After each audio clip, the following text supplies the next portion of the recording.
Flow by Mihaly Csikszentmihalyi takes on the problem of how to live a happier life.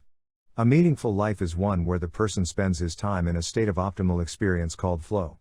To live a great life, all your goals must be unified in a way that produces the maximum amount of flow. Flow. The psychology of optimal experience. Introduction.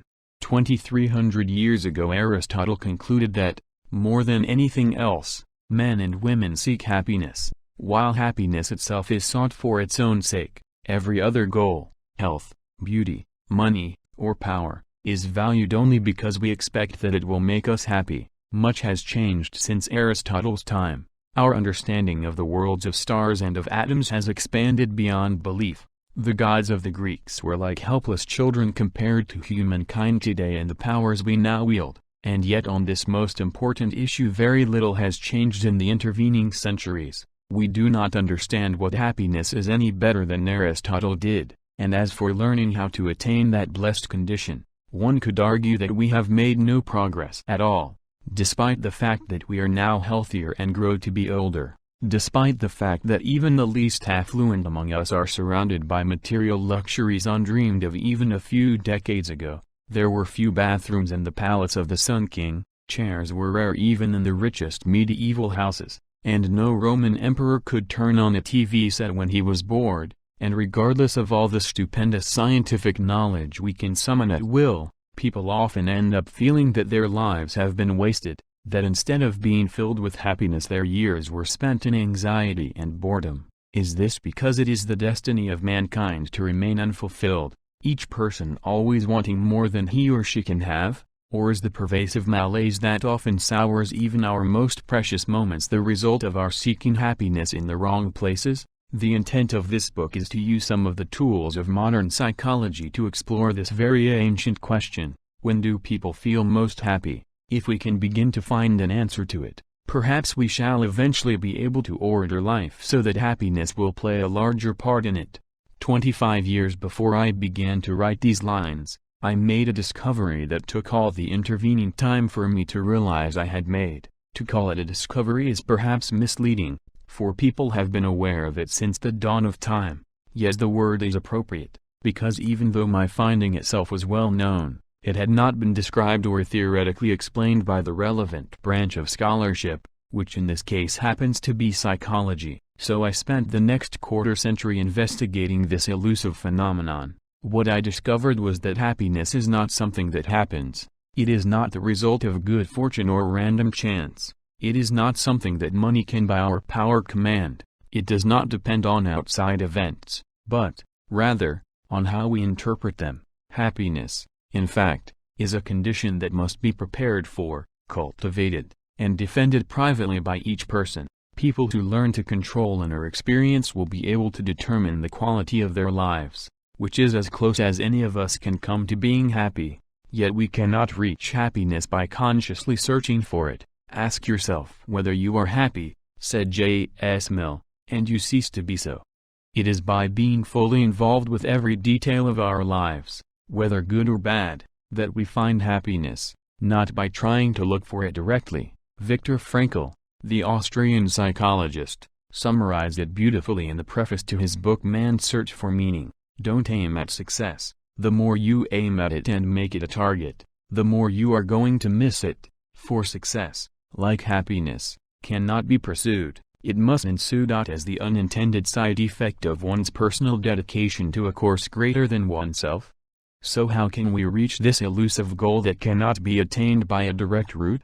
My studies of the past quarter century have convinced me that there is a way. It is a circuitous path that begins with achieving control over the contents of our consciousness. Our perceptions about our lives are the outcome of many forces that shape experience, each having an impact on whether we feel good or bad.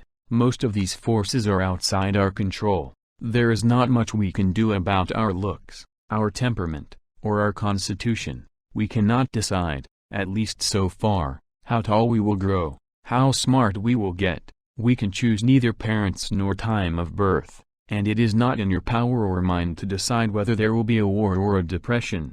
The instructions contained in our genes, the pull of gravity, the pollen in the air, the historical period into which we are born, These and innumerable other conditions determine what we see, how we feel, what we do. It is not surprising that we should believe that our fate is primarily ordained by outside agencies, yet we have all experienced times when, instead of being buffeted by anonymous forces, we do feel in control of our actions, masters of our own fate. On the rare occasions that it happens, we feel a sense of exhilaration, a deep sense of enjoyment that is long cherished and that becomes a landmark in memory for what life should be like. This is what we mean by optimal experience.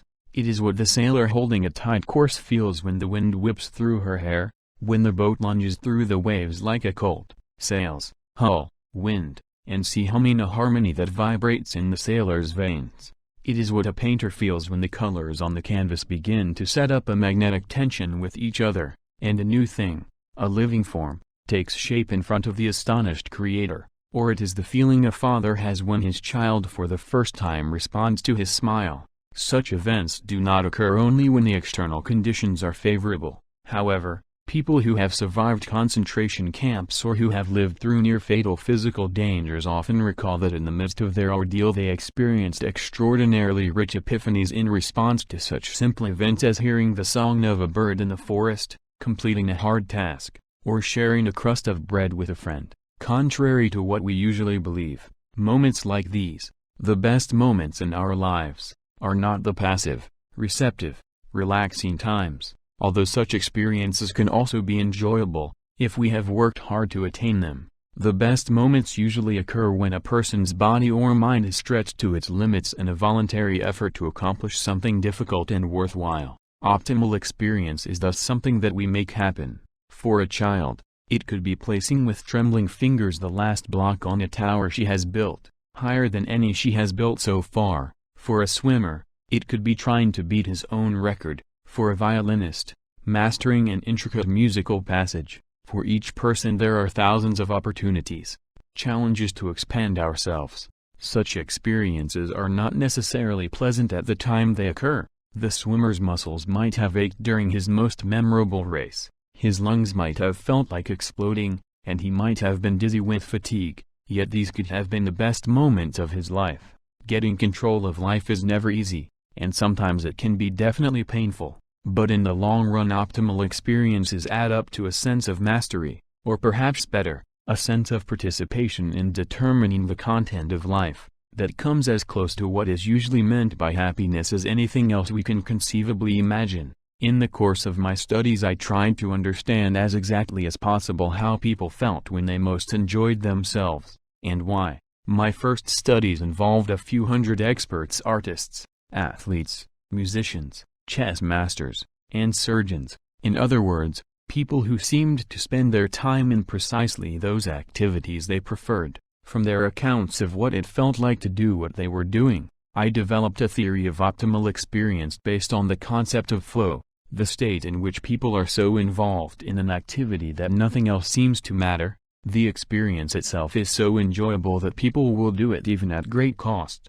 for the sheer sake of doing it. With the help of this theoretical model, my research team at the University of Chicago and, afterward, colleagues around the world interviewed thousands of individuals from many different walks of life. These studies suggested that optimal experiences were described in the same way by men and women, by young people and old, regardless of cultural differences. The flow experience was not just a peculiarity of affluent, industrialized elites. It was reported in essentially the same words by old women from Korea, by adults in Thailand and India, by teenagers in Tokyo, by Navajo shepherds, by farmers in the Italian Alps, and by workers on the assembly line in Chicago. In the beginning our data consisted of interviews and questionnaires. To achieve greater precision we developed with time a new method for measuring the quality of subjective experience. This technique, called the experience sampling method, involves asking people to wear an electronic paging device for a week and to write down how they feel and what they are thinking about whenever the pager signals.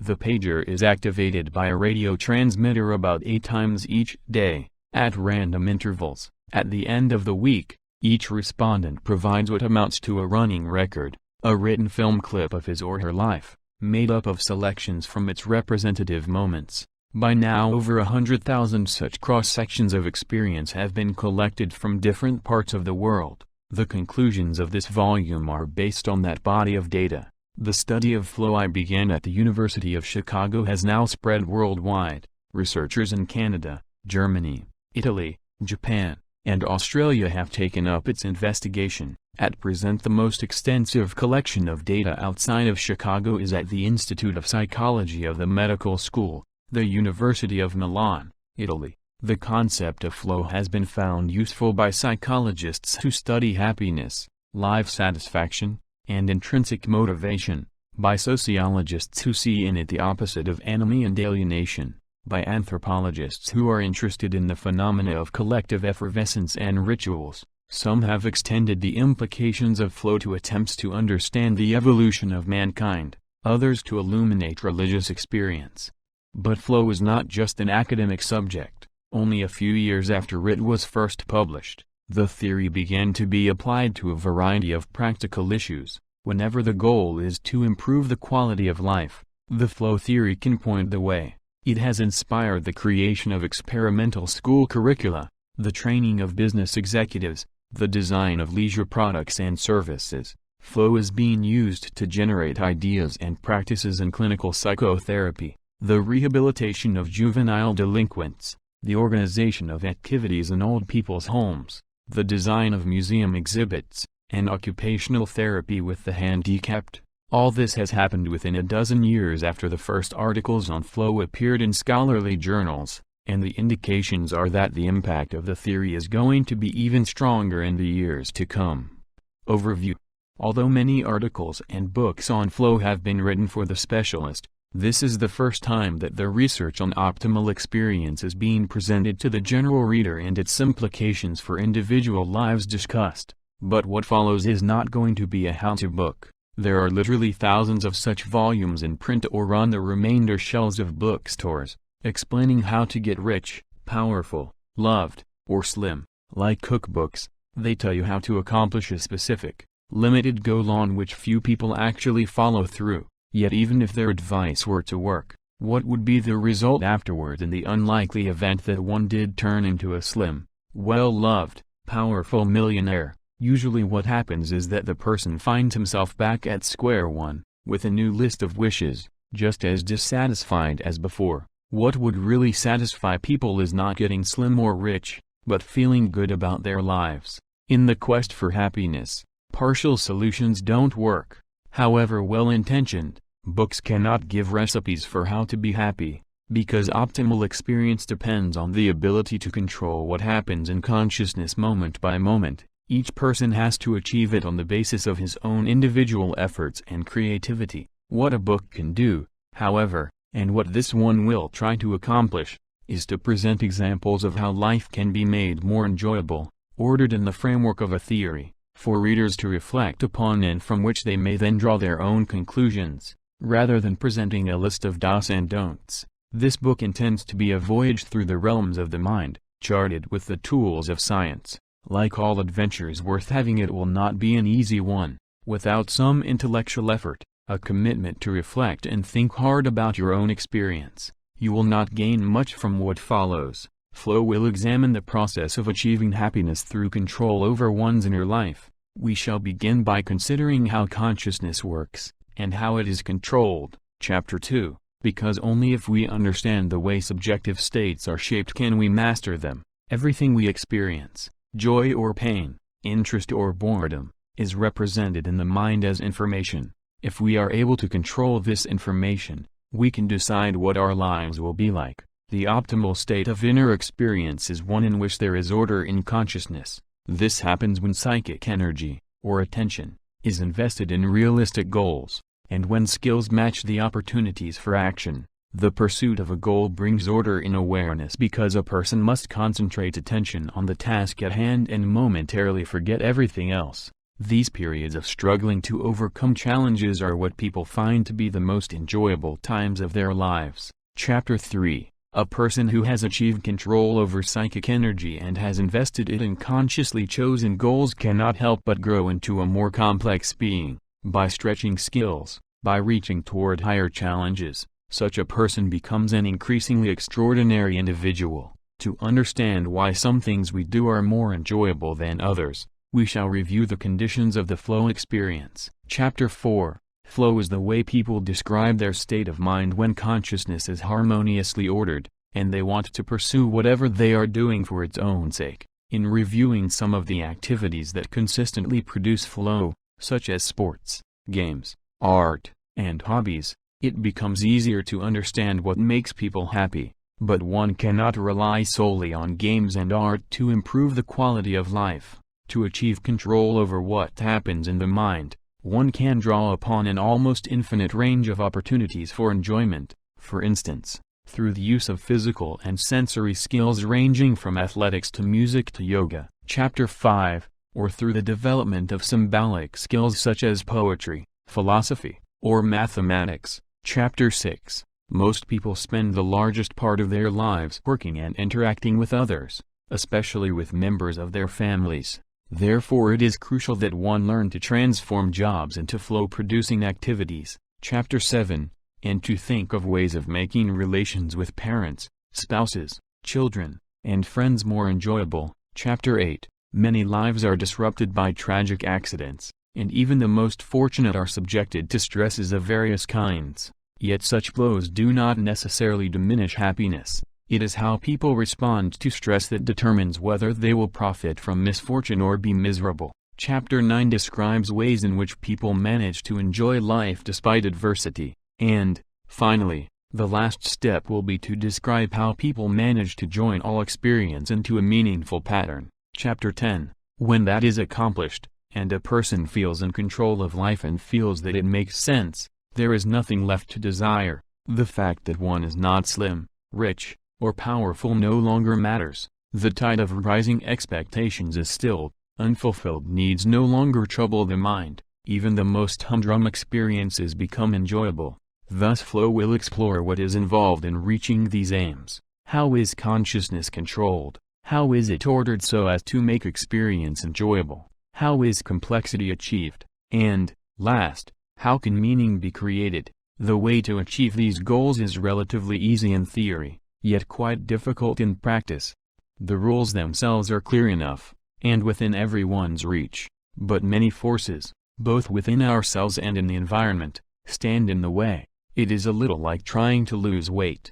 Everyone knows what it takes, everyone wants to do it, yet it is next to impossible for so many. The stakes here are higher, however. It is not just a matter of losing a few extra pounds, it is a matter of losing the chance to have a life worth living. Before describing how the optimal flow experience can be attained, it is necessary to review briefly some of the obstacles to fulfillment implicit in the human condition. In the old stories, before living happily ever after, the hero had to confront fiery dragons and wicked warlocks in the course of a quest. This metaphor applies to the exploration of the psyche as well. I shall argue that the primary reason it is so difficult to achieve happiness centers on the fact that, contrary to the myths mankind has developed to reassure itself, the universe was not created to answer our needs. Frustration is deeply woven into the fabric of life, and whenever some of our needs are temporarily met, we immediately start wishing for more. This chronic dissatisfaction is the second obstacle that stands in the way of contentment. To deal with these obstacles, every culture develops with time protective devices, religions, philosophies, arts, and comforts, that help shield us from chaos. They help us believe that we are in control of what is happening and give reasons for being satisfied with our lot. But these shields are effective only for a while. After a few centuries, sometimes after only a few decades, a religion or belief wears out and no longer provides the spiritual sustenance it once did. When people try to achieve happiness on their own, without the support of a faith, they usually seek to maximize pleasures that are either biologically programmed in their genes or are out as attractive by the society in which they live. Wealth, power, and sex become the chief goals that give direction to their strivings. But the quality of life cannot be improved this way. Only direct control of experience, the ability to derive moment-by-moment enjoyment from everything we do, can overcome the obstacles to fulfillment. The roots of discontent. The foremost reason that happiness is so hard to achieve is that the universe was not designed with the comfort of human beings in mind. It is almost immeasurably huge, and most of it is hostilely empty and cold. It is the setting for great violence, as when occasionally a star explodes, turning to ashes everything within billions of miles. The rare planet whose gravity field would not crush our bones is probably swimming in lethal gases. Even planet Earth, which can be so idyllic and picturesque, is not to be taken for granted. To survive on it, men and women have had to struggle for millions of years against ice, fire, floods, wild animals, and invisible microorganisms that appear out of nowhere to snuff us out. It seems that every time a pressing danger is avoided, a new and more sophisticated threat appears on the horizon. No sooner do we invent a new substance than its byproducts start poisoning the environment. Throughout history, weapons that were designed to provide security have turned around and threatened to destroy their makers. As some diseases are curbed, new ones become virulent, and if, for a while, mortality is reduced, then overpopulation starts to haunt us. The four grim horsemen of the apocalypse are never very far away. The earth may be our only home, but it is a home full of booby traps waiting to go off at any moment. It is not that the universe is random in an abstract mathematical sense. The motions of the stars, the transformations of energy that occur in it might be predicted and explained well enough, but natural processes do not take human desires into account. They are deaf and blind to our needs, and thus they are random in contrast with the order we attempt to establish through our goals. A meteorite on a collision course with New York City might be obeying all the laws of the universe, but it would still be a damn nuisance. The virus that attacks the cells of a Mozart is only doing what comes naturally, even though it inflicts a grave loss on humankind. The universe is not hostile, nor yet is it friendly. In the words of J. H. Holmes, it is simply indifferent. Chaos is one of the oldest concepts in myth and religion. It is rather foreign to the physical and biological sciences, because in terms of their laws the events in the cosmos are perfectly reasonable. For instance, chaos theory in the sciences attempts to describe regularities in what appears to be utterly random, but chaos has a different meaning in psychology and the other human sciences, because if human goals and desires are taken as the starting point, there is irreconcilable disorder in the cosmos. There is not much that we as individuals can do to change the way the universe runs. In our lifetime we exert little influence over the forces that interfere with our well-being. It is important to do as much as we can to prevent nuclear war, to abolish social injustice, to eradicate hunger and disease, but it is prudent not to expect that efforts to change external conditions will immediately improve the quality of our lives. As J.S. Mill wrote, no great improvements in the lot of mankind are possible, until a great change takes place in the fundamental constitution of their modes of thought.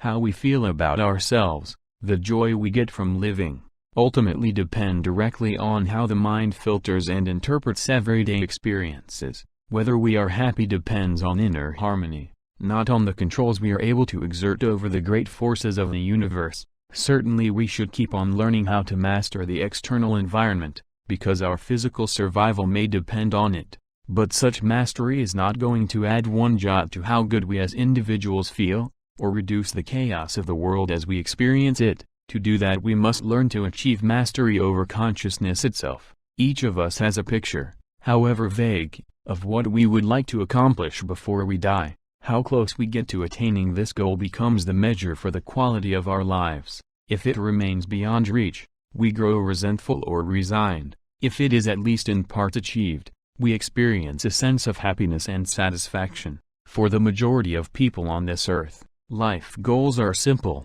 to survive, to leave children who will in turn survive, and, if possible, to do so with a certain amount of comfort and dignity. In the favelas spreading around South American cities, in the drought-stricken regions of Africa, among the millions of Asians who have to solve the problem of hunger day after day, there is not much else to hope for.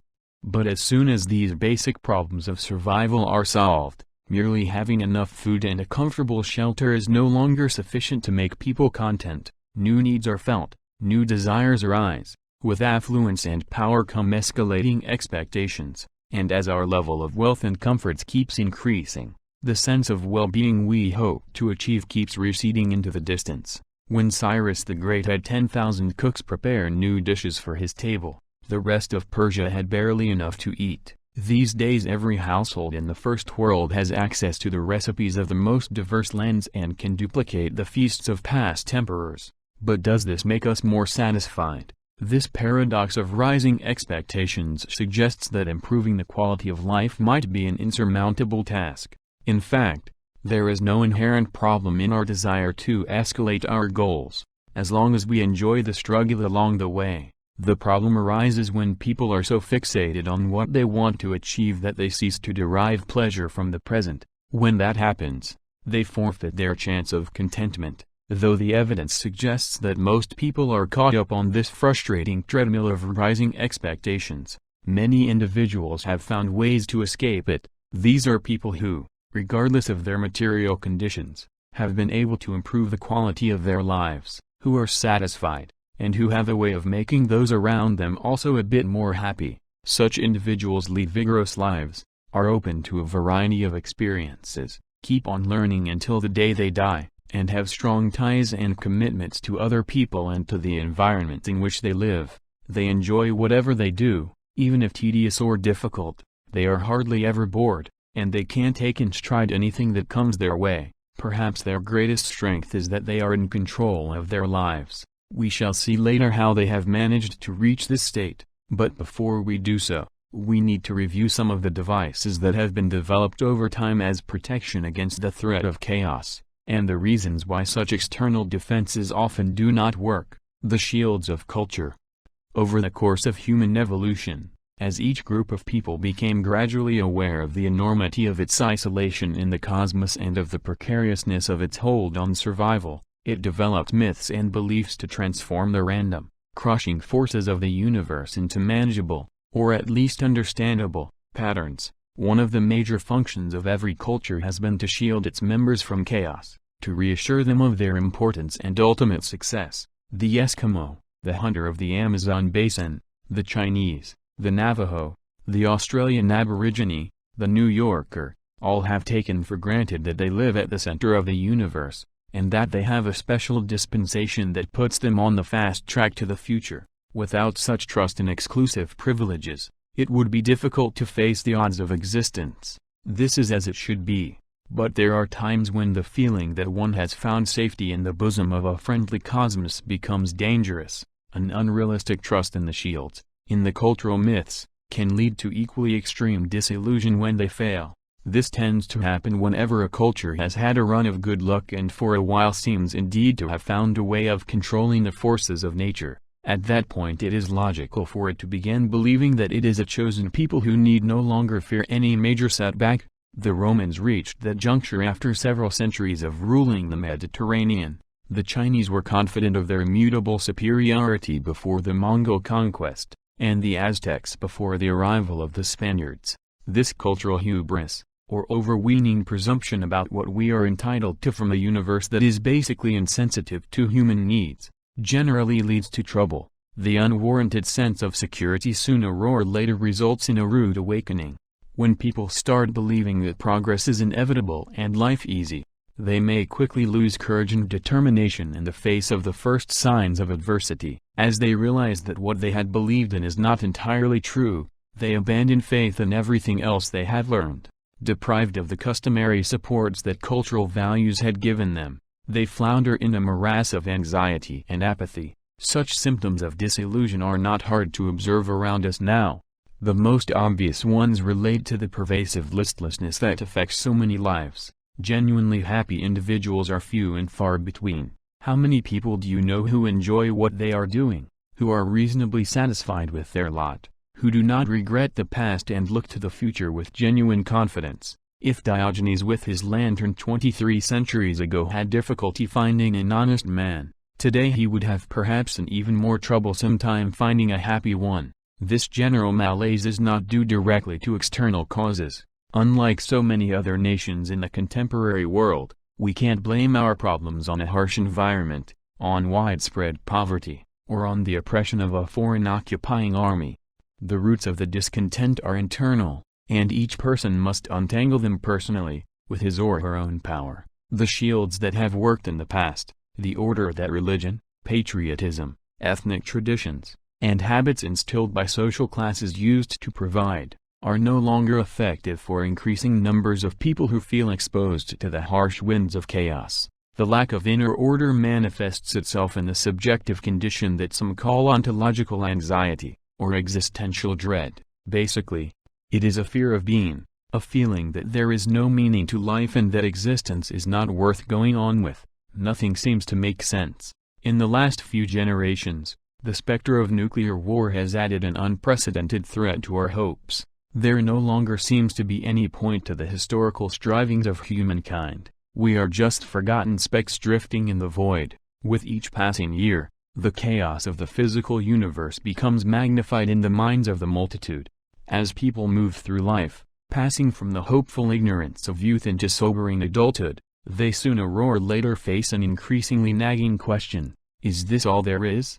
Childhood can be painful, adolescence confusing, but for most people, behind it all there is the expectation that after one grows up, things will get better. During the years of early adulthood the future still looks promising. The hope remains that one's goals will be realized, but inevitably the bathroom mirror shows the first white hairs, and confirms the fact that those extra pounds are not about to leave. Inevitably eyesight begins to fail and mysterious pains begin to shoot through the body, like waiters in a restaurant starting to place breakfast settings on the surrounding tables while one is still having dinner. These intimations of mortality plainly communicate the message: your time is up, it's time to move on. When this happens, few people are ready. Wait a minute, this can't be happening to me, I haven't even begun to live. Where's all that money I was supposed to have made? Where are all the good times I was going to have? A feeling of having been led on, of being cheated, is an understandable consequence of this realization. From the earliest years we have been conditioned to believe that a benign fate would provide for us.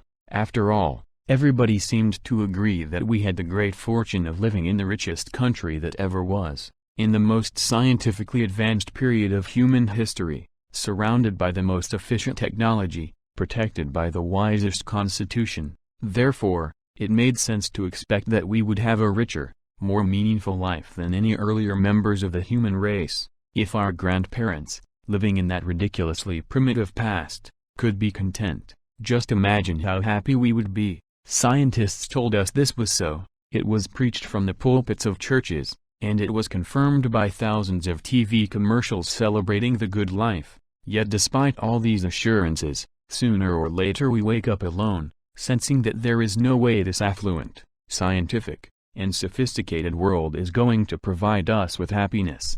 As this realization slowly sets in, different people react to it differently. Some try to ignore it, and renew their efforts to acquire more of the things that were supposed to make life good: bigger cars and homes, more power on the job, a more glamorous lifestyle. They renew their efforts, determined still to achieve the satisfaction that up until then has eluded them. Sometimes this solution works, simply because one is so drawn into the competitive struggle that there is no time to realize that the goal has not come any nearer. But if a person does take the time out to reflect, the disillusionment returns. After each success it becomes clearer that money, power, status, and possessions do not, by themselves, necessarily add one iota to the quality of life. Others decide to attack directly the threatening symptoms. If it is a body going to seed that rings the first alarm, they will go on diets, join health clubs, do aerobics, buy a Nautilus, or undergo plastic surgery. If the problem seems to be that nobody pays much attention, they buy books about how to get power or how to make friends, or they enroll in assertiveness training courses and have power lunches. After a while, however, it becomes obvious that these piecemeal solutions won't work either. No matter how much energy we devote to its care, the body will eventually give out. If we are learning to be more assertive, we might inadvertently alienate our friends, and if we devote too much time to cultivating new friends, we might threaten relationships with our spouse and family. There are just so many dams about to burst and so little time to tend to them all. Daunted by the futility of trying to keep up with all the demands they cannot possibly meet, some will just surrender and retire gracefully into relative oblivion. Following Candide's advice, they will give up on the world and cultivate their little gardens. They might dabble in genteel forms of escape such as developing a harmless hobby or accumulating a collection of abstract paintings or porcelain figurines, or they might lose themselves in alcohol or the dream world of drugs, while exotic pleasures and expensive recreations temporarily take the mind off the basic question: is this all there is? Few claim to have ever found an answer that way. Traditionally, the problem of existence has been most directly confronted through religion, and an increasing number of the disillusioned are turning back to it, choosing either one of the standard creeds or a more esoteric Eastern variety.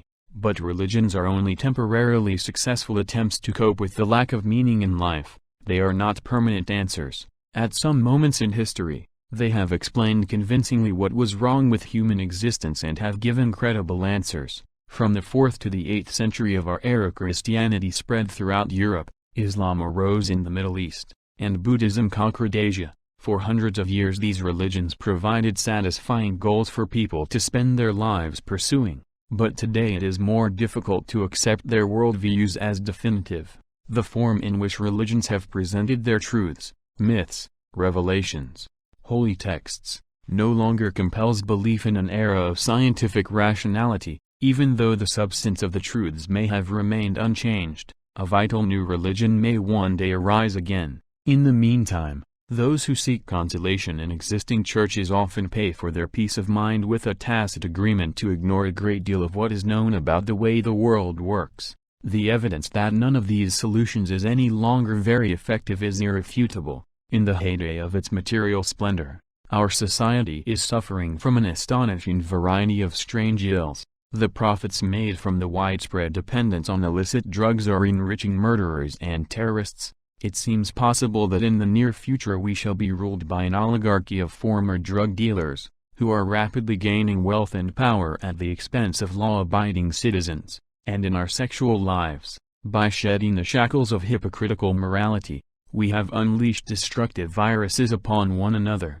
The trends are often so disturbing that we tend to become jaded and tune out whenever we hear the latest statistics. But the ostrich's strategy for avoiding bad news is hardly productive. Better to face facts and take care to avoid becoming one of the statistics. There are figures that may be reassuring to some. For instance, in the past 30 years, we have doubled our per capita use of energy, most of it thanks to a 5-fold increase in the use of electric utilities and appliances. Other trends, however, would reassure no one. In 1984, there were still 34 million people in the United States who lived below the poverty line, defined as a yearly income of $10,609 or less for a family of 4, a number that has changed little in generations. In the United States, the per capita frequency of violent crimes, murder, rape, robbery, assault, increased by well over 300% between 1960 and 1986. As recently as 1978, 1,085,500 such crimes were reported, and by 1986 the number had climbed to 1,488,140. The murder rate held steady at about 1,000% above that in other industrialized countries like Canada, Norway, or France. In roughly the same period, the rate of divorce rose by about 400%, from 31 per 1,000 married couples in 1950 to 121 in 1984.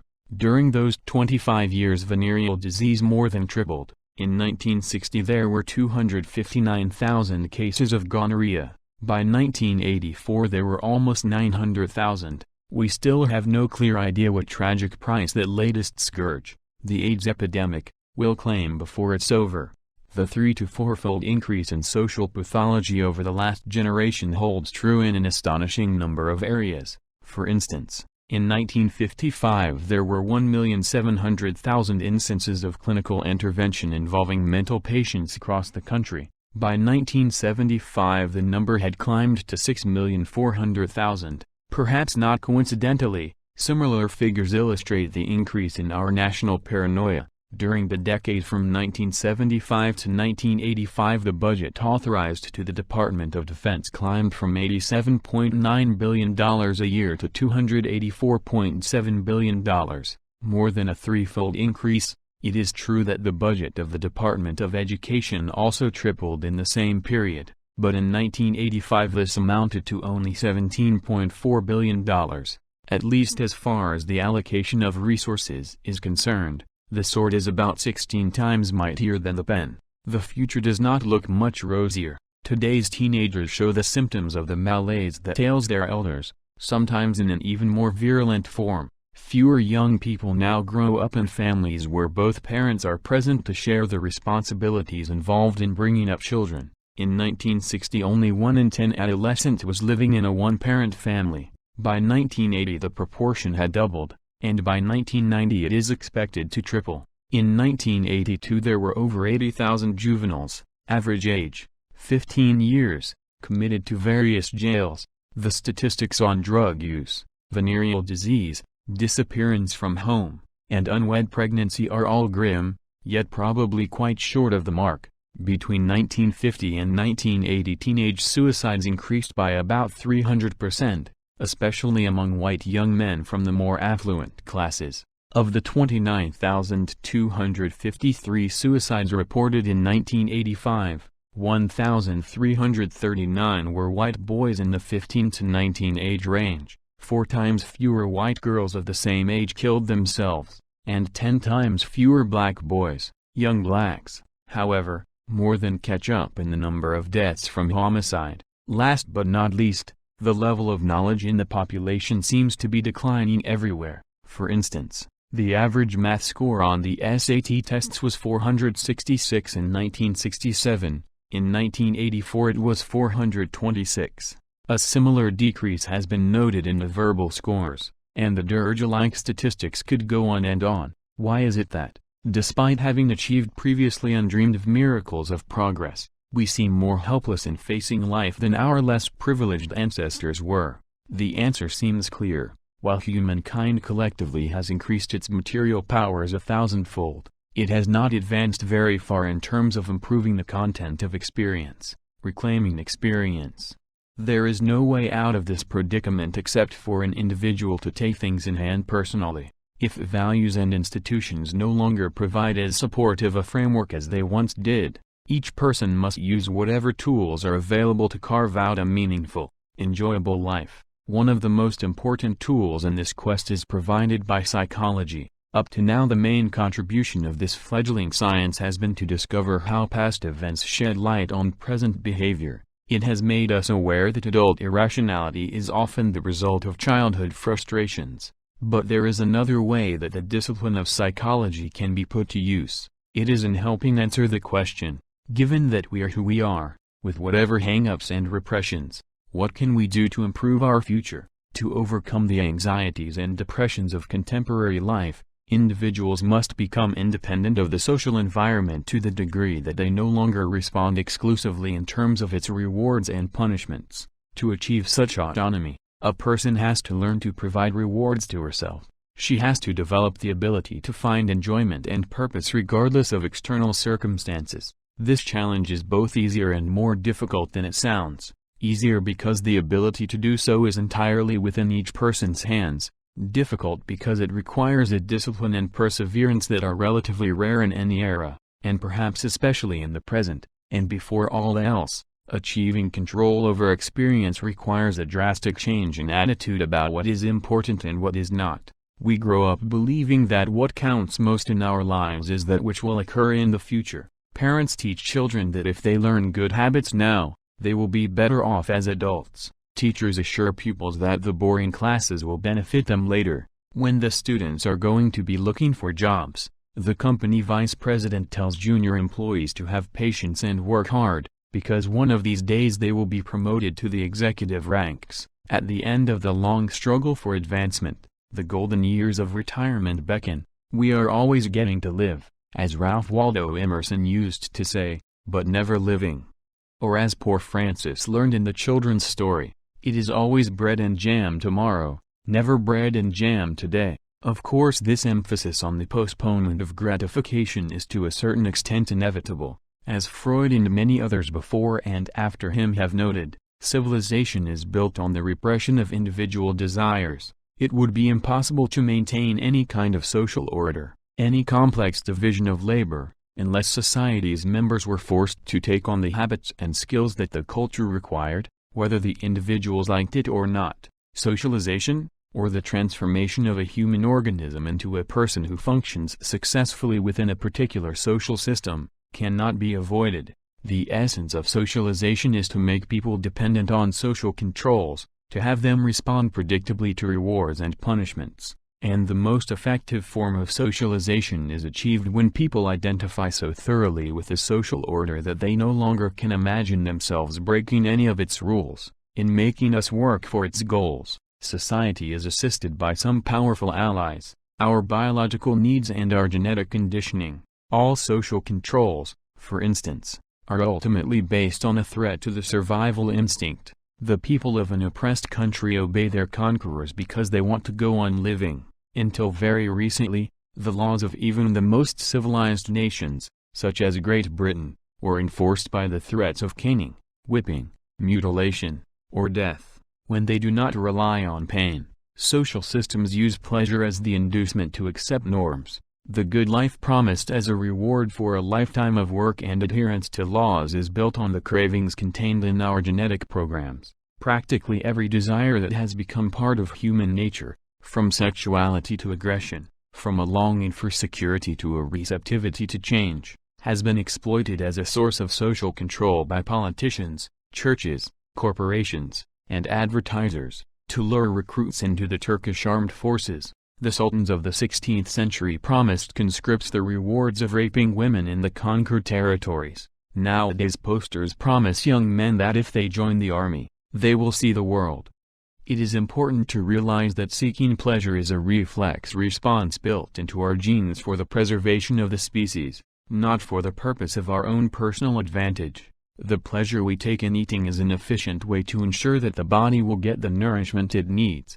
The pleasure of sexual intercourse is an equally practical method for the genes to program the body to reproduce and thereby to ensure the continuity of the genes. When a man is physically attracted to a woman, or vice versa, he usually imagines, assuming that he thinks about it at all, that this desire is an expression of his own individual interests, a result of his own intentions. In reality, more often than not his interest is simply being manipulated by the invisible genetic code, following its own plans. As long as the attraction is a reflex based on purely physical reactions, the person's own conscious plans probably play only a minimal role. There is nothing wrong with following this genetic programming and relishing the resulting pleasures it provides, as long as we recognize them for what they are, and as long as we retain some control over them when it is necessary to pursue other goals, to which we might decide to assign priority. The problem is that it has recently become fashionable to regard whatever we feel inside as the true voice of nature speaking. The only authority many people trust today is instinct. If something feels good, if it is natural and spontaneous, then it must be right. But when we follow the suggestions of genetic and social instructions without question, we relinquish the control of consciousness and become helpless playthings of impersonal forces. The person who cannot resist food or alcohol, or whose mind is constantly focused on sex, is not free to direct his or her psychic energy. The liberated view of human nature, which accepts and endorses every instinct or drive we happen to have simply because it's there, results in consequences that are quite reactionary. Much of contemporary realism turns out to be just a variation on good old-fashioned fatalism. People feel relieved of responsibility by recourse to the concept of nature.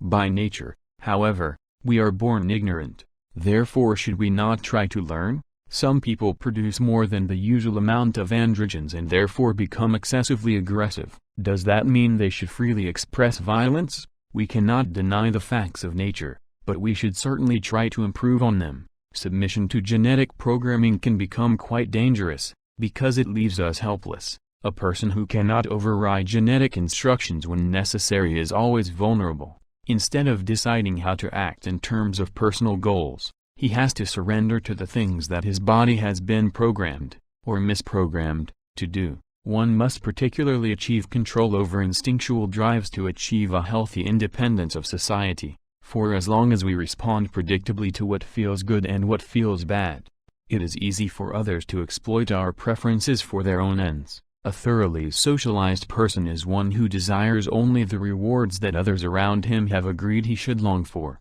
rewards often grafted onto genetically programmed desires. He may encounter thousands of potentially fulfilling experiences, but he fails to notice them because they are not the things he desires. What matters is not what he has now, but what he might obtain if he does as others want him to do. Caught in the treadmill of social controls, that person keeps reaching for a prize that always dissolves in his hands. In a complex society, many powerful groups are involved in socializing, sometimes to seemingly contradictory goals. On the one hand, official institutions like schools, churches, and banks try to turn us into responsible citizens willing to work hard and save. On the other hand, we are constantly cajoled by merchants, manufacturers, and advertisers to spend our earnings on products that will produce the most profits for them. And, finally, the underground system of forbidden pleasures run by gamblers, pimps, and drug dealers, which is dialectically linked to the official institutions, promises its own rewards of easy dissipation, provided we pay. The messages are very different, but their outcome is essentially the same. They make us dependent on a social system that exploits our energies for its own purposes. There is no question that to survive, and especially to survive in a complex society, it is necessary to work for external goals and to postpone immediate gratifications. But a person does not have to be turned into a puppet jerked about by social controls. The solution is to gradually become free of societal rewards and learn how to substitute for them rewards that are under one's own powers. This is not to say that we should abandon every goal endorsed by society. Rather, it means that, in addition to or instead of the goals others use to bribe us with, we develop a set of our own.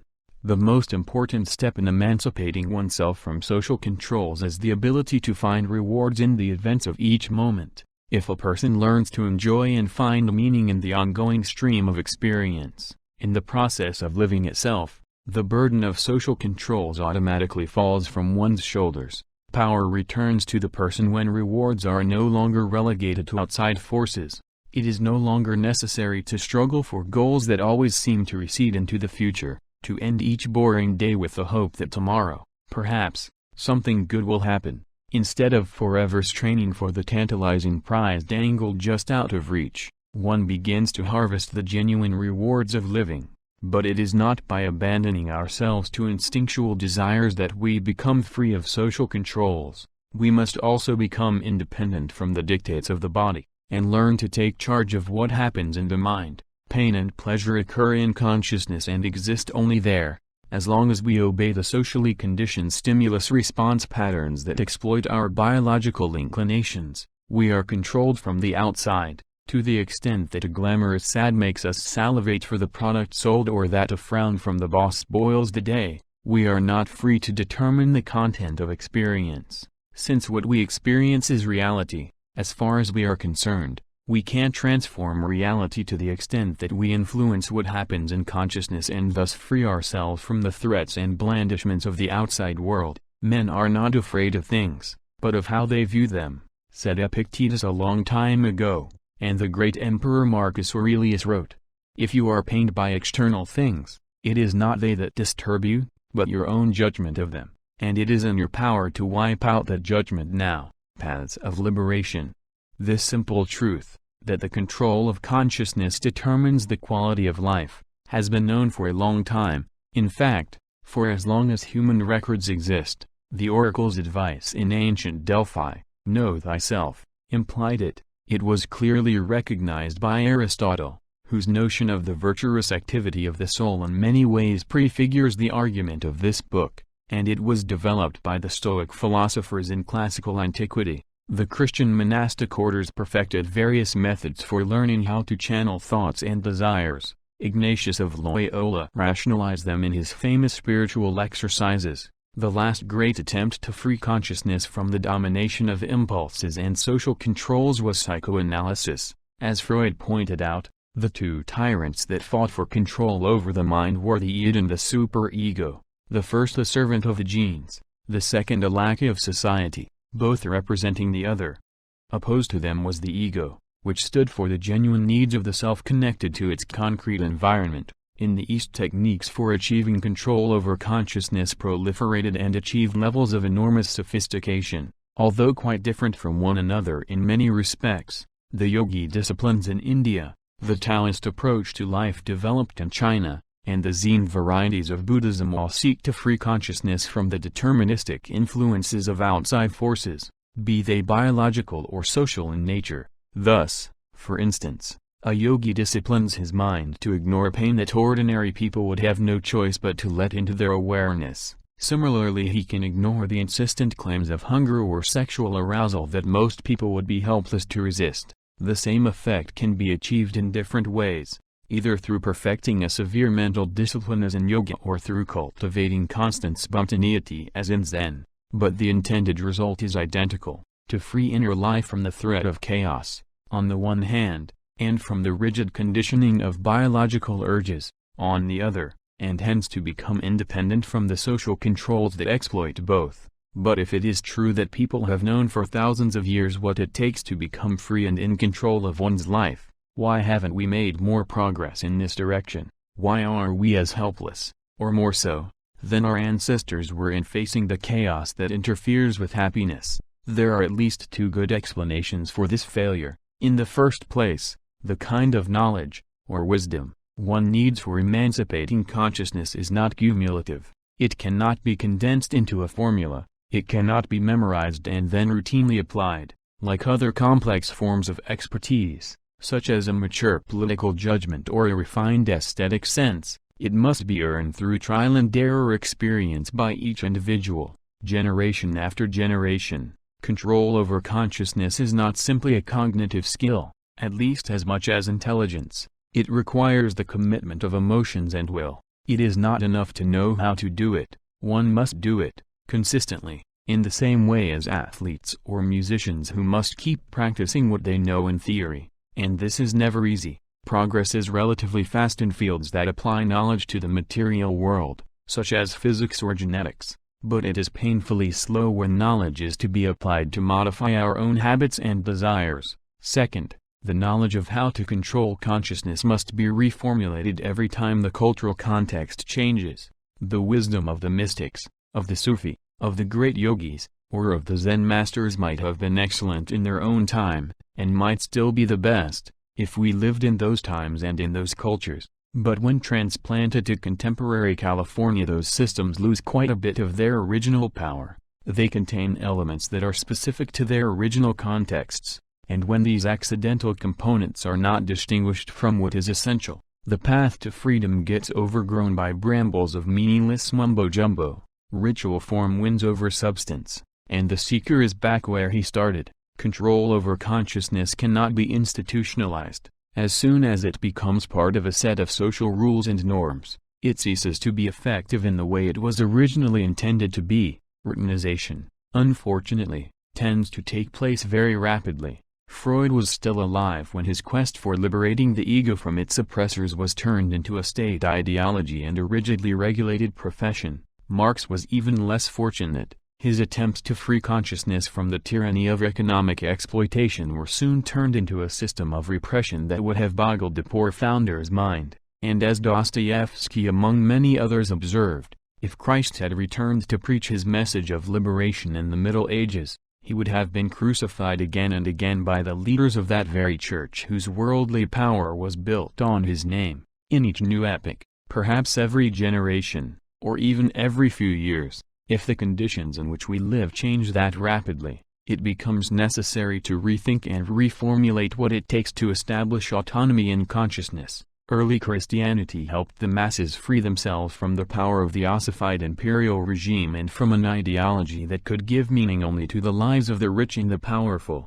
The Reformation liberated great numbers of people from their political and ideological exploitation by the Roman Church. The philosophies and later the statesmen who drafted the American Constitution resisted the controls established by kings, popes, and aristocracy, when the inhuman conditions of factory labor became the most obvious obstacles to the workers' freedom to order their own experience. As they were in 19th-century industrial Europe, Marx's message turned out to be especially relevant. The much more subtle but equally coercive social controls of bourgeoisie made Freud's road to liberation pertinent to those whose minds had been warped by such conditions. The insights of the Gospels, of Martin Luther, of the framers of the Constitution, of Marx and Freud, just to mention a very few of those attempts that have been made in the West to increase happiness by enhancing freedom, will always be valid and useful, even though some of them have been perverted in their application.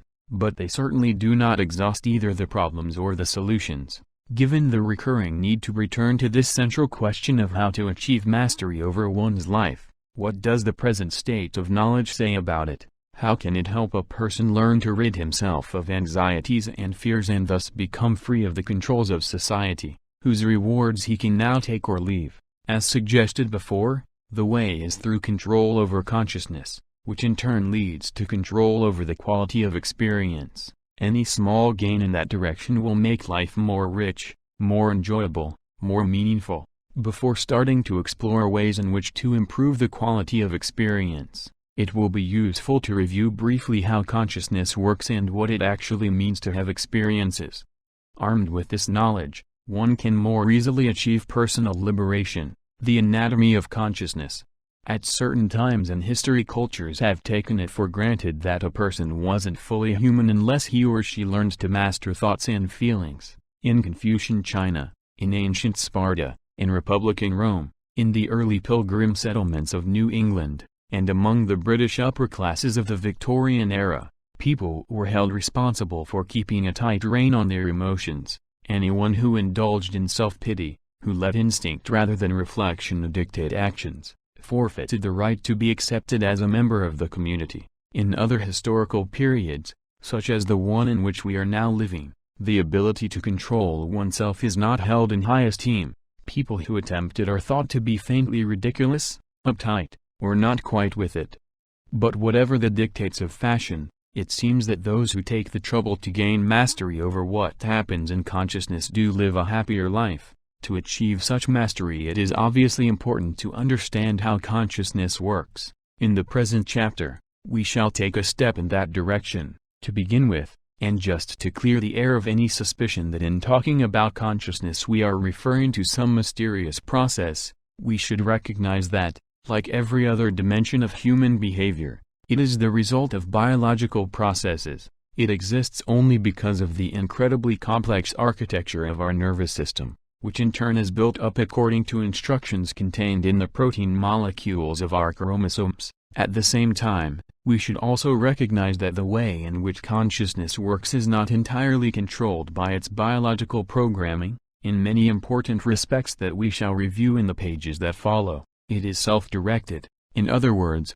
consciousness has developed the ability to override its genetic instructions and to set its own independent course of action. The function of consciousness is to represent information about what is happening outside and inside the organism in such a way that it can be evaluated and acted upon by the body. In this sense, it functions as a clearinghouse for sensations, perceptions, feelings, and ideas, establishing priorities among all the diverse information. Without consciousness we would still know what is going on, but we would have to react to it in a reflexive, instinctive way. With consciousness, we can deliberately weigh what the senses tell us, and respond accordingly, and we can also invent information that did not exist before. It is because we have consciousness that we can daydream, make up lies, and write beautiful poems and scientific theories. Over the endless dark centuries of its evolution, the human nervous system has become so complex that it is now able to affect its own states,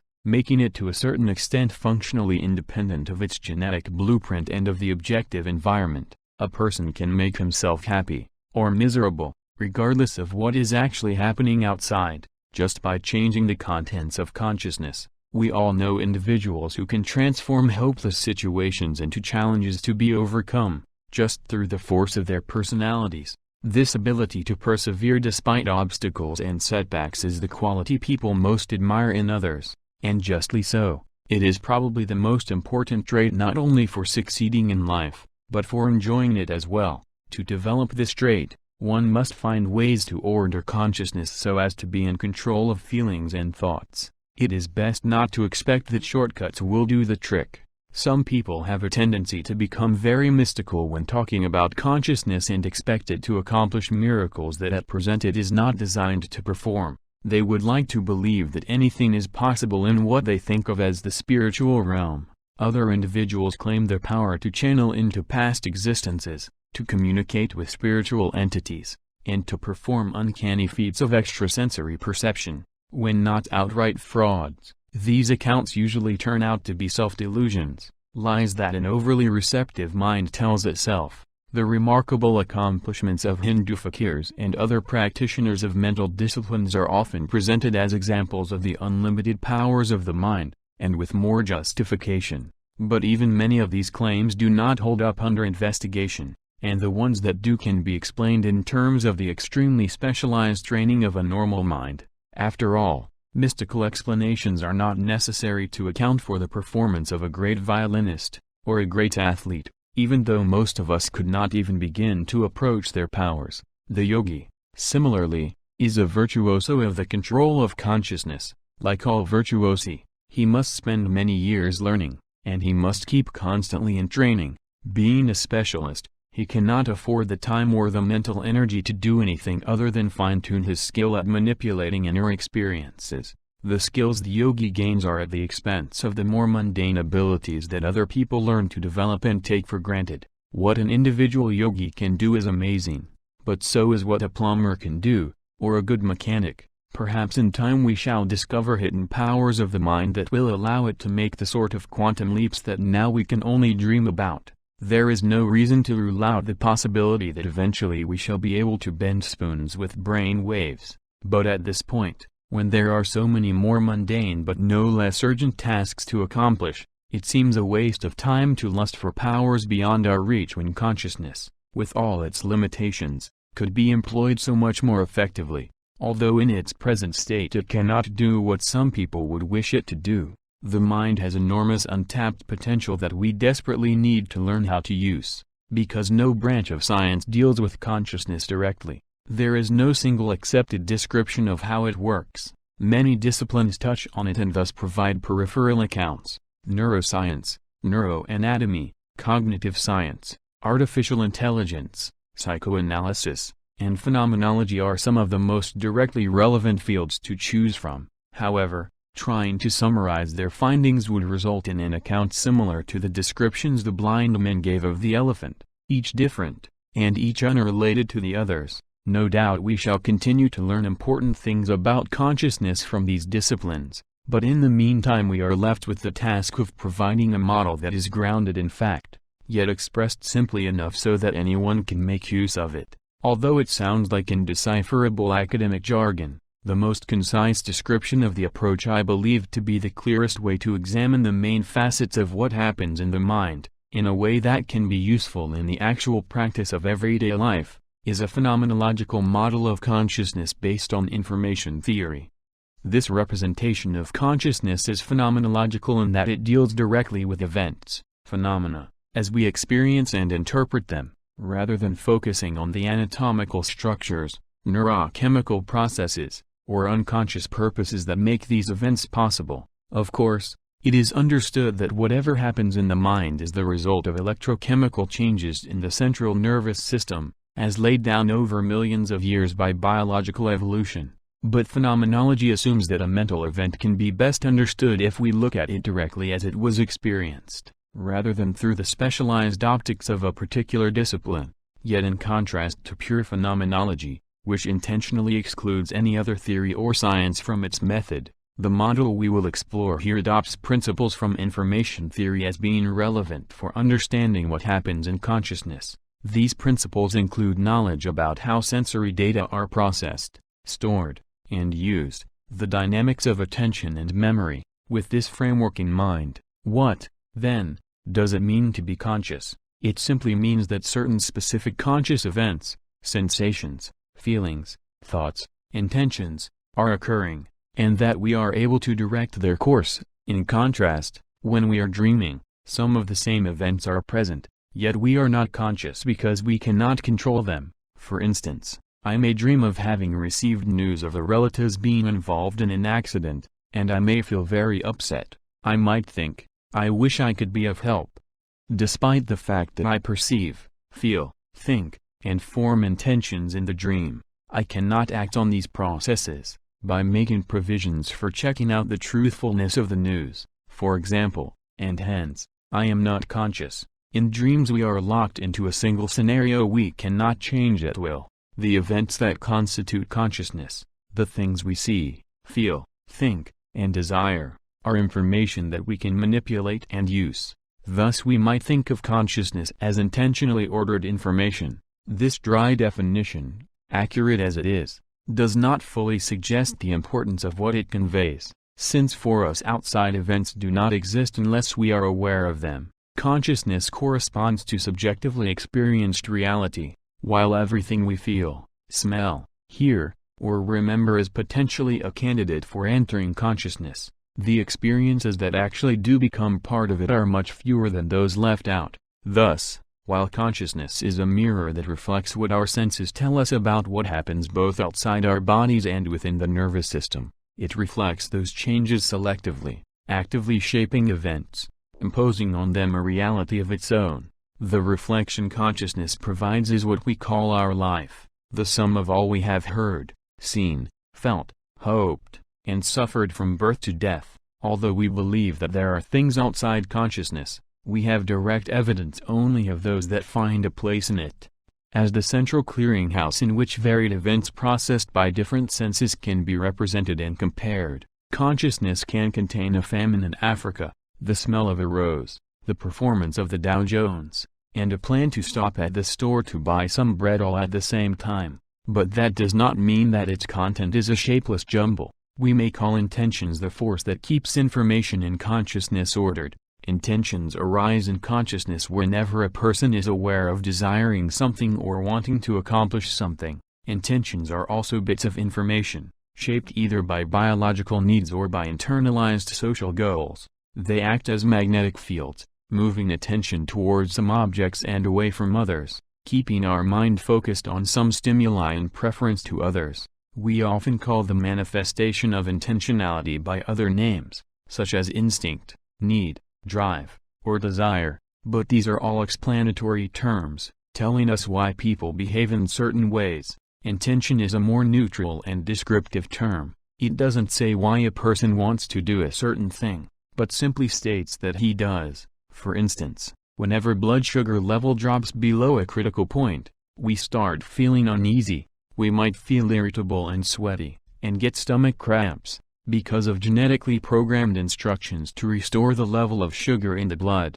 We might start thinking about food. We will look for food until we eat and are no longer hungry. In this instance we could say that it was the hunger drive that organized the content of consciousness, forcing us to focus attention on food. But this is already an interpretation of the facts, no doubt chemically accurate, but phenomenologically irrelevant. The hungry person is not aware of the level of sugar in his bloodstream. He knows only that there is a bit of information in his consciousness that he has learned to identify as hunger. Once the person is aware that he is hungry, he might very well form the intention of obtaining some food. If he does so, his behavior will be the same as if he were simply obeying a need or drive. But alternatively, he could disregard the pangs of hunger entirely. He might have some stronger and opposite intentions, such as losing weight, or wanting to save money, or fasting for religious reasons. Sometimes, as in the case of political protesters who wish to starve themselves to death, the intention of making an ideological statement might override genetic instructions, resulting in voluntary death. The intentions we either inherit or acquire are organized in hierarchies of goals, which specify the order of precedence among them. For the protester, achieving a given political reform may be more important than anything else, life included. That one goal takes precedence over all others. Most people, however, adopt sensible goals based on the needs of their body. To live a long and healthy life, to have sex, to be well fed and comfortable, or on the desires implanted by the social system, to be good, to work hard, to spend as much as possible, to live up to others' expectations.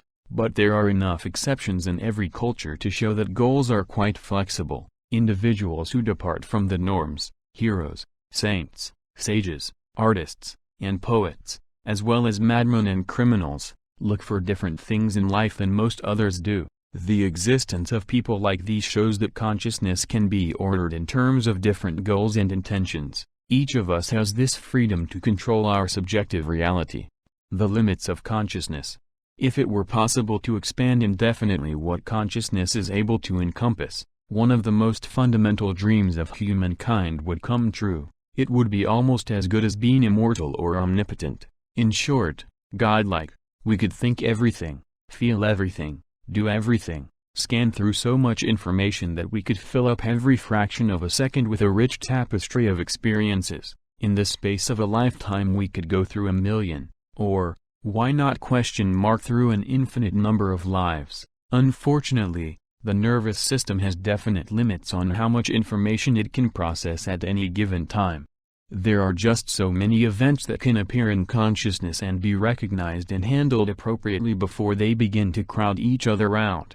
Walking across a room while chewing gum at the same time is not too difficult, even though some statesmen have been alleged to be unable to do it. But, in fact, there is not that much more that can be done concurrently. Thoughts have to follow each other, or they get jumbled. While we are thinking about a problem we cannot truly experience either happiness or sadness. We cannot run, sing, and balance the checkbook simultaneously, because each one of these activities exhausts most of our capacity for attention. At this point in our scientific knowledge we are on the verge of being able to estimate how much information the central nervous system is capable of processing. It seems we can manage at most 7 bits of information, such as differentiated sounds, or visual stimuli, or recognizable nuances of emotion or thought, at any one time, and that the shortest time it takes to discriminate between one set of bits and another is about 1/18 of a second. By using these figures one concludes that it is possible to process at most 126 bits of information per second,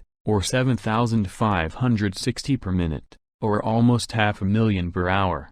Over a lifetime of 70 years, and counting 16 hours of waking time each day, this amounts to about 185 billion bits of information. It is out of this total that everything in our life must come, every thought, memory, feeling, or action. It seems like a huge amount, but in reality it does not go that far. The limitation of consciousness is demonstrated by the fact that to understand what another person is saying we must process 40 bits of information each second. If we assume the upper limit of our capacity to be 126 bits per second, it follows that to understand what 3 people are saying simultaneously is theoretically possible, but only by managing to keep out of consciousness every other thought or sensation. We couldn't, for instance, be aware of the speaker's expressions, nor could we wonder about why they are saying what they are saying, or notice what they are wearing.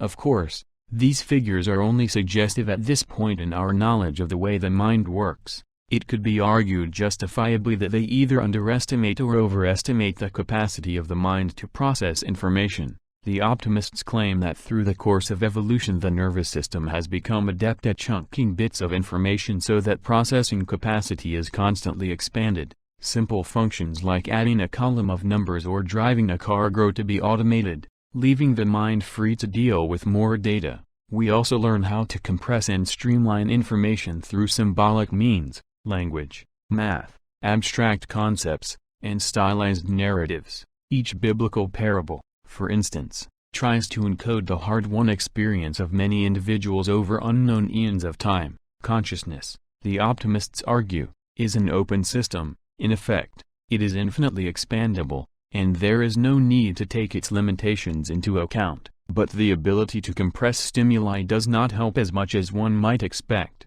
The requirements of life still dictate that we spend about 8% of waking time eating, and almost the same amount taking care of personal bodily needs such as washing, dressing, shaving, and going to the bathroom. These two activities alone take up 15% of consciousness, and while engaged in them we can't do much else that requires serious concentration. But even when there is nothing else pressing occupying their minds, most people fall far below the peak capacity for processing information. In the roughly one-third of the day that is free of obligations, in their precious leisure time, most people in fact seem to use their minds as little as possible. The largest part of free time, almost half of it for American adults, is spent in front of the television set. The plots and characters of the popular shows are so repetitive that although watching TV requires the processing of visual images, very little else in the way of memory, thinking, or volition is required.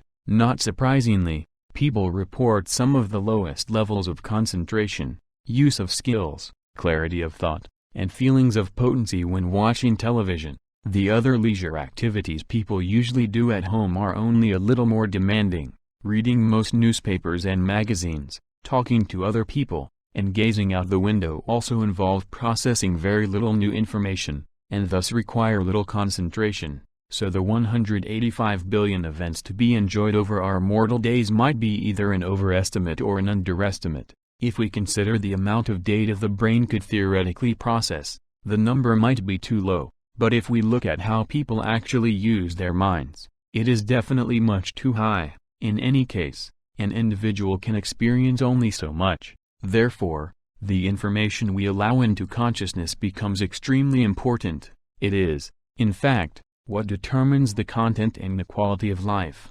Attention as psychic energy. Information enters consciousness either because we intend to focus attention on it or as a result of attentional habits based on biological or social instructions. For instance, driving down the highway, we pass hundreds of cars without actually being aware of them. Their shape and color might register for a fraction of a second, and then they are immediately forgotten. But occasionally we notice a particular vehicle, perhaps because it is swerving unsteadily between lanes, or because it is moving very slowly, or because of its unusual appearance. The image of the unusual car enters the focus of consciousness, and we become aware of it. In the mind, the visual information about the car, for example, it is swerving, gets related to information about other errant cars stored in memory, to determine into which category the present instance fits. Is this an inexperienced driver, a drunken driver, a momentarily distracted but competent driver? As soon as the event is matched to an already known class of events, it is identified. Now it must be evaluated. Is this something to worry about? If the answer is yes, then we must decide on an appropriate course of action. Should we speed up, slow down, change lanes, stop and alert the highway patrol? All these complex mental operations must be completed in a few seconds, sometimes in a fraction of a second. While forming such a judgment seems to be a lightning-fast reaction, it does take place in real time. And it does not happen automatically. There is a distinct process that makes such reactions possible, a process called attention. It is attention that selects the relevant bits of information from the potential millions of bits available. It takes attention to retrieve the appropriate references from memory, to evaluate the event, and then to choose the right thing to do. Despite its great powers, attention cannot step beyond the limits already described. It cannot notice or hold and focus more information than can be processed simultaneously, retrieving information from memory storage and bringing it into the focus of awareness, comparing information, evaluating, deciding, all make demands on the mind's limited processing capacity. For example, the driver who notices the swerving car will have to stop talking on his cellular phone if he wants to avoid an accident. Some people learn to use this priceless resource efficiently, while others waste it. The mark of a person who is in control of consciousness is the ability to focus attention at will, to be oblivious to distractions, to concentrate for as long as it takes to achieve a goal, and not longer. And the person who can do this usually enjoys the normal course of everyday life. Two very different individuals come to mind to illustrate how attention can be used to order consciousness in the service of one's goals. The first is a European woman who is one of the best-known and powerful women in her country, a scholar of international reputation. She has at the same time built up a thriving business that employs hundreds of people and has been on the cutting edge of its field for a generation. travels constantly to political, business, and professional meetings, moving among her several residences around the world. If there is a concert in the town where she is staying, E will probably be in the audience. At the first free moment she will be at the museum or library, and while she is in a meeting, her chauffeur, instead of just standing around and waiting, will be expected to visit the local art gallery or a museum, for on the way home, his employer will want to discuss what he thought of its paintings. Not 1 minute of V's life is wasted. Usually she is writing, solving problems, reading one of the 5 newspapers or the earmarked sections of books on her daily schedule, or just asking questions, watching curiously what is going on, and planning her next task. Very little of her time is spent on the routine functions of life. Chatting or socializing out of mere politeness is done graciously, but avoided whenever possible. Each day, however, she devotes some time to recharging her mind, by such simple means as standing still for 15 minutes on the lake shore, facing the sun with eyes closed, or she may take her hounds for a walk in the meadows on the hill outside town. E is so much in control of her attentional processes that she can disconnect her consciousness at will and fall asleep for a refreshing nap whenever she has a moment free. E's life has not been easy. Her family became impoverished after World War I, and she herself lost everything, including her freedom, during World War II. Several decades ago she had a chronic disease her doctors were sure was fatal, but she recovered everything, including her health, by disciplining her attention and refusing to diffuse it on unproductive thoughts or activities. At this point she radiates a pure glow of energy, and despite past hardships and the intensity of her present life, she seems to relish thoroughly every minute of it. The second person who comes to mind is in many ways the opposite of E, the only similarity being the same unbending sharpness of attention. R is a slight, at first sight unprepossessing man, shy, modest to the point of self-effacement. He would be easy to forget immediately after a short meeting. Although he is known to only a few, his reputation among them is very great. He is master of an arcane branch of scholarship, and at the same time the author of exquisite verse translated into many languages. Every time one speaks to him, the image of a deep well full of energy comes to mind. As he talks, his eyes take in everything. Every sentence he hears is analyzed 3 or 4 different ways even before the speaker has finished saying it. Things that most people take for granted puzzle him, and until he figures them out in an original yet perfectly appropriate way, he will not let them be. Yet despite this constant effort of focused intelligence, R gives the impression of restfulness, of calm serenity. He always seems aware of the tiniest ripples of activity in his surroundings, but R does not notice things in order to change them or judge them. He is content to register reality, to understand, and then, perhaps, to express his understanding.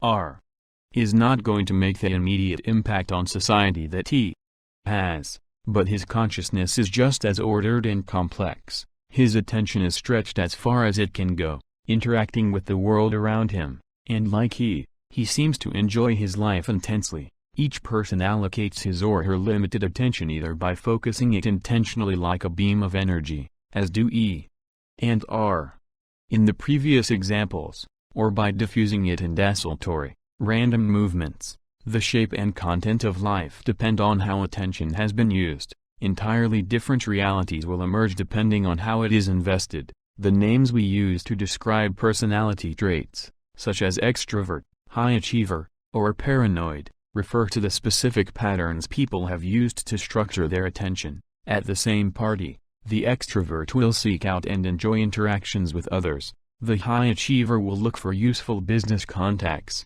and the paranoid will be on guard for signs of danger he must avoid. Attention can be invested in innumerable ways that can make life either rich or miserable. The flexibility of attentional structures is even more obvious when they are compared across cultures or occupational classes. Eskimo hunters are trained to discriminate between dozens of types of snow, and are always aware of the direction and speed of the wind. Traditional Melanesian sailors can be taken blindfolded to any point of the ocean within a radius of several hundred miles from their island home and, if allowed to float for a few minutes in the sea, are able to recognize the spot by the feel of the currents on their bodies. A musician structures her attention so as to focus on nuances of sound that ordinary people are not aware of. A stockbroker focuses on tiny changes in the market that others do not register. A good clinical diagnostician has an uncanny eye for symptoms, because they have trained their attention to process signals that otherwise would pass unnoticed, because attention determines what will or will not appear in consciousness, and because it is also required to make any other mental events, such as remembering, thinking, feeling, and making decisions, happen there. It is useful to think of it as psychic energy. Attention is like energy in that without it no work can be done, and in doing work it is dissipated. We create ourselves by how we invest this energy. Memories, thoughts, and feelings are all shaped by how we use it, and it is an energy under our control, to do with as we please. Hence, attention is our most important tool in the task of improving the quality of experience. Enter the self. But what do those first-person pronouns refer to in the lines above, those we us and our s that are supposed to control attention? Where is the I, the entity that decides what to do with the psychic energy generated by the nervous system? Where does the captain of the ship, the master of the soul, reside? As soon as we consider these questions for even a short while, we realize that the I, or the self as we shall refer to it from now on, is also one of the contents of consciousness. It is one that never strays very far from the focus of attention. Of course my own self exists solely in my own consciousness. In that of others who know me there will be versions of it, most of them probably unrecognizable likenesses of the original myself as I see me.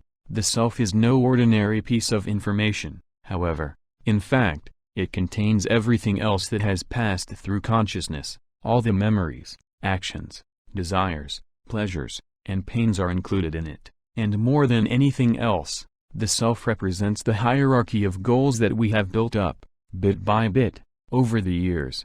The self of the political activist may become indistinguishable from his ideology. The self of the banker may become wrapped up in his investments. Of course, ordinarily we do not think of ourself in this way. At any given time, we are usually aware of only a tiny part of it, as when we become conscious of how we look, of what impression we are making, or of what we really would like to do if we could. We most often associate ourself with our body, though sometimes we extend its boundaries to identify it with a car, house, or family. Yet however much we are aware of it, the self is in many ways the most important element of consciousness, for it represents symbolically all of consciousness's other contents, as well as the pattern of their interrelations. The patient reader who has followed the argument so far might detect at this point a faint trace of circularity. If attention, or psychic energy, is directed by the self, and if the self is the sum of the contents of consciousness and the structure of its goals,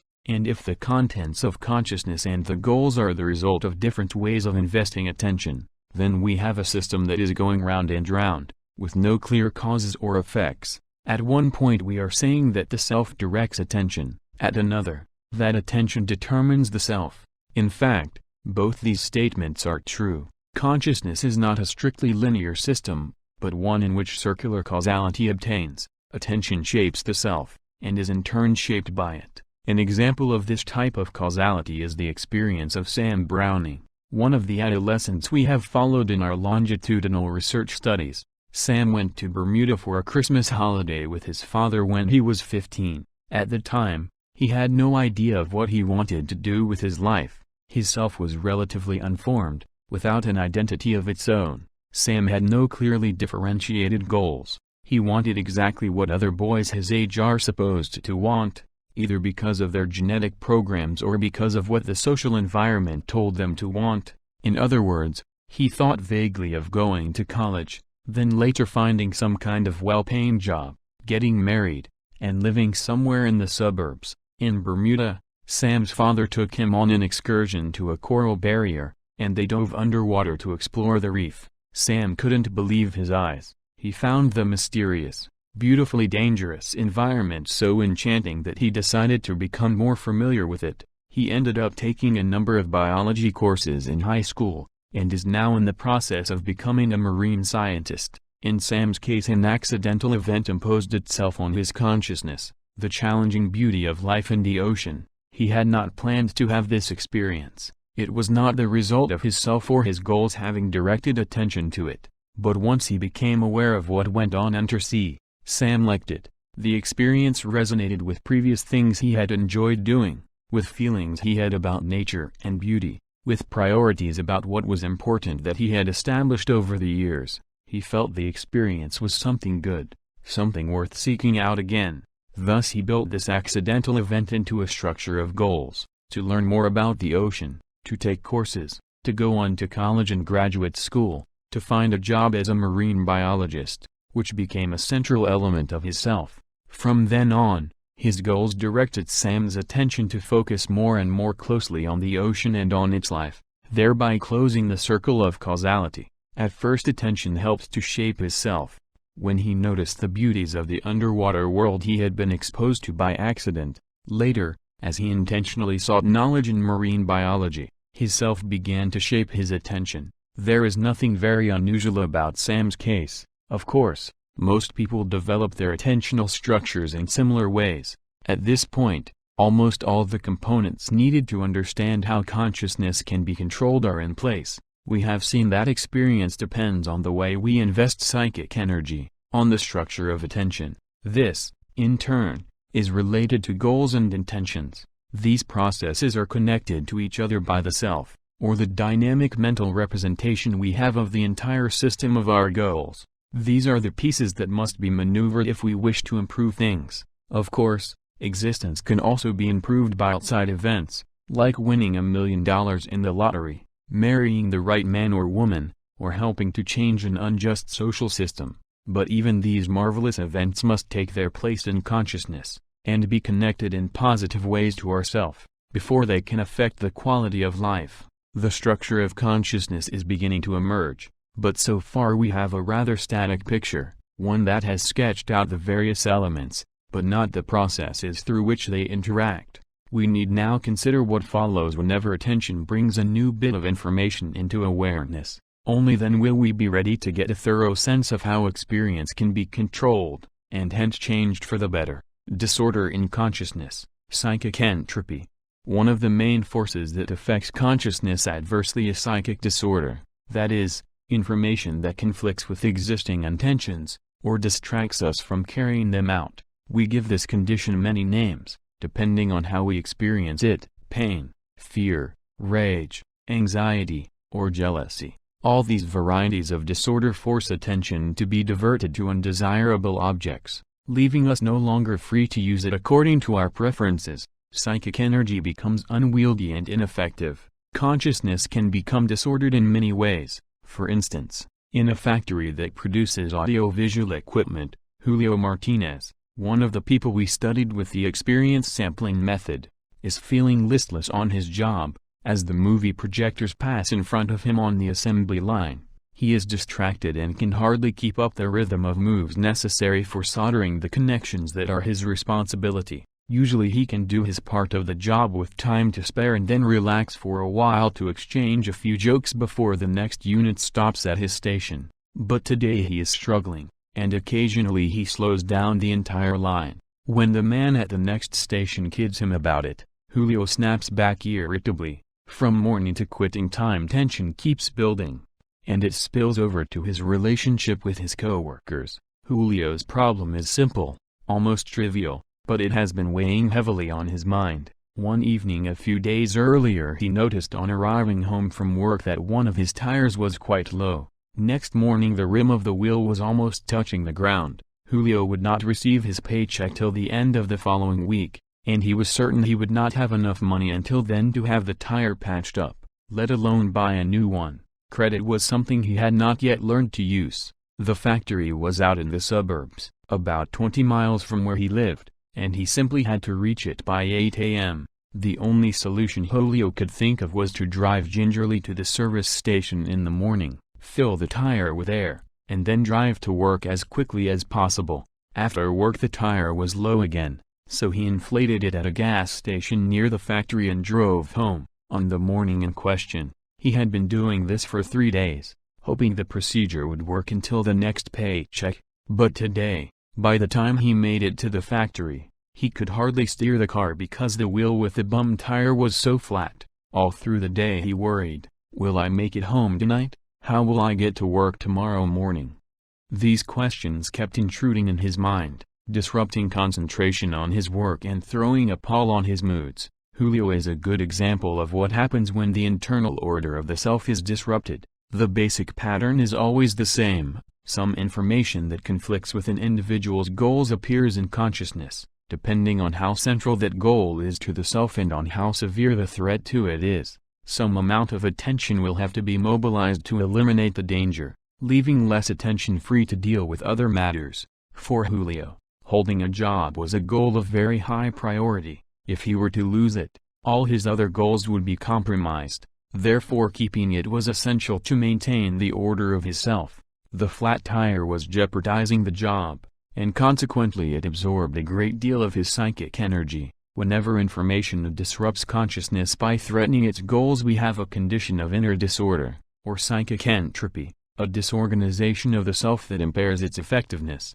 Prolonged experiences of this kind can weaken the self to the point that it is no longer able to invest attention and pursue its goals. Julio's problem was relatively mild and transient. A more chronic example of psychic entropy is the case of Jim Harris, a greatly talented high school sophomore who was in one of our surveys. Alone at home on a Wednesday afternoon, he was standing in front of the mirror in the bedroom his parents used to share. On the box at his feet, a tape of the Grateful Dead was playing, as it had been almost without interruption for the past week. Jim was trying on one of his father's favorite garments, a heavy green chamois shirt his father had worn whenever the two had gone camping together. Passing his hand over the warm fabric, Jim remembered the cozy feeling of being snuggled up to his dad in the smoky tent, while the loons were laughing across the lake. In his right hand, Jim was holding a pair of large sewing scissors. The sleeves were too long for him, and he was wondering if he dared to trim them. Dad would be furious. Or would he even notice? A few hours later, Jim was lying in his bed. On the nightstand beside him was a bottle of aspirin, now empty, although there had been 70 tablets in it just a while before. Jim's parents had separated a year earlier, and now they were getting a divorce. During the week while he was in school, Jim lived with his mother. Friday evenings he packed up to go and stay in his father's new apartment in the suburbs. One of the problems with this arrangement was that he was never able to be with his friends. During the week they were all too busy, and on weekends Jim was stranded in foreign territory where he knew nobody. He spent his free time on the phone, trying to make connections with his friends, or he listened to tapes that he felt echoed the solitude gnawing inside him. But the worst thing, Jim felt, was that his parents were constantly battling for his loyalty. They kept making snide remarks about each other, trying to make Jim feel guilty if he showed any interest or love toward one in the presence of the other. Help. He scribbled in his diary a few days before his attempted suicide, "I don't want to hate my mom. I don't want to hate my dad. I wish they stopped doing this to me." Luckily that evening Jim's sister noticed the empty bottle of aspirin and called her mother, and Jim ended up in the hospital, where his stomach was pumped and he was set back on his feet in a few days. Thousands of kids his age are not that fortunate. The flat tire that threw Julio into a temporary panic and the divorce that almost killed Jim don't act directly as physical causes producing a physical effect, as, for instance, one billiard ball hitting another and making it carom in a predictable direction. The outside event appears in consciousness purely as information, without necessarily having a positive or negative value attached to it. It is the self that interprets that raw information in the context of its own interests, and determines whether it is harmful or not. For instance, if Julio had had more money or some credit, his problem would have been perfectly innocuous. If in the past he had invested more psychic energy in making friends on the job, the flat tire would not have created panic, because he could have always asked one of his co-workers to give him a ride for a few days. And if he had had a stronger sense of self-confidence, the temporary setback would not have affected him as much because he would have trusted his ability to overcome it eventually. Similarly, if Jim had been more independent, the divorce would not have affected him as deeply. But at his age his goals must have still been bound up too closely with those of his mother and father. so that the split between them also split his sense of self. Had he had closer friends or a longer record of goals successfully achieved, his self would have had the strength to maintain its integrity.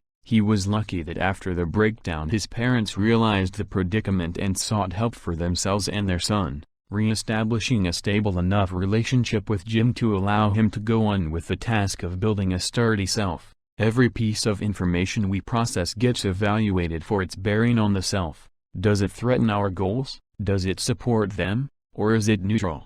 News of the fall of the stock market will upset the banker, but it might reinforce the sense of self of the political activist. A new piece of information will either create disorder in consciousness, by getting us all worked up to face the threat, or it will reinforce our goals, thereby freeing up psychic energy. Order in consciousness, flow.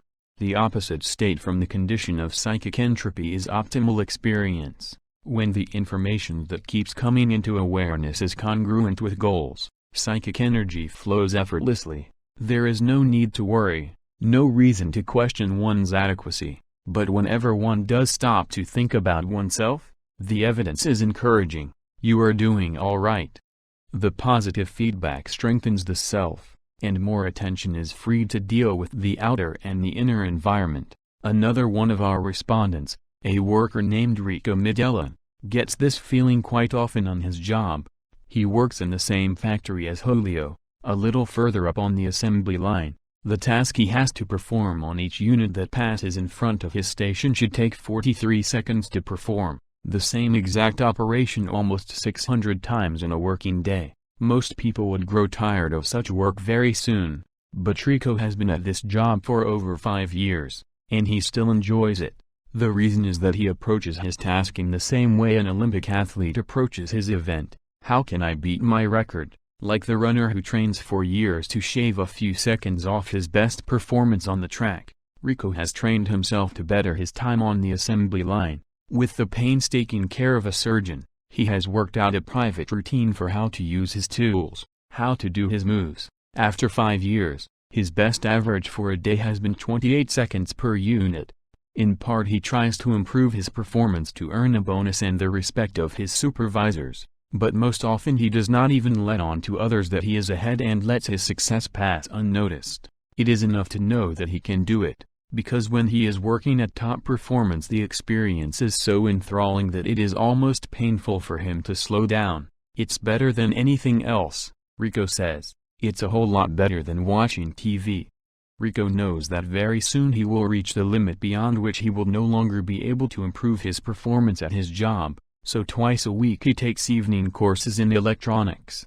When he has his diploma he will seek a more complex job, one that presumably he will confront with the same enthusiasm he has shown so far. For Pam Davis it is much easier to achieve this harmonious, effortless state when she works. As a young lawyer in a small partnership, she is fortunate to be involved in complex, challenging cases. She spends hours in the library, chasing down references and outlining possible courses of action for the senior partners of the firm to follow. Often her concentration is so intense that she forgets to have lunch, and by the time she realizes that she is hungry it is dark outside. While she is immersed in her job every piece of information fits. Even when she is temporarily frustrated, she knows what causes the frustration, and she believes that eventually the obstacle can be overcome. These examples illustrate what we mean by optimal experience. They are situations in which attention can be freely invested to achieve a person's goals,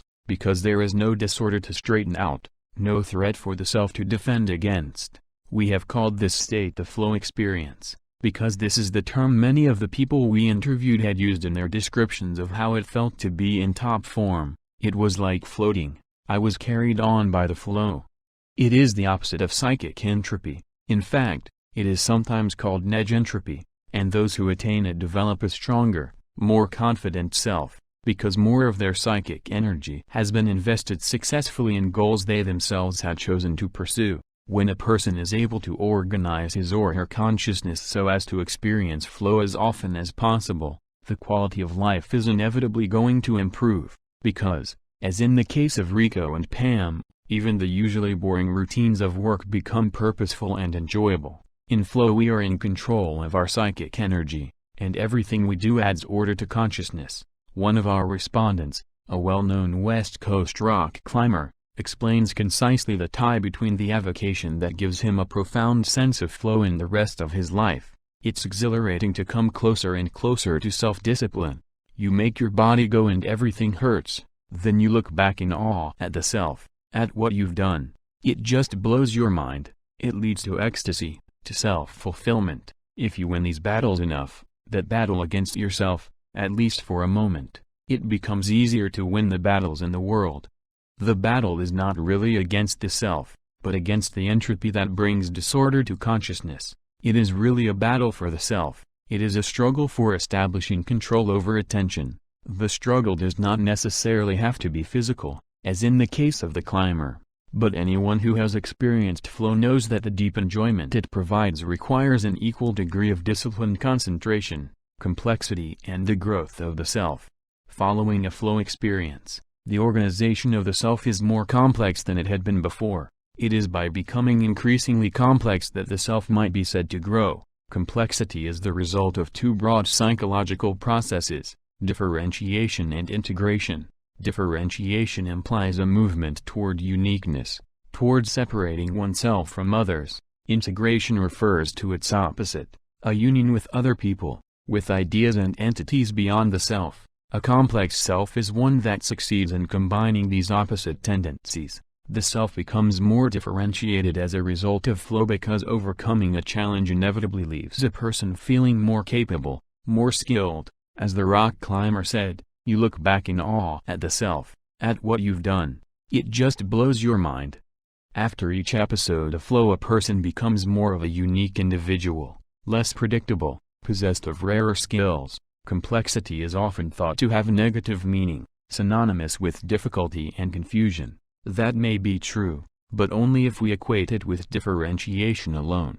Yet complexity also involves a second dimension, the integration of autonomous parts. A complex engine, for instance, not only has many separate components, each performing a different function, but also demonstrates a high sensitivity because each of the components is in touch with all the others.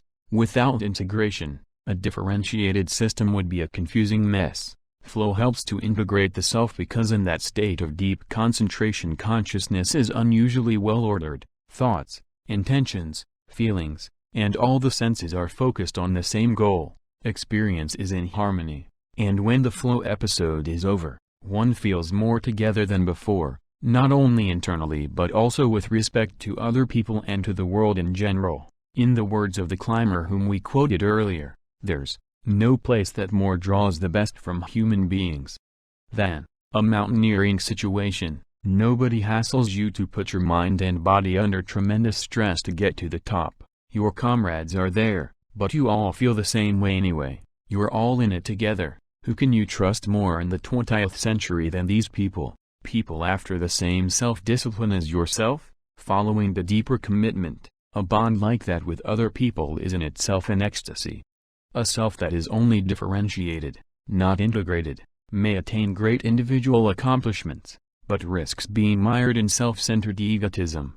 By the same token, a person whose self is based exclusively on integration will be connected and secure, but lack autonomous individuality. Only when a person invests equal amounts of psychic energy in these two processes and avoids both selfishness and conformity is the self likely to reflect complexity. The self becomes complex as a result of experiencing flow. Paradoxically, it is when we act freely, for the sake of the action itself rather than for ulterior motives, that we learn to become more than what we were. When we choose a goal and invest ourselves in it to the limits of our concentration, whatever we do will be enjoyable.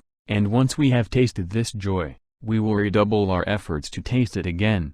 This is the way the self grows. It is the way Rico was able to draw so much out of his ostensibly boring job on the assembly line, or R. From his poetry, it is the way E. overcame her disease to become an influential scholar and a powerful executive. Flow is important both because it makes the present instant more enjoyable, and because it builds the self-confidence that allows us to develop skills and make significant contributions to humankind. The rest of this volume will explore more thoroughly what we know about optimal experiences, how they feel and under what conditions they occur. Even though there is no easy shortcut to flow, it is possible, if one understands how it works, to transform life, to create more harmony in it and to liberate the psychic energy that otherwise would be wasted in boredom or worry, enjoyment in the quality of life. There are two main strategies we can adopt to improve the quality of life. The first is to try making external conditions match our goals. The second is to change how we experience external conditions to make them fit our goals better. For instance, feeling secure is an important component of happiness. The sense of security can be improved by buying a gun, installing strong locks on the front door, moving to a safer neighborhood, exerting political pressure on City Hall for more police protection, or helping the community to become more conscious of the importance of civil order. All these different responses are aimed at bringing conditions in the environment more in line with our goals. The other method by which we can feel more secure involves modifying what we mean by security. If one does not expect perfect safety, recognizes that risks are inevitable, and succeeds in enjoying a less than ideally predictable world, the threat of insecurity will not have as great a chance of marring happiness. Neither of these strategies is effective when used alone. Changing external conditions might seem to work at first, but if a person is not in control of his consciousness, the old fears or desires will soon return, reviving previous anxieties. One cannot create a complete sense of inner security even by buying one's own Caribbean island and surrounding it with armed bodyguards and attack dogs. The myth of King Midas well illustrates the point that controlling external conditions does not necessarily improve existence. Like most people, King Midas supposed that if he were to become immensely rich, his happiness would be assured, so he made a pact with the gods, who after much haggling granted his wish that everything he touched would turn into gold.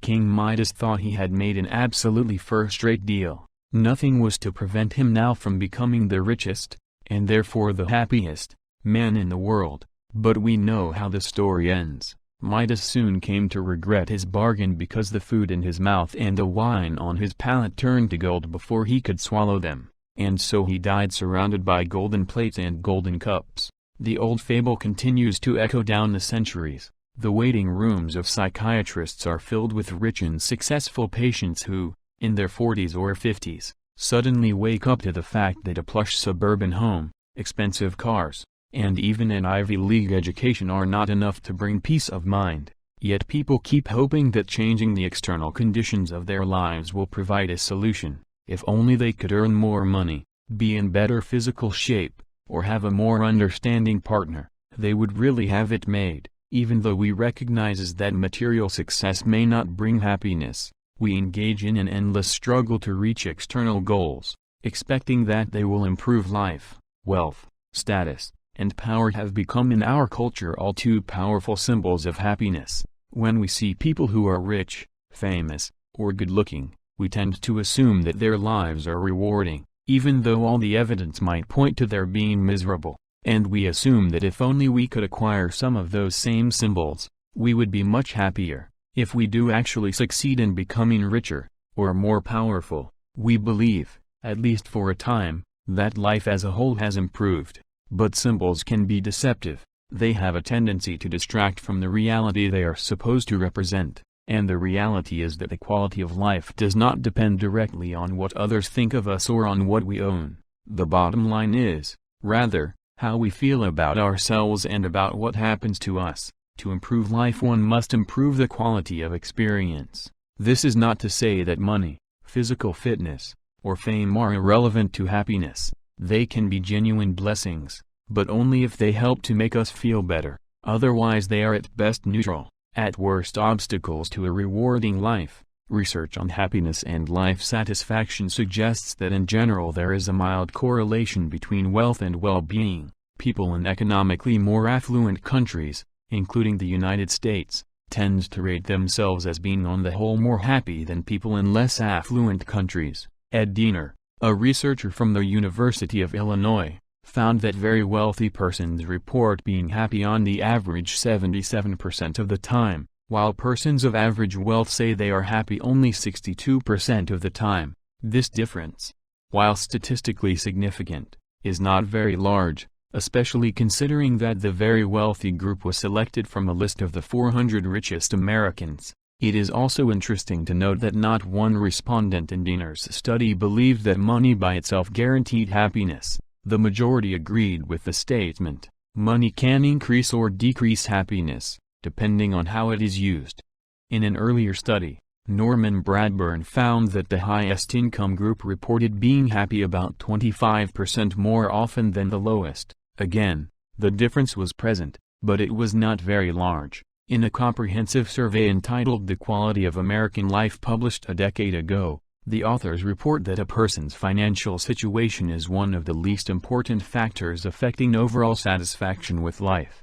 Given these observations, instead of worrying about how to make $1 million or how to win friends and influence people, it seems more beneficial to find out how everyday life can be made more harmonious and more satisfying, and thus achieve by a direct route what cannot be reached through the pursuit of symbolic goals, pleasure and enjoyment.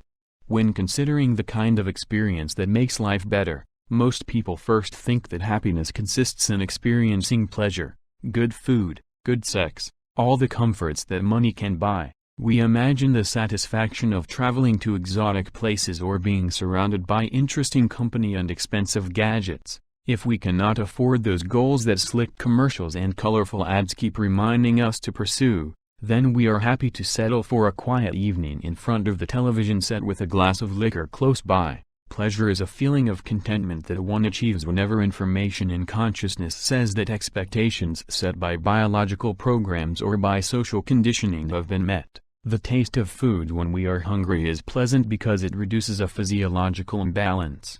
Resting in the evening while passively absorbing information from the media, with alcohol or drugs to dull the mind overexcited by the demands of work, is pleasantly relaxing. Traveling to Acapulco is pleasant because the stimulating novelty restores our palate jaded by the repetitive routines of everyday life, and because we know that this is how the beautiful people also spend their time. Pleasure is an important component of the quality of life, but by itself it does not bring happiness. Sleep, rest, food, and sex provide restorative homeostatic experiences that return consciousness to order after the needs of the body intrude and cause psychic entropy to occur, but they do not produce psychological growth. They do not add complexity to the self. Pleasure helps to maintain order, but by itself cannot create new order and consciousness. When people ponder further about what makes their lives rewarding, they tend to move beyond pleasant memories and begin to remember other events, other experiences that overlap with pleasurable ones but fall into a category that deserves a separate name: enjoyment. Enjoyable events occur when a person has not only met some prior expectation or satisfied a need or a desire but also gone beyond what he or she has been programmed to do and achieved something unexpected, perhaps something even unimagined before. Enjoyment is characterized by this forward movement,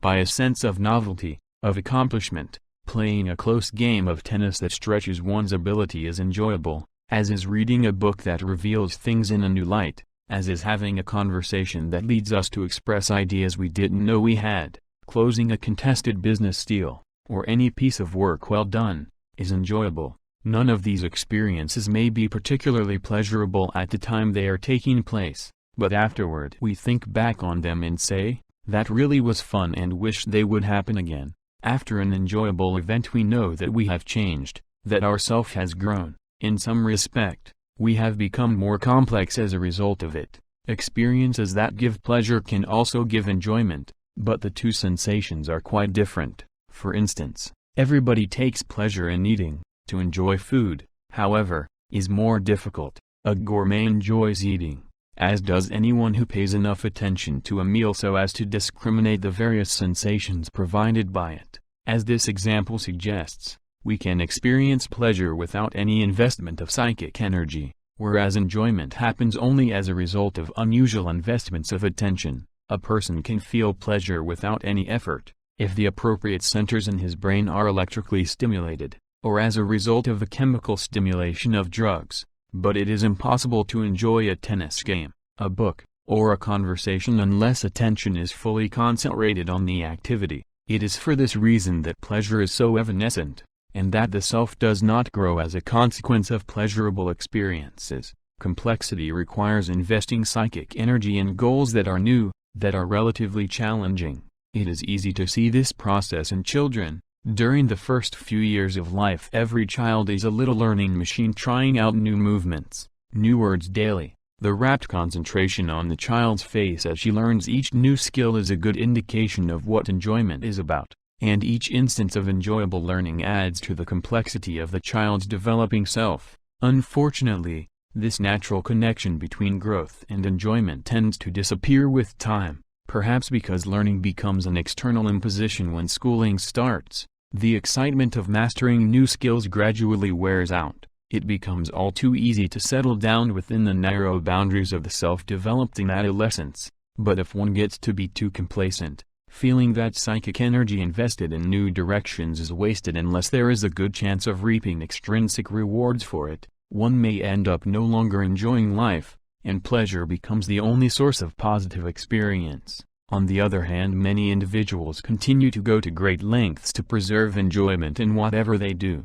I used to know an old man in one of the decrepit suburbs of Naples who made a precarious living out of a ramshackle antique store his family had owned for generations. One morning a prosperous-looking American lady walked into the store, and after looking around for a while, asked the price of a pair of Baroque wooden putti, those chubby little cherubs so dear to Neapolitan craftsmen of a few centuries ago, and to their contemporary imitators. Signor Orsini, the owner, quoted an exorbitant price. The woman took out her folder of traveler's checks, ready to pay for the dubious artifacts. I held my breath, glad for the unexpected windfall about to reach my friend, but I didn't know Signor Orsini well enough. He turned purple and with barely contained agitation escorted the customer out of the store. No, signora, I am sorry but I cannot sell you those angels.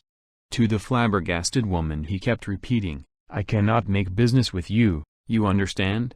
After the tourist finally left, he calmed down and explained, if I were starving, I would have taken her money, but since I am not, why should I make a deal that isn't any fun? I enjoy the clash of wits involved in bargaining, when two persons try to outdo each other with ruses and with eloquence. She didn't even flinch. She didn't know any better. She didn't pay me the respect of assuming that I was going to try to take advantage of her. If I had sold those pieces to that woman at that ridiculous price, I would have felt cheated. Few people, in southern Italy or elsewhere, have this strange attitude toward business transactions. But then I suspect that they don't enjoy their work as much as Signor Orsini did, either. Without enjoyment life can be endured, and it can even be pleasant, but it can be so only precariously, depending on luck and the cooperation of the external environment. To gain personal control over the quality of experience, however, one needs to learn how to build enjoyment into what happens day in, day out. The rest of this chapter provides an overview of what makes experience enjoyable. This description is based on long interviews, questionnaires, and other data collected over a dozen years from several thousand respondents. Initially we interviewed only people who spent a great amount of time and effort in activities that were difficult, yet provided no obvious rewards, such as money or prestige. Rock climbers, composers of music, chess players, amateur athletes. Our later studies included interviews with ordinary people, leading ordinary existences. We asked them to describe how it felt when their lives were at their fullest, when what they did was most enjoyable. These people included urban Americans, surgeons, professors, clerical and assembly line workers, young mothers, retired people, and teenagers. They also included respondents from Korea, Japan, Thailand, Australia, various European cultures, and a Navajo reservation. On the basis of these interviews we can now describe what makes an experience enjoyable, and thus provide examples that all of us can use to enhance the quality of life. The elements of enjoyment. The first surprise we encountered in our study was how similarly very different activities were described when they were going especially well. Apparently the way a long-distance swimmer felt when crossing the English Channel was almost identical to the way a chess player felt during a tournament or a climber progressing up a difficult rock face. All these feelings were shared, in important respects, by subjects ranging from musicians composing a new quartet to teenagers from the ghetto involved in a championship basketball game. The second surprise was that, regardless of culture, stage of modernization, social class, age, or gender, the respondents described enjoyment in very much the same way. What they did to experience enjoyment varied enormously. The elderly Koreans liked to meditate, the teenage Japanese liked to swarm around in motorcycle gangs, but they described how it felt when they enjoyed themselves in almost identical terms. Moreover, the reasons the activity was enjoyed shared many more similarities than differences. In sum, optimal experience, and the psychological conditions that make it possible, seem to be the same the world over. As our studies have suggested, the phenomenology of enjoyment has 8 major components. When people reflect on how it feels when their experience is most positive, they mention at least one, and often all, of the following. First, the experience usually occurs when we confront tasks we have a chance of completing. Second, we must be able to concentrate on what we are doing. Third and fourth, the concentration is usually possible because the task undertaken has clear goals and provides immediate feedback. Fifth, one acts with a deep but effortless involvement that removes from awareness the worries and frustrations of everyday life. Sixth, enjoyable experiences allow people to exercise a sense of control over their actions. Seventh, concern for the self disappears, yet paradoxically the sense of self emerges stronger after the flow experience is over. Finally, the sense of the duration of time is altered. Hours pass by in minutes, and minutes can stretch out to seem like hours. The combination of all these elements causes a sense of deep enjoyment that is so rewarding people feel that expending a great deal of energy is worthwhile simply to be able to feel it. We shall take a closer look at each of these elements so that we may better understand what makes enjoyable activities so gratifying. With this knowledge, it is possible to achieve control of consciousness and turn even the most humdrum moments of everyday lives into events that help the self grow. A challenging activity that requires skills. Sometimes a person reports having an experience of extreme joy, a feeling of ecstasy for no apparent good reason. A bar of haunting music may trigger it, or a wonderful view, or even less, just a spontaneous sense of well-being. But by far the overwhelming proportion of optimal experiences are reported to occur within sequences of activities that are goal-directed and bounded by rules. Activities that require the investment of psychic energy, and that could not be done without the appropriate skills. Why this should be so will become clear as we go along. At this point it is sufficient to note that this seems to be universally the case.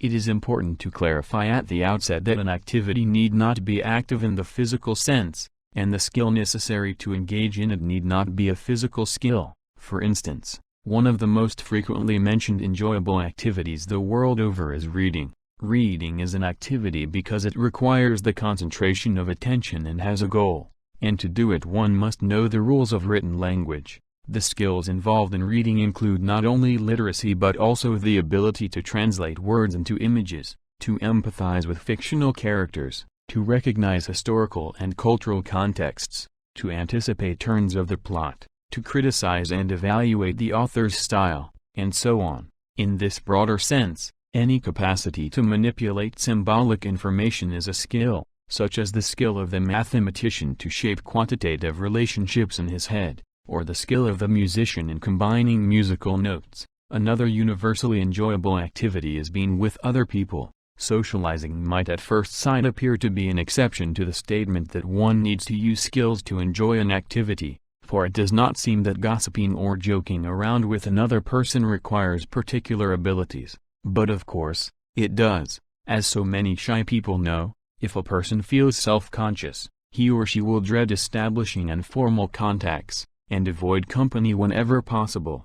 Any activity contains a bundle of opportunities for action, or challenges, that require appropriate skills to realize. For those who don't have the right skills, the activity is not challenging, it is simply meaningless. Setting up a chessboard gets the juices of a chess player flowing, but leaves cold anyone who does not know the rules of the game. To most people, the sheer wall of El Capitan in Yosemite Valley is just a huge chunk of featureless rock, but to the climber it is an arena offering an endlessly complex symphony of mental and physical challenges. One simple way to find challenges is to enter a competitive situation. Hence the great appeal of all games and sports that pit a person or team against another. In many ways, competition is a quick way of developing complexity. "He who wrestles with us," wrote Edmund Burke, "strengthens our nerves, and sharpens our skill. Our antagonist is our helper." The challenges of competition can be stimulating and enjoyable, but when beating the opponent takes precedence in the mind over performing as well as possible, enjoyment tends to disappear. Competition is enjoyable only when it is a means to perfect one's skills. When it becomes an end in itself, it ceases to be fun. But challenges are by no means confined to competitive or to physical activities. They are necessary to provide enjoyment even in situations where one would not expect them to be relevant. For example, here is a quote from one of our studies, of a statement made by an art expert describing the enjoyment he takes in looking at a painting, something most people would regard as an immediate, intuitive process. "A lot of pieces that you deal with are very straightforward. And you don't find anything exciting about them, you know, but there are other pieces that have some sort of challenge. Those are the pieces that stay in your mind, that are the most interesting." In other words, even the passive enjoyment one gets from looking at a painting or sculpture depends on the challenges that the work of art contains. Activities that provide enjoyment are often those that have been designed for this very purpose. Games, sports, and artistic and literary forms were developed over the centuries for the express purpose of enriching life with enjoyable experiences. But it would be a mistake to assume that only art and leisure can provide optimal experiences. In a healthy culture, productive work and the necessary routines of everyday life are also satisfying. In fact, one purpose of this book is to explore ways in which even routine details can be transformed into personally meaningful games that provide optimal experiences. Mowing the lawn or waiting in a dentist's office can become enjoyable provided one restructures the activity by providing goals, rules, and the other elements of enjoyment to be reviewed below. Heinz Meyer-Leibniz, the famous German experimental physicist and a descendant of the 18th century philosopher and mathematician, provides an intriguing example of how one can take control of a boring situation and turn it into a mildly enjoyable one. Professor Meyer-Leibniz suffers from an occupational handicap common to academicians, having to sit through endless, often boring conferences. To alleviate this burden, he invented a private activity that provides just enough challenges for him not to be completely bored during a dull lecture, but is so automated that it leaves enough attention free so that if something interesting is being said, it will register in his awareness. What he does is this: whenever a speaker begins to get tedious, he starts to tap his right thumb once, then the third finger of the right hand, then the index, then the fourth finger, then the third finger again, then the little finger of the right hand. Then he moves to the left hand and taps the little finger, the middle finger, the fourth finger, the index, and the middle finger again, and ends with the thumb of the left hand. Then the right hand reverses the sequence of fingering, followed by the reverse of the left hand sequence. It turns out that by introducing full and half stops at regular intervals, there are 888 combinations one can move through without repeating the same pattern. By interspersing pauses among the taps at regular intervals, the pattern acquires an almost musical harmony, and in fact it is easily represented on a musical staff. After inventing this innocent game, Professor Meyer-Leibniz found an interesting use for it, as a way of measuring the length of trains of thought. The pattern of 888 taps, repeated 3 times, provides a set of 2,664 taps that, with practice, takes almost exactly 12 minutes to perform. As soon as he starts tapping, by shifting attention to his fingers, Professor Meyer-Leibniz can tell exactly at what point he is in the sequence. So suppose that a thought concerning one of his physics experiments appears in his consciousness while he is tapping during a boring lecture. He immediately shifts attention to his fingers, and registers the fact that he is at the 300th tap of the second series. Then in the same split second he returns to the train of thought about the experiment. At a certain point the thought is completed, and he has figured out the problem. How long did it take him to solve the problem? By shifting attention back to his fingers, he notices that he is about to finish the second series. The thought process has taken approximately 2¼ minutes to play itself out. Few people bother inventing quite such ingenious and complex diversions to improve the quality of their experiences, but all of us have more modest versions of the same. Everybody develops routines to fill in the boring gaps of the day, or to bring experience back on an even keel when anxiety threatens. Some people are compulsive doodlers, others chew on things or smoke, smooth their hair, hum a tune, or engage in more esoteric private rituals that have the same purpose: to impose order in consciousness through the performance of patterned action. These are the microflow activities that help us negotiate the doldrums of the day, but how enjoyable an activity is depends ultimately on its complexity. The small automatic games woven into the fabric of everyday life help reduce boredom, but add little to the positive quality of experience. For that, one needs to face more demanding challenges, and use higher-level skills. In all the activities people in our study reported engaging in, enjoyment comes at a very specific point, whenever the opportunities for action perceived by the individual are equal to his or her capabilities. Playing tennis, for instance, is not enjoyable if the two opponents are mismatched. The less skilled player will feel anxious, and the better player will feel bored. The same is true of every other activity. A piece of music that is too simple relative to one's listening skills will be boring, while music that is too complex will be frustrating. Enjoyment appears at the boundary between boredom and anxiety, when the challenges are just balanced with the person's capacity to act. The golden ratio between challenges and skills does not only hold true for human activities.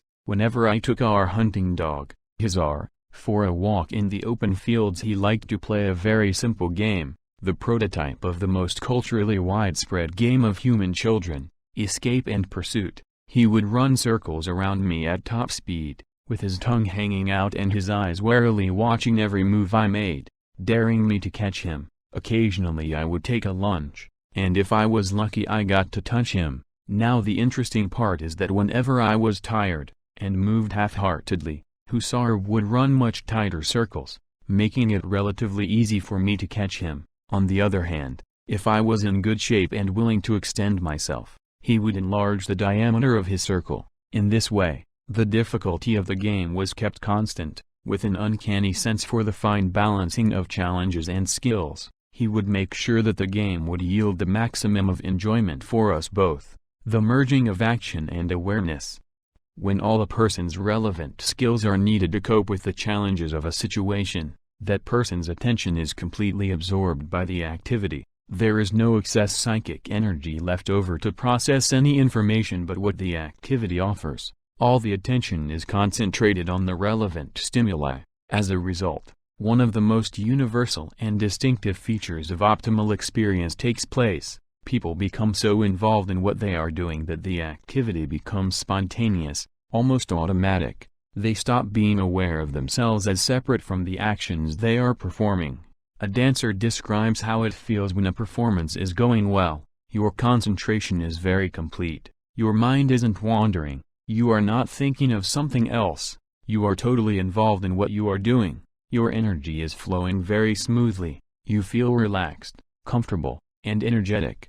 A rock climber explains how it feels when he is scaling a mountain. You are so involved in what you are doing, that, you aren't thinking of yourself as separate from the immediate activity. You don't see yourself as separate from what you are doing. A mother who enjoys the time spent with her small daughter, her reading is the one thing that she's really into, and we read together. She reads to me, and I read to her, and that's a time when I sort of lose touch with the rest of the world. I'm totally absorbed in what I'm doing. A chess player tells of playing in a tournament. The concentration is like breathing. You never think of it. The roof could fall in and, if it missed you, you would be unaware of it. It is for this reason that we called the optimal experience flow. The short and simple word describes well the sense of seemingly effortless movement. The following words from a poet and rock climber apply to all the thousands of interviews collected by us and by others over the years. The mystique of rock climbing is climbing. You get to the top of a rock glad it's over but really wish it would go on forever. The justification of climbing is climbing, like the justification of poetry is writing. You don't conquer anything except things in yourself. The act of writing justifies poetry. Climbing is the same. recognizing that you are a flow. The purpose of the flow is to keep on flowing, not looking for a peak or utopia but staying in the flow. It is not a moving up but a continuous flowing. You move up to keep the flow going. There is no possible reason for climbing except the climbing itself. It is a self-communication. Although the flow experience appears to be effortless, it is far from being so. It often requires strenuous physical exertion, or highly disciplined mental activity. It does not happen without the application of skilled performance. Any lapse in concentration will erase it, and yet while it lasts consciousness works smoothly, action follows action seamlessly. In normal life, we keep interrupting what we do with doubts and questions. Why am I doing this? Should I perhaps be doing something else? Repeatedly we question the necessity of our actions, and evaluate critically the reasons for carrying them out. But in flow there is no need to reflect, because the action carries us forward as if by magic. Clear goals and feedback. The reason it is possible to achieve such complete involvement in a flow experience is that goals are usually clear, and feedback immediate. A tennis player always knows what she has to do: return the ball into the opponent's court, and each time she hits the ball she knows whether she has done well or not. The chess player's goals are equally obvious: to mate the opponent's king before his own is mated. With each move, he can calculate whether he has come closer to this objective. The climber inching up a vertical wall of rock has a very simple goal in mind: to complete the climb without falling. Every second, hour after hour, he receives information that he is meeting that basic goal. Of course, if one chooses a trivial goal, success in it does not provide enjoyment. If I set as my goal to remain alive while sitting on the living room sofa, I also could spend days knowing that I was achieving it, just as the rock climber does. But this realization would not make me particularly happy, whereas the climber's knowledge brings exhilaration to his dangerous ascent. Certain activities require a very long time to accomplish, yet the components of goals and feedback are still extremely important to them. One example was given by a 62-year-old woman living in the Italian Alps, who said her most enjoyable experiences were taking care of the cows and tending the orchard. I find special satisfaction in caring for the plants. I like to see them grow day by day. It is very beautiful. Although it involves a period of patient waiting, seeing the plants one has cared for grow provides a powerful feedback even in the urban apartments of American cities. Another example is solo ocean cruising, in which a person alone might sail for weeks in a small boat without seeing land. Jim Macbeth, who did a study of flow in ocean cruising, comments on the excitement the sailor feels when, after days of anxiously scanning the empty reaches of water, he discerns the outline of the island he had been aiming for as it starts to rise over the horizon. One of the legendary cruisers describes this sensation as follows: I experienced a sense of satisfaction coupled with some astonishment that my observations of the very distant sun from an unsteady platform and the use of some simple tables enabled a small island to be found with certainty after an ocean crossing. And another: each time, I feel the same mixture of astonishment, love, and pride as this new land is born which seems to have been created for me and by me. The goals of an activity are not always as clear as those of tennis, and the feedback is often more ambiguous than the simple "I am not falling" information processed by the climber. A composer of music, for instance, may know that he wishes to write a song, or a flute concerto, but other than that, his goals are usually quite vague. And how does he know whether the notes he is writing down are right or wrong? The same situation holds true for the artist painting a picture, and for all activities that are creative or open-ended in nature, but these are all exceptions that prove the rule. Unless a person learns to set goals and to recognize and gauge feedback in such activities, she will not enjoy them. In some creative activities, where goals are not clearly set in advance, a person must develop a strong personal sense of what she intends to do. The artist might not have a visual image of what the finished painting should look like, but when the picture has progressed to a certain point, she should know whether this is what she wanted to achieve or not. And a painter who enjoys painting must have internalized criteria for good or bad so that after each brush stroke she can say, yes, this works, no, this doesn't. Without such internal guidelines, it is impossible to experience flow. Sometimes the goals and the rules governing an activity are invented, or negotiated on the spot. For example, teenagers enjoy impromptu interactions in which they try to gross each other out, or tell tall stories, or make fun of their teachers. The goal of such sessions emerges by trial and error, and is rarely made explicit. Often it remains below the participants' level of awareness. Yet it is clear that these activities develop their own rules and that those who take part have a clear idea of what constitutes a successful move, and of who is doing well. In many ways this is the pattern of a good jazz band, or any improvisational group. Scholars or debaters obtain similar satisfaction when the moves in their arguments mesh smoothly, and produce the desired result. What constitutes feedback varies considerably in different activities. Some people are indifferent to things that others cannot get enough of. For instance, surgeons who love doing operations claim that they wouldn't switch to internal medicine even if they were paid 10 times as much as they are for doing surgery, because an internist never knows exactly how well he is doing.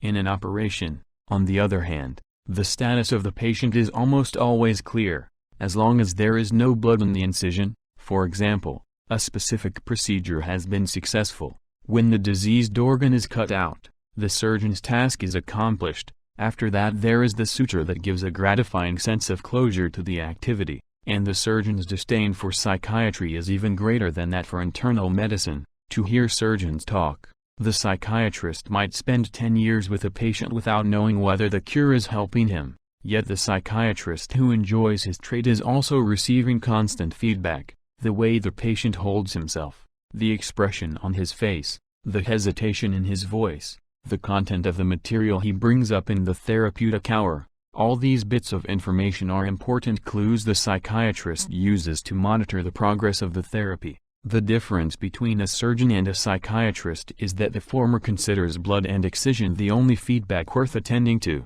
whereas the latter considers the signals reflecting a patient's state of mind to be significant information. The surgeon judges the psychiatrist to be soft because he is interested in such ephemeral goals. The psychiatrist thinks the surgeon crude for his concentration on mechanics. The kind of feedback we work toward is in and of itself often unimportant. What difference does it make if I hit the tennis ball between the white lines, if I immobilize the enemy king on the chessboard, or if I notice a glimmer of understanding in my patient's eyes at the end of the therapeutic hour? What makes this information valuable is the symbolic message it contains, that I have succeeded in my goal. Such knowledge creates order in consciousness, and strengthens the structure of the self. Almost any kind of feedback can be enjoyable, provided it is logically related to a goal in which one has invested psychic energy.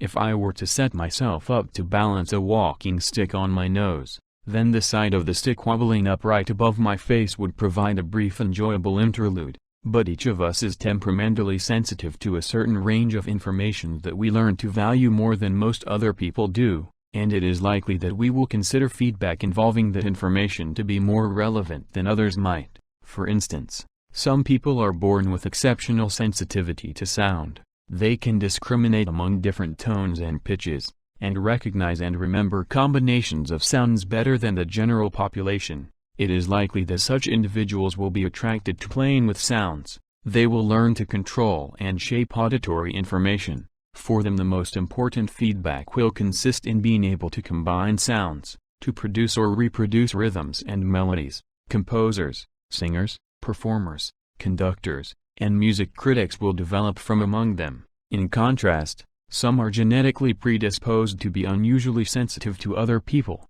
and they will learn to pay attention to the signals they send out. The feedback they will be looking for is the expression of human emotion. Some people have fragile selves that need constant reassurance, and for them the only information that counts is winning in a competitive situation. Others have invested so much in being liked that the only feedback they take into account is approval and admiration. A good illustration of the importance of feedback is contained in the responses of a group of blind religious women interviewed by Professor Fausto Massimini's team of psychologists in Milan, Italy. Like the other respondents in our studies, they were asked to describe the most enjoyable experiences in their lives. For these women, many of whom had been sightless since birth, the most frequently mentioned flow experiences were the result of reading books in Braille, praying, doing handicrafts like knitting and binding books, and helping each other in case of sickness or other need. Of the over 600 people interviewed by the Italian team,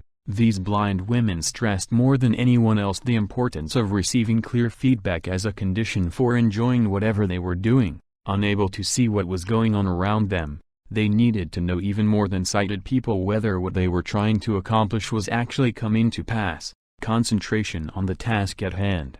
One of the most frequently mentioned dimensions of the flow experience is that, while it lasts, one is able to forget all the unpleasant aspects of life. This feature of flow is an important byproduct of the fact that enjoyable activities require a complete focusing of attention on the task at hand, thus leaving no room in the mind for irrelevant information. In normal everyday existence, we are the prey of thoughts and worries intruding unwanted in consciousness, because most jobs, and home life in general, lack the pressing demands of flow experiences. Concentration is rarely so intense that preoccupations and anxieties can be automatically ruled out. Consequently, the ordinary state of mind involves unexpected and frequent episodes of entropy interfering with the smooth run of psychic energy. This is one reason why flow improves the quality of experience. The clearly structured demands of the activity impose order, and exclude the interference of disorder in consciousness. A professor of physics who was an avid rock climber described his state of mind while climbing as follows: "It is as if my memory input has been cut off. All I can remember is the last 30 seconds, and all I can think ahead is the next 5 minutes." In fact, any activity that requires concentration has a similarly narrow window of time, but it is not only the temporal focus that counts. What is even more significant is that only a very select range of information can be allowed into awareness. Therefore, all the troubling thoughts that ordinarily keep passing through the mind are temporarily kept in abeyance. As a young basketball player explains, "The court, that's all that matters. Sometimes out on the court I think of a problem, like fighting with my steady girl, and I think that's nothing compared to the game. You can think about a problem all day, but as soon as you get in the game, the hell with it." And another, "Kids my age, they think a lot. But when you are playing basketball, that's all there is on your mind, just basketball. Everything seems to follow right along." A mountaineer expands on the same theme. When you're climbing, you're not aware of other problematic life situations. It becomes a world unto its own, significant only to itself. It's a concentration thing. Once you're into the situation, it's incredibly real, and you're very much in charge of it. It becomes your total world. A similar sensation is reported by a dancer. "I get a feeling that I don't get anywhere else. I have more confidence in myself than any other time. Maybe an effort to forget my problems. Dance is like therapy. If I am troubled about something, I leave it out of the door as I go in." The dance studio. On a larger time scale, ocean cruising provides an equivalent merciful oblivion. But no matter how many little discomforts there may be at sea, one's real cares and worries seem to drop out of sight as the land slips behind the horizon. Once we were at sea, there was no point in worrying. There was nothing we could do about our problems till we reached the next port. Life was, for a while, stripped of its artificialities. Other problems seemed quite unimportant compared with the state of the wind and the sea and the length of the day's run.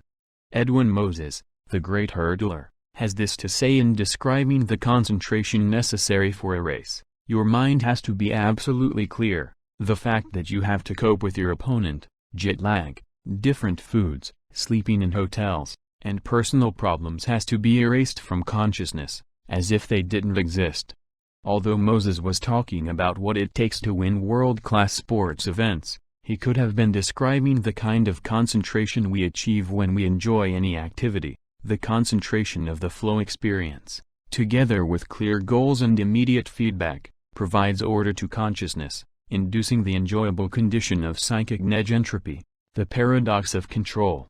Enjoyment often occurs in games, sports, and other leisure activities that are distinct from ordinary life, where any number of bad things can happen. If a person loses a chess game or botches his hobby, he need not worry. In real life, however, a person who mishandles a business deal may get fired, lose the mortgage on the house, and end up on public assistance. Thus the flow experience is typically described as involving a sense of control, or, more precisely, as lacking the sense of worry about losing control that is typical in many situations of normal life. Here is how a dancer expresses this dimension of the flow experience. A strong relaxation and calmness comes over me. I have no worries of failure. What a powerful and warm feeling it is. I want to expand, to hug the world. I feel enormous power to effect something of grace and beauty.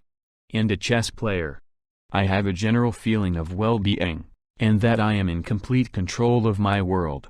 What these respondents are actually describing is the possibility, rather than the actuality, of control. The ballet dancer may fall, break her leg, and never make the perfect turn, and the chess player may be defeated and never become a champion. But at least in principle, in the world of flow, perfection is attainable. This sense of control is also reported in enjoyable activities that involve serious risks, activities that to an outsider would seem to be much more potentially dangerous than the affairs of normal life. People who practice hang gliding, spelunking, rock climbing, race car driving, deep-sea diving, and many similar sports for fun are purposefully placing themselves in situations that lack the safety nets of civilized life. Yet all these individuals report flow experiences in which a heightened sense of control plays an important part. It is usual to explain the motivation of those who enjoy dangerous activities as some sort of pathological need. They are trying to exorcise a deep-seated fear. They are compensating. They are compulsively reenacting an Oedipal fixation. They are sensation seekers. While such motives may be occasionally involved, what is most striking, when one actually speaks to specialists in risk, is how their enjoyment derives not from the danger itself, but from their ability to minimize it. So rather than a pathological thrill that comes from courting disaster, the positive emotion they enjoy is the perfectly healthy feeling of being able to control potentially dangerous forces. The important thing to realize here is that activities that produce flow experiences, even the seemingly most risky ones, are so constructed as to allow the practitioner to develop sufficient skills to reduce the margin of error to as close to zero as possible. Rock climbers, for instance, recognize two sets of dangers, objective and subjective ones. The first kind are the unpredictable physical events that might confront a person on the mountain: a sudden storm, an avalanche, a falling rock, a drastic drop in temperature. One can prepare oneself against these threats, but they can never be completely foreseen. Subjective dangers are those that arise from the climber's lack of skill, including the inability to estimate correctly the difficulty of a climb in relation to one's ability. The whole point of climbing is to avoid objective dangers as much as possible, and to eliminate subjective dangers entirely by rigorous discipline and sound preparation. As a result, climbers genuinely believe that climbing the Matterhorn is safer than crossing a street in Manhattan, where the objective dangers, taxi drivers, bicycle messengers, buses, muggers, are far less predictable than those on the mountain, and where personal skills have less chance to ensure the pedestrian's safety. As this example illustrates, what people enjoy is not the sense of being in control, but the sense of exercising control in difficult situations. It is not possible to experience a feeling of control unless one is willing to give up the safety of protective routines. Only when a doubtful outcome is at stake, and one is able to influence that outcome, can a person really know whether she is in control. One type of activity seems to constitute an exception. Games of chance are enjoyable, yet by definition they are based on random outcomes presumably not affected by personal skills. The spin of a roulette wheel or the turn of a card in blackjack cannot be controlled by the player. In this case, at least, the sense of control must be irrelevant to the experience of enjoyment. The objective conditions, however, happen to be deceptive, for it is actually the case that gamblers who enjoy games of hazard are subjectively convinced that their skills do play a major role in the outcome. In fact, they tend to stress the issue of control even more than practitioners of activities where skills obviously allow greater control. Poker players are convinced it is their ability, and not chance, that makes them win. If they lose, they are much more inclined to credit bad luck, but even in defeat they are willing to look for a personal lapse to explain the outcome. Roulette players develop elaborate systems to predict the turn of the wheel. In general, players of games of chance often believe that they have the gift of seeing into the future, at least within the restricted set of goals and rules that defines their game, and this most ancient feeling of control, whose precursors include the rituals of divination so prevalent in every culture, is one of the greatest attractions the experience of gambling offers. This sense of being in a world where entropy is suspended explains in part why flow-producing activities can become so addictive. Novelists have often written on the theme of chess as a metaphor for escape from reality. Vladimir Nabokov's short story The Luchin Defense describes a young chess genius so involved in the game that the rest of his life, his marriage, his friendships, his livelihood, is going by the boards. Luchin tries to cope with these problems, but he is unable to see them except in terms of chess situations. His wife is the White Queen, standing on the fifth square of the third file, threatened by the Black Bishop, who is Luchin's agent, and so forth. In trying to solve his personal conflicts, Luchin turns to chess strategy, and endeavors to invent the Luchin Defense, a set of moves that will make him invulnerable to outside attacks. As his relationships in real life disintegrate, Luchin has a series of hallucinations in which the important people around him become pieces on a huge chessboard, trying to immobilize him. Finally he has a vision of the perfect defense against his problems, and jumps out of the hotel window. Such stories about chess are not so far-fetched. Many champions, including the first and the last great American chess masters, Paul Morphy and Bobby Fischer, became so comfortable with the beautifully clear-cut and logically ordered world of chess that they turned their backs on the messy confusion of the real world. The exhilaration gamblers feel in figuring out random chance is even more notorious. Early ethnographers have described North American Plains Indians so hypnotically involved in gambling with buffalo rib bones that losers would often leave the teepee without clothes in the dead of winter.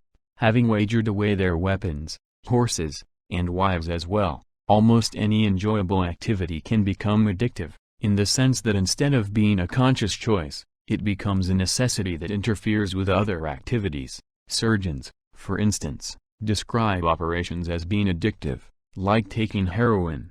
When a person becomes so dependent on the ability to control an enjoyable activity that he cannot pay attention to anything else, then he loses the ultimate control, the freedom to determine the content of consciousness. Thus enjoyable activities that produce flow have a potentially negative aspect. While they are capable of improving the quality of existence by creating order in the mind, they can become addictive, at which point the self becomes captive of a certain kind of order, and is then unwilling to cope with the ambiguities of life. The loss of self-consciousness. We have seen earlier that when an activity is thoroughly engrossing, there is not enough attention left over to allow a person to consider either the past or the future, or any other temporarily irrelevant stimuli. One item that disappears from awareness deserves special mention, because in normal life we spend so much time thinking about it, our own self. Here is a climber describing this aspect of the experience. It's a Zen feeling, like meditation or concentration. One thing you're after is the one-pointedness of mind. You can get your ego mixed up with climbing in all sorts of ways and it isn't necessarily enlightening. But when things become automatic, it's like an egoless thing, in a way. Somehow the right thing is done without you ever thinking about it or doing anything at all. It just happens, and yet you're more concentrated. Or, in the words of a famous long-distance ocean cruiser, so one forgets oneself, one forgets everything, seeing only the play of the boat with the sea, the play of the sea around the boat, leaving aside everything not essential to that game. The loss of the sense of a self separate from the world around it is sometimes accompanied by a feeling of union with the environment, whether it is the mountain, a team, or, in the case of this member of a Japanese motorcycle gang, the run of hundreds of cycles roaring down the streets of Kyoto. I understand something. When all of our feelings get tuned up, when running, we are not in complete harmony at the start, but if the run begins to go well, all of us feel for the others. How can I say this? When our minds become one, at such a time, it's a real pleasure. When all of us become one, I understand something. All of a sudden I realize, oh, we're one and think, if we speed as fast as we can, It will become a real run. When we realize that we become one flesh, it's supreme. When we get high on speed, at such a moment, it's really super. This becoming one flesh so vividly described by the Japanese teenager is a very real feature of the flow experience. Persons report feeling it as concretely as they feel relief from hunger or from pain. It is a greatly rewarding experience, but as we shall see later on, one that presents its own dangers. Preoccupation with the self consumes psychic energy because in everyday life we often feel threatened. Whenever we are threatened, we need to bring the image we have of ourselves back into awareness, so we can find out whether or not the threat is serious, and how we should meet it.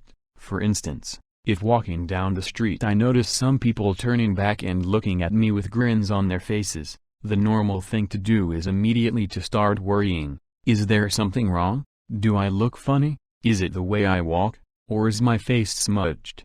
Hundreds of times every day we are reminded of the vulnerability of ourself, and every time this happens psychic energy is lost trying to restore order to consciousness. But in flow there is no room for self-scrutiny, because enjoyable activities have clear goals, stable rules, and challenges well matched to skills. There is little opportunity for the self to be threatened. When a climber is making a difficult ascent, he is totally taken up in the mountaineering role. He is 100% a climber, or he would not survive. There is no way for anything or anybody to bring into question any other aspect of his self. Whether his face is smudged makes absolutely no difference. The only possible threat is the one that comes from the mountain, but a good climber is well trained to face that threat, and does not need to bring the self into play in the process. The absence of the self from consciousness does not mean that a person in flow has given up the control of his psychic energy, or that she is unaware of what happens in her body or in her mind.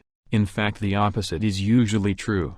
When people first learn about the flow experience, they sometimes assume that lack of self-consciousness has something to do with a passive obliteration of the self, a going with the flow Southern California style. But in fact the optimal experience involves a very active role for the self. A violinist must be extremely aware of every movement of her fingers, as well as of the sound entering her ears, and of the total form of the piece she is playing, both analytically, note by note, and holistically, in terms of its overall design. A good runner is usually aware of every relevant muscle in his body, of the rhythm of his breathing, as well as of the performance of his competitors within the overall strategy of the race. A chess player could not enjoy the game if he were unable to retrieve from his memory, at will, previous positions, past combinations. So loss of self-consciousness does not involve a loss of self, and certainly not a loss of consciousness, but rather, only a loss of consciousness of the self. What slips below the threshold of awareness is the concept of self, the information we use to represent to ourselves who we are, and being able to forget temporarily who we are seems to be very enjoyable. When not preoccupied with ourselves, we actually have a chance to expand the concept of who we are. Loss of self-consciousness can lead to self-transcendence, to a feeling that the boundaries of our being have been pushed forward. This feeling is not just a fancy of the imagination, but is based on a concrete experience of close interaction with some other, an interaction that produces a rare sense of unity with these usually foreign entities. During the long watches of the night, the solitary sailor begins to feel that the boat is an extension of himself, moving to the same rhythms toward a common goal. The violinist, wrapped in the stream of sound she helps to create, feels as if she is part of the harmony of the spheres. The climber, focusing all her attention on the small irregularities of the rock wall that will have to support her weight safely, speaks of the sense of kinship that develops between fingers and rock, between the frail body and the context of stone, sky, and wind. In a chess tournament, players whose attention has been riveted, for hours, to the logical battle on the board claim that they feel as if they have been merged into a powerful field of force clashing with other forces in some non-material dimension of existence. Surgeons say that during a difficult operation they have the sensation that the entire operating team is a single organism, moved by the same purpose. They describe it as a ballet in which the individual is subordinated to the group performance, and all involved share in a feeling of harmony and power. One could treat these testimonials as poetic metaphors and leave them at that. But it is important to realize that they refer to experiences that are just as real as being hungry, or as concrete as bumping into a wall. There is nothing mysterious or mystical about them. When a person invests all her psychic energy into an interaction, whether it is with another person, a boat, a mountain, or a piece of music, she in effect becomes part of a system of action greater than what the individual self had been before. This system takes its form from the rules of the activity. Its energy comes from the person's attention, but it is a real system, subjectively as real as being part of a family, a corporation, or a team, and the self that is part of it expands its boundaries and becomes more complex than what it had been. This growth of the self occurs only if the interaction is an enjoyable one, that is, if it offers non-trivial opportunities for action and requires a constant perfection of skills. It is also possible to lose oneself in systems of action that demand nothing but faith and allegiance. Fundamentalist religions, mass movements, and extremist political parties also offer opportunities for self-transcendence that millions are eager to accept. They also provide a welcome extension of the boundaries of the self, a feeling that one is involved in something great and powerful. The true believer also becomes part of the system in concrete terms, because his psychic energy will be focused and shaped by the goals and rules of his belief. But the true believer is not really interacting with the belief system. He usually lets his psychic energy be absorbed by it. From this submission nothing new can come. Consciousness may attain a welcome order, but it will be an order imposed rather than achieved. At best the self of the true believer resembles a crystal, strong and beautifully symmetrical, but very slow to grow. There is one very important and at first apparently paradoxical relationship between losing the sense of self in a flow experience, and having it emerge stronger afterward. It almost seems that occasionally giving up self-consciousness is necessary for building a strong self-concept. Why this should be so is fairly clear. In flow a person is challenged to do her best, and must constantly improve her skills. At the time, she doesn't have the opportunity to reflect on what this means in terms of the self. If she did allow herself to become self-conscious, the experience could not have been very deep. But afterward, when the activity is over and self-consciousness has a chance to resume, the self that the person reflects upon is not the same self that existed before the flow experience. It is now enriched by new skills and fresh achievements. The transformation of time. One of the most common descriptions of optimal experience is that time no longer seems to pass the way it ordinarily does. The objective, external duration we measure with reference to outside events like night and day, or the orderly progression of clocks, is rendered irrelevant by the rhythms dictated by the activity. Often hours seem to pass by in minutes. In general, most people report that time seems to pass much faster, but occasionally the reverse occurs. Ballet dancers describe how a difficult turn that takes less than a second in real time stretches out for what seems like minutes. Two things happen. One island that it seems to pass really fast in one sense. After it's passed, it seems to have passed really fast. I see that it's 1 o'clock in the morning, and I say, aha, just a few minutes ago it was 8 o'clock. But then while I'm dancing, it seems like it's been much longer than maybe it really was.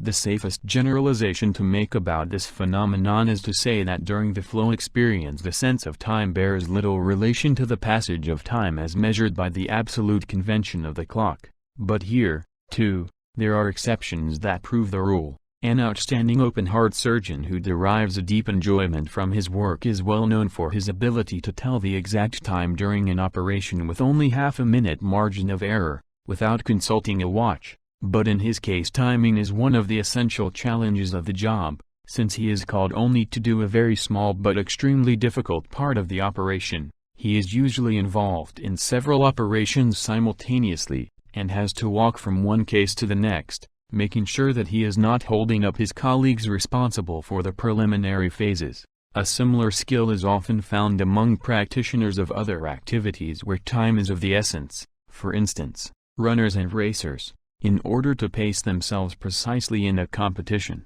they have to be very sensitive to the passage of seconds and minutes. In such cases the ability to keep track of time becomes one of the skills necessary to do well in the activity, and thus it contributes to, rather than detracts from, the enjoyment of the experience. But most flow activities do not depend on clock time, like baseball. They have their own pace, their own sequences of events marking transitions from one state to another without regard to equal intervals of duration. It is not clear whether this dimension of flow is just an epiphenomenon, a byproduct of the intense concentration required for the activity at hand, or whether it is something that contributes in its own right to the positive quality of the experience. Although it seems likely that losing track of the clock is not one of the major elements of enjoyment, freedom from the tyranny of time does add to the exhilaration we feel during a state of complete involvement, the autotelic experience.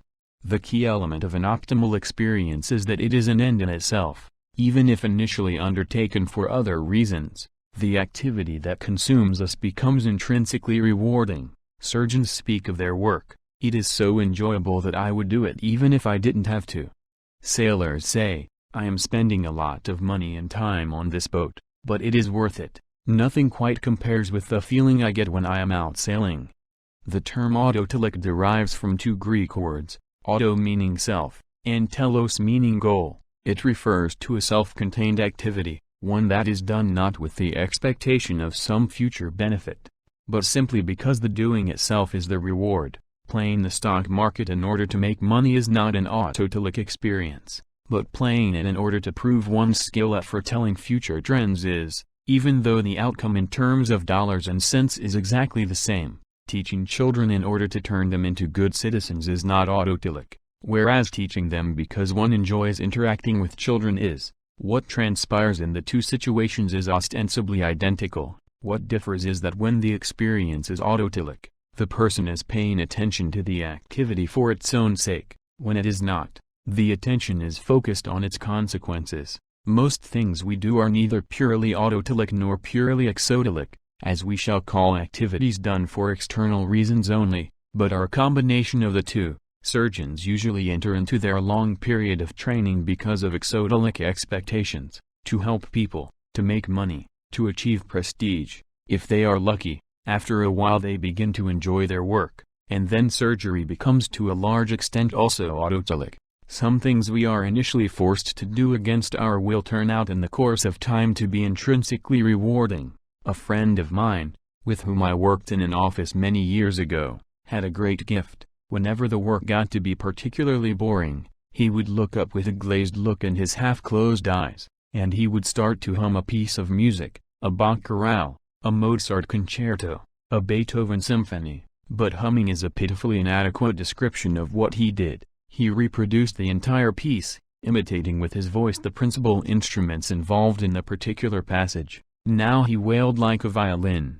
Now he crooned like a bassoon. Now he blared like a baroque trumpet. We in the office listened entranced, and resumed work refreshed. What is curious is the way my friend had developed this gift. Since the age of 3, he had been taken by his father to concerts of classical music. He remembers having been unspeakably bored, and occasionally falling asleep in the seat, to be awakened by a sharp slap. He grew to hate concerts, classical music, and presumably his father, but year after year he was forced to repeat this painful experience. Then one evening, when he was about 7 years old, during the overture to a Mozart opera, he had what he described as an ecstatic insight. He suddenly discerned the melodic structure of the piece, and had an overwhelming sense of a new world opening up before him. It was the 3 years of painful listening that had prepared him for this epiphany, years during which his musical skills had developed, however unconsciously,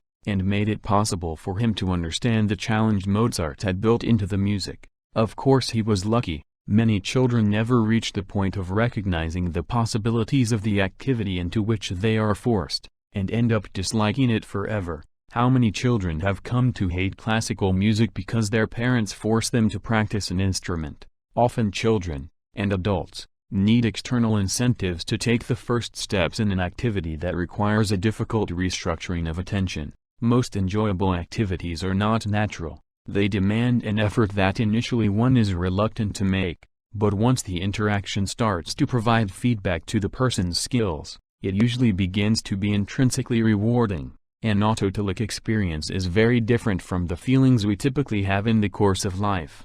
So much of what we ordinarily do has no value in itself, and we do it only because we have to do it, or because we expect some future benefit from it. Many people feel that the time they spend at work is essentially wasted. They are alienated from it, and the psychic energy invested in the job does nothing to strengthen their self. For quite a few people, free time is also wasted. Leisure provides a relaxing respite from work, but it generally consists of passively absorbing information, without using any skills or exploring new opportunities for action. As a result, life passes in a sequence of boring and anxious experiences over which a person has little control. The autotelic experience, or flow, lifts the course of life to a different level. Alienation gives way to involvement, enjoyment replaces boredom, helplessness turns into a feeling of control, and psychic energy works to reinforce the sense of self, instead of being lost in the service of external goals. When experience is intrinsically rewarding, life is justified in the present, instead of being held hostage to a hypothetical future gain. But, as we have already seen in the section dealing with the sense of control, one must be aware of the potentially addictive power of flow. We should reconcile ourselves to the fact that nothing in the world is entirely positive. Every power can be misused. Love may lead to cruelty, science can create destruction, technology unchecked produces pollution, optimal experience is a form of energy, and energy can be used either to help or to destroy. Fire warms or burns. Atomic energy can generate electricity or it can obliterate the world. Energy is power, but power is only a means.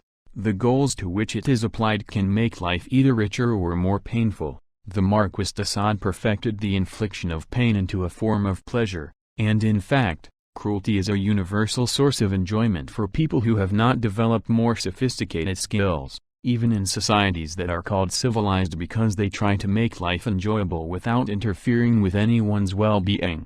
People are attracted to violence.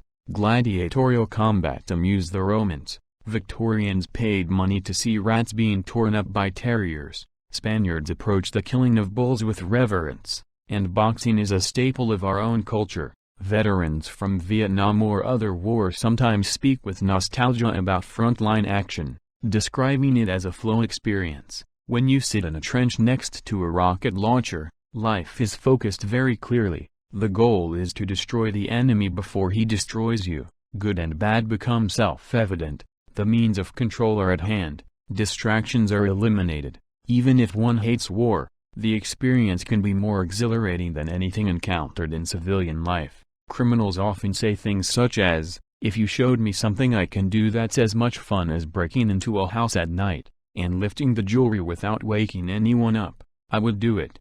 Much of what we label juvenile delinquency, car theft, vandalism, rowdy behavior in general, is motivated by the same need to have flow experiences not available in ordinary life. As long as a significant segment of society has few opportunities to encounter meaningful challenges, and few chances to develop the skills necessary to benefit from them, we must expect that violence and crime will attract those who cannot find their way to more complex autotelic experiences. This issue becomes even more complicated when we reflect that respected scientific and technological activities, which later assume a highly ambiguous and perhaps even horrifying aspect, are originally very enjoyable.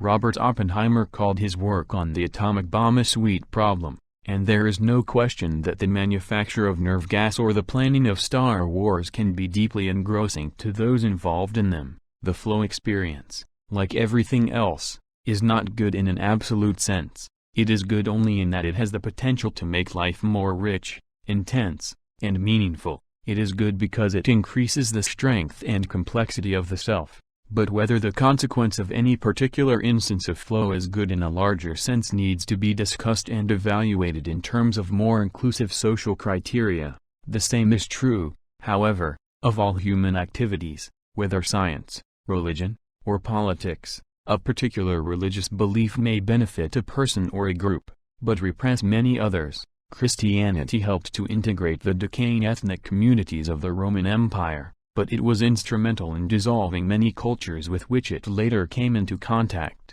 A given scientific advance may be good for science and a few scientists, but bad for humanity as a whole. It is an illusion to believe that any solution is beneficial for all people and all times. No human achievement can be taken as the final word. Jefferson's uncomfortable dictum eternal vigilance is the price of liberty applies outside the fields of politics as well. It means that we must constantly reevaluate what we do, lest habits and past wisdom blind us to new possibilities. It would be senseless, however, to ignore a source of energy because it can be misused. If mankind had tried to ban fire because it could be used to burn things down, we would not have grown to be very different from the great apes. As Democritus said so simply many centuries ago, water can be both good and bad, useful and dangerous. To the danger, however, a remedy has been found: learning to swim. To swim in this case involves learning to distinguish the useful and the harmful forms of flow, and then making the most of the former while placing limits on the latter. The task is to learn how to enjoy everyday life without diminishing other people's chances to enjoy theirs. The conditions of flow.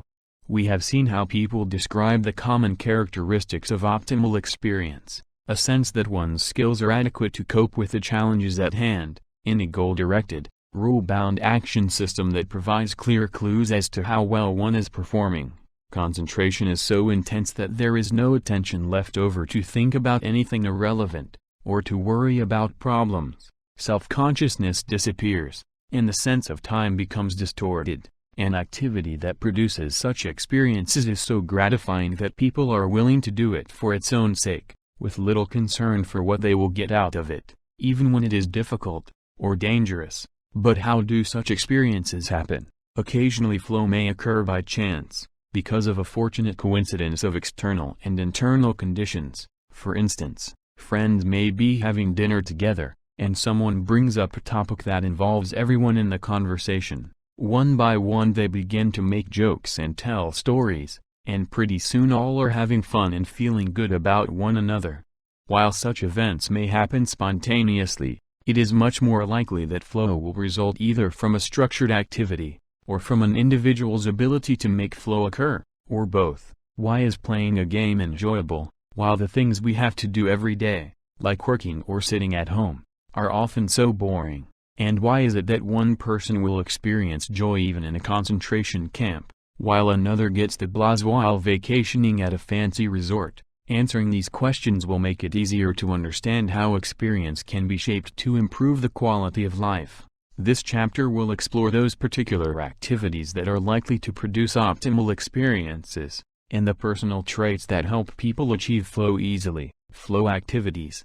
When describing optimal experience in this book, we have given as examples such activities as making music, rock climbing, dancing, sailing, chess, and so forth. What makes these activities conducive to flow is that they were designed to make optimal experience easier to achieve. They have rules that require the learning of skills, they set up goals, they provide feedback, they make control possible, they facilitate concentration and involvement by making the activity as distinct as possible from the so-called paramount reality of everyday existence. For example, in each sport participants dress up in eye-catching uniforms and enter special enclaves that set them apart temporarily from ordinary mortals. For the duration of the event, players and spectators cease to act in terms of common sense, and concentrate instead on the peculiar reality of the game. Such flow activities have as their primary function the provision of enjoyable experiences. Play, art, pageantry, ritual, and sports are some examples. Because of the way they are constructed, they help participants and spectators achieve an ordered state of mind that is highly enjoyable. Roger Gallos, the French psychological anthropologist, has divided the world's games, using that word in its broadest sense to include every form of pleasurable activity, into 4 broad classes, depending on the kind of experiences they provide. Agon includes games that have competition as their main feature, such as most sports and athletic events. Ali is the class that includes all games of chance, from dice to bingo. Elinx, or vertigo, is the name he gives to activities that alter consciousness by scrambling ordinary perception, such as riding a merry-go-round or skydiving. And mimicry is the group of activities in which alternative realities are created, such as dance, theater, and the arts in general. Using this scheme, It can be said that games offer opportunities to go beyond the boundaries of ordinary experience in 4 different ways. In agonistic games, the participant must stretch her skills to meet the challenge provided by the skills of the opponents. The roots of the word compete are the Latin competire, which meant to seek together. What each person seeks is to actualize her potential, and this task is made easier when others force us to do our best. Of course, competition improves experience only as long as attention is focused primarily on the activity itself. If extrinsic goals, such as beating the opponent, wanting to impress an audience, or obtaining a big professional contract, are what one is concerned about, then competition is likely to become a distraction, rather than an incentive to focus consciousness on what is happening. Aleatory games are enjoyable because they give the illusion of controlling the inscrutable future. The Plains Indians shuffled the marked rib bones of buffaloes to predict the outcome of the next hunt. The Chinese interpreted the pattern in which sticks fell, and the Ashanti of East Africa read the future in the way their sacrificed chickens died. Divination is a universal feature of culture, an attempt to break out of the constraints of the present and get a glimpse of what is going to happen. Games of chance draw on the same need. The buffalo ribs become dice, the sticks of the I Ching become playing cards, and the ritual of divination becomes gambling, a secular activity in which people try to outsmart each other or try to outguess fate. Vertigo is the most direct way to alter consciousness. Small children love to turn around in circles until they are dizzy. The whirling dervishes in the Middle East go into states of ecstasy through the same means. Any activity that transforms the way we perceive reality is enjoyable, a fact that accounts for the attraction of consciousness-expanding drugs of all sorts, from magic mushrooms to alcohol to the current Pandora's box of hallucinogenic chemicals. But consciousness cannot be expanded. All we can do is shuffle its content, which gives us the impression of having broadened it somehow. The price of most artificially induced alterations, however, is that we lose control over that very consciousness we were supposed to expand. Mimicry makes us feel as though we are more than what we actually are through fantasy, pretense, and disguise. Our ancestors, as they danced wearing the masks of their gods, felt a sense of powerful identification with the forces that ruled the universe. By dressing like a deer, the Yaqui Indian dancer felt at one with the spirit of the animal he impersonated. The singer who blends her voice in the harmony of a choir finds chills running down her spine as she feels at one with the beautiful sound she helps create. The little girl playing with her doll and her brother pretending to be a cowboy also stretch the limits of their ordinary experience, so that they become, temporarily, someone different and more powerful, as well as learn the gender-typed adult roles of their society. In our studies, we found that every flow activity, whether it involved competition, chance, or any other dimension of experience, had this in common: it provided a sense of discovery, a creative feeling of transporting the person into a new reality. It pushed the person to higher levels of performance, and led to previously undreamed-of states of consciousness. In short, it transformed the self by making it more complex. In this growth of the self lies the key to flow activities. A simple diagram might help explain why this should be the case. Let us assume that the figure below represents a specific activity, for example, the game of tennis. The two theoretically most important dimensions of the experience,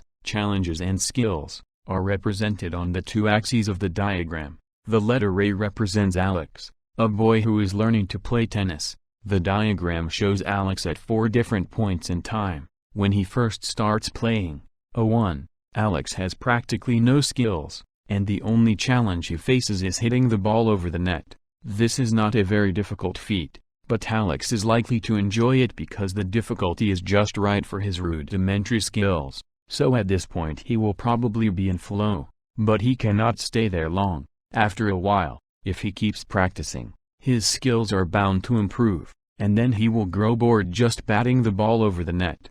A2, or it might happen that he meets a more practiced opponent, in which case he will realize that there are much harder challenges for him than just lobbing the ball. At that point, he will feel some anxiety. A3, concerning his poor performance. Neither boredom nor anxiety are positive experiences, so Alex will be motivated to return to the flow state. How is he to do it? Glancing again at the diagram, We see that if he is bored, a 2, and wishes to be in flow again, Alex has essentially only one choice: to increase the challenges he is facing. He also has a second choice, which is to give up tennis altogether, in which case A would simply disappear from the diagram, by setting himself a new and more difficult goal that matches his skills. For instance, to beat an opponent just a little more advanced than he is, Alex would be back in flow, a 4. If Alex is anxious, a 3. The way back to flow requires that he increase his skills.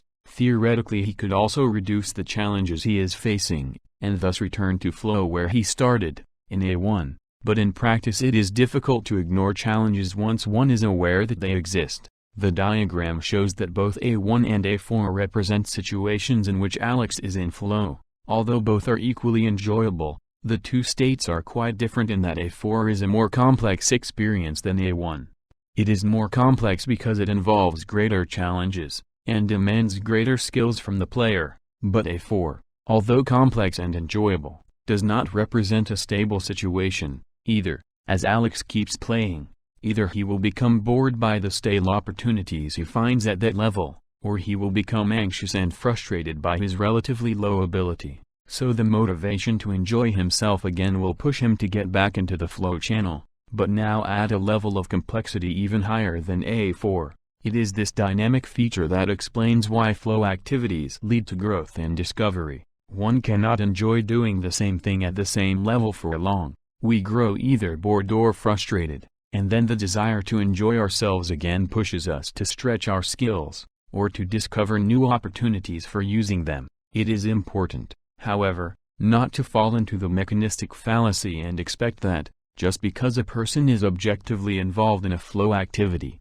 she will necessarily have the appropriate experience. It is not only the real challenges presented by the situation that count, but those that the person is aware of.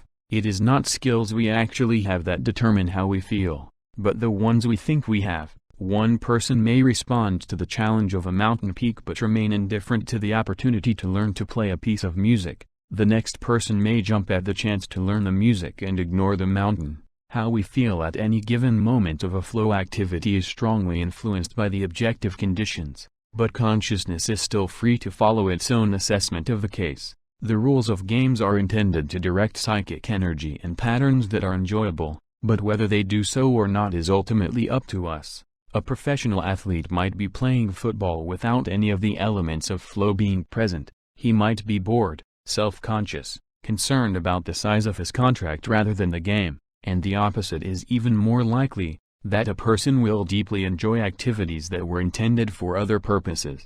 To many people, activities like working or raising children provide more flow than playing a game or painting a picture, because these individuals have learned to perceive opportunities in such mundane tasks that others do not see.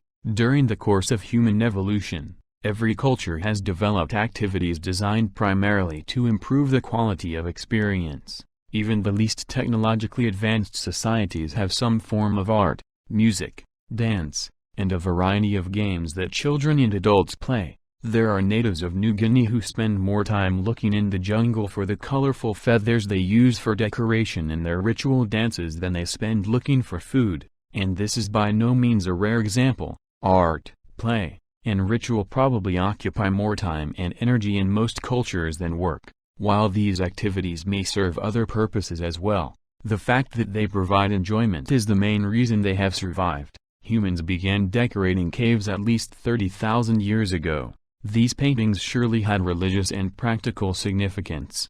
However, it is likely that the major raison d'etre of art was the same in the Paleolithic era as it is now, namely, it was a source of flow for the painter and for the viewer. In fact, flow and religion have been intimately connected from earliest times. Many of the optimal experiences of mankind have taken place in the context of religious rituals. Not only art but drama, music, and dance had their origins in what we now would call religious settings, that is, activities aimed at connecting people with supernatural powers and entities. The same is true of games. One of the earliest ball games, a form of basketball played by the Maya, was part of their religious celebrations, and so were the original Olympic Games.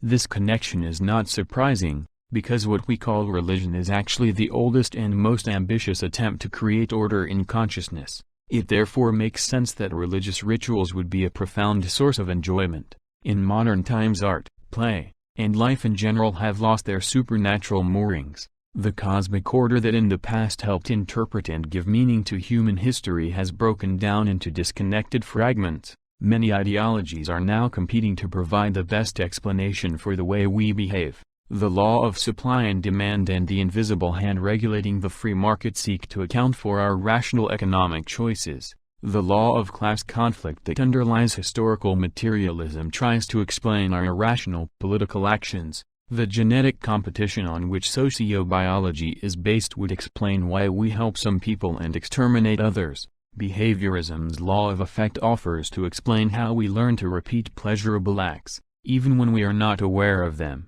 These are some of the modern religions rooted in the social sciences. None of them, with the partial exception of historical materialism, eat self-dwindling greed, commands great popular support, and none has inspired the aesthetic visions or enjoyable rituals that previous models of cosmic order had spawned. As contemporary flow activities are secularized, they are unlikely to link the actor with powerful meaning systems such as those the Olympic Games or the Mahjong ball games provided.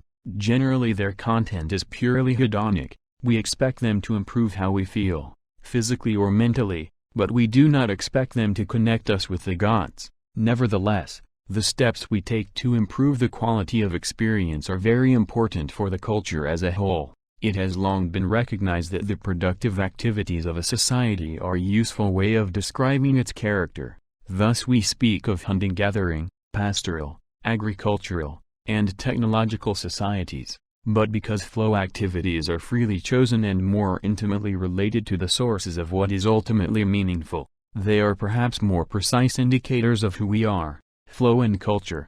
A major element of the American experiment in democracy has been to make the pursuit of happiness a conscious political goal, indeed, a responsibility of the government. Although the Declaration of Independence may have been the first official political document to spell out this goal explicitly, it is probably true that no social system has ever survived long unless its people had some hope that their government would help them achieve happiness. Of course there have been many repressive cultures whose populace was willing to tolerate even extremely wretched rulers. If the slaves who built the pyramids rarely revolted, it was because compared to the alternatives they perceived, working as slaves for the despotic pharaohs offered a marginally more hopeful future.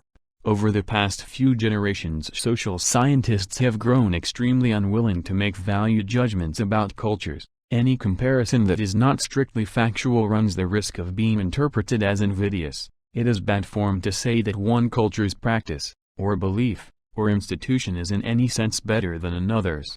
This is cultural relativism, a stance anthropologists adopted in the early part of this century as a reaction against the overly smug and ethnocentric assumptions of the colonial Victorian era, when the Western industrial nations considered themselves to be the pinnacle of evolution, better in every respect than technologically less developed cultures. This naive confidence of our supremacy is long past. We might still object if a young Arab drives a truck of explosives into an embassy, blowing himself up in the process, but we can no longer feel morally superior in condemning his belief that paradise has special sections reserved for self-immolating warriors. We have come to accept that our morality simply no longer has currency outside our own culture. According to this new dogma, it is inadmissible to apply one set of values to evaluate another, and since every evaluation across cultures must necessarily involve at least one set of values foreign to one of the cultures being evaluated,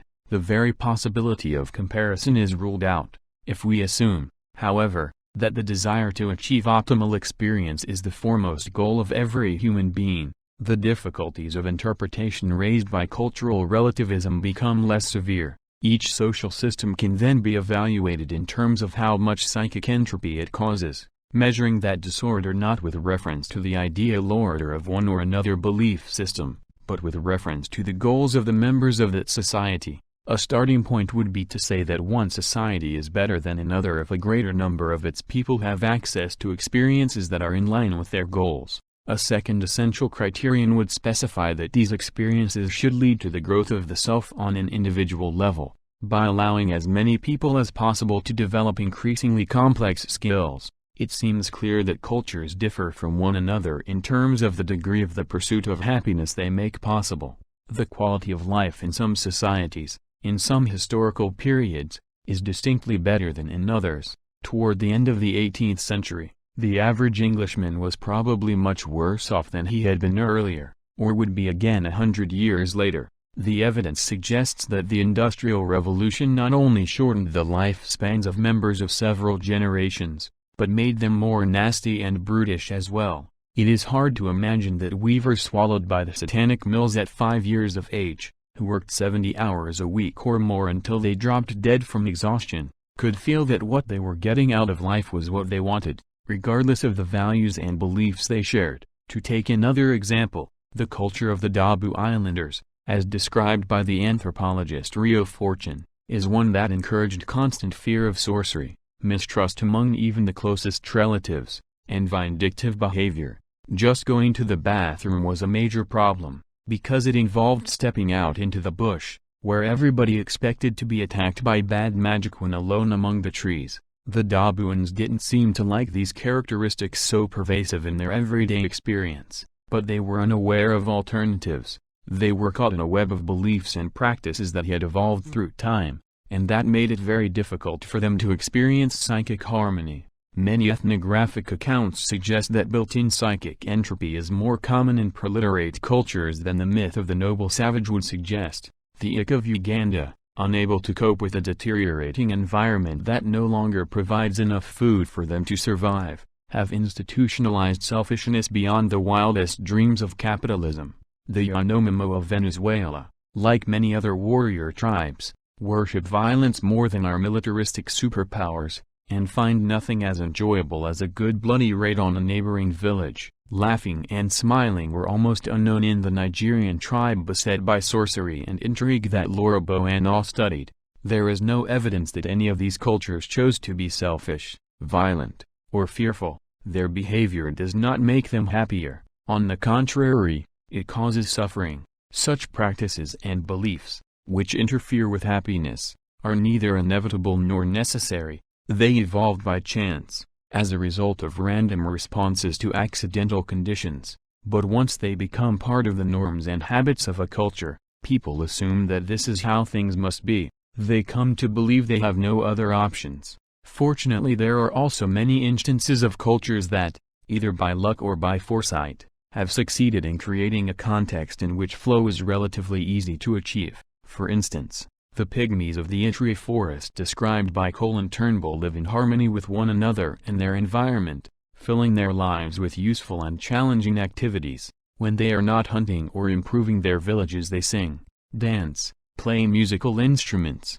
or tell stories to each other. As in many so-called primitive cultures, every adult in this pygmy society is expected to be a bit of an actor, singer, artist, and historian as well as a skilled worker. Their culture would not be given a high rating in terms of material achievement, but in terms of providing optimal experiences their way of life seems to be extremely successful. Another good example of how a culture can build flow into its lifestyle is given by the Canadian ethnographer Richard Cool, describing one of the Indian tribes of British Columbia. The Shuswap region was and is considered by the Indian people to be a rich place, rich in salmon and game, rich in below-ground food resources such as tubers and roots, a plentiful land. In this region, the people would live in permanent village sites and exploit the environs for needed resources. They had elaborate technologies for very effectively using the resources of the environment, and perceived their lives as being good and rich. Yet, the elder said, at times the world became too predictable and the challenge began to go out of life. Without challenge, life had no meaning, so the elders, in their wisdom, would decide that the entire village should move, those moves occurring every 25 to 30 years. The entire population would move to a different part of the Shuswap land, and there, they found challenge. There were new streams to figure out, new game trails to learn, new areas where the balsam root would be plentiful. Now life would regain its meaning and be worth living. Everyone would feel rejuvenated and healthy. Incidentally, it also allowed exploited resources in one area to recover after years of harvesting. An interesting parallel is the Great Shrine at Ise, south of Kyoto, in Japan. The Ise Shrine was built about 1500 years ago on one of a pair of adjacent fields. Every 20 years or so it has been taken down from the field it has been standing on, and rebuilt on the next one. By 1973 it had been re-erected for the 60th time. During the 14th century, conflict between competing emperors temporarily interrupted the practice. The strategy adopted by the Shuswap and the monks of Ise resembles one that several statesmen have only dreamed about accomplishing. For example, both Thomas Jefferson and Chairman Mao Zedong believed that each generation needed to make its own revolution for its members to stay actively involved in the political system ruling their lives. In reality, few cultures have ever attained so good a fit between the psychological needs of their people and the options available for their lives. Most fall short, either by making survival too strenuous a task, or by closing themselves off into rigid patterns that stifle the opportunities for action by each succeeding generation. Cultures are defensive constructions against chaos, designed to reduce the impact of randomness on experience. They are adaptive responses. Just as feathers are for birds and fur is for mammals, cultures prescribe norms, evolve goals, build beliefs that help us tackle the challenges of existence. In so doing they must rule out many alternative goals and beliefs, and thereby limit possibilities, but this channeling of attention to a limited set of goals and means is what allows effortless action within self-created boundaries. It is in this respect that games provide a compelling analogy to cultures. Both consist of more or less arbitrary goals and rules that allow people to become involved in a process and act with a minimum of doubts and distractions. The difference is mainly one of scale. Cultures are all-embracing. They specify how a person should be born, how she should grow up, marry, have children, and die. Games fill out the interludes of the cultural script. They enhance action and concentration during free time, when cultural instructions offer little guidance, and a person's attention threatens to wander into the uncharted realms of chaos. When a culture succeeds in evolving a set of goals and rules so compelling and so well matched to the skills of the population that its members are able to experience flow with unusual frequency and intensity, the analogy between games and cultures is even closer. In such a case we can say that the culture as a whole becomes a great game. Some of the classical civilizations may have succeeded in reaching this state: Athenian citizens, Romans who shaped their actions by virtus, Chinese intellectuals, or Indian Brahmins moved through life with intricate grace, and derived perhaps the same enjoyment from the challenging harmony of their actions as they would have from an extended dance. The Athenian polis, Roman law, the divinely grounded bureaucracy of China, and the all-encompassing spiritual order of India were successful and lasting examples of how culture can enhance flow, at least for those who were lucky enough to be among the principal players. A culture that enhances flow is not necessarily good in any moral sense. The rules of Sparta seem needlessly cruel from the vantage point of the 20th century, even though they were by all accounts successful in motivating those who abided by them.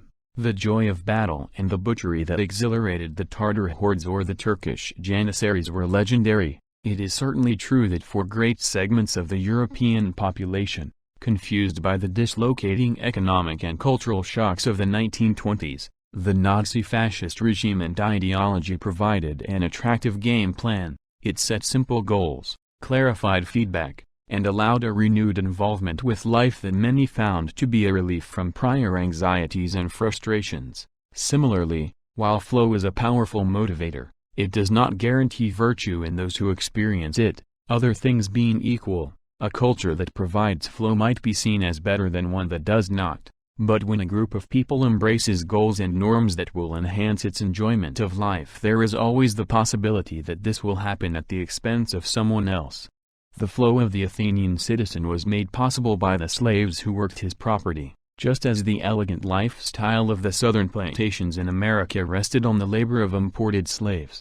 We are still very far from being able to measure with any accuracy how much optimal experience different cultures make possible. According to a large-scale Gallup survey taken in 1976, 40% of North Americans said that they were very happy, as opposed to 20% of Europeans, 18% of Africans, and only 7% of Far Eastern respondents. On the other hand, another survey conducted only 2 years earlier indicated that the personal happiness rating of U.S. citizens was about the same as that of Cubans and Egyptians, whose per capita GNPs were respectively 5 and over 10 times less than that of the Americans. West Germans and Nigerians came out with identical happiness ratings, despite an over 15-fold difference in per capita GNP. So far, these discrepancies only demonstrate that our instruments for measuring optimal experience are still very primitive, yet the fact that differences do exist seems incontestable.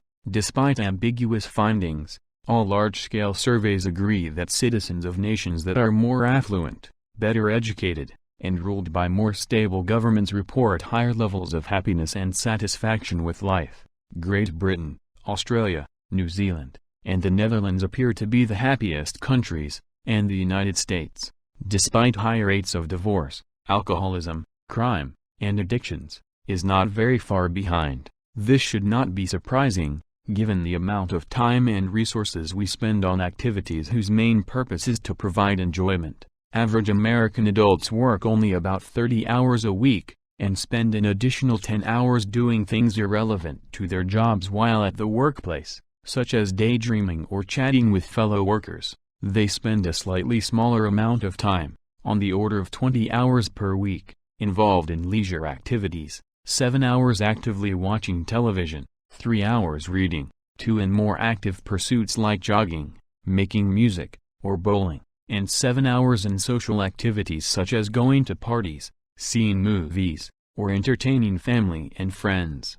The remaining 50 to 60 hours that an American is awake each week are spent in maintenance activities like eating, traveling to and from work, shopping, cooking, washing up, and fixing things, or in unstructured free time, like sitting alone and staring into space. Although average Americans have plenty of free time, and ample access to leisure activities, they do not, as a result, experience flow often. Potentiality does not imply actuality, and quantity does not translate into quality. For example, TV watching, the single most often pursued leisure activity in the United States today, leads to the flow condition very rarely. In fact, working people achieve the flow experience, deep concentration, high and balanced challenges and skills, a sense of control and satisfaction, about 4 times as often on their jobs, proportionally, as they do when they are watching television. One of the most ironic paradoxes of our time is this great availability of leisure that somehow fails to be translated into enjoyment.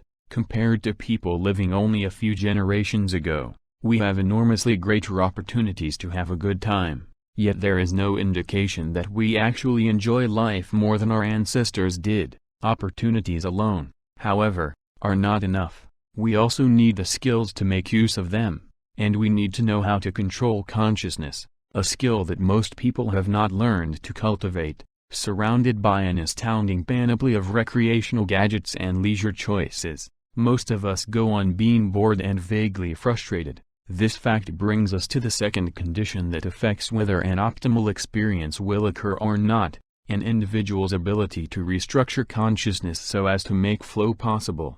Some people enjoy themselves wherever they are, while others stay bored even when confronted with the most dazzling prospects. So in addition to considering the external conditions, or the structure of flow activities, we need also to take into account the internal conditions that make flow possible, the autotelic personality. It is not easy to transform ordinary experience into flow, but almost everyone can improve his or her ability to do so. While the remainder of this book will continue to explore the phenomenon of optimal experience, which in turn should help the reader to become more familiar with it, we shall now consider another issue, whether all people have the same potential to control consciousness, and if not, what distinguishes those who do it easily from those who don't. Some individuals might be constitutionally incapable of experiencing flow. Psychiatrists describe schizophrenics as suffering from anhedonia, which literally means lack of pleasure. This symptom appears to be related to stimulus overinclusion, which refers to the fact that schizophrenics are condemned to notice irrelevant stimuli, to process information whether they like it or not, The schizophrenic's tragic inability to keep things in or out of consciousness is vividly described by some patients. Things just happen to me now, and I have no control over them. I don't seem to have the same say in things anymore. At times I can't even control what I think about. Or, things are coming in too fast, I lose my grip of it and get lost. I am attending to everything at once and as a result I do not really attend to anything. Unable to concentrate, attending indiscriminately to everything, patients who suffer from this disease not surprisingly end up unable to enjoy themselves. But what causes stimulus overinclusion in the first place? Part of the answer probably has to do with innate genetic causes.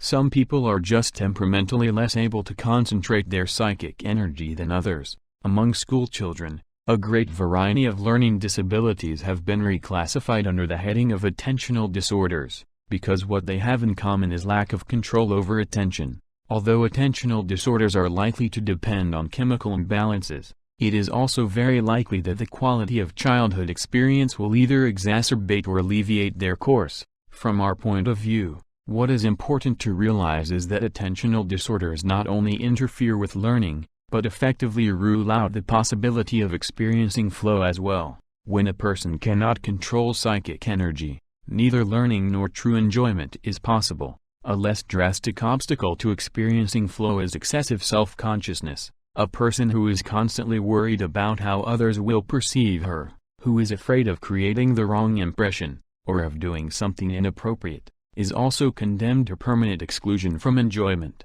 So are people who are excessively self-centered. A self-centered individual is usually not self-conscious, but instead evaluates every bit of information only in terms of how it relates to her desires. For such a person everything is valueless in itself. A flower is not worth a second look unless it can be used. A man or a woman who cannot advance one's interests does not deserve further attention. Consciousness is structured entirely in terms of its own ends, and nothing is allowed to exist in it that does not conform to those ends. Although a self-conscious person is in many respects different from a self-centered one, neither is in enough control of psychic energy to enter easily into a flow experience. Both lack the attentional fluidity needed to relate to activities for their own sake. Too much psychic energy is wrapped up in the self, and free attention is rigidly guided by its needs. Under these conditions it is difficult to become interested in intrinsic goals, to lose oneself in an activity that offers no rewards outside the interaction itself.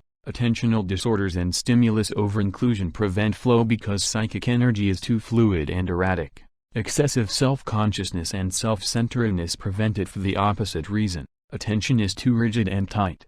Neither extreme allows a person to control attention. Those who operate at these extremes cannot enjoy themselves, have a difficult time learning, and forfeit opportunities for the growth of the self. Paradoxically, a self-centered self cannot become more complex, because all the psychic energy at its disposal is invested in fulfilling its current goals, instead of learning about new ones. The impediments to flow considered thus far are located within the individual himself. But there are also many powerful environmental obstacles to enjoyment. Some of these are natural, some social in origin. For instance, one would expect that people living in the incredibly harsh conditions of the Arctic regions, or in the Kalahari Desert, would have little opportunity to enjoy their lives. Yet even the most severe natural conditions cannot entirely eliminate flow. The Eskimos in their bleak, inhospitable lands learned to sing, dance, joke, carve beautiful objects, and create an elaborate mythology to give order and sense to their experiences. Possibly the snow dwellers and the sand dwellers who couldn't build enjoyment into their lives eventually gave up and died out. But the fact that some survived shows that nature alone cannot prevent flow from happening. The social conditions that inhibit flow might be more difficult to overcome. One of the consequences of slavery, oppression, exploitation, and the destruction of cultural values is the elimination of enjoyment. When the now extinct natives of the Caribbean islands were put to work in the plantations of the conquering Spaniards, their lives became so painful and meaningless that they lost interest in survival, and eventually ceased reproducing. It is probable that many cultures disappeared in a similar fashion, because they were no longer able to provide the experience of enjoyment.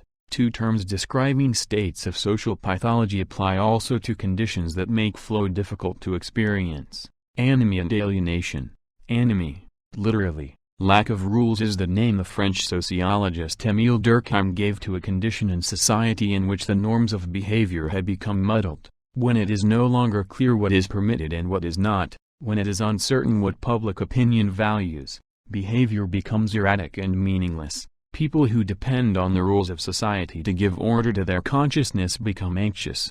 Anomic situations might arise when the economy collapses, or when one culture is destroyed by another, but they can also come about when prosperity increases rapidly, and old values of thrift and hard work are no longer as relevant as they had been. Alienation is in many ways the opposite. It is a condition in which people are constrained by the social system to act in ways that go against their goals. A worker who, in order to feed himself and his family, must perform the same meaningless task hundreds of times on an assembly line is likely to be alienated. In socialist countries, one of the most irritating sources of alienation is the necessity to spend much of one's free time waiting in line for food, for clothing, for entertainment, or for endless bureaucratic clearances. When a society suffers from anomie, flow is made difficult because it is not clear what is worth investing psychic energy in. When it suffers from alienation, the problem is that one cannot invest psychic energy in what is clearly desirable.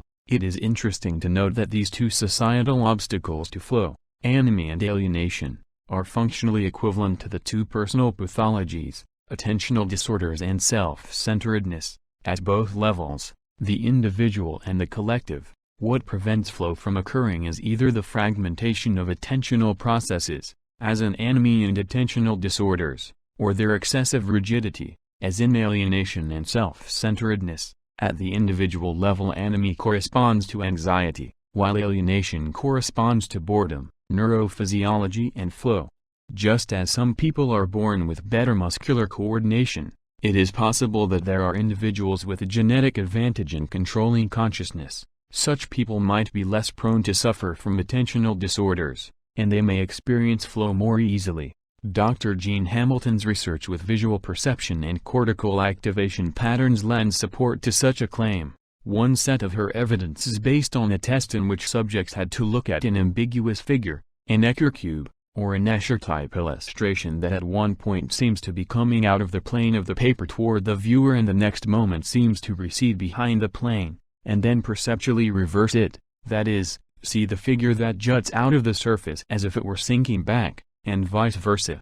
Dr. Hamilton found that students who reported less intrinsic motivation in daily life needed on the average to fix their eyes on more points before they could reverse the ambiguous figure, whereas students who on the whole found their lives more intrinsically rewarding needed to look at fewer points, or even only a single point, to reverse the same figure. These findings suggest that people might vary in the number of external cues they need to accomplish the same mental task. Individuals who require a great deal of outside information to form representations of reality and consciousness may become more dependent on the external environment for using their minds. They would have less control over their thoughts, which in turn would make it more difficult for them to enjoy experience. By contrast, people who need only a few external cues to represent events in consciousness are more autonomous from the environment. They have a more flexible attention that allows them to restructure experience more easily, and therefore to achieve optimal experiences more frequently. In another set of experiments, students who did and who did not report frequent flow experiences were asked to pay attention to flashes of lights or to tones in a laboratory. While the subjects were involved in this attentional task, their cortical activation in response to the stimuli was measured, and averaged separately for the visual and auditory conditions. These are called evoked potentials. Dr. Hamilton's findings showed that subjects who reported only rarely experiencing flow behaved as expected. When responding to the flashing stimuli, their activation went up significantly above their baseline level, but the results from subjects who reported flow frequently were very surprising. Activation decreased when they were concentrating. Instead of requiring more effort, investment of attention actually seemed to decrease mental effort. A separate behavioral measure of attention confirmed that this group was also more accurate in a sustained attentional task. The most likely explanation for this unusual finding seems to be that the group reporting more flow was able to reduce mental activity in every information channel but the one involved in concentrating on the flashing stimuli. This in turn suggests that people who can enjoy themselves in a variety of situations have the ability to screen out stimulation and to focus only on what they decide is relevant for the moment. While paying attention ordinarily involves an additional burden of information processing above the usual baseline effort, for people who have learned to control consciousness, focusing attention is relatively effortless, because they can shut off all mental processes but the relevant ones. It is this flexibility of attention, which contrasts so sharply with the helpless over-inclusion of the schizophrenic, that may provide a neurological basis for the autotelic personality. The neurological evidence does not, however, prove that some individuals have inherited a genetic advantage in controlling attention and therefore experiencing flow. The findings could be explained in terms of learning rather than inheritance. The association between the ability to concentrate and flow is clear. It will take further research to ascertain which one causes the other. The effects of the family on the autotelic personality. A neurological advantage in processing information may not be the only key to explaining why some people have a good time waiting at a bus station while others are bored no matter how entertaining their environment is. Early childhood influences are also very likely factors in determining whether a person will or will not easily experience flow. There is ample evidence to suggest that how parents interact with a child will have a lasting effect on the kind of person that child grows up to be. In one of our studies conducted at the University of Chicago, for example, Kevin Rathund observed that teenagers who had certain types of relationship with their parents were significantly more happy, satisfied, and strong in most life situations than their peers who did not have such a relationship. The family context promoting optimal experience could be described as having 5 characteristics. The first one is clarity. The teenagers feel that they know what their parents expect from them. Goals and feedback in the family interaction are unambiguous.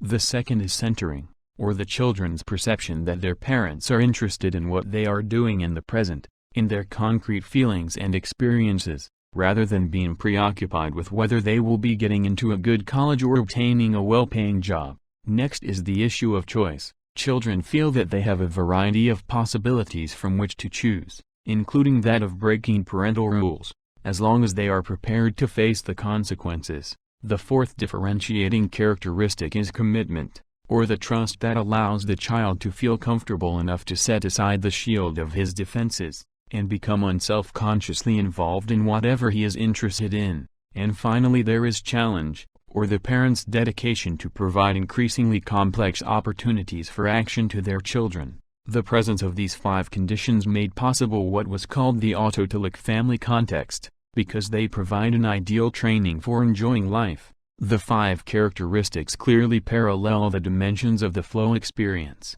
Children who grow up in family situations that facilitate clarity of goals, feedback, feeling of control, concentration on the task at hand, intrinsic motivation, and challenge will generally have a better chance to order their lives so as to make flow possible. Moreover, families that provide an autotelic context conserve a great deal of psychic energy for their individual members, thus making it possible to increase enjoyment all around. Children who know what they can and cannot do, who do not have to constantly argue about rules and controls, who are not worried about their parents' expectations for future success always hanging over their heads, are released from many of the attentional demands that more chaotic households generate. They are free to develop interests in activities that will expand their selves. In less well-ordered families a great deal of energy is expended in constant negotiations and strife, and in the children's attempts to protect their fragile selves from being overwhelmed by other people's goals. Not surprisingly, the differences between teenagers whose families provided an autotelic context and those whose families did not were strongest when the children were at home with the family. Here those from an autotelic context were much more happy, strong, cheerful, and satisfied than their less fortunate peers. But the differences were also present when the teenagers were alone studying, or in school. Here, too, optimal experience was more accessible to children from autotelic families. Only when teenagers were with their friends did the differences disappear. With friends, both groups felt equally positive, regardless of whether the families were autotelic or not. It is likely that there are ways that parents behave with babies much earlier in life that will also predispose them to find enjoyment either with ease or with difficulty. On this issue, however, there are no long-term studies that trace the cause and effect relationships over time. It stands to reason, however, that a child who has been abused, or who has been often threatened with the withdrawal of parental love, and unfortunately we are becoming increasingly aware of what a disturbing proportion of children in our culture are so mistreated, will be so worried about keeping his sense of self from coming apart as to have little energy left to pursue intrinsic rewards, instead of seeking the complexity of enjoyment. An ill-treated child is likely to grow up into an adult who will be satisfied to obtain as much pleasure as possible from life. The people of flow. The traits that mark an autotelic personality are most clearly revealed by people who seem to enjoy situations that ordinary persons would find unbearable. Lost in Antarctica or confined to a prison cell, some individuals succeed in transforming their harrowing conditions into a manageable and even enjoyable struggle, whereas most others would succumb to the ordeal. Richard Logan, who has studied the accounts of many people in difficult situations, concludes that they survived by finding ways to turn the bleak objective conditions into subjectively controllable experience. They followed the blueprint of flow activities. First, they paid close attention to the most minute details of their environment, discovering in it hidden opportunities for action that matched what little they were capable of doing, given the circumstances. Then they set goals appropriate to their precarious situation, and closely monitored progress through the feedback they received. Whenever they reached their goal, they upped the ante, setting increasingly complex challenges for themselves. Christopher Burney, a prisoner of the Nazis who had spent a long time in solitary confinement during World War II, gives a fairly typical example of this process. If the reach of experience is suddenly confined, and we are left with only a little food for thought or feeling, we are apartment to take the few objects that offer themselves and ask a whole catalogue of often absurd questions about them. Does it work? How? Who made it and of what? And, in parallel, when and where did I last see something like it and what else does it remind me of?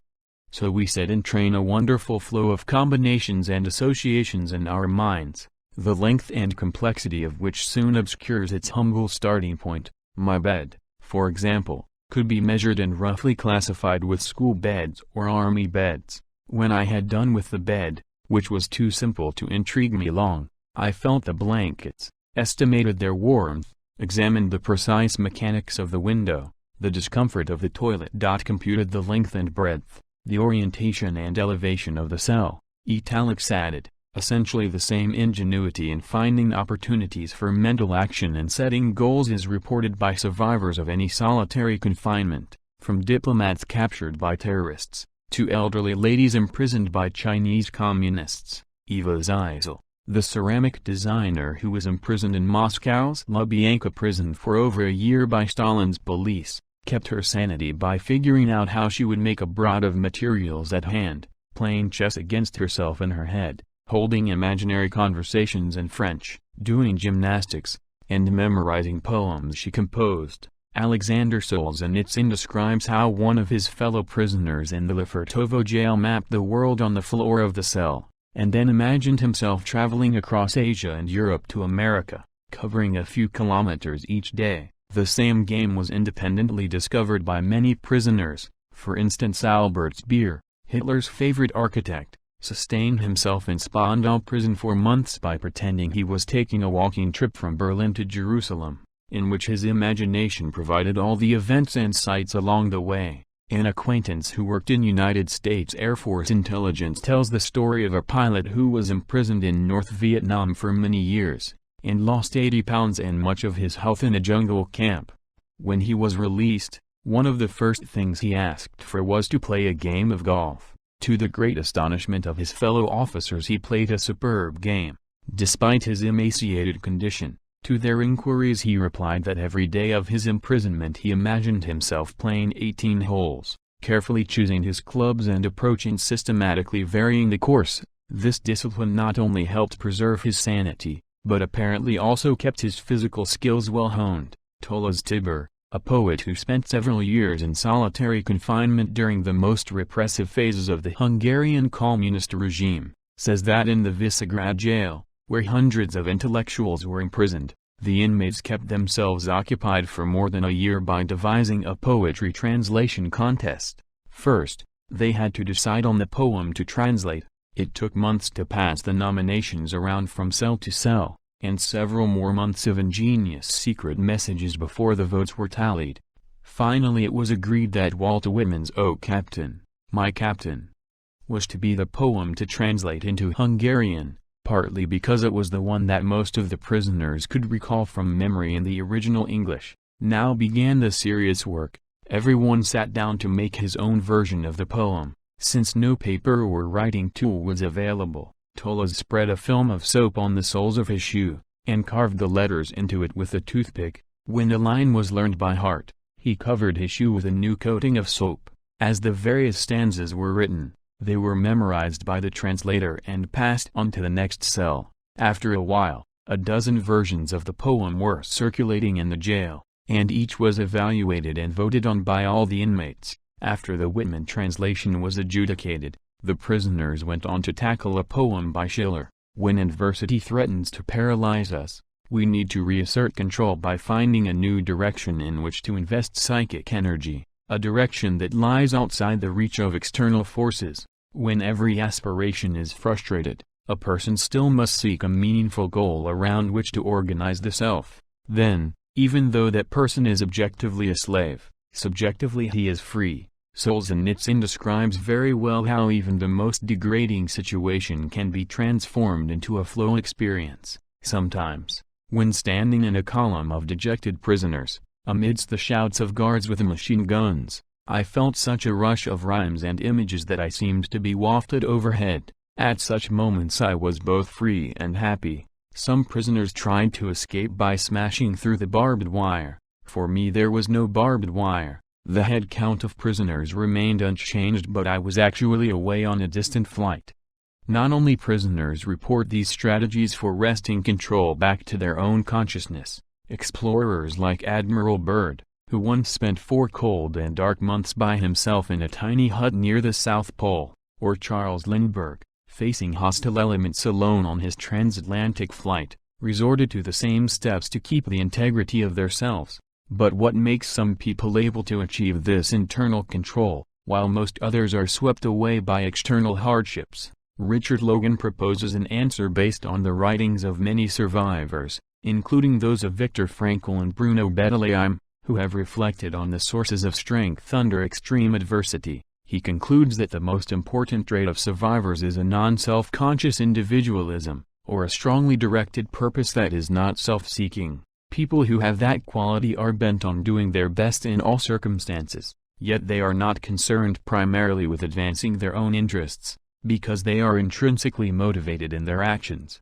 They are not easily disturbed by external threats, with enough psychic energy free to observe and analyze their surroundings objectively. They have a better chance of discovering in them new opportunities for action. If we were to consider one trait a key element of the autotelic personality, this might be it. Narcissistic individuals, who are mainly concerned with protecting their self, fall apart when the external conditions turn threatening. The ensuing panic prevents them from doing what they must do. Their attention turns inward in an effort to restore order in consciousness, and not enough remains to negotiate outside reality. Without interest in the world, a desire to be actively related to it, a person becomes isolated into himself. Bertrand Russell, one of the greatest philosophers of our century, described how he achieved personal happiness. Gradually I learned to be indifferent to myself and my deficiencies. I came to center my attention increasingly upon external objects,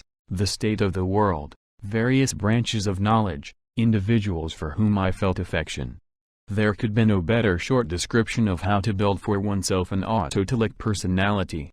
In part such a personality is a gift of biological inheritance and early upbringing. Some people are born with a more focused and flexible neurological endowment, or are fortunate to have had parents who promoted unself-conscious individuality. But it is an ability open to cultivation, a skill one can perfect through training and discipline.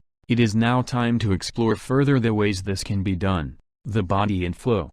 A man possesses nothing certainly save a brief loan of his own body, wrote J.B. Cabell, yet the body of man is capable of much curious pleasure. When we are unhappy, depressed, or bored, we have an easy remedy at hand: to use the body for all it is worth. Most people nowadays are aware of the importance of health and physical fitness, but the almost unlimited potential for enjoyment that the body offers often remains unexploited. Few learn to move with the grace of an acrobat, see with the fresh eye of an artist, feel the joy of an athlete who breaks his own record, taste with the subtlety of a connoisseur, or love with a skill that lifts sex into a form of art. Because these opportunities are easily within reach, the easiest step toward improving the quality of life consists in simply learning to control the body and its senses.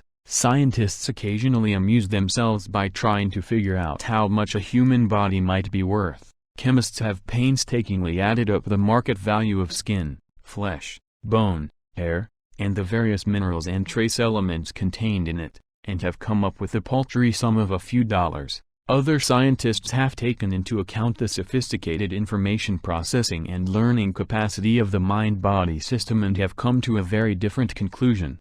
They calculate that to build such a sensitive machine would require an enormous sum, on the order of hundreds of millions of dollars. Neither of these methods of assessing the body makes much sense. Its worth does not derive from chemical ingredients, or from the neural wiring that makes information processing possible. What gives it a preciousness beyond reckoning is the fact that without it there would be no experiences, and therefore no record of life as we know it. Trying to attach a market value to the body and its processes is the same as attempting to put a price tag on life. By what scale can we establish its worth? Everything the body can do is potentially enjoyable, yet many people ignore this capacity, and use their physical equipment as little as possible, leaving its ability to provide flow unexploited. When left undeveloped, the senses give us chaotic information. An untrained body moves in random and clumsy ways. An insensitive eye presents ugly or uninteresting sights. The unmusical ear mainly hears jarring noises.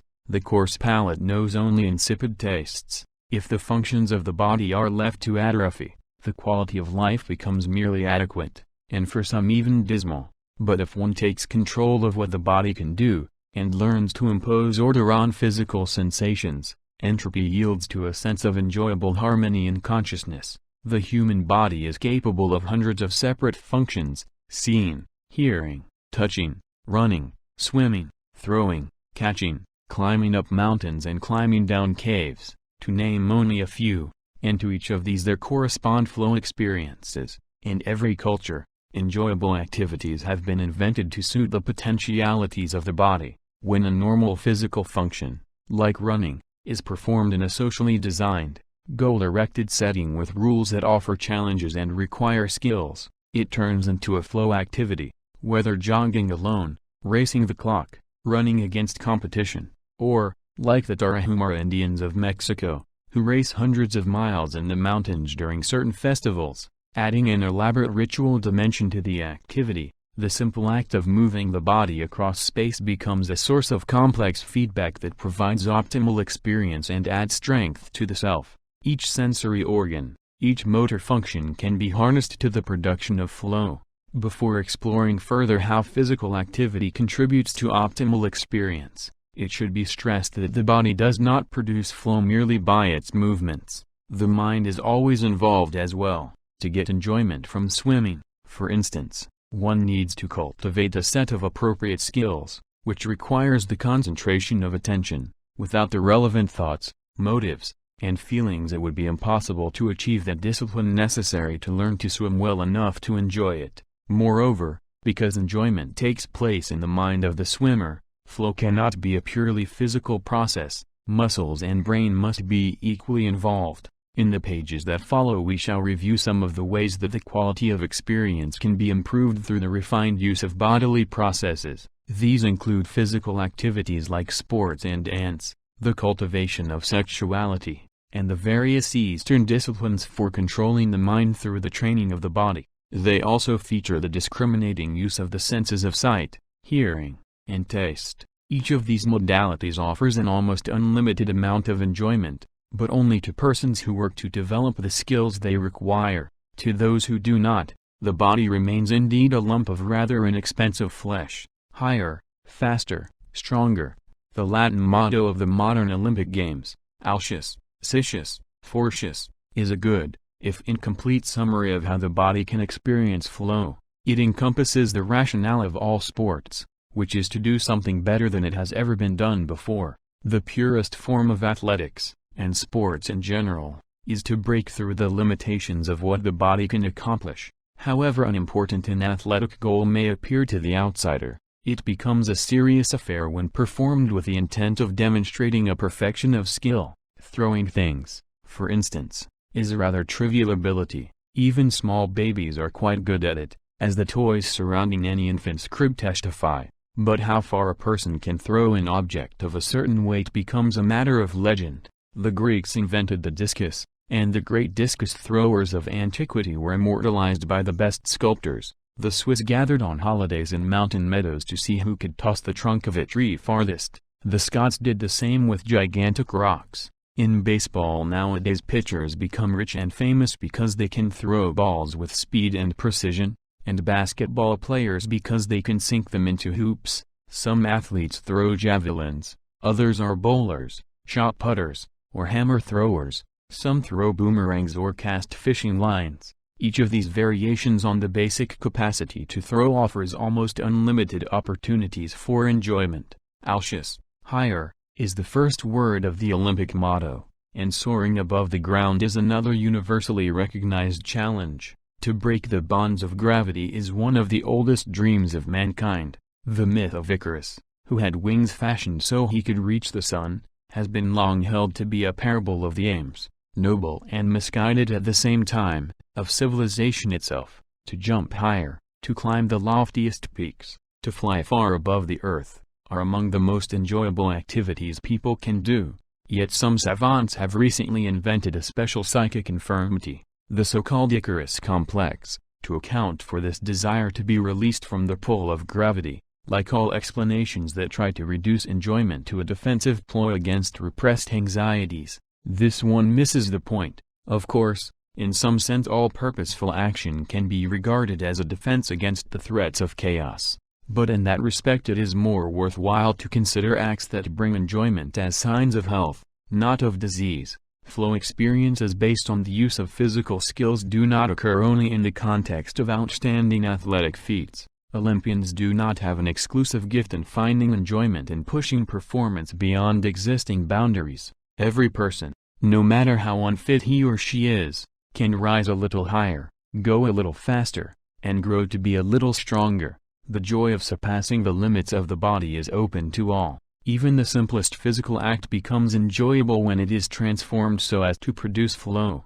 The essential steps in this process are: a. To set an overall goal, and as many sub-goals as are realistically feasible. B. To find ways of measuring progress in terms of the goals chosen. C. To keep concentrating on what one is doing, and to keep making finer and finer distinctions in the challenges involved in the activity. D. To develop the skills necessary to interact with the opportunities available. And E. To keep raising the stakes if the activity becomes boring. A good example of this method is the act of walking, which is as simple a use of the body as one can imagine, yet which can become a complex flow activity, almost an art form. A great number of different goals might be set for a walk. For instance, the choice of the itinerary, where one wishes to go, and by what route. Within the overall route, one might select places to stop, or certain landmarks to see. Another goal may be to develop a personal style, a way to move the body easily and efficiently. An economy of motion that maximizes physical well-being is another obvious goal. For measuring progress, the feedback may include how fast and how easily the intended distance was covered, how many interesting sights one has seen, and how many new ideas or feelings were entertained along the way. The challenges of the activity are what force us to concentrate. The challenges of a walk will vary greatly, depending on the environment. For those who live in large cities, flat sidewalks and right-angle layouts make the physical act of walking easy. Walking on a mountain trail is another thing altogether.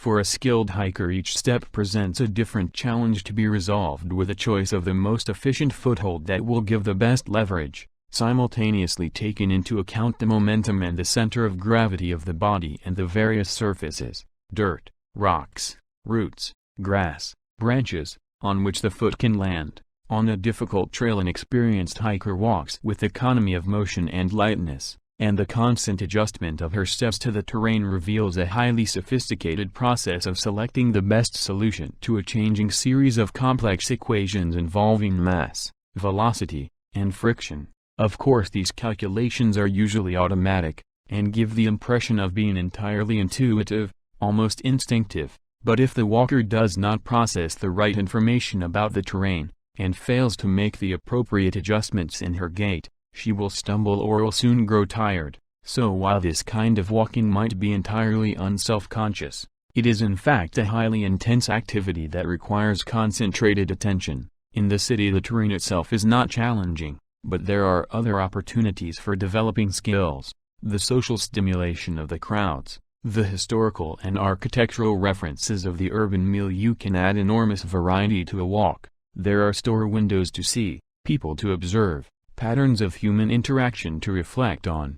Some walkers specialize in choosing the shortest routes, others the most interesting ones. Some pride themselves in walking the same route with chronometric precision, others like to mix and match their itinerary. In winter, some aim to walk as long as possible on the sunny stretches of the sidewalk, and to walk as much in the shade as possible in the summer. There are those who time their crossings exactly for when the traffic lights change to green. Of course, these chances for enjoyment must be cultivated. They don't just happen automatically to those who do not control their itinerary. Unless one sets goals and develops skills, walking is just featureless drudgery. Walking is the most trivial physical activity imaginable, yet it can be profoundly enjoyable if a person sets goals and takes control of the process. On the other hand, the hundreds of sophisticated forms of sport and body culture currently available, ranging from racquetball to yoga, from bicycling to martial arts, may not be enjoyable at all if one approaches them with the attitude that one must take part in them because they are fashionable, or simply because they are good for one's health. Many people get caught up in a treadmill of physical activity over which they end up having little control, feeling duty-bound to exercise but not having any fun doing it. They have made the usual mistake of confounding form and substance, and assume that concrete actions and events are the only reality that determines what they experience. For such individuals, joining a fancy health club should be almost a guarantee that they will enjoy themselves. However, enjoyment, as we have seen, does not depend on what you do, but rather on how you do it. In one of our studies we addressed the following question: are people happier when they use more material resources in their leisure activities, or are they happier when they invest more of themselves? We tried to answer these questions with the experience sampling method, ESM, the procedure I developed at the University of Chicago to study the quality of experience. As described earlier, this method consists in giving people electronic pagers, or beepers, and a booklet of response sheets. A radio transmitter is programmed to send signals about 8 times a day, at random intervals, for a week. Each time the pager signals, respondents fill out a page of the booklet, indicating where they are and what they are doing and with whom, and rating their state of mind on a variety of dimensions, such as a 7-point scale ranging from very happy to very sad. What we found was that when people were pursuing leisure activities that were expensive in terms of the outside resources required, activities that demanded expensive equipment, or electricity, or other forms of energy measured in BTUs, such as power boating, driving, or watching television, they were significantly less happy than when involved in inexpensive leisure. People were happiest when they were just talking to one another, when they gardened, knitted, or were involved in a hobby. All of these activities require few material resources, but they demand a relatively high investment of psychic energy. Leisure that uses up external resources, however, often requires less attention, and as a consequence it generally provides less memorable rewards. The joys of movement. Sports and fitness are not the only media of physical experience that use the body as a source of enjoyment. For in fact a broad range of activities rely on rhythmic or harmonious movements to generate flow. Among these dance is probably the oldest and the most significant, both for its universal appeal and because of its potential complexity. From the most isolated New Guinea tribe to the polished troops of the Bolshoi Ballet, the response of the body to music is widely practiced as a way of improving the quality of experience. Older people may consider dancing at clubs a bizarre and senseless ritual, but many teenagers find it an important source of enjoyment. Here is how some of the dancers describe the sensation of moving on the floor. Once I get into it, then I just float along, having fun, just feeling myself move around. I get sort of a physical high from it. I get very sweaty, very feverish or sort of ecstatic when everything is going really well. You move about and try to express yourself in terms of those motions. That's where it's at. It's a body language kind of communicative medium, in a way. When it's going good, I'm really expressing myself well in terms of the music and in terms of the people that are out there. The enjoyment of dancing is often so intense that people will give up many other options for its sake. Here is a typical statement from one of the dancers interviewed by Professor Massimini's group in Milan, Italy. From the very first I wanted to become a professional ballerina. It has been hard, little money, lots of traveling, and my mother always complains about my work, but love of the dance has always sustained me. It is now part of my life, a part of me that I could not live without. In this group of 60 professional dancers of marriageable age, only 3 were married, and only 1 had a child. Pregnancy was seen as too great an interference with a career. But just as with athletics, one certainly need not become a professional to enjoy controlling the expressive potentials of the body. Dilettante dancers can have just as much fun, without sacrificing every other goal for the sake of feeling themselves moving harmoniously. And there are other forms of expression that use the body as an instrument, miming and acting. For instance, the popularity of charades as a parlor game is due to the fact that it allows people to shed for a time their customary identity, and act out different roles. Even the most silly and clumsy impersonation can provide an enjoyable relief from the limitations of everyday patterns of behavior, a glimpse into alternative modes of being. Sex as flow. When people think of enjoyment, usually one of the first things that comes to mind is sex. This is not surprising, because sexuality is certainly one of the most universally rewarding experiences, surpassed in its power to motivate perhaps only by the need to survive, to drink, and to eat. The urge to have sex is so powerful that it can drain psychic energy away from other necessary goals. Therefore every culture has to invest great efforts in rechanneling and restraining it, and many complex social institutions exist only in order to regulate this urge. The saying that love makes the world go round is a polite reference to the fact that most of our deeds are impelled, either directly or indirectly, by sexual needs. We wash, dress, and comb our hair to be attractive. Many of us go to work so as to afford keeping a partner and a household. We struggle for status and power in part so as to be admired and loved. But is sex always enjoyable? By now the reader might be able to guess that the answer depends on what happens in the consciousness of those involved. The same sexual act can be experienced as painful, revolting, frightening, neutral, pleasant, pleasurable, enjoyable, or ecstatic, depending on how it is linked to a person's goals. A rape may not be distinguishable physically from a loving encounter, but their psychological effects are worlds apart. It is safe to say that sexual stimulation in and of itself is generally pleasurable. That we are genetically programmed to derive pleasure from sexuality is evolution's rather clever way of guaranteeing that individuals will engage in activities likely to lead to procreation, thus ensuring the survival of the species. To take pleasure in sex one needs only to be healthy and willing. No special skills are required, and soon after the first experiences, few new physical challenges arise again. But like other pleasures, unless it is transformed into an enjoyable activity, sex easily becomes boring with time. It turns from a genuinely positive experience into either a meaningless ritual or an addictive dependence. Fortunately, there are many ways to make sex enjoyable. Eroticism is one form of cultivating sexuality that focuses on the development of physical skills. In a sense, eroticism is to sex as sport is to physical activity. The Kama Sutra and The Joy of Sex are two examples of manuals that aim to foster eroticism by providing suggestions and goals to help make sexual activity more varied, more interesting and challenging.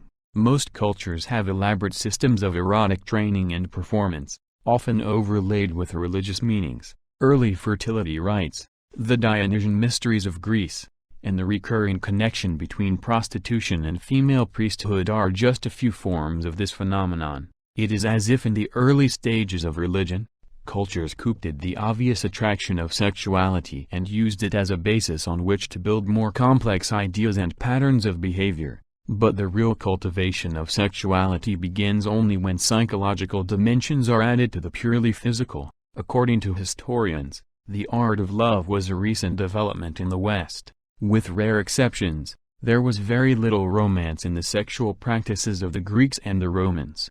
The wooing, the sharing of feelings between lovers, the promises and the courtship rituals that now seem to be such indispensable attributes of intimate relations were only invented in the late Middle Ages by the troubadours who plied the castles of southern France, and then, as the sweet new style, they were adopted by the affluent classes in the rest of Europe. Romance.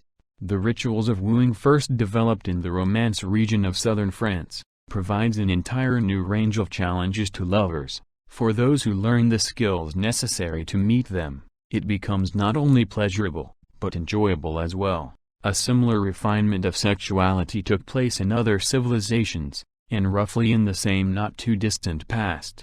The Japanese created extremely sophisticated professionals of love, expecting their geishas to be accomplished musicians, dancers, actresses, as well as appreciative of poetry and art. Chinese and Indian courtesans and Turkish odalisques were equally skillful. Regrettably, this professionalism, while developing the potential complexity of sex to great heights, did little to improve directly the quality of experience for most people. Historically, romance seems to have been restricted to youth and to those who had the time and the money to indulge in it. The vast majority in any culture appear to have had a very humdrum sex life. Decent people the world over do not spend too much energy on the task of sexual reproduction, or on the practices that have been built on it. Romance resembles sports in this respect as well. Instead of doing it personally, most people are content to hear about it or watch a few experts perform it. A third dimension of sexuality begins to emerge when, in addition to physical pleasure and the enjoyment of a romantic relationship, the lover feels genuine care for his partner. There are then new challenges one discovers: to enjoy the partner as a unique person, to understand her, and to help her fulfill her goals. With the emergence of this third dimension, sexuality becomes a very complex process, one that can go on providing flow experiences all through life. At first it is very easy to obtain pleasure from sex, and even to enjoy it. Any fool can fall in love when young. The first date, the first kiss, the first intercourse all present heady new challenges that keep the young person in flow for weeks on end. But for many this ecstatic state occurs only once. After the first love, all later relationships are no longer as exciting. It is especially difficult to keep enjoying sex with the same partner over a period of years. It is probably true that humans, like the majority of mammalian species, are not monogamous by nature. It is impossible for partners not to grow bored unless they work to discover new challenges in each other's company, and learn appropriate skills for enriching the relationship. Initially, physical challenges alone are enough to sustain flow, but unless romance and genuine care also develop, the relationship will grow stale. How to keep love fresh? The answer is the same as it is for any other activity. To be enjoyable, a relationship must become more complex. To become more complex, the partners must discover new potentialities in themselves and in each other. To discover these, they must invest attention in each other, so that they can learn what thoughts and feelings, what dreams reside in their partner's mind. This in itself is a never-ending process, a lifetime's task. After one begins to really know another person, then many joint adventures become possible. Traveling together, reading the same books, raising children, making and realizing plans all become more enjoyable and more meaningful. The specific details are unimportant. Each person must find out which ones are relevant to his or her own situation. What is important is the general principle, that sexuality, like any other aspect of life, can be made enjoyable if we are willing to take control of it, and cultivate it in the direction of greater complexity, the ultimate control, yoga and the martial arts. When it comes to learning to control the body and its experiences, we are as children compared to the great Eastern civilizations. In many respects, what the West has accomplished in terms of harnessing material energy is matched by what India and the Far East have achieved in terms of direct control of consciousness. That neither of these approaches is, by itself, an ideal program for the conduct of life is shown by the fact that the Indian fascination with advanced techniques for self-control, at the expense of learning to cope with the material challenges of the physical environment, has conspired to let impotence and apathy spread over a great proportion of the population. Defeated by scarcity of resources and by overcrowding, the Western mastery over material energy, on the other hand, runs the risk of turning everything it touches into a resource to be consumed as rapidly as possible, thus exhausting the environment. The perfect society would be able to strike a healthy balance between the spiritual and material worlds, but short of aiming for perfection, we can look toward Eastern religions for guidance in how to achieve control over consciousness. Of the great Eastern methods for training the body, one of the oldest and most diffuse is the set of practices known as Hatha Yoga. It is worth reviewing some of its highlights, because it corresponds in several areas to what we know about the psychology of flow, and therefore provides a useful model for anyone who wishes to be in better charge of psychic energy. Nothing quite like Hatha Yoga has ever been created in the West. The early monastic routines instituted by Saint Benedict and Saint Dominic, and especially the spiritual exercises of Saint Ignatius of Loyola, probably come the closest in offering a way to control attention by developing mental and physical routines,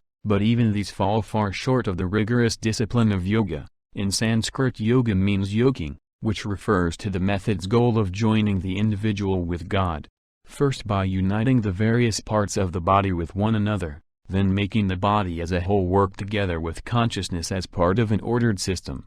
To achieve this aim, the basic text of yoga, compiled by Patanjali about 1500 years ago, prescribes 8 stages of increasing skills. The first 2 stages of ethical preparation are intended to change a person's attitudes. We might say that they involve the straightening out of consciousness. They attempt to reduce psychic entropy as much as possible before the actual attempts at mental control begin. In practice, the first step, yama, requires that one achieve restraint from acts and thoughts that might harm others, falsehood, theft, lust, and avarice. The second step, nama, involves obedience, or the following of ordered routines in cleanliness, study, and obedience to God, all of which help to channel attention into predictable patterns, and hence make attention easier to control. The next 2 stages involve physical preparation, or development of habits that will enable the practitioner, or yogin, to overcome the demands of the senses, and make it possible for him to concentrate without growing tired or distracted. The third stage consists in practicing various asana, ways of sitting or holding postures for long periods without succumbing to strain or fatigue. This is the stage of yoga that we all know in the West, exemplified by a fellow in what looks like diapers standing on his head with his shanks behind his neck. The fourth stage is pranayama, or breath control, which aims to relax the body, and stabilizes the rhythm of breathing. The fifth stage, the hinge between the preparatory exercises and the practice of yoga proper, is called pratyahara, withdrawal. It involves learning to withdraw attention from outward objects by directing the input of the senses, thus becoming able to see, hear, and feel only what one wishes to admit into awareness. Already at this stage we see how close the goal of yoga is to that of the flow activities described in this volume, to achieve control over what happens in the mind. Although the remaining 3 stages do not properly belong to the present chapter, they involve the control of consciousness through purely mental operations, rather than physical techniques. We shall discuss them here for the sake of continuity, and also because these mental practices are, after all, solidly based on the earlier physical ones. Dharana, or holding on, is the ability to concentrate for long periods on a single stimulus, and thus is the mirror image of the earlier stage of pratyahara. First one learns to keep things out of the mind, Then one learns to keep them in. Intense meditation, or dhyana, is the next step. Here one learns to forget the self in uninterrupted concentration that no longer needs the external stimuli of the preceding phase. Finally, the yogin may achieve samadhi, the last stage of self-collectedness, when the meditator and the object of meditation become as one. Those who have achieved it describe samadhi as the most joyful experience in their lives. The similarities between yoga and flow are extremely strong. In fact, it makes sense to think of yoga as a very thoroughly planned flow activity. Both try to achieve a joyous, self-forgetful involvement through concentration, which in turn is made possible by a discipline of the body. Some critics, however, prefer to stress the differences between flow and yoga. Their main divergence is that, whereas flow attempts to fortify the self, the goal of yoga and many other Eastern techniques is to abolish it. Samadhi, the last stage of yoga, is only the threshold for entering nirvana, where the individual self merges with the universal force like a river blending into the ocean. Therefore, it can be argued, yoga and flow tends toward diametrically opposite outcomes, but this opposition may be more superficial than real. After all, 7 of the 8 stages of yoga involve building up increasingly higher levels of skill and controlling consciousness. Samadhi and the liberation that is supposed to follow it may not, in the end, be that significant. They may in one sense be regarded as the justification of the activity that takes place in the previous 7 stages, just as the peak of the mountain is important only because it justifies climbing, which is the real goal of the enterprise. Another argument favoring the similarity of the two processes is that, even till the final stage of liberation, the yogin must maintain control over consciousness. He could not surrender his self unless he was, even at the very moment of surrender, in complete control of it. Giving up the self with its instincts, habits, and desires is so unnatural an act that only someone supremely in control can accomplish it. Therefore it is not unreasonable to regard yoga as one of the oldest and most systematic methods of producing the flow experience. The details of how the experience is produced are unique to yoga, as they are unique to every other flow activity, from fly fishing to racing a Formula One car. As the product of cultural forces that occurred only once in history, the way of yoga bears the stamp of the time and place in which it was created. Whether yoga is a better way to foster optimal experience than others cannot be decided on its own merits alone. One must consider the opportunity costs involved in the practice, and compare them with alternative options. Is the control that yoga makes possible worth the investment of psychic energy that learning its discipline requires? Another set of Eastern disciplines that have become popular recently in the West are the so-called martial arts. There are many variations of these, and each year a new one seems to arrive. They include judo, jiu-jitsu, kung fu, karate, taekwondo, aikido, tai chi chuan, all forms of unarmed combat that originated in China, and kendo, fencing, kyudo, archery, and ninjutsu, which are more closely associated with Japan. These martial arts were influenced by Taoism and by Zen Buddhism, and thus they also emphasize consciousness-controlling skills, instead of focusing exclusively on physical performance, as Western martial arts do. The Eastern variety is directed toward improving the mental and spiritual state of the practitioner. The warrior strives to reach the point where he can act with lightning speed against opponents, without having to think or reason about the best defensive or offensive moves to make. Those who can perform it well claim that fighting becomes a joyous artistic performance, during which the everyday experience of duality between mind and body is transformed into a harmonious one-pointedness of mind. Here again, it seems appropriate to think of the martial arts as a specific form of flow through the senses, the joys of seeing. It is easy to accept the fact that sports, sex, and even yoga can be enjoyable. But few people step beyond these physical activities to explore the almost unlimited capacities of the other organs of the body. Even though any information that the nervous system can recognize lends itself to rich and varied flow experiences, seeing, for instance, is most often used simply as a distance sensing system, to keep from stepping on the cat, or to find the car keys. Occasionally people stop to feast their eyes when a particularly gorgeous sight happens to appear in front of them. But they do not cultivate systematically the potential of their vision. Visual skills, however, can provide constant access to enjoyable experiences. Menander, the classical poet, well expressed the pleasure we can derive from just watching nature, the sun that lights us all, the stars, the sea, the train of clouds, the spark of fire. If you live 100 years or only a few, you can never see anything higher than them. The visual arts are one of the best training grounds for developing these skills. Here are some descriptions by people versed in the arts about the sensation of really being able to see. The first recalls an almost Zen-like encounter with a favorite painting, and emphasizes the sudden epiphany of order that seems to arise from seeing a work that embodies visual harmony. There is that wonderful Cézanne bathers in the Philadelphia Museum. Which gives you in one glance that great sense of a scheme, not necessarily rational, but that things come together. That is the way in which the work of art allows you to have a sudden appreciation of, an understanding of the world. That may mean your place in it. That may mean what bathers on the side of a river on a summer day are all about. That may mean the ability to suddenly let go of ourselves and understand our connection to the world.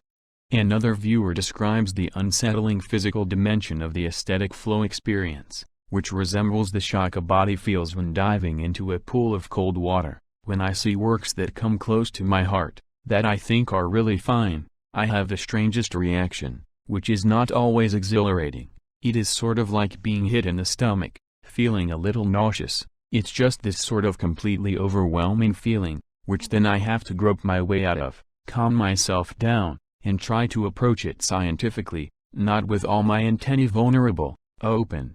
What comes to you after looking at it calmly, after you've really digested every nuance and every little thread, is the total impact. When you encounter a very great work of art, you just know it and it thrills you in all your senses, not just visually, but sensually and intellectually. Not only great works of art produce such intense flow experiences, for the trained eye, even the most mundane sights can be delightful. A man who lives in one of Chicago's suburbs, and takes the elevated train to work every morning, says, on a day like this, or days when it's crystal clear, I just sit in the train and look over the roofs of the city. Because it's so fascinating to see the city, to be above it, to be there but not be a part of it, to see these forms and these shapes, these marvelous old buildings, some of which are totally ruined, and, I mean, just the fascination of the thing, the curiosity of it. I can come in and say, coming to work this morning was like coming through a Schiller Precisionist painting.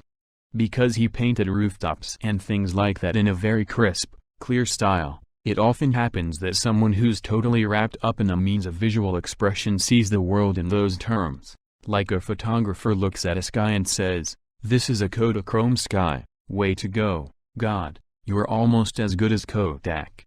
Clearly, it takes training to be able to derive this degree of sensory delight from seeing. One must invest quite a bit of psychic energy in looking at beautiful sights and at good art before one can recognize the Schiller-like quality of a roofscape. But this is true of all flow activities. Without cultivating the necessary skills, one cannot expect to take true enjoyment in a pursuit. Compared to several other activities, however, seeing is immediately accessible, although some artists contend that many people have 10 eyes, so it is a particular pity to let it rest undeveloped. It might seem like a contradiction that, in the previous section, we have shown how yoga can induce flow by training the eyes not to see, whereas we are now advocating the use of the eyes to make flow happen. This is a contradiction only for those who believe that what is significant is the behavior, rather than the experience to which it leads. It does not matter whether we see or we not see, as long as we are in control of what is happening to us. The same person can meditate in the morning and shut out all sensory experience, and then look at a great work of art in the afternoon. Either way he may be transformed by the same sense of exhilaration, the flow of music. In every known culture, the ordering of sound in ways that please the ear has been used extensively to improve the quality of life. One of the most ancient and perhaps the most popular functions of music is to focus the listener's attention on patterns appropriate to a desired mood. So there is music for dancing, for weddings, for funerals, for religious and for patriotic occasions. Music that facilitates romance, and music that helps soldiers march in orderly ranks. When bad times befell the pygmies of the Itri forest in Central Africa, they assumed that their misfortune was due to the fact that the benevolent forest, which usually provided for all their needs, had accidentally fallen asleep. At that point the leaders of the tribe would dig up the sacred horns buried underground, and blow on them for days and nights on end, in an attempt to wake up the forest, thus restoring the good times. The way music is used in the Itri forest is paradigmatic of its function everywhere. The horns may not have awakened the trees, but their familiar sound must have reassured the pygmies that help was on the way, and so they were able to confront the future with confidence. Most of the music that pours out of Walkmans and stereos nowadays answers a similar need. Teenagers, who swing from one threat to their fragile evolving personhood to another in quick succession throughout the day, especially depend on the soothing patterns of sound to restore order in their consciousness, but so do many adults. One policeman told us, "If after a day of making arrests and worrying about getting shot I could not turn on the radio in the car on my way home, I would probably go out of my mind." Music, which is organized auditory information, helps organize the mind that attends to it, and therefore reduces psychic entropy, or the disorder we experience when random information interferes with goals. Listening to music wards off boredom and anxiety, and when seriously attended to, it can induce flow experiences. Some people argue that technological advances have greatly improved the quality of life by making music so easily available. Transistor radios, laser discs, tape decks blare the latest music 24 hours a day in crystal clear recordings. This continuous access to good music is supposed to make our lives much richer, but this kind of argument suffers from the usual confusion between behavior and experience. Listening to recorded music for days on end may or may not be more enjoyable than hearing an hour-long live concert that one had been looking forward to for weeks. It is not the hearing that improves life, it is the listening. We hear music, but we rarely listen to it, and few could have ever been in flow as a result of it. As with anything else, to enjoy music one must pay attention to it. To the extent that recording technology makes music too accessible, and therefore taken for granted, it can reduce our ability to derive enjoyment from it.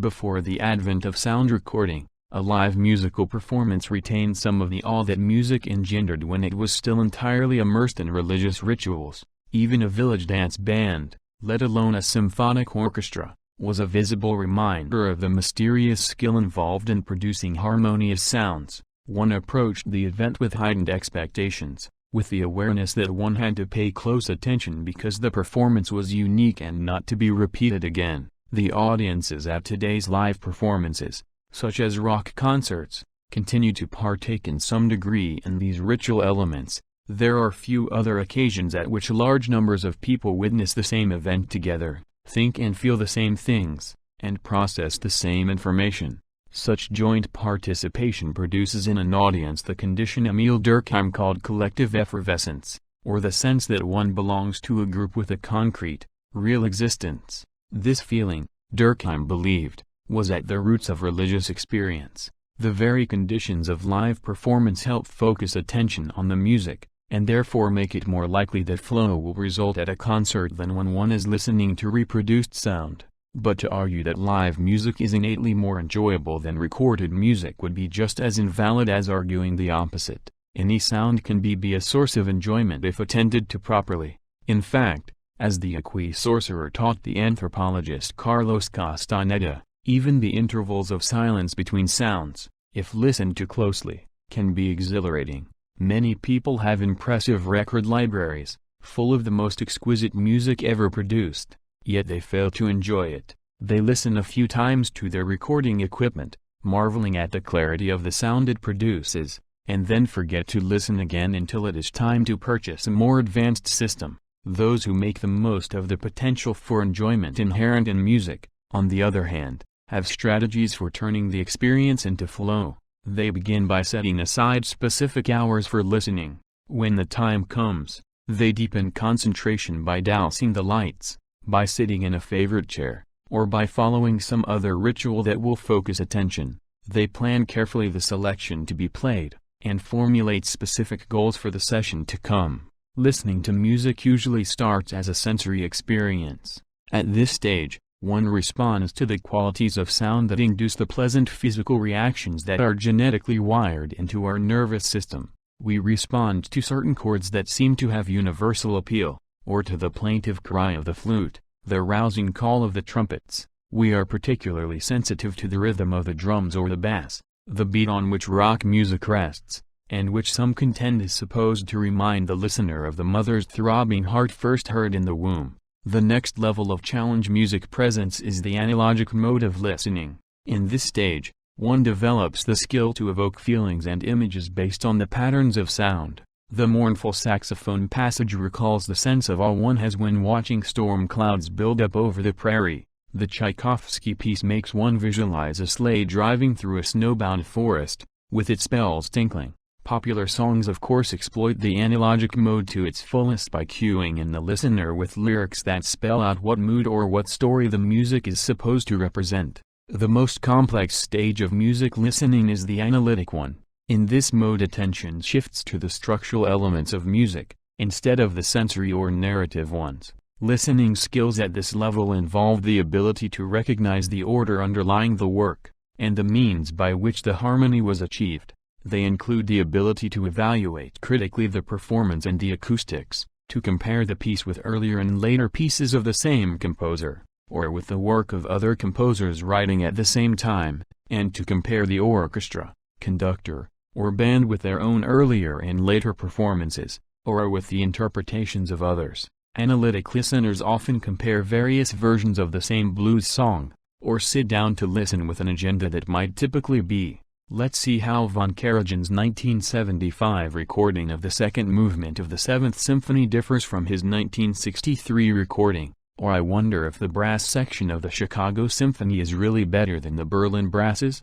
Having set such goals, a listener becomes an active experience that provides constant feedback. For example, von Karajan has slowed down, the Berlin brasses are sharper but less mellow. As one develops analytic listening skills, the opportunities to enjoy music increase geometrically. So far we have considered only how flow arises from listening, but even greater rewards are open to those who learn to make music. The civilizing power of Apollo depended on his ability to play the lyre. Pan drove his audiences to frenzy with his pipes, and Orpheus with his music was able to restrain even death. These legends point to the connection between the ability to create harmony in sound and the more general and abstract harmony that underlies the kind of social order we call a civilization. Mindful of the connection, Plato believed that children should be taught music before anything else. In learning to pay attention to graceful rhythms and harmonies, their whole consciousness would become ordered.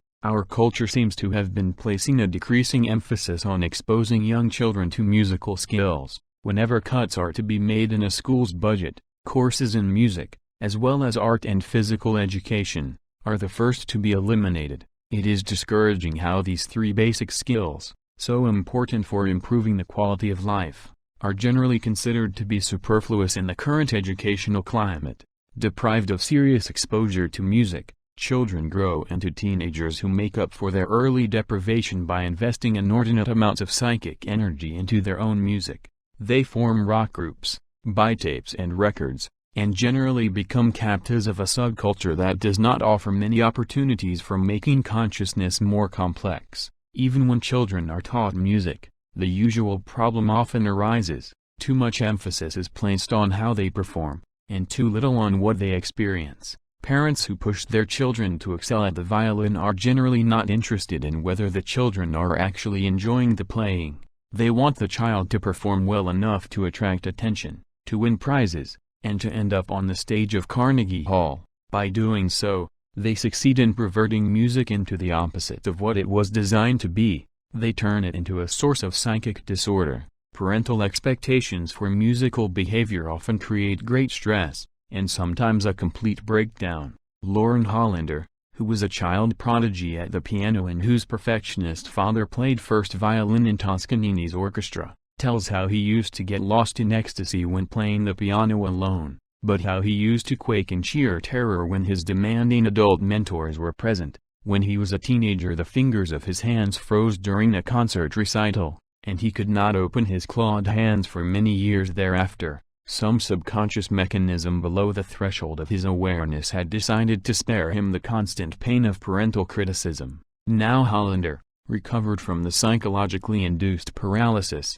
spends much of his time helping other gifted young instrumentalists to enjoy music the way it is meant to be enjoyed. Although playing an instrument is best learned when young, it is really never too late to start. Some music teachers specialize in adult and older students, and many a successful businessman decides to learn the piano after age 50. Singing in a choir and playing in an amateur string ensemble are two of the most exhilarating ways to experience the blending of one's skills with those of others. Personal computers now come with sophisticated software that makes composition easy, and allows one to listen immediately to the orchestration. Learning to produce harmonious sounds is not only enjoyable, but like the mastery of any complex skill, it also helps strengthen the self. The joys of tasting.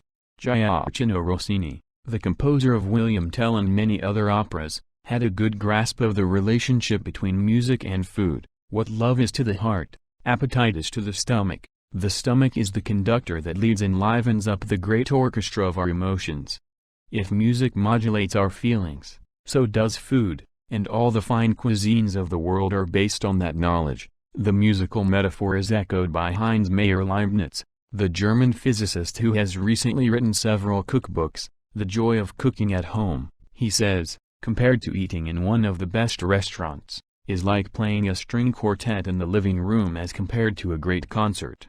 For the first few hundred years of American history, food preparation was generally approached in a no-nonsense manner. Even as late as 25 years ago, the general attitude was that feeding your face was all right, but to make too much fuss about it was somehow decadent. In the past 2 decades, of course, the trend has reversed itself so sharply that earlier misgivings about gastronomic excesses seem almost to have been justified. Now we have foodies and wine freaks who take the pleasures of the palate as seriously as if they were rites in a brand new religion.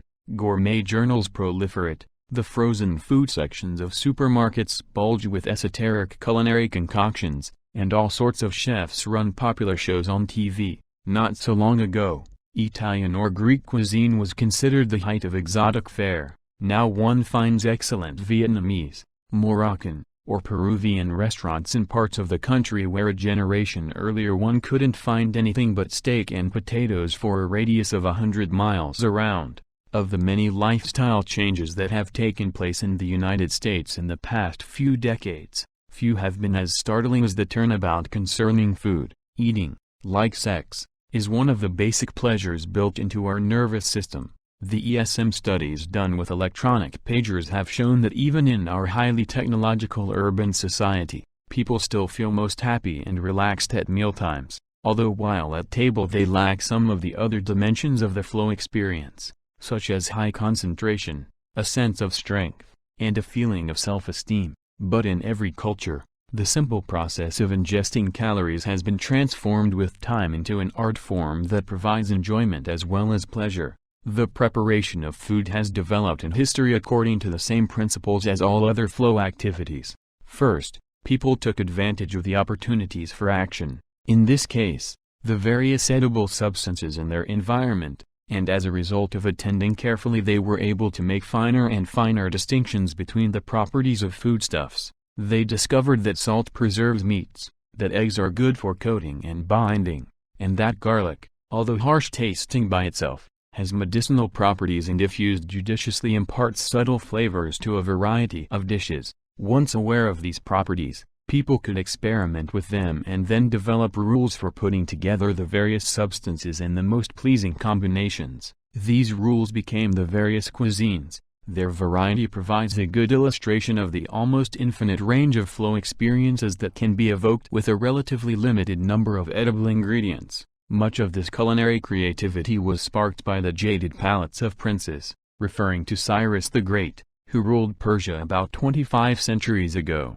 Xenophon writes with perhaps a touch of exaggeration, "Men travel over the whole earth in the service of the king of Persia, looking to find out what may be pleasant for him to drink, and 10,000 men are always contriving something nice for him to eat." But experimentation with food was by no means confined to the ruling classes. Peasant women in Eastern Europe, for instance, were not judged to be ready for marriage unless they had learned to cook a different soup for each day of the year. In our culture, despite the recent spotlight on gourmet cuisine, many people still barely notice what they put in their mouths, thereby missing a potentially rich source of enjoyment. To transform the biological necessity of feeding into a flow experience, one must begin by paying attention to what one eats. It is astonishing, as well as discouraging, when guests swallow lovingly prepared food without any sign of having noticed its virtues. What a waste of rare experience is reflected in that insensitivity. Developing a discriminating palate, like any other skill, requires the investment of psychic energy, but the energy invested is returned many times over in a more complex experience. The individuals who really enjoy eating develop with time an interest in a particular cuisine, and get to know its history and its peculiarities. They learn to cook in that idiom, not just single dishes, but entire meals that reproduce the culinary ambience of the region. If they specialize in Middle Eastern food, they know how to make the best hummus, where to find the best tahini or the freshest eggplant. If their predilection includes the foods of Venice, they learn what kind of sausage goes best with polenta, and what kind of shrimp is the best substitute for scampi. Like all other sources of flow related to bodily skills, like sport, sex, and aesthetic visual experiences, the cultivation of taste only leads to enjoyment if one takes control of the activity. As long as one strives to become a gourmet or a connoisseur of wines because it is the in thing to do, striving to master an externally imposed challenge, then taste may easily turn sour. But a cultivated palate provides many opportunities for flow if one approaches eating and cooking in a spirit of adventure and curiosity, exploring the potentials of food for the sake of the experience rather than as a showcase for one's expertise. The other danger in becoming involved with culinary delights, and here again the parallels with sex are obvious, is that they can become addictive. It is not by chance that gluttony and lechery were included among the 7 deadly sins. The fathers of the Church well understood that infatuation with the pleasures of the flesh could easily drain psychic energy away from other goals. The Puritans' mistrust of enjoyment is grounded in the reasonable fear that given a taste of what they are genetically programmed to desire, people will want more of it, and will take time away from the necessary routines of everyday life in order to satisfy their craving.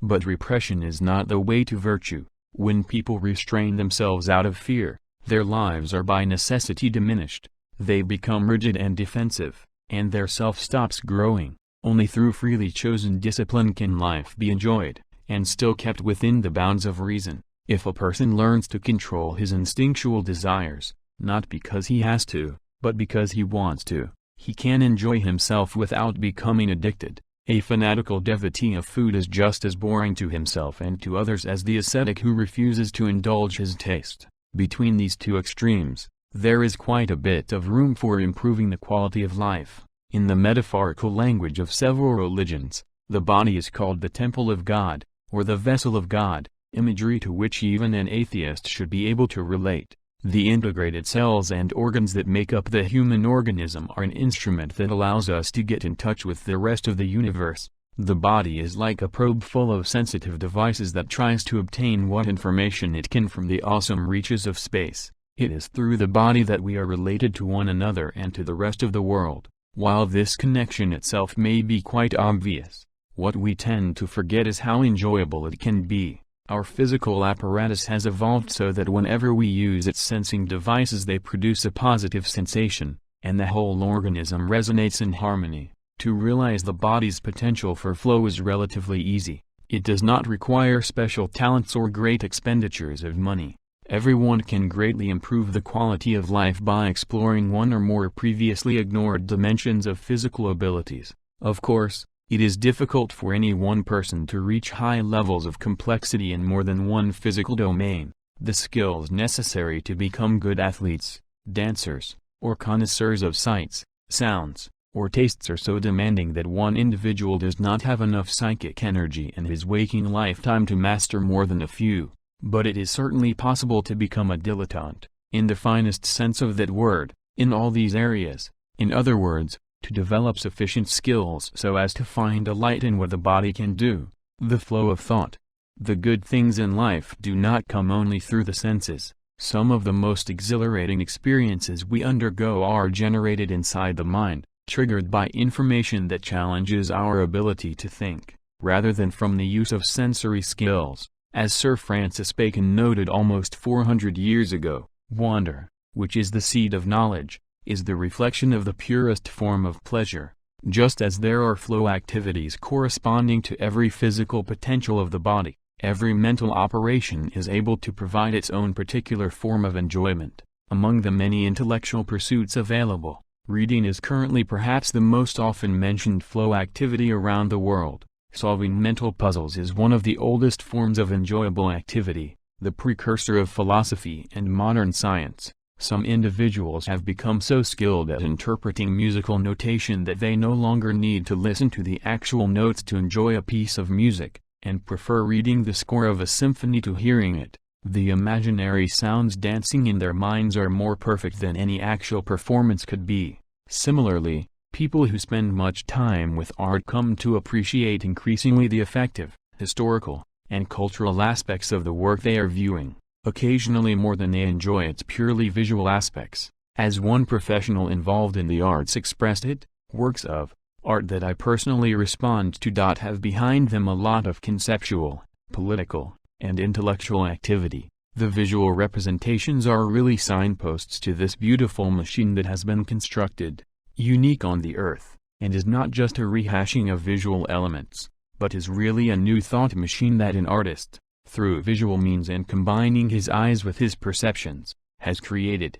What this person sees in a painting is not just a picture, but a thought machine that includes the painter's emotions, hopes, and ideas, as well as the spirit of the culture and the historical period in which he lived. With careful attention, one can discern a similar mental dimension in physically enjoyable activities like athletics, food, or sex. We might say that making a distinction between flow activities that involve functions of the body and those that involve the mind is to some extent spurious, for all physical activities must involve a mental component if they are to be enjoyable. Athletes know well that to improve performance beyond a certain point they must learn to discipline their minds, and the intrinsic rewards they get include a lot more than just physical well-being.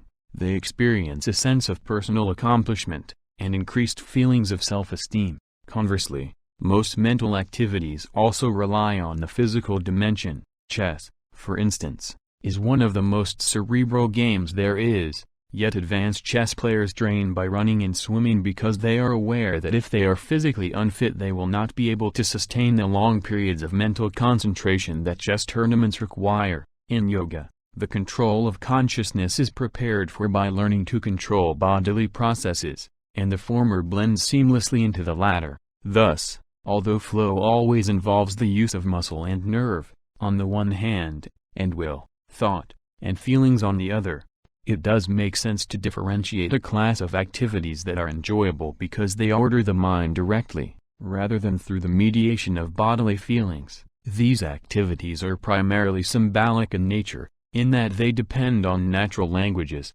mathematics, or some other abstract notation system like a computer language to achieve their ordering effects in the mind. A symbolic system is like a game in that it provides a separate reality, a world of its own where one can perform actions that are permitted to occur in that world, but that would not make much sense anywhere else. In symbolic systems, the action is usually restricted to the mental manipulation of concepts. To enjoy a mental activity, one must meet the same conditions that make physical activities enjoyable. There must be skill in a symbolic domain, there have to be rules, a goal, and a way of obtaining feedback. One must be able to concentrate and interact with the opportunities at a level commensurate with one's skills. In reality, to achieve such an ordered mental condition is not as easy as it sounds. Contrary to what we tend to assume, the normal state of the mind is chaos. Without training, and without an object in the external world that demands attention, people are unable to focus their thoughts for more than a few minutes at a time. It is relatively easy to concentrate when attention is structured by outside stimuli, such as when a movie is playing on the screen, or when while driving heavy traffic is encountered on the road. If one is reading an exciting book, the same thing occurs, but most readers still begin to lose concentration after a few pages, and their minds wander away from the plot. At that point, if they wish to continue reading, they must make an effort to force their attention back to the page. We don't usually notice how little control we have over the mind, because habits channel psychic energy so well that thoughts seem to follow each other by themselves without a hitch. After sleeping we regain consciousness in the morning when the alarm rings, and then walk to the bathroom and brush our teeth. The social roles culture prescribes then take care of shaping our minds for us, and we generally place ourselves on automatic pilot till the end of the day, when it is time again to lose consciousness and sleep.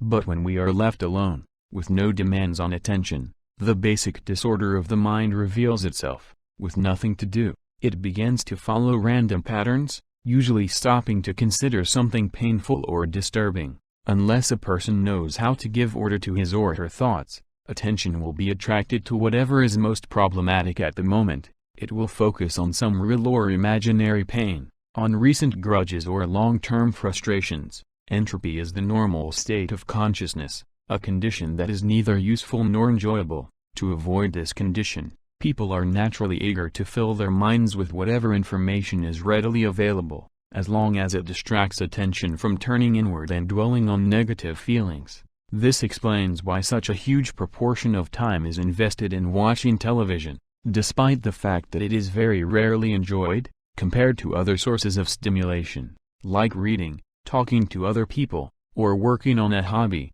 TV can provide continuous and easily accessible information that will structure the viewer's attention, at a very low cost in terms of the psychic energy that needs to be invested. While people watch television, they need not fear that their drifting minds will force them to face disturbing personal problems. It is understandable that, once one develops this strategy for overcoming psychic entropy, to give up the habit becomes almost impossible. The better route for avoiding chaos in consciousness, of course, is through habits that give control over mental processes to the individual, rather than to some external source of stimulation, such as the programs of network TV. To acquire such habits requires practice, however, and the kind of goals and rules that are inherent in flow activities. For instance, one of the simplest ways to use the mind is daydreaming, playing out some sequence of events as mental images. But even this apparently easy way to order thought is beyond the range of many people.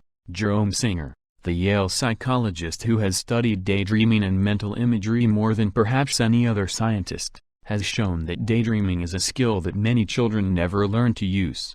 Yet daydreaming not only helps create emotional order by compensating in imagination for unpleasant reality, as when a person can reduce frustration and aggression against someone who has caused injury by visualizing a situation in which the aggressor is punished, but it also allows children, and adults, to rehearse imaginary situations so that the best strategy for confronting them may be adopted, alternative options considered, unanticipated consequences discovered, all results that help increase the complexity of consciousness, and, of course, when used with skill, daydreaming can be very enjoyable. In reviewing the conditions that help establish order in the mind, we shall first look at the extremely important role of memory, then at how words can be used to produce flow experiences. Next we shall consider 3 symbolic systems that are very enjoyable if one comes to know their rules: history, science, and philosophy. Many more fields of study could have been mentioned, but these 3 can serve as examples for the others. Each one of these mental games is accessible to anyone who wants to play them. The mother of science. The Greeks personified memory as Lady Mnemosyne, mother of the 9 muses. She was believed to have given birth to all the arts and sciences. It is valid to consider memory the oldest mental skill, from which all others derive, for, if we weren't able to remember, we couldn't follow the rules that make other mental operations possible. Neither logic nor poetry could exist, and the rudiments of science would have to be rediscovered with each new generation. The primacy of memory is true first of all in terms of the history of the species.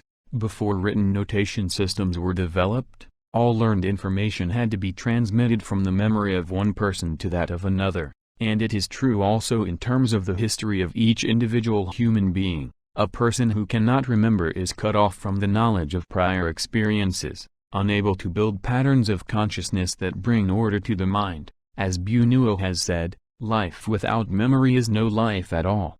Our memory is our coherence, our reason, our feeling, even our action. Without it, we are nothing. All forms of mental flow depend on memory, either directly or indirectly. History suggests that the oldest way of organizing information involved recalling one's ancestors, the line of descent that gave each person his or her identity as member of a tribe or a family. It is not by chance that the Old Testament, especially in the early books, contained so much genealogical information. For example, Genesis 10:26-29, the descendants of Joktan were the people of Amudad, Sheelith, Hazarmaveth, Jerah, Hadoram, Uzal, Dikla, Obal, Abimael, Sheba, Aphur, Havilah, and Jobab. Knowing one's origins, and to whom one was related, was an indispensable method for creating social order when no other basis for order existed. In preliterate cultures, reciting lists of ancestors' names is a very important activity even today, and it is one in which the people who can do it take a great delight. Remembering is enjoyable because it entails fulfilling a goal and so brings order to consciousness. We all know the little spark of satisfaction that comes when we remember where we put the car keys, or any other object that has been temporarily misplaced. To remember a long list of elders, going back a dozen generations, is particularly enjoyable in that it satisfies the need to find a place in the ongoing stream of life.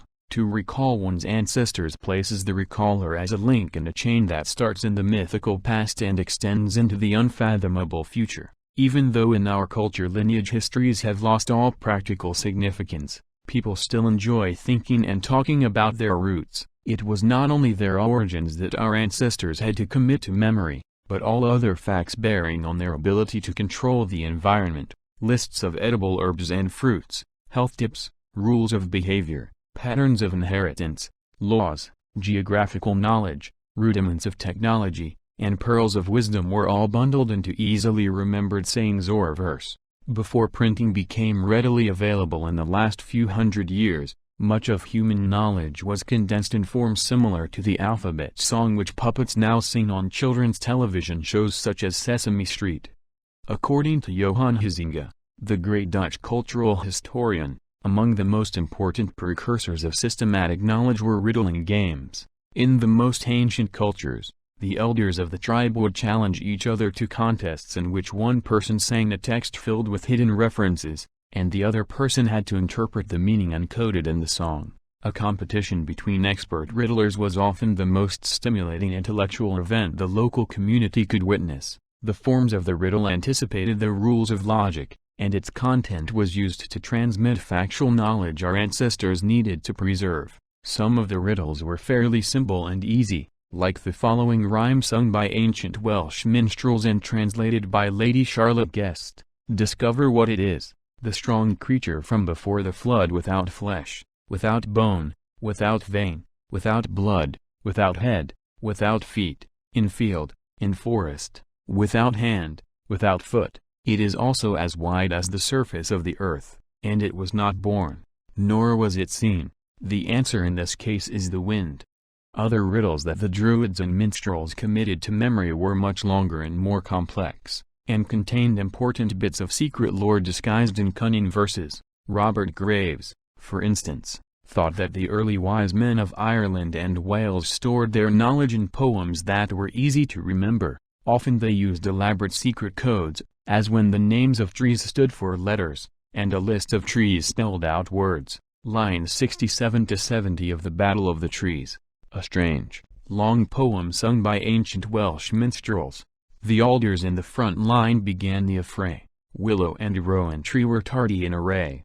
Encoded the letters F, which in the secret Druidic alphabet was represented by the alder tree, S, willow, and L, rowan. In this fashion, the few Druids who knew how to use letters could sing a song ostensibly referring to a battle among the trees of the forest, which actually spelled out a message only initiates could interpret. Of course, the solution of riddles does not depend exclusively on memory. Specialized knowledge and a great deal of imagination and problem-solving ability are also required, but without a good memory one could not be a good riddle master, nor could one become proficient at any other mental skill. As far back as there are records of human intelligence, The most prized mental gift has been a well-cultivated memory. My grandfather at 70 could still recall passages from the 3,000 lines of the Iliad he had to learn by heart in Greek to graduate from high school. Whenever he did so, a look of pride settled on his features, as his unfocused eyes ranged over the horizon.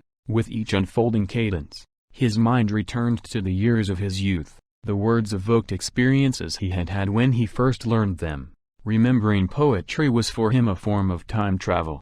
For people in his generation, knowledge was still synonymous with memorization. Only in the past century, as written records have become less expensive and more easily available, has the importance of remembering dramatically declined. Nowadays a good memory is considered useless except for performing on some game shows or for plain trivial pursuit. But for a person who has nothing to remember, life can become severely impoverished.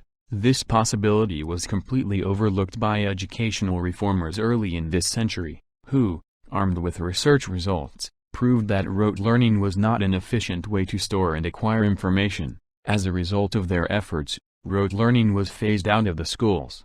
The reformers would have had justification, if the point of remembering was simply to solve practical problems. But if control of consciousness is judged to be at least as important as the ability to get things done, then learning complex patterns of information by heart is by no means a waste of effort. A mind with some stable content to it is much richer than one without. It is a mistake to assume that creativity and rote learning are incompatible. Some of the most original scientists, for instance, have been known to have memorized music, poetry, or historical information extensively. A person who can remember stories, poems, lyrics of songs, baseball statistics, chemical formulas, mathematical operations, historical dates, biblical passages, and wise quotations has many advantages over one who has not cultivated such a skill. The consciousness of such a person is independent of the order that may or may not be provided by the environment.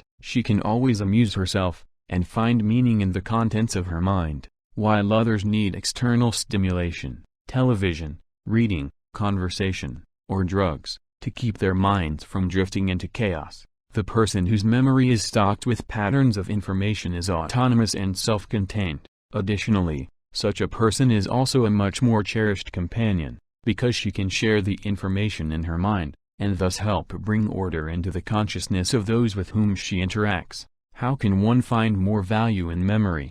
The most natural way to begin is to decide what subject one is really interested in: poetry, fine cuisine, the history of the Civil War, or baseball, and then start paying attention to key facts and figures in that chosen area. With a good grasp of the subject will come the knowledge of what is worth remembering and what is not. The important thing to recognize here is that you should not feel that you have to absorb a string of facts, that there is a right list you must memorize. If you decide what you would like to have in memory, the information will be under your control, and the whole process of learning by heart will become a pleasant task, instead of a chore imposed from outside. A Civil War buff need not feel compelled to know the sequence of dates of all major engagements. If, for instance, he is interested in the role of the artillery, then only those battles where cannons played an important part need concern him. Some people carry with them the texts of choice poems or quotations written on pieces of paper, to glance over whenever they feel bored or dispirited. It is amazing what a sense of control it gives to know that favorite facts or lyrics are always at hand. Once they are stored in memory, however, this feeling of ownership, or better, of connectedness with the content recalled, becomes even more intense. Of course, there is always a danger that the person who has mastered a domain of information will use it to become an overbearing bore. We all know people who cannot resist flaunting their memory, but this usually occurs when someone memorizes only in order to impress others. It is less likely that one will become a bore when one is intrinsically motivated, with a genuine interest in the material, and a desire to control consciousness, rather than in controlling the environment. The rules of the games of the mind. Memory is not the only tool needed to give shape to what takes place in the mind. It is useless to remember facts unless they fit into patterns, unless one finds likenesses and irregularities among them. The simplest ordering system is to give names to things. The words we invent transform discrete events into universal categories. The power of the word is immense. In Genesis 1, God names day, night, sky, earth, sea, and all the living things immediately after he creates them, thereby completing the process of creation. The Gospel of John begins with, "Before the world was created, the Word already existed," and Heraclitus starts his now almost completely lost volume, "This Word, Logos, is from everlasting, yet men understand it as little after the first hearing of it as before." All these references suggest the importance of words in controlling experience, the building blocks of most symbol systems. Words make abstract thinking possible and increase the mind's capacity to store the stimuli it has attended to. Without systems for ordering information, even the clearest memory will find consciousness in a state of chaos. After names came numbers and concepts, and then the primary rules for combining them in predictable ways. By the 6th century BC, Pythagoras and his students had embarked on the immense ordering task that attempted to find common numerical laws binding together astronomy, geometry, music, and arithmetic. Not surprisingly, their work was difficult to distinguish from religion, since it tried to accomplish similar goals, to find a way of expressing the structure of the universe. 2,000 years later, Kepler and then Newton were still on the same quest. Theoretical thinking has never completely lost the imagistic, puzzle-like qualities of the earliest riddles. For example, Archytas, the 4th century BC philosopher and commander-in-chief of the city-state of Tarentum, now in southern Italy, proved that the universe had no limits by asking himself, "Supposing that I came to the outer limits of the universe, if I now thrust out a stick, what would I find?"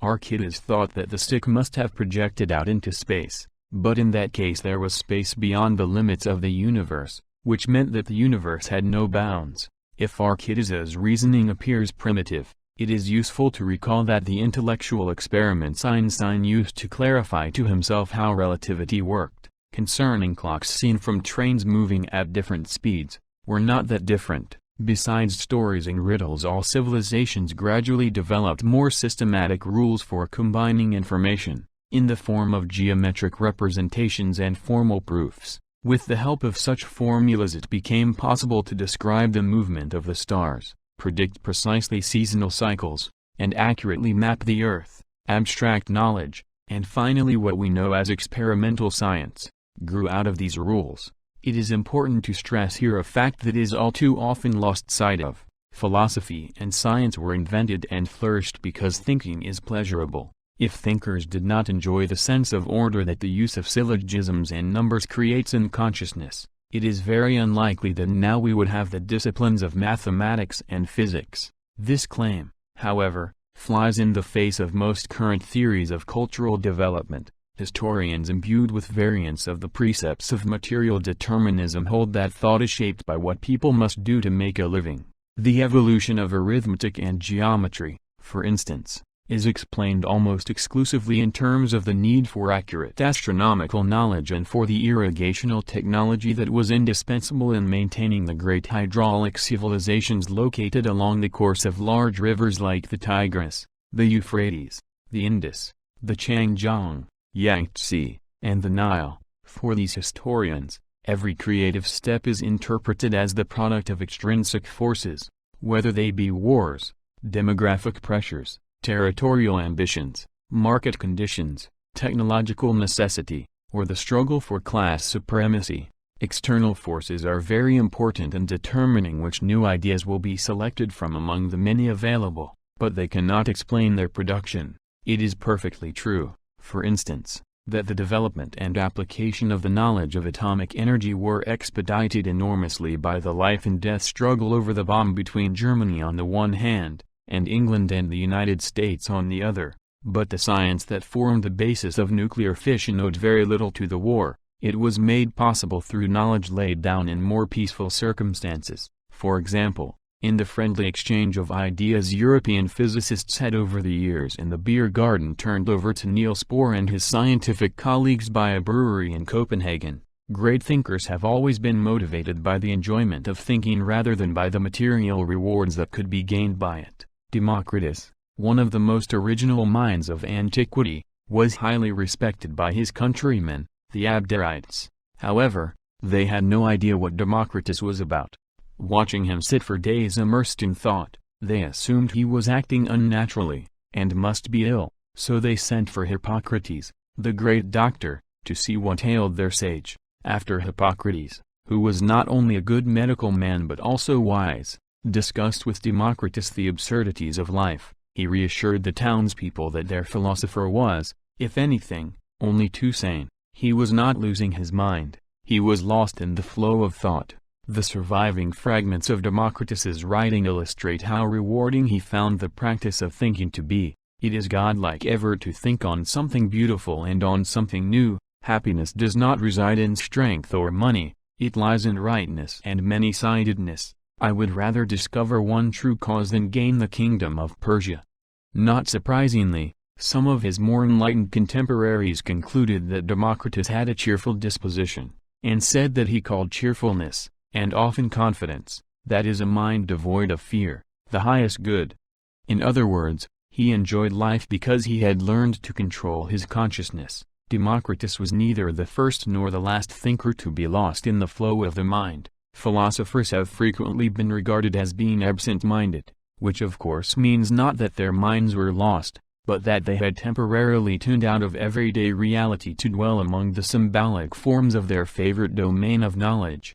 When Kant supposedly placed his watch in a pot of boiling water while holding an egg in his hand to time its cooking, all his psychic energy was probably invested in bringing abstract thoughts into harmony, leaving no attention free to meet the incidental demands of the concrete world. The point is that playing with ideas is extremely exhilarating. Not only philosophy but the emergence of new scientific ideas is fueled by the enjoyment one obtains from creating a new way to describe reality. The tools that make the flow of thought possible are common property, and consist of the knowledge recorded in books available in schools and libraries. A person who becomes familiar with the conventions of poetry, or the rules of calculus, can subsequently grow independent of external stimulation. She can generate ordered trains of thought regardless of what is happening in external reality. When a person has learned a symbolic system well enough to use it, she has established a portable, self-contained world within the mind.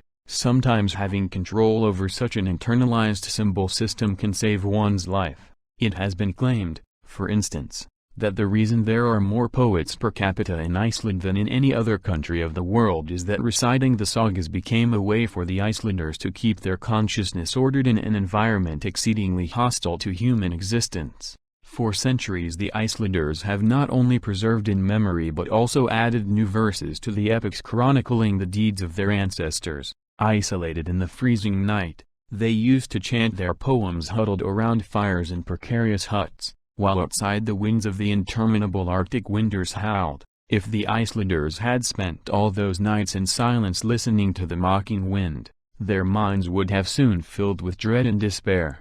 By mastering the orderly cadence of meter and rhyme, and encasing the events of their own lives in verbal images, they succeeded instead in taking control of their experiences. In the face of chaotic snowstorms they created songs with form and meaning. To what extent did the sagas help the Icelanders endure? Would they have survived without them? There is no way to answer these questions with certainty, but who would dare to try the experiment? Similar conditions hold true when individuals are suddenly wrenched from civilization, and find themselves in those extreme situations we described earlier, such as concentration camps or polar expeditions. Whenever the outside world offers no mercy, an internal symbolic system can become a salvation.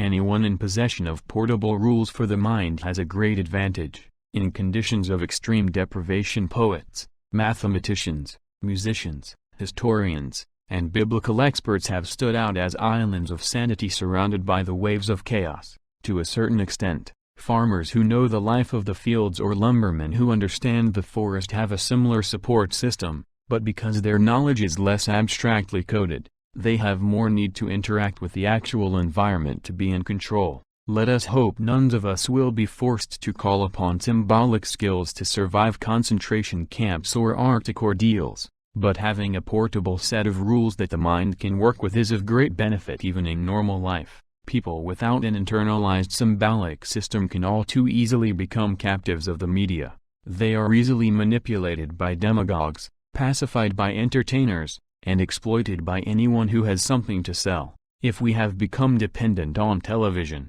on drugs, and on facile calls to political or religious salvation, it is because we have so little to fall back on, so few internal rules to keep our mind from being taken over by those who claim to have the answers. Without the capacity to provide its own information, the mind drifts into randomness. It is within each person's power to decide whether its order will be restored from the outside, in ways over which we have no control, or whether the order will be the result of an internal pattern that grows organically from our skills and knowledge. The play of words. How does one start mastering a symbolic system? It depends, of course, on what domain of thought one is interested in exploring. We have seen that the most ancient and perhaps basic set of rules governs the usage of words, and today words still offer many opportunities to enter flow, at various levels of complexity. A somewhat trivial but nevertheless illuminating example concerns working crossword puzzles. There is much to be said in favor of this popular pastime, which in its best form resembles the ancient riddle contests. It is inexpensive and portable. Its challenges can be finely graduated so that both novices and experts can enjoy it, and its solution produces a sense of pleasing order that gives one a satisfying feeling of accomplishment. It provides opportunities to experience a mild state of flow to many people who are stranded in airport lounges, who travel on commuter trains, or who are simply whiling away Sunday mornings. But if one is confined to simply solving crosswords, one remains dependent on an external stimulus, the challenge provided by an expert in the Sunday supplement or puzzle magazine.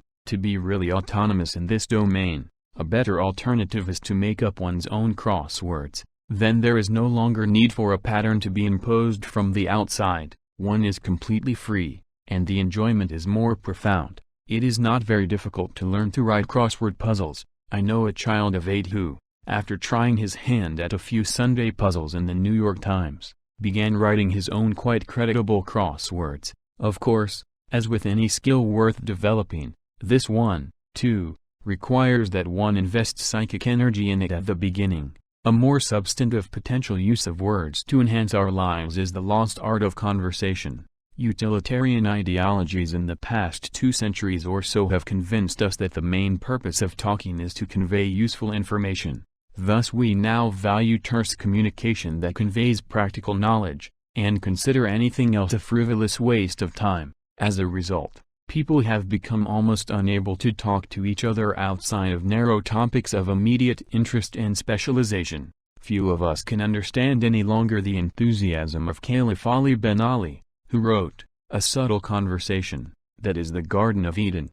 This is a pity, because it could be argued that the main function of conversation is not to get things accomplished, but to improve the quality of experience. Peter Berger and Thomas Luckman, the influential phenomenological sociologists, have written that our sense of the universe in which we live is held together by conversation. When I say to an acquaintance whom I meet in the morning, "Nice day," I do not convey primarily meteorological information, which would be redundant anyway, since he has the same data as I do, but achieve a great variety of other unvoiced goals. For instance, by addressing him I recognize his existence, and express my willingness to be friendly. Second, I reaffirm one of the basic rules for interaction in our culture, which holds that talking about the weather is a safe way to establish contact between people. Finally, by emphasizing that the weather is nice I imply the shared value that niceness is a desirable attribute, so the offhand remark becomes a message that helps keep the content of my acquaintance's mind in its accustomed order.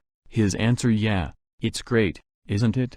will help to keep order in mine. Without such concentric statements of the obvious, Berger and Luckman claim, people would soon begin to have doubts about the reality of the world in which they live. The obvious phrases we exchange with each other, the trivial talk dribbling from radios and TV sets, reassure us that everything is all right, that the usual conditions of existence prevail. The pity is that so many conversations end right there, yet when words are well chosen, well arranged, they generate gratifying experiences for the listener. It is not for utilitarian reasons alone that breadth of vocabulary and verbal fluency are among the most important qualifications for success as a business executive. Talking well enriches every interaction, and it is a skill that can be learned by everyone. One way to teach children the potential of words is by starting to expose them to wordplay quite early. Puns and double meanings may be the lowest form of humor for sophisticated adults, but they provide children with a good training ground in the control of language.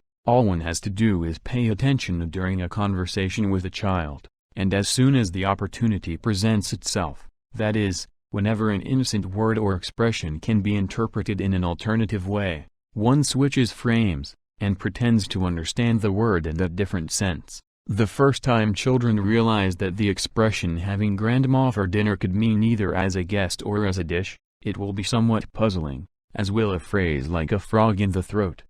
In fact, breaking the ordered expectations about the meaning of words can be mildly traumatic at first, but in no time at all children catch on and give as good as they are getting, learning to twist conversation into pretzels. By doing so they learn how to enjoy controlling words. As adults, they might help revive the lost art of conversation. The major creative use of language, already mentioned several times in earlier contexts, is poetry, because verse enables the mind to preserve experiences in condensed and transformed form. It is ideal for giving shape to consciousness. Reading from a book of poems each night is to the mind as working out on a nautilus is to the body, a way for staying in shape. It doesn't have to be great poetry, at least not at first, and it is not necessary to read an entire poem. What's important is to find at least a line, or a verse, that starts to sing. Sometimes even one word is enough to open a window on a new view of the world, to start the mind on an inner journey. And again, there is no reason to stop at being a passive consumer. Everyone can learn, with a little discipline and perseverance, to order personal experience in verse. As Kenneth Koch, the New York poet and social reformer, has shown, even ghetto children and semi-literate elderly women in retirement homes are able to write beautifully moving poetry if they are given a minimum of training. There is no question that mastering this skill improves the quality of their lives. Not only do they enjoy the experience, but in the process they considerably increase their self-esteem as well. Writing prose provides similar benefits, and although it lacks the obvious order imposed by meter and rhyme, it is a more easily accessible skill. To write great prose, however, is probably just as difficult as writing great poetry. In today's world we have come to neglect the habit of writing because so many other media of communication have taken its place. Telephones and tape recorders, computers and fax machines are more efficient in conveying news.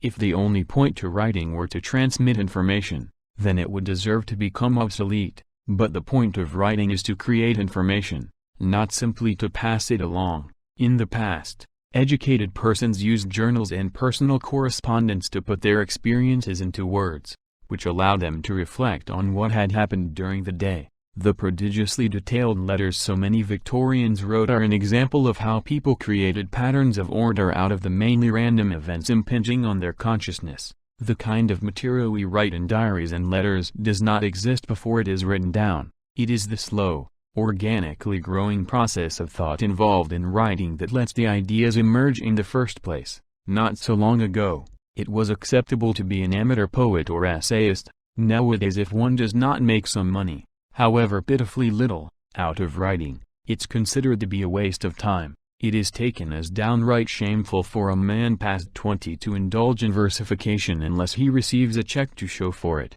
and unless one has great talent. It is indeed useless to write hoping to achieve great profit or fame, but it is never a waste to write for intrinsic reasons. First of all, writing gives the mind a disciplined means of expression. It allows one to record events and experiences so that they can be easily recalled and relived in the future. It is a way to analyze and understand experiences, a self-communication that brings order to them. Many have commented lately about the fact that poets and playwrights as a group show unusually severe symptoms of depression and other affective disorders. Perhaps one reason they become full-time writers is that their consciousness is beset by entropy to an unusual degree. Writing becomes a therapy for shaping some order among the confusion of feelings. It is possible that the only way writers can experience flow is by creating worlds of words in which they can act with abandon, erasing from the mind the existence of a troubling reality. Like any other flow activity,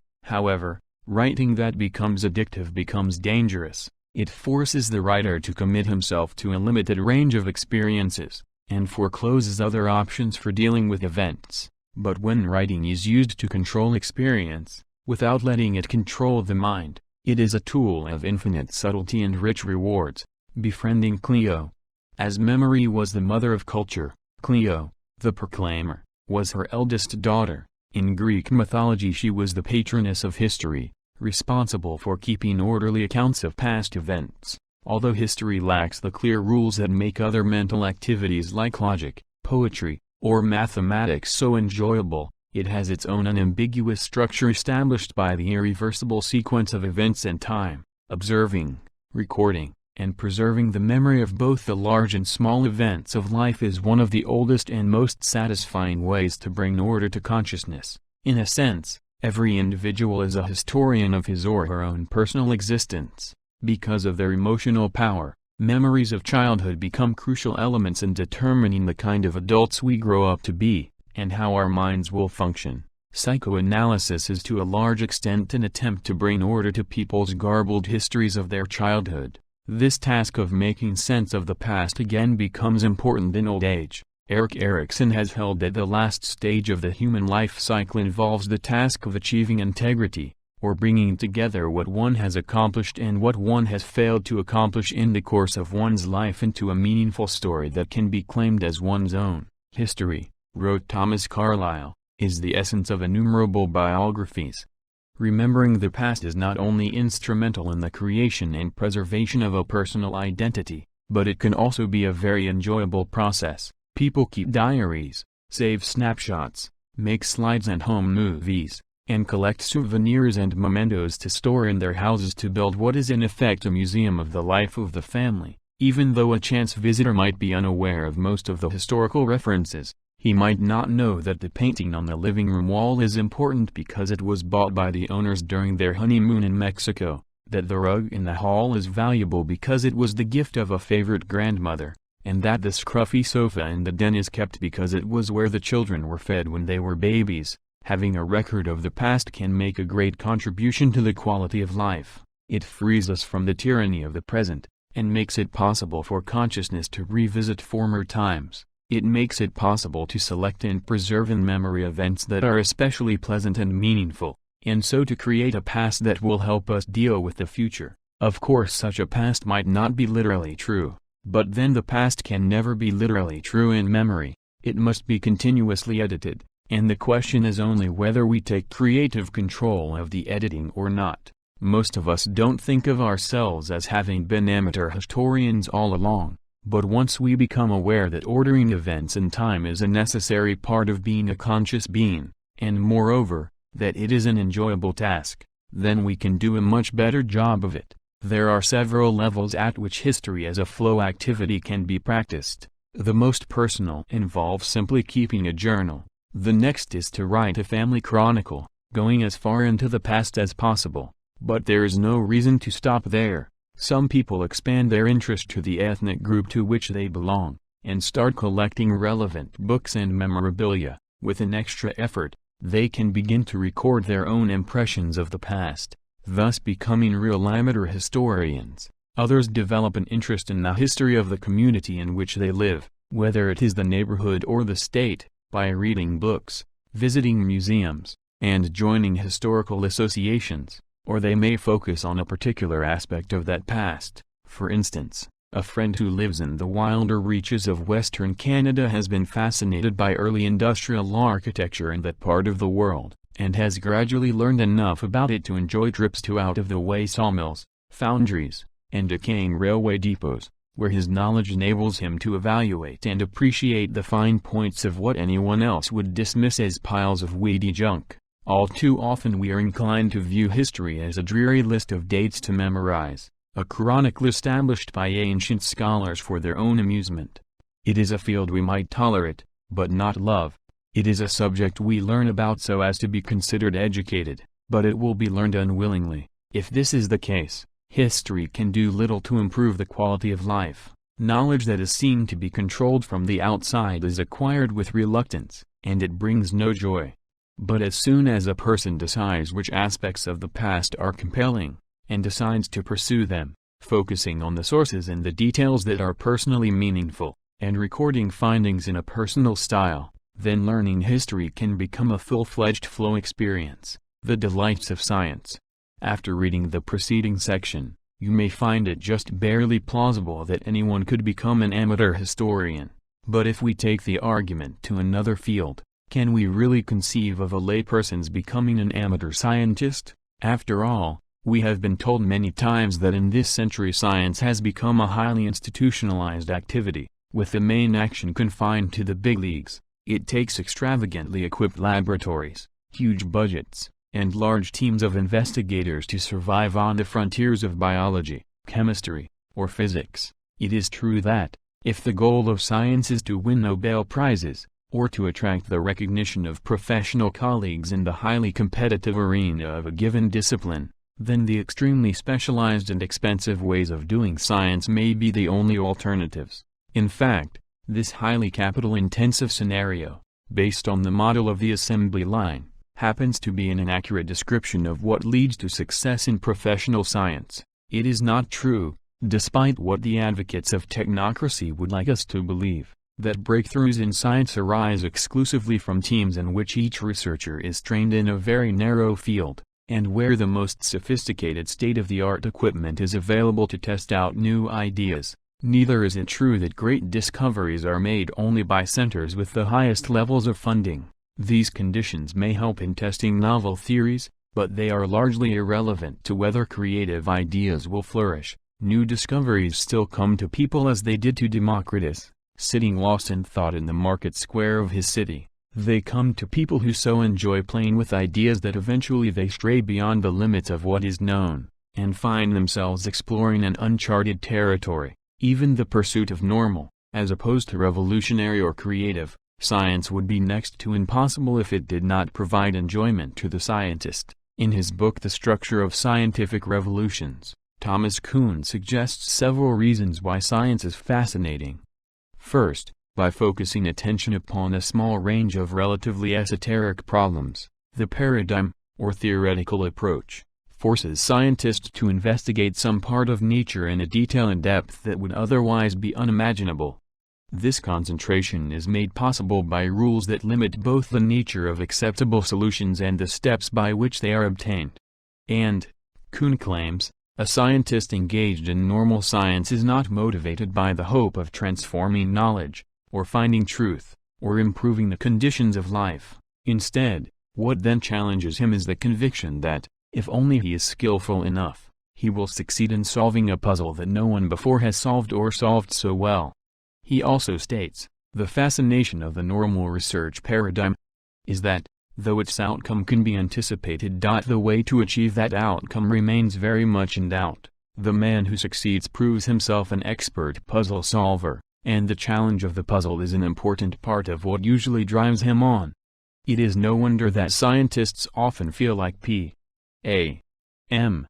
Dirac, the physicist who described the development of quantum mechanics in the 1920s by saying, "It was a game, a very interesting game one could play." Kuhn's description of the appeal of science clearly resembles reports describing why riddling, or rock climbing, or sailing, or chess, or any other flow activity is rewarding. If normal scientists are motivated in their work by the challenging intellectual puzzles they confront in their work, revolutionary scientists, the ones who break away from existing theoretical paradigms to forge new ones, are even more driven by enjoyment. A lovely example concerns Subrahmanyan Chandrasekhar, the astrophysicist whose life has already acquired mythical dimensions. When he left India as a young man in 1933, on a slow boat from Calcutta to England, he wrote out a model of stellar evolution that with time became the basis of the theory of black holes. But his ideas were so strange that for a long time they were not accepted by the scientific community. He eventually was hired by the University of Chicago, where he continued his studies in relative obscurity. There is one anecdote told about him that best typifies his commitment to his work. In the 1950s, Chandrasekhar was staying in Williams Bay, Wisconsin, where the main astronomical observatory of the university is located. about 80 miles away from the main campus. That winter he was scheduled to teach one advanced seminar in astrophysics. Only 2 students signed up for it, and Chandrasekhar was expected to cancel the seminar, rather than go through the inconvenience of commuting. But he did not, and instead drove back to Chicago twice a week, along back-country roads, to teach the class. A few years later, first one, then the other of those 2 former students won the Nobel Prize for Physics. Whenever this story used to be told, the narrator concluded with sympathetic regrets that it was a shame the professor himself never won the prize. That regret is no longer necessary, because in 1983 Chandrasekhar himself was awarded the Nobel for Physics. It is often under such unassuming circumstances, with people dedicated to playing with ideas, that breakthroughs in the way we think occur. One of the most glamorous discoveries of the last few years involves the theory of superconductivity. 2 of the protagonists, K. Alex Muller and J. Georg Bednorz, worked out the principles and the first experiments in the IBM laboratory in Zurich, Switzerland, not exactly a scientific backwater, but not one of its hot spots, either. For several years the researchers did not let anyone else in on their work, not because they were afraid it would be stolen, but because they were afraid that their colleagues would laugh at their seemingly crazy ideas. They received their Nobel Prizes for Physics in 1987. Susumu Tonigawa, who that same year received the Nobel Prize for Biology, was described by his wife as a going-his-own-way kind of a person who likes sumo wrestling because it takes individual effort and not team performance to win in that sport, just as in his own work. Clearly the necessity of sophisticated laboratories and enormous research teams has been somewhat exaggerated. Breakthroughs in science still depend primarily on the resources of a single mind, but we should not be concerned primarily with what happens in the professional world of scientists. Big science can take care of itself, or at least it should, given all the support it has been given since the experiments with splitting the atomic nucleus turned out to be such a hit. What concerns us here is amateur science, the delight that ordinary people can take in observing and recording laws of natural phenomena. It is important to realize that for centuries great scientists did their work as a hobby, because they were fascinated with the methods they had invented, rather than because they had jobs to do and fat government grants to spend. Nicolaus Copernicus perfected his epochal description of planetary motions while he was a canon at the Cathedral of Freienberg, in Poland. Astronomical work certainly didn't help his career in the church, and for much of his life the main rewards he had were aesthetic, derived from the simple beauty of his system compared to the more cumbersome Ptolemaic model. Galileo had been trained in medicine, and what drove him into increasingly dangerous experimentation was the delight he took in figuring out such things as the location of the center of gravity of various solid objects. Isaac Newton formulated his major discoveries soon after he received his BA at Cambridge, in 1665, when the university was closed because of the plague. Newton had to spend 2 years in the safety and boredom of a country retreat, and he filled the time playing with his ideas about a universal theory of gravitation. Antoine Laurent Lavoisier, held to be the founder of modern chemistry, was a public servant working for the firm General, the equivalent of the IRS in pre-revolutionary France. He was also involved in agricultural reform and social planning, but his elegant and classic experiments are what he enjoyed doing most. Luigi Galvani, who did the basic research on how muscles and nerves conduct electricity, which in turn led to the invention of the electric battery, was a practicing physician until the end of his life. Gregor Mendel was another clergyman, and his experiments that set the foundations of genetics were the results of a gardening hobby. When Albert A. Michelson, the first person in the United States to win a Nobel Prize in Science, was asked at the end of his life why he had devoted so much of his time to measuring the velocity of light, he is said to have replied, "It was so much fun." And, lest we forget, Einstein wrote his most influential papers while working as a clerk in the Swiss Patent Office. These and the many other great scientists one could easily mention were not handicapped in their thinking because they were not professionals in their field, recognized figures with sources of legitimate support. They simply did what they enjoyed doing. Is the situation really that different these days? Is it really true that a person without a PhD, who is not working at one of the major research centers, no longer has any chance of contributing to the advancement of science? Or is this just one of those largely unconscious efforts at mystification to which all successful institutions inevitably succumb? It is difficult to answer these questions, partly because what constitutes science is of course defined by those very institutions that are in line to benefit from their monopoly. There is no doubt that a layman cannot contribute, as a hobby, to the kind of research that depends on multi-billion-dollar supercolliders, or on nuclear magnetic resonance spectroscopy. But then, such fields do not represent the only science there is. The mental framework that makes science enjoyable is accessible to everyone. It involves curiosity, careful observation, a disciplined way of recording events, and finding ways to tease out the underlying regularities in what one learns. It also requires the humility to be willing to learn from the results of past investigators, coupled with enough skepticism and openness of mind to reject beliefs that are not supported by facts. Defined in this broad sense, there are more practicing amateur scientists than one would think. Some focus their interest on health, and try to find out everything they can about a disease that threatens them or their families. Following in Mendel's footsteps, some learn whatever they can about breeding domestic animals, or creating new hybrid flowers. Others diligently replicate the observations of early astronomers with their backyard telescopes. There are closet geologists who roam the wilderness in search of minerals, cactus collectors who scour the desert mesas for new specimens, and probably hundreds of thousands of individuals who have pushed their mechanical skills to the point that they are verging on true scientific understanding. What keeps many of these people from developing their skills further is the belief that they will never be able to become genuine, professional scientists, and therefore that their hobby should not be taken seriously. But there is no better reason for doing science than the sense of order it brings to the mind of the seeker. If flow, rather than success and recognition, is the measure by which to judge its value, science can contribute immensely to the quality of life. Loving wisdom.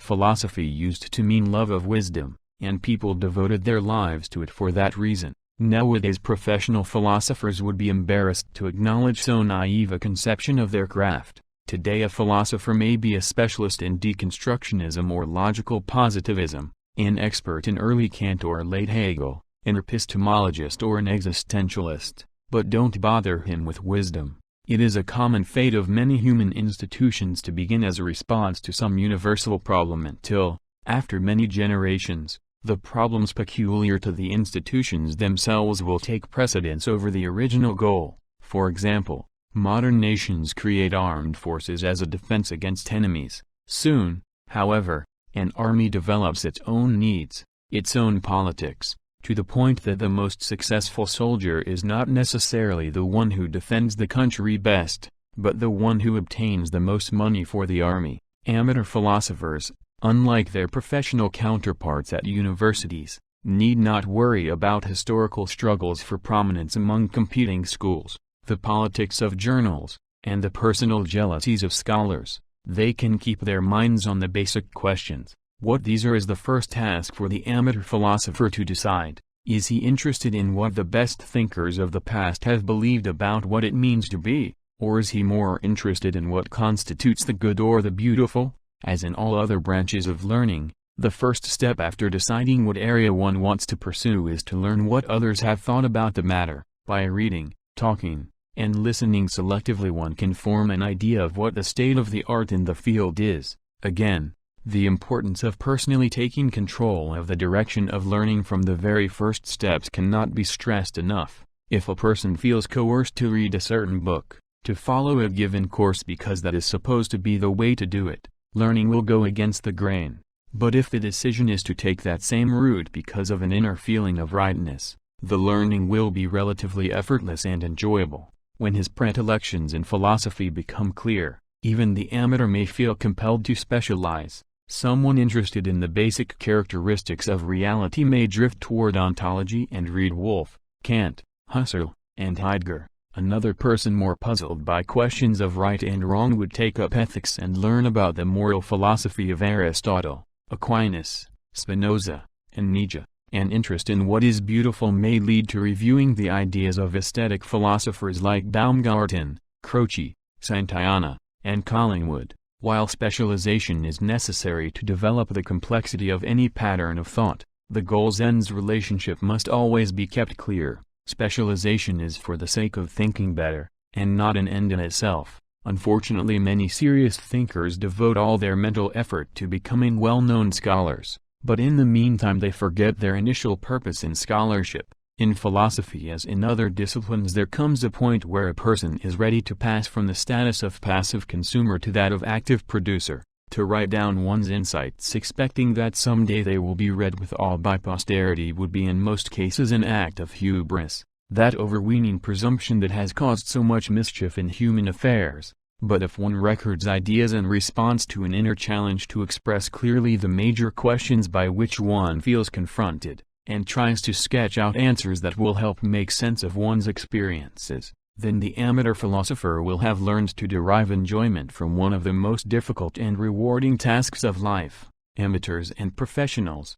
Some individuals prefer to specialize and devote all their energy to one activity, aiming to reach almost professional levels of performance in it. They tend to look down on anyone who is not as skillful and devoted to their specialty as they themselves are. Others prefer to dabble in a variety of activities, taking as much enjoyment as possible from each without necessarily becoming an expert in any one. There are two words whose meanings reflect our somewhat warped attitudes toward levels of commitment to physical or mental activities. These are the terms amateur and dilettante. Nowadays these labels are slightly derogatory. An amateur or a dilettante is someone not quite up to par, a person not to be taken very seriously, one whose performance falls short of professional standards. But originally, amateur, from the Latin verb amare, to love, referred to a person who loved what he was doing. Similarly, a dilettante, from the Latin delectare, to find delight in, was someone who enjoyed a given activity.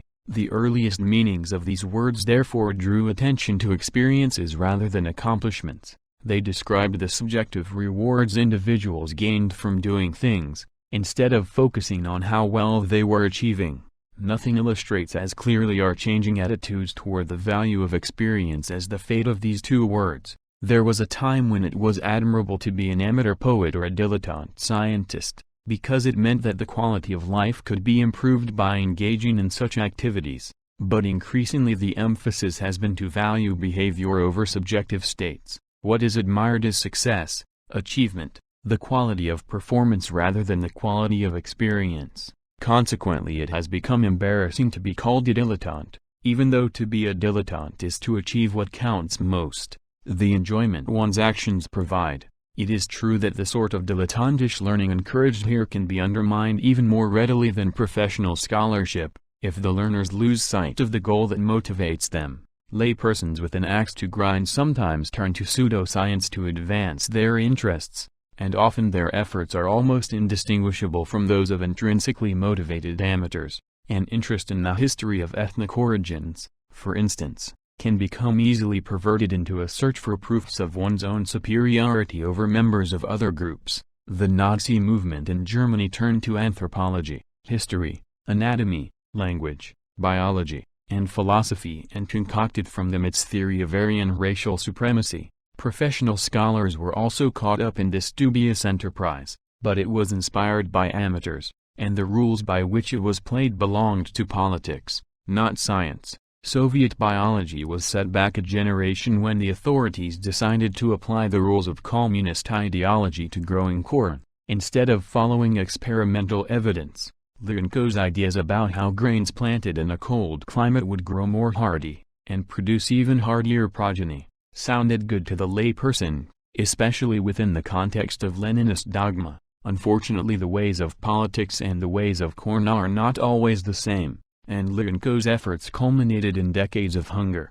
The bad connotations that the terms amateur and dilettante have earned for themselves over the years are due largely to the blurring of the distinction between intrinsic and extrinsic goals. An amateur who pretends to know as much as a professional is probably wrong, and up to some mischief. The point of becoming an amateur scientist is not to compete with professionals on their own turf, but to use a symbolic discipline to extend mental skills, and to create order in consciousness. On that level, amateur scholarship can hold its own, and can be even more effective than its professional counterpart.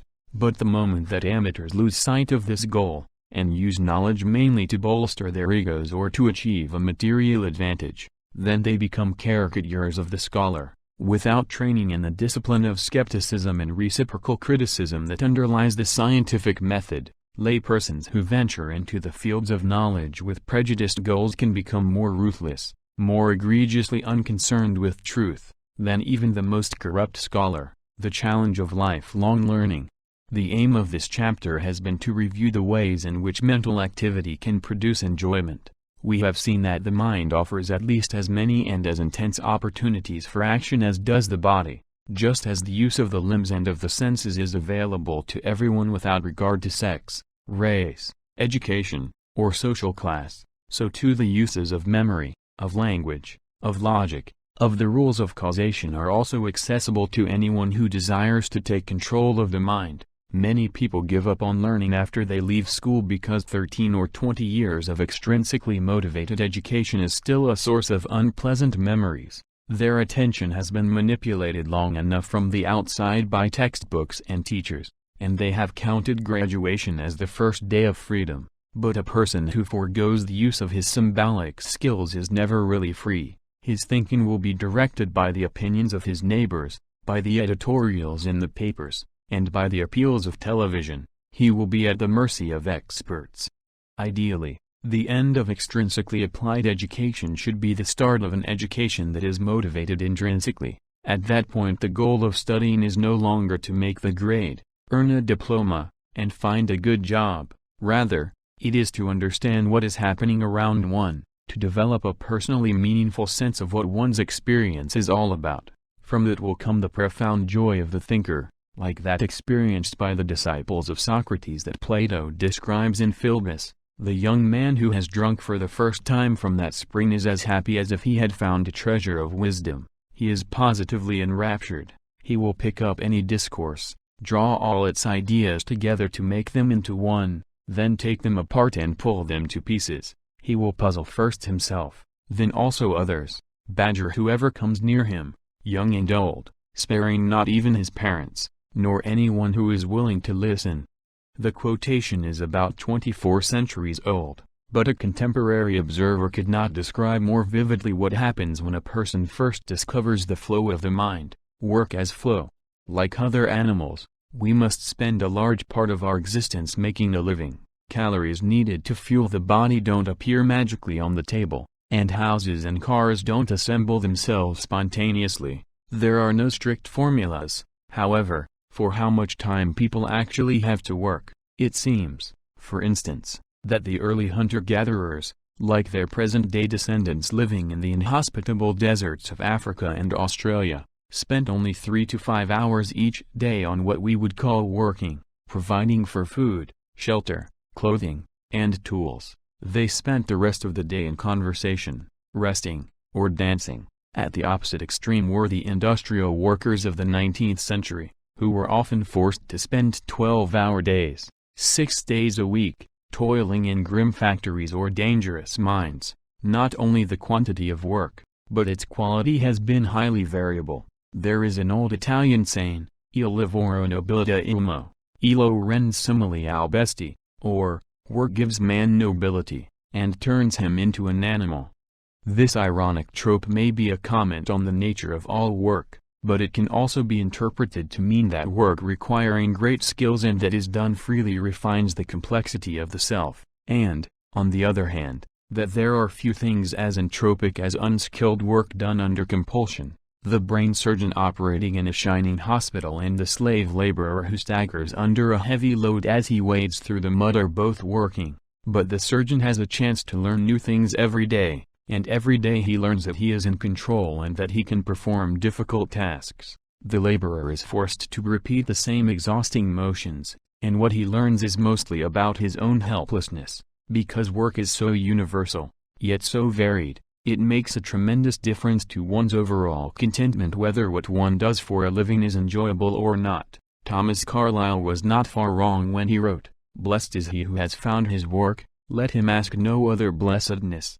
Sigmund Freud amplified somewhat on this simple advice. When asked for his recipe for happiness, he gave a very short but sensible answer: work and love.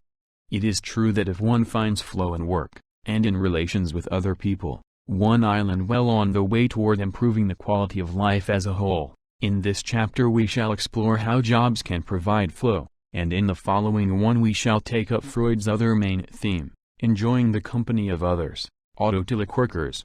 As punishment for his ambition, Adam was sentenced by the Lord to work the earth with the sweat of his brow. The passage of Genesis 3:17 that relates this event reflects the way most cultures, and especially those that have reached the complexity of civilization, conceive of work as a curse to be avoided at all costs. It is true that, because of the inefficient way the universe operates, it requires a lot of energy to realize our basic needs and aspirations. As long as we didn't care how much we ate, whether or not we lived in solid and well-decorated homes, or whether we could afford the latest fruits of technology, the necessity of working would rest lightly on our shoulders, as it does for the nomads of the Kalahari Desert.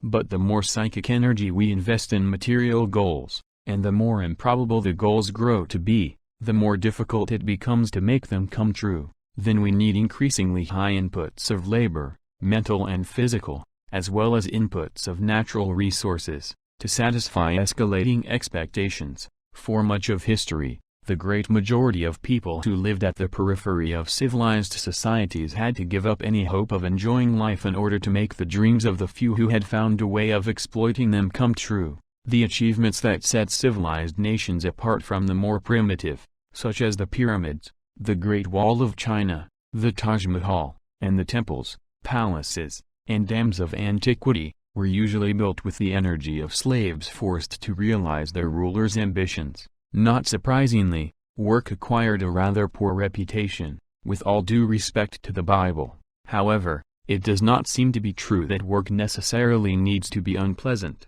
It may always have to be hard, or at least harder than doing nothing at all, but there is ample evidence that work can be enjoyable, and that indeed, it is often the most enjoyable part of life. Occasionally cultures evolve in such a way as to make everyday productive chores as close to flow activities as possible. There are groups in which both work and family life are challenging yet harmoniously integrated. In the high mountain valleys of Europe, in alpine villages spared by the Industrial Revolution, communities of this type still exist. Curious to see how work is experienced in a traditional setting representative of farming lifestyles that were prevalent everywhere up to a few generations ago. A team of Italian psychologists led by Professor Fausto Massimini and Dr. Antonella Del Fave recently interviewed some of their inhabitants, and have generously shared their exhaustive transcripts. The most striking feature of such places is that those who live there can seldom distinguish work from free time.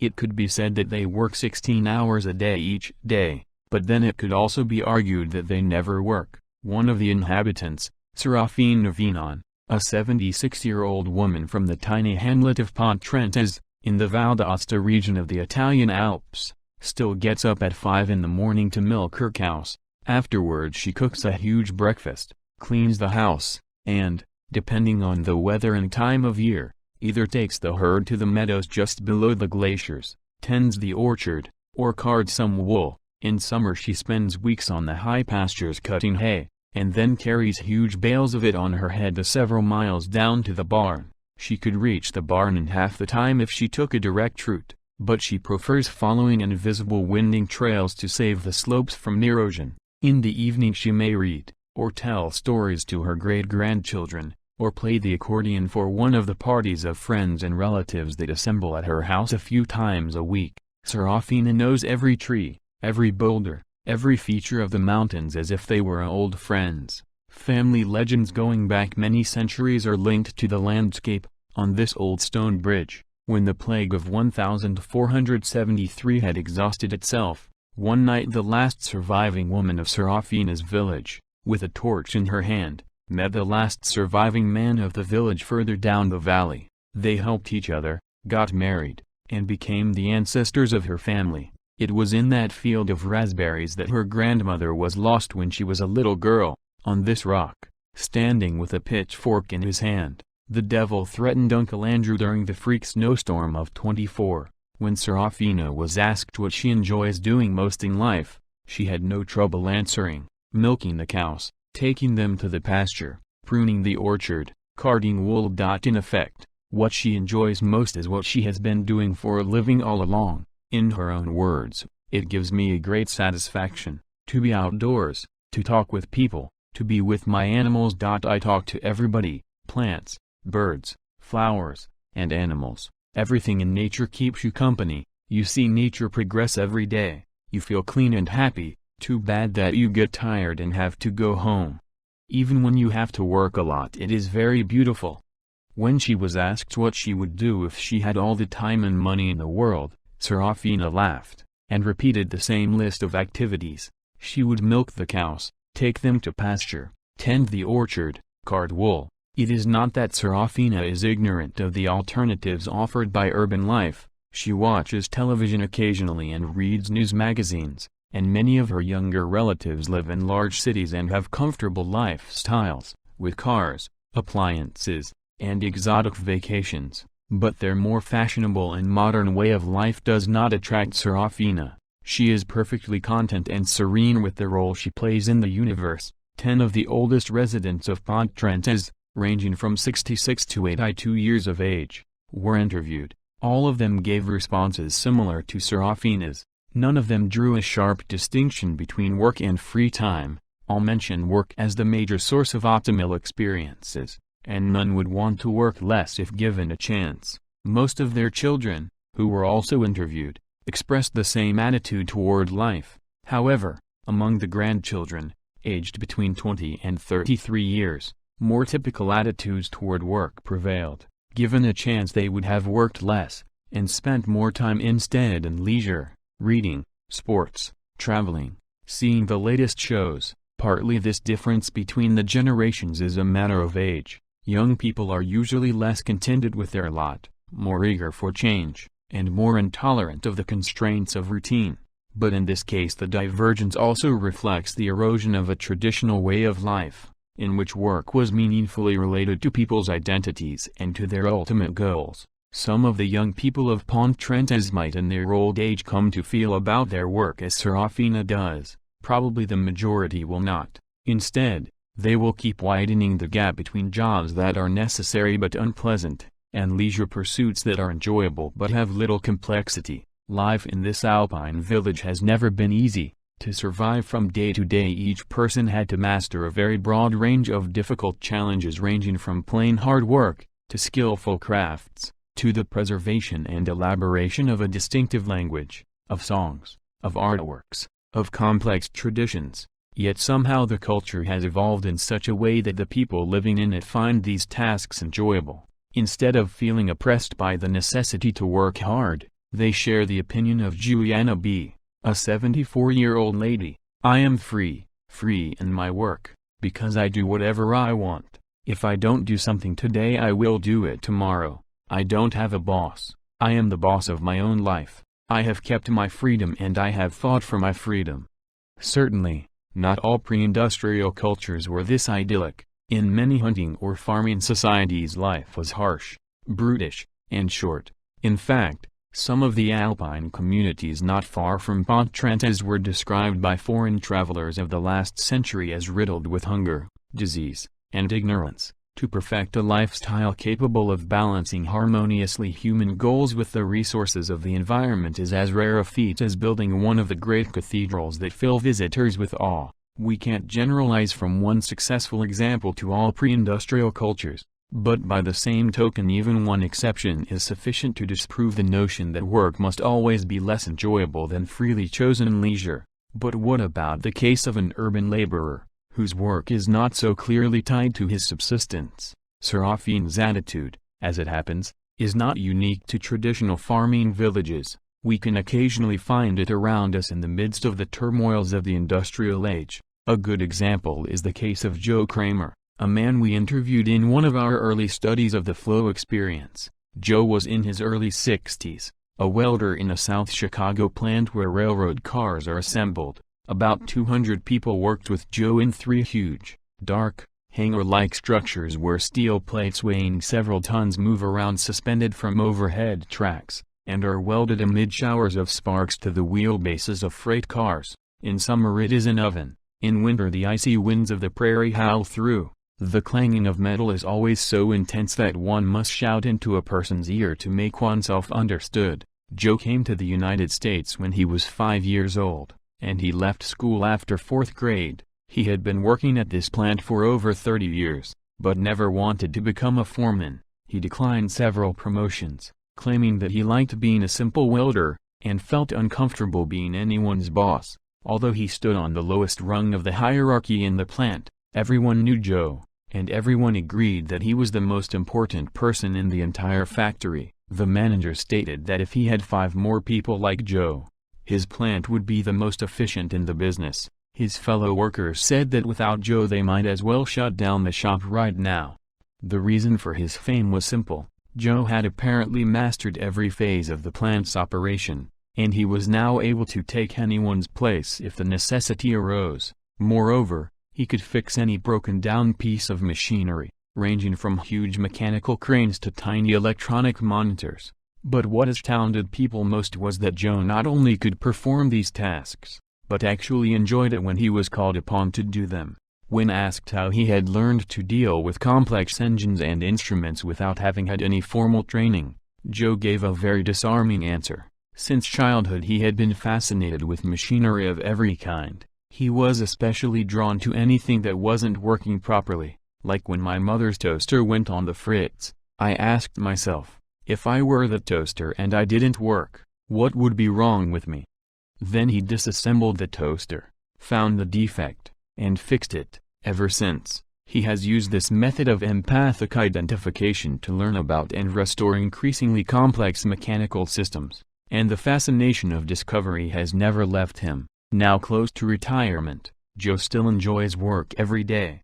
Joe has never been a workaholic, completely dependent on the challenges of the factory to feel good about himself. What he did at home was perhaps even more remarkable than his transformation of a mindless, routine job into a complex, flow-producing activity. Joe and his wife live in a modest bungalow on the outskirts of the city. Over the years they bought up the 2 vacant lots on either side of their house. On these lots Joe built an intricate rock garden, with terraces, paths, and several hundred flowers and shrubs. While he was installing underground sprinklers, Joe had an idea. What if he had them make rainbows? He looked for sprinkler heads that would produce a fine enough mist for this purpose, but none satisfied him. So he designed one himself, and built it on his basement lathe. Now after work he could sit on the back porch, and by touching one switch he could activate a dozen sprays that turned into as many small rainbows.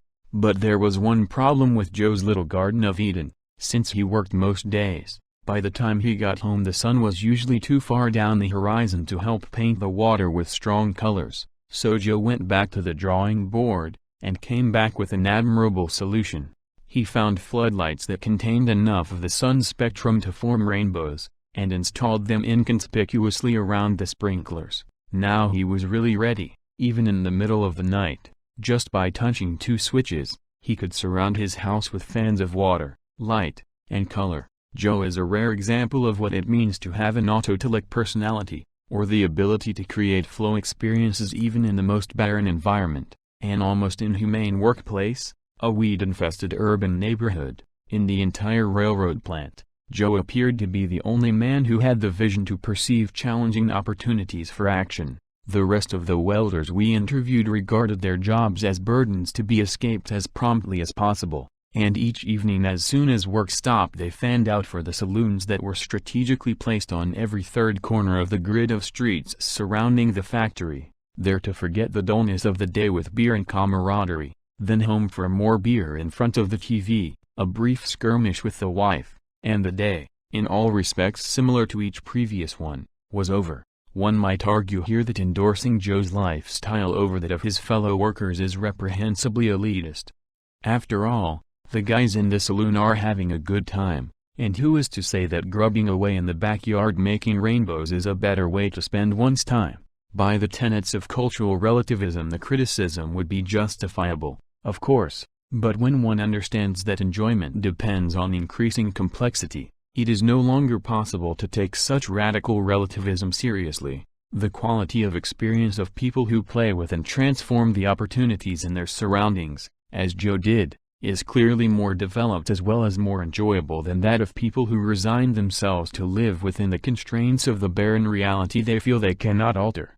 The view that work undertaken as a flow activity is the best way to fulfill human potentialities has been proposed often enough in the past, by various religious and philosophical systems. To people imbued with the Christian worldview of the Middle Ages, it made sense to say that peeling potatoes was just as important as building a cathedral, provided they were both done for the greater glory of God. For Karl Marx, men and women constructed their being through productive activities. There is no human nature, he held, except that which we create through work. Work not only transforms the environment by building bridges across rivers and cultivating barren plains, it also transforms the worker from an animal guided by instincts into a conscious, goal-directed, skillful person. One of the most interesting examples of how the phenomenon of flow appeared to thinkers of earlier times is the concept of yu referred to about 2,300 years ago in the writings of the Taoist scholar Chuang Tzu.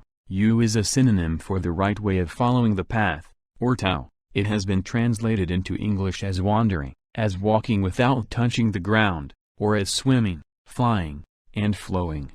Chuang Tzu believed that yu was the proper way to live, without concern for external rewards, spontaneously, with total commitment, in short, as a total autotelic experience. As an example of how to live by yu, or how to flow, Chuang Tzu presents, in the inner chapters of the work which has come down to us bearing his name, a parable of a humble worker. This character is Ting, a cook whose task was to butcher the meat at the court of Lord Hui of Wei. Schoolchildren in Hong Kong and Taiwan still have to memorize Chuang Tzu's description. Ting was cutting up an ox for Lord Wen Hui. At every touch of his hand, every heave of his shoulder, every move of his feet, every thrust of his knee, zip, zoop, he slithered the knife along with his zing, and all was in perfect rhythm, as though he were performing the dance of the mulberry grove or keeping time to the Ching Shao music. Lord Wen Hui was fascinated by how much flow, or yu, his cook found in his work, and so he complimented Ting on his great skill, but Ting denied that it was a matter of skill. What I care about is the way, which goes beyond skill. Then he described how he had achieved his superb performance, a sort of mystical, intuitive understanding of the anatomy of the ox, which allowed him to slice it to pieces with what appeared to be automatic ease. Perception and understanding have come to a stop and spirit moves where it wants. Ting's explanation may seem to imply that yu and flow are the result of different kinds of processes. In fact, some critics have emphasized the differences. While flow is the result of a conscious attempt to master challenges, yu occurs when the individual gives up conscious mastery. In this sense they see flow as an example of the Western search for optimal experience, which according to them is based on changing objective conditions, for example, by confronting challenges with skills. Whereas yu is an example of the Eastern approach, which disregards objective conditions entirely in favor of spiritual playfulness and the transcendence of actuality. But how is a person to achieve this transcendental experience and spiritual playfulness? In the same parable, Chuang Tzu offers a valuable insight to answer this question, an insight that has given rise to diametrically opposite interpretations. In Watson's translation, it reads as follows: however, whenever I come to a complicated place, I size up the difficulties, tell myself to watch out and be careful, keep my eyes on what I'm doing, work very slowly, and move my knife with the greatest of subtlety, until, flop, the whole thing comes apart like a clod of earth crumbling to the ground. I stand there holding the knife and look all around me, completely satisfied and reluctant to move on, and then I wipe off the knife and put it away. Now some earlier scholars have taken this passage to refer to the working methods of a mediocre carver who does not know how to yu.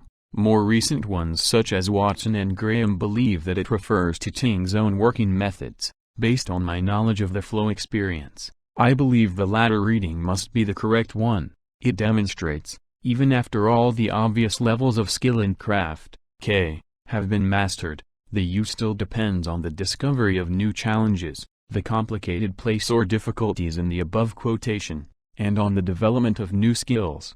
Watch out and be careful, keep my eyes on what I'm doing. Move my knife with the greatest of subtlety. In other words, the mystical heights of the you are not attained by some superhuman quantum jump, but simply by the gradual focusing of attention on the opportunities for action in one's environment, which results in a perfection of skills that with time becomes so thoroughly automatic as to seem spontaneous and otherworldly. The performances of a great violinist or a great mathematician seem equally uncanny, even though they can be explained by the incremental honing of challenges and skills. If my interpretation is true, in the flow experience, or you, East and West meet, in both cultures ecstasy arises from the same sources. Lord Wenhua's cook is an excellent example of how one can find flow in the most unlikely places, in the most humble jobs of daily life, and it is also remarkable that over 23 centuries ago the dynamics of this experience were already so well known.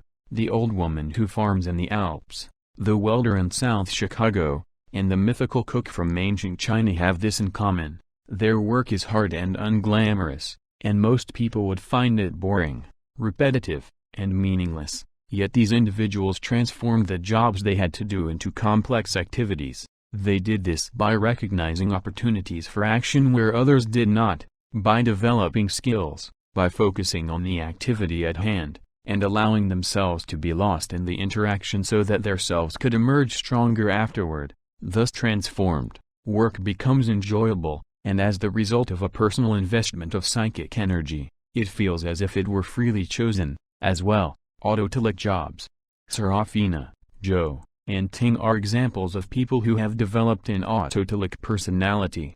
Despite the severe limitations of their environment, they were able to change constraints into opportunities for expressing their freedom and creativity. Their method represents one way to enjoy one's job while making it richer. The other is to change the job itself, until its conditions are more conducive to flow. Even for people who lack autotelic personalities, the more a job inherently resembles a game, with variety, appropriate and flexible challenges, clear goals, and immediate feedback, the more enjoyable it will be regardless of the worker's level of development. Hunting, for instance, is a good example of work that by its very nature had all the characteristics of flow. For hundreds of thousands of years chasing down game was the main productive activity in which humans were involved. Yet hunting has proven to be so enjoyable that many people are still doing it as a hobby, after all practical need for it has disappeared. The same is true of fishing. The pastoral mode of existence also has some of the freedom and flow-like structure of earliest work.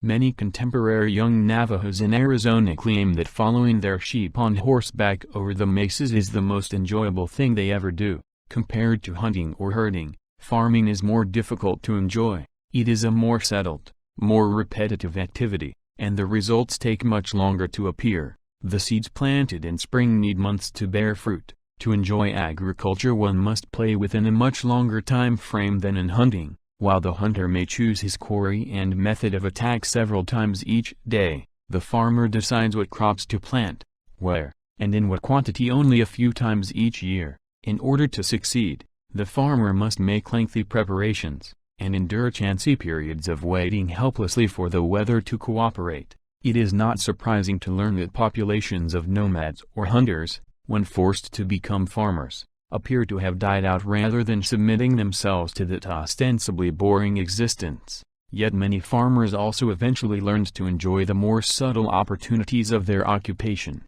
The crafts and cottage industries that before the 18th century occupied most of the time left free from farming were reasonably well designed in terms of providing flow. English weavers, for example, had their looms at home, and worked with their entire family according to self-imposed schedules. They set their own goals for production, and modified them according to what they thought they could accomplish. If the weather was good, they quit so they could work in the orchard or the vegetable garden. When they felt like it they would sing a few ballads, and when a piece of cloth was finished they all celebrated with a wee drink. This arrangement still functions in some parts of the world that have been able to maintain a more humane pace of production, despite all of the benefits of modernization. For instance, Professor Massimini and his team have interviewed weavers in the province of Biella, in northern Italy, whose pattern of working resembles that of the fabled English weavers of over 2 centuries ago. Each of these families owns 2 to 10 mechanical looms that can be supervised by a single person.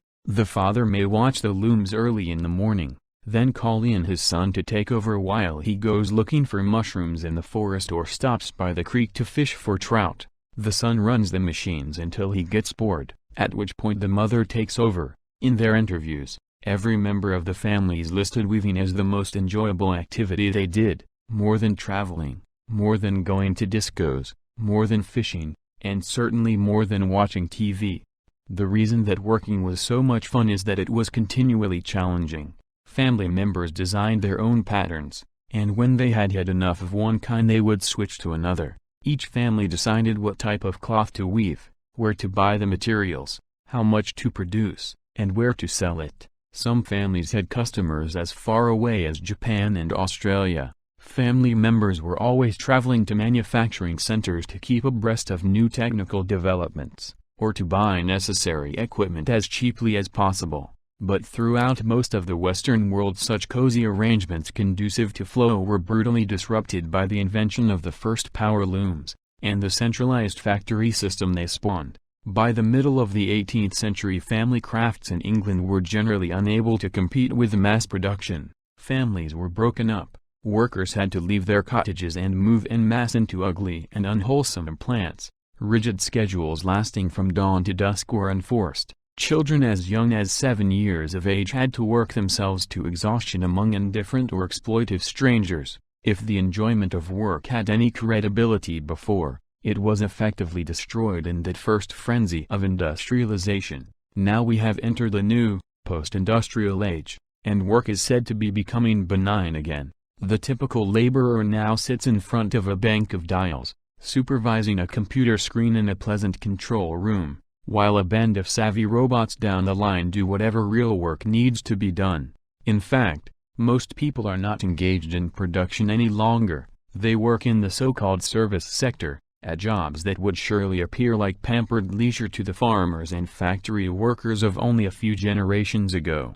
Above them are the managers and professionals, who have great leeway in making whatever they want to of their jobs, so work can be either brutal and boring, or enjoyable and exciting. In just a few decades, as happened in England in the 1740s, the average working conditions can change from being relatively pleasant to a nightmare. Technological innovations such as the water wheel, the plow, the steam engine, electricity, or the silicon chip can make a tremendous difference in whether work will be enjoyable or not. Laws regulating the enclosure of the commons, the abolition of slavery, the abolition of apprentices, or the institution of the 40-hour week and of minimum wages can also have a great impact. The sooner we realize that the quality of the work experience can be transformed at will, the sooner we can improve this enormously important dimension of life. Yet most people still believe that work is forever destined to remain the curse of Adam.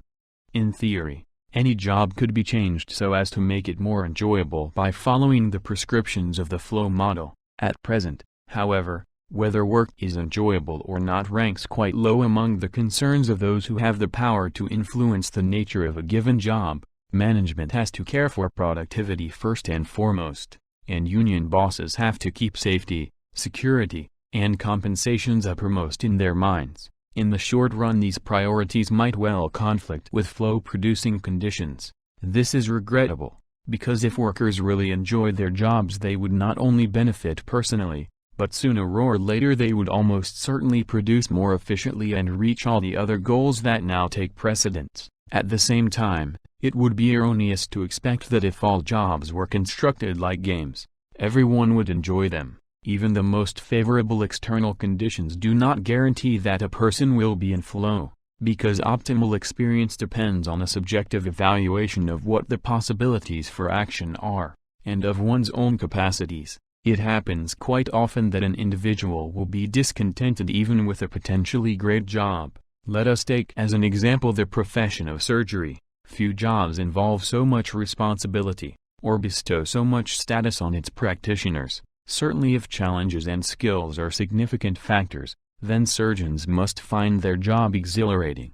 And in fact many surgeons say that they are addicted to their work. that nothing else in their lives compares with it in terms of enjoyment, that anything that takes them away from the hospital, a Caribbean vacation, a night at the opera, feels like a waste of time. But not every surgeon is as enthusiastic about his job. Some grow so bored by it that they take up drinking, gambling, or a fast lifestyle to forget its drudgery. How can such widely diverging views of the same profession be possible? One reason is that surgeons who settle down for well-paid but repetitive routine soon begin to feel their tedium. There are surgeons who only cut out appendices, or tonsils, a few even specialize in piercing earlobes. Such specialization can be lucrative, but it makes enjoying the job more difficult. At the other extreme, there are competitive super surgeons who go off the deep end in the other direction, constantly needing new challenges, wanting to perform spectacular new surgical procedures until they finally can't meet the expectations they have set for themselves. Surgical pioneers burn out for the opposite reason of the routine specialist. They have accomplished the impossible once, but they haven't found a way to do it again. Those surgeons who enjoy their work usually practice in hospitals that allow variety and a certain amount of experimentation with the latest techniques, and that make research and teaching part of the job. The surgeons who like what they do mention money, prestige, and saving lives as being important to them, but they state that their greatest enthusiasm is for the intrinsic aspects of the job. What makes surgery so special for them is the feeling one gets from the activity itself, and the way they describe that feeling is in almost every detail similar to the flow experiences reported by athletes, artists, or the cook who butchered the meat for the Lord of Way. The explanation for this is that surgical operations have all the characteristics that a flow activity should have. Surgeons mention, for instance, how well defined their goals are. An internist deals with problems that are less specific and localized, and a psychiatrist with even more vague and ephemeral symptoms and solutions. By contrast, the surgeon's task is crystal clear: to cut out the tumor, or set the bone, or get some organ pumping away again. Once that task is accomplished, he can sew up the incision, and turn to the next patient with a sense of a job well done. Similarly, surgery provides immediate and continuous feedback. If there is no blood in the cavity, the operation is going well. Then the diseased tissue comes out, or the bone is set. The stitches take, or not, if that is the case, but throughout the process one knows exactly how successful one is, and if not, why not. For this reason alone, most surgeons believe that what they are doing is so much more enjoyable than any other branch of medicine, or any other job on earth. At another level, there is no lack of challenges in surgery. In the words of one surgeon, "I get intellectual enjoyment, like the chess player or the academic who studies ancient Mesopotamian toothpicks. The craft is enjoyable, like carpentry is fun. The gratification of taking an extremely difficult problem and making it go."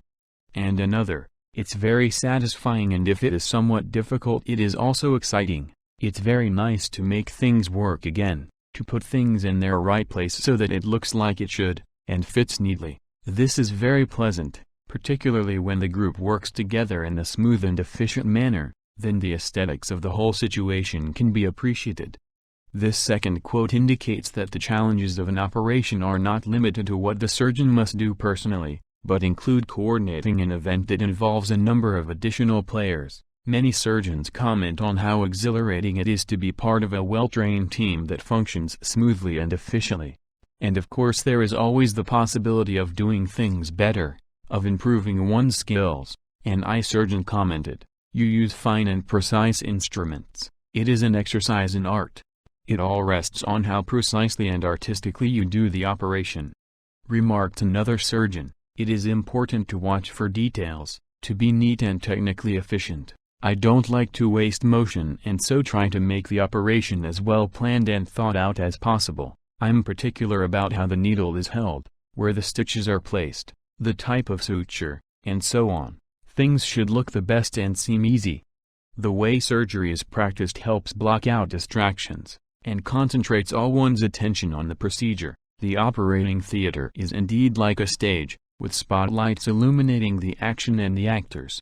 Before an operation, surgeons go through steps of preparation, purification, and dressing up in special garments, like athletes before a contest, or priests before a ceremony. These rituals have a practical purpose, but they also serve to separate celebrants from the concerns of everyday life, and focus their minds on the event to be enacted. Some surgeons say that on the mornings before an important operation they put themselves on automatic pilot by eating the same breakfast, wearing the same clothes, and driving to the hospital by the same route. They do so not because they are superstitious, but because they sense that this habitual behavior makes it easier for them to devote their undivided attention to the challenge ahead. Surgeons are lucky. Not only are they paid well, not only do they bask in respect and admiration, but they also have a job built according to the blueprint of flow activities. Notwithstanding all these advantages, there are surgeons who go out of their minds because of boredom,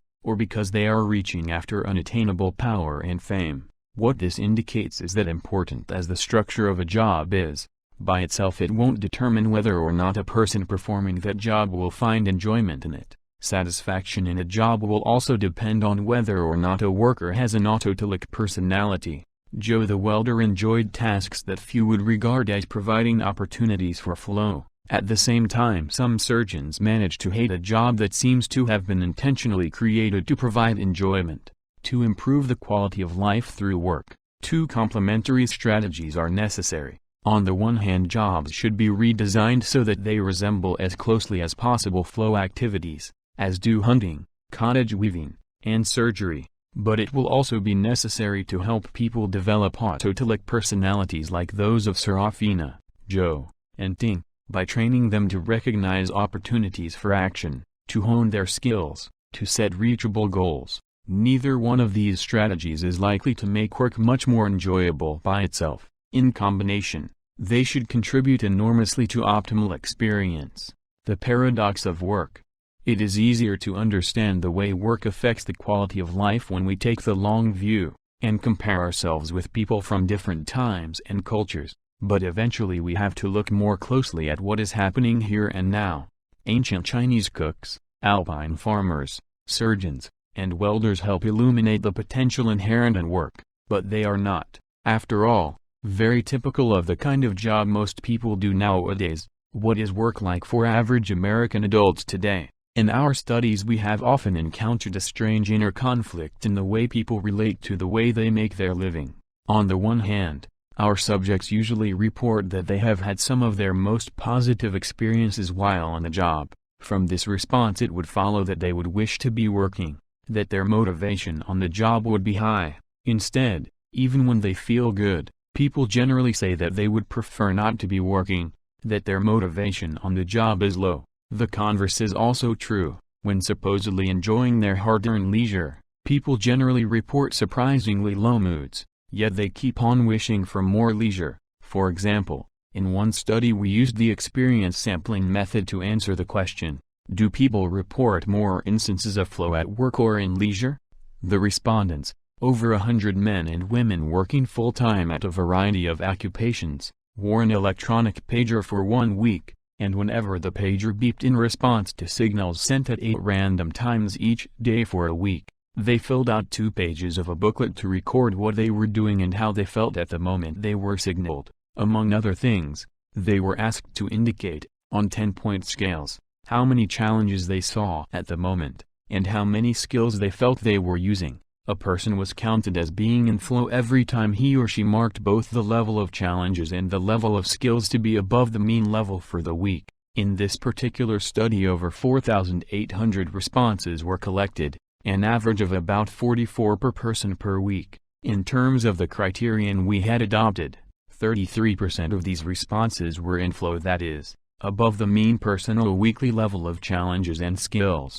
Of course, this method of defining flow is rather liberal. If one only wished to include extremely complex flow experiences, say, those with the highest levels of challenges and skills, perhaps fewer than 1% of the responses would qualify as flow. The methodological convention adopted here to define flow functions somewhat like a microscope. Depending on the level of magnification used, very different detail will be visible. As expected, the more time a person spent in flow during the week, the better was the overall quality of his or her reported experience. People who were more often in flow were especially likely to feel strong, active, creative, concentrated, and motivated. What was unexpected, however, is how frequently people reported flow situations at work, and how rarely in leisure, when people were signaled while they were actually working at their jobs, which happened only about 3/4 of the time, because, as it turned out, the remaining 1/4 of the time on the job these average workers were daydreaming, gossiping, or engaged in personal business. The proportion of responses in flow was a high 54%. In other words, about half the time that people are working they feel they are confronting above-average challenges, and using above-average skills. In contrast, when engaged in leisure activities such as reading, watching TV, having friends over, or going to a restaurant, only 18% of the responses ended up in flow. The leisure responses were typically in the range we have come to call apathy, characterized by below-average levels of both challenges and skills. In this condition, people tend to say that they feel passive, weak, dull, and dissatisfied. When people were working, 16% of the responses were in the apathy region. In leisure, over half, 52%.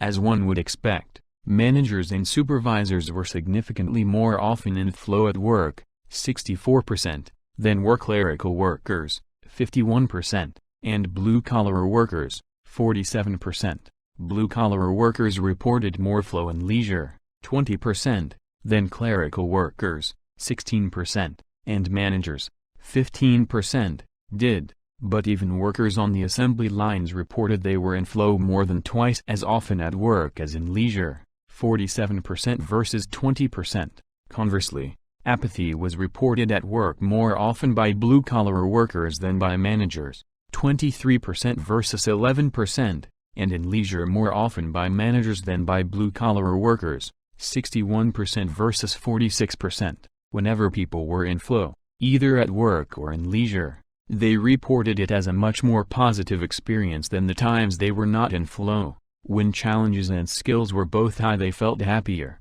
more cheerful, stronger, more active. They concentrated more. They felt more creative and satisfied. All these differences in the quality of experience were very significant statistically, and they were more or less the same for every kind of worker. There was only a single exception to this general trend. One of the questions in the response booklet asked respondents to indicate, again on a 10-point scale from no to yes, their answer to the following question: did you wish you had been doing something else?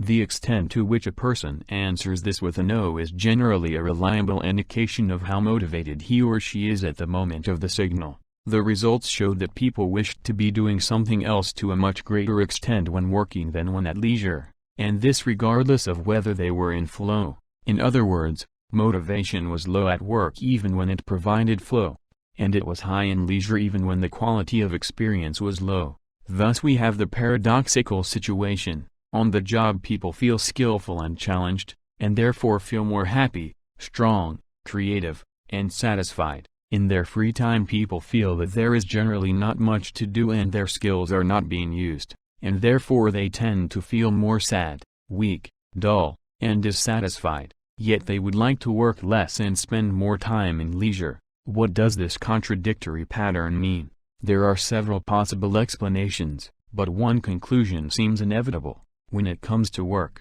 people do not heed the evidence of their senses. They disregard the quality of immediate experience, and base their motivation instead on the strongly rooted cultural stereotype of what work is supposed to be like. They think of it as an imposition, a constraint, an infringement of their freedom, and therefore something to be avoided as much as possible. It could be argued that although flow at work is enjoyable, people cannot stand high levels of challenge all the time.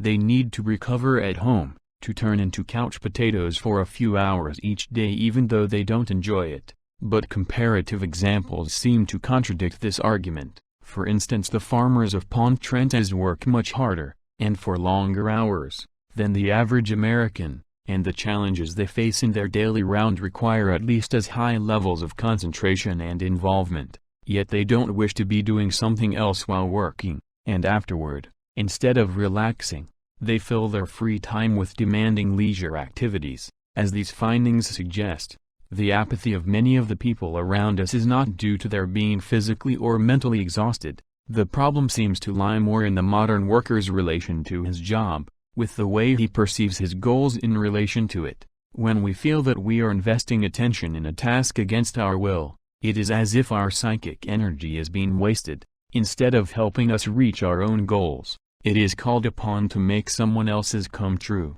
The time channeled into such a task is perceived as time subtracted from the total available for our life. Many people consider their jobs as something they have to do, a burden imposed from the outside, an effort that takes life away from the ledger of their existence. So even though the momentary on-the-job experience may be positive, they tend to discount it, because it does not contribute to their own long-range goals. It should be stressed, however, that dissatisfaction is a relative term. According to large-scale national surveys conducted between 1972 and 1978, only 3% of American workers said they were very dissatisfied with their jobs, while 52% said they were very satisfied, one of the highest rates in industrialized nations. But one can love one's job and still be displeased with some aspects of it, and try to improve what is not perfect. In our studies we find that American workers tend to mention three main reasons for their dissatisfaction with their jobs,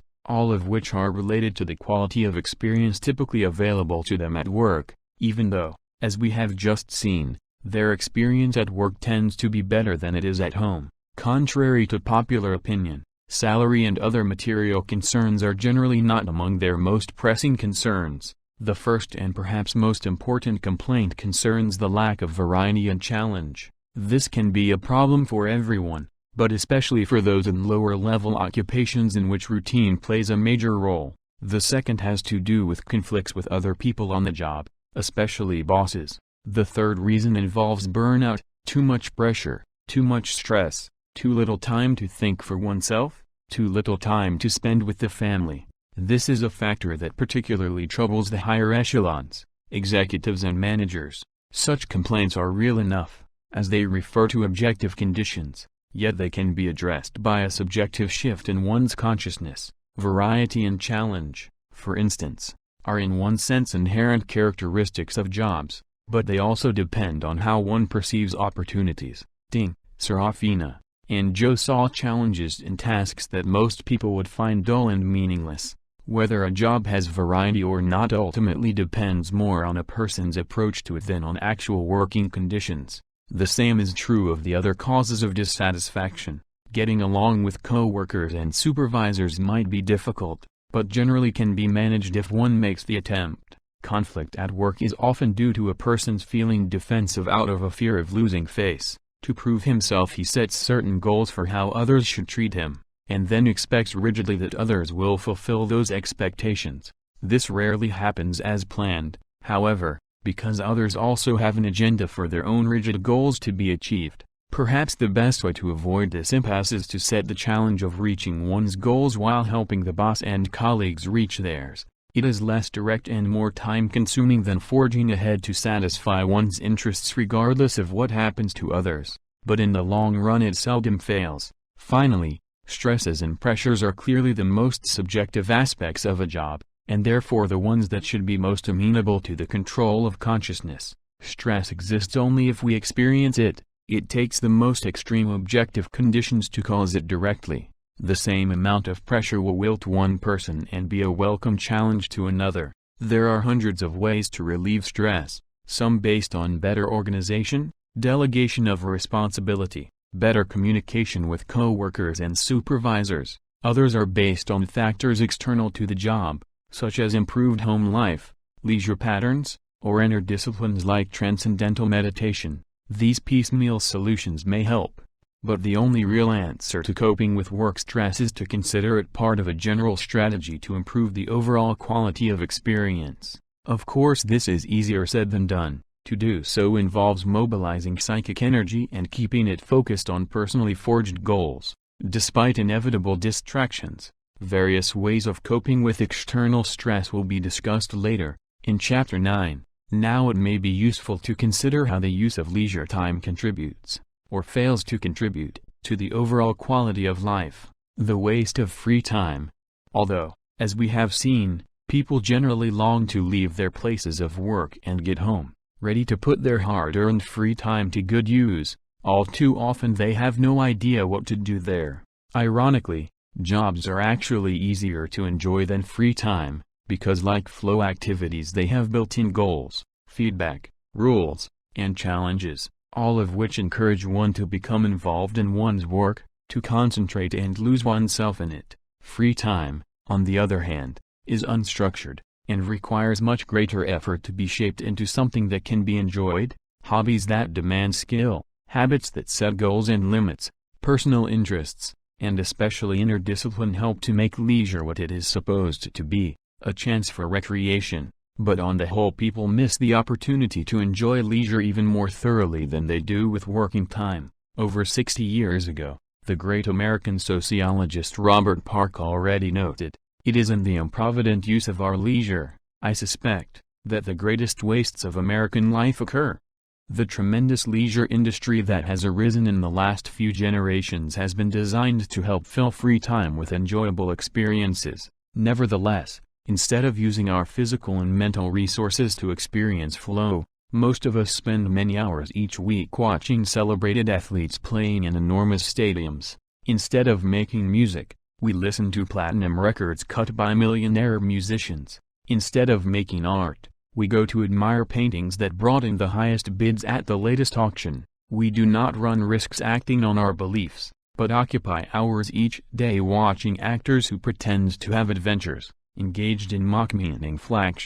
This vicarious participation is able to mask, at least temporarily, the underlying emptiness of wasted time, but it is a very pale substitute for attention invested in real challenges. The flow experience that results from the use of skills leads to growth. Passive entertainment leads nowhere. Collectively we are wasting each year the equivalent of millions of years of human consciousness. The energy that could be used to focus on complex goals, to provide for enjoyable growth, is squandered on patterns of stimulation that only mimic reality.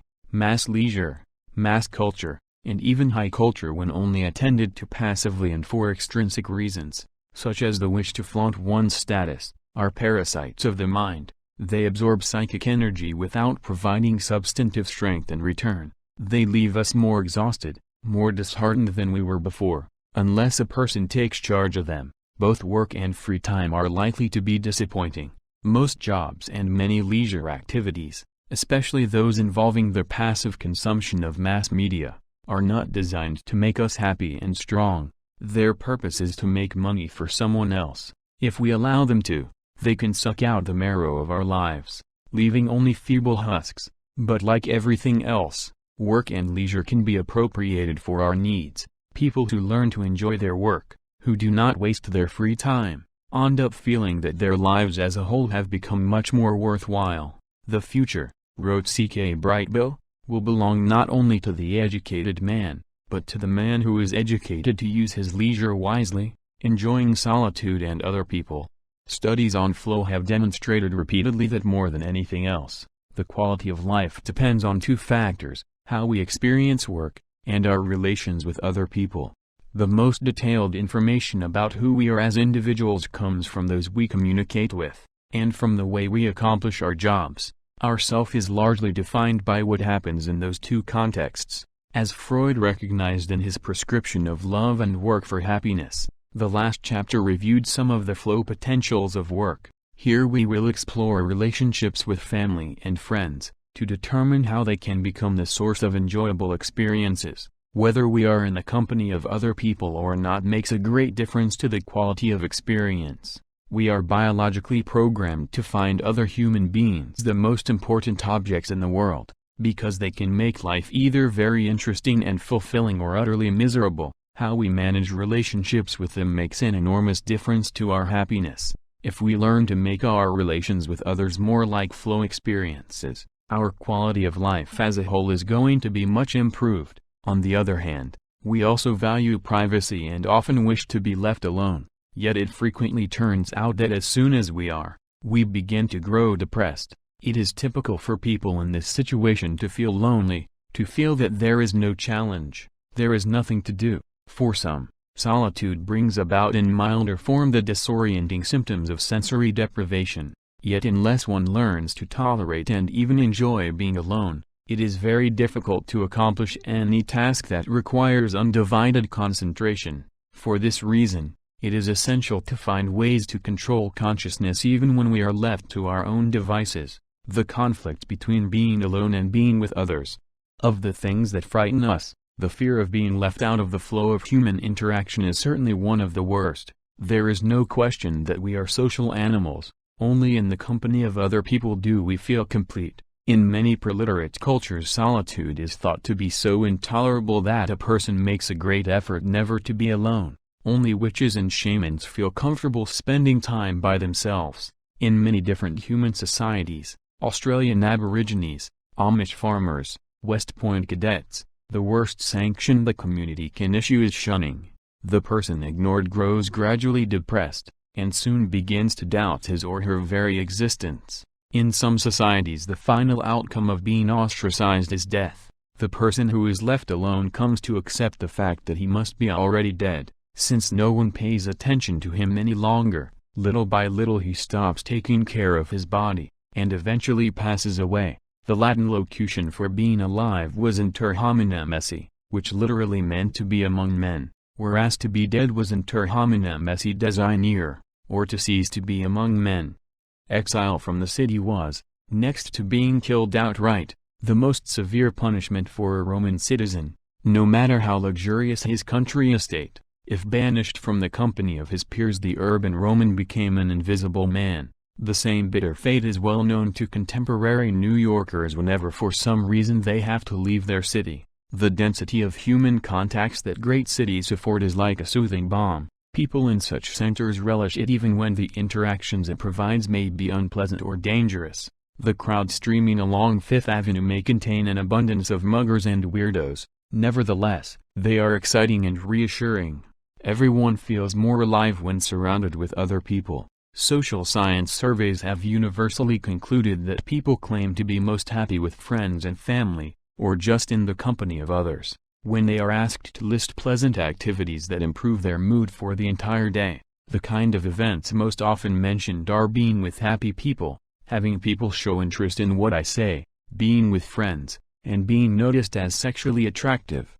One of the major symptoms that sets depressed and unhappy people apart is that they rarely report such events occurring to them. A supportive social network also mitigates stress. An illness or other misfortune is less likely to break a person down if he or she can rely on the emotional support of others. There is no question that we are programmed to seek out a company of peers. It is likely that sooner or later behavioral geneticists will find in our chromosomes the chemical instructions that make us feel so uncomfortable whenever we happen to be alone. There are good reasons why, during the course of evolution, such instructions should have been added to our genes. Animals that develop a competitive edge against other species through cooperation survive much better if they are constantly within sight of one another. Baboons, for instance, who need help from peers to protect themselves against the leopards and hyenas roaming the savanna, have a slim chance of reaching maturity if they leave their troop. The same conditions must have selected for gregariousness as a positive survival trait among our ancestors. Of course, as human adaptation began to rely increasingly on culture, additional reasons for sticking together became important. For instance, the more people grew to depend for survival on knowledge instead of instinct, the more they benefited from sharing their learning mutually. A solitary individual under such conditions became an idiot, which in Greek originally meant a private person, someone who is unable to learn from others. At the same time, paradoxically, there is a long tradition of wisdom warning us that hell is other people. The Hindu sage and the Christian hermit sought peace away from the madding crowd, and when we examine the most negative experiences in the life of average people, we find the other side of the glittering coin of gregariousness. The most painful events are also those that involve relationships. Unfair bosses and rude customers make us unhappy on the job, at home an uncaring spouse, an ungrateful child, and interfering in-laws are the prime sources of the blues. How is it possible to reconcile the fact that people cause both the best and the worst times? This apparent contradiction is actually not that difficult to resolve. Like anything else that really matters, relationships make us extremely happy when they go well, and very depressed when they don't work out. People are the most flexible, the most changeable aspect of the environment we have to deal with. The same person can make the morning wonderful and the evening miserable, because we depend so much on the affection and approval of others. We are extremely vulnerable to how we are treated by them.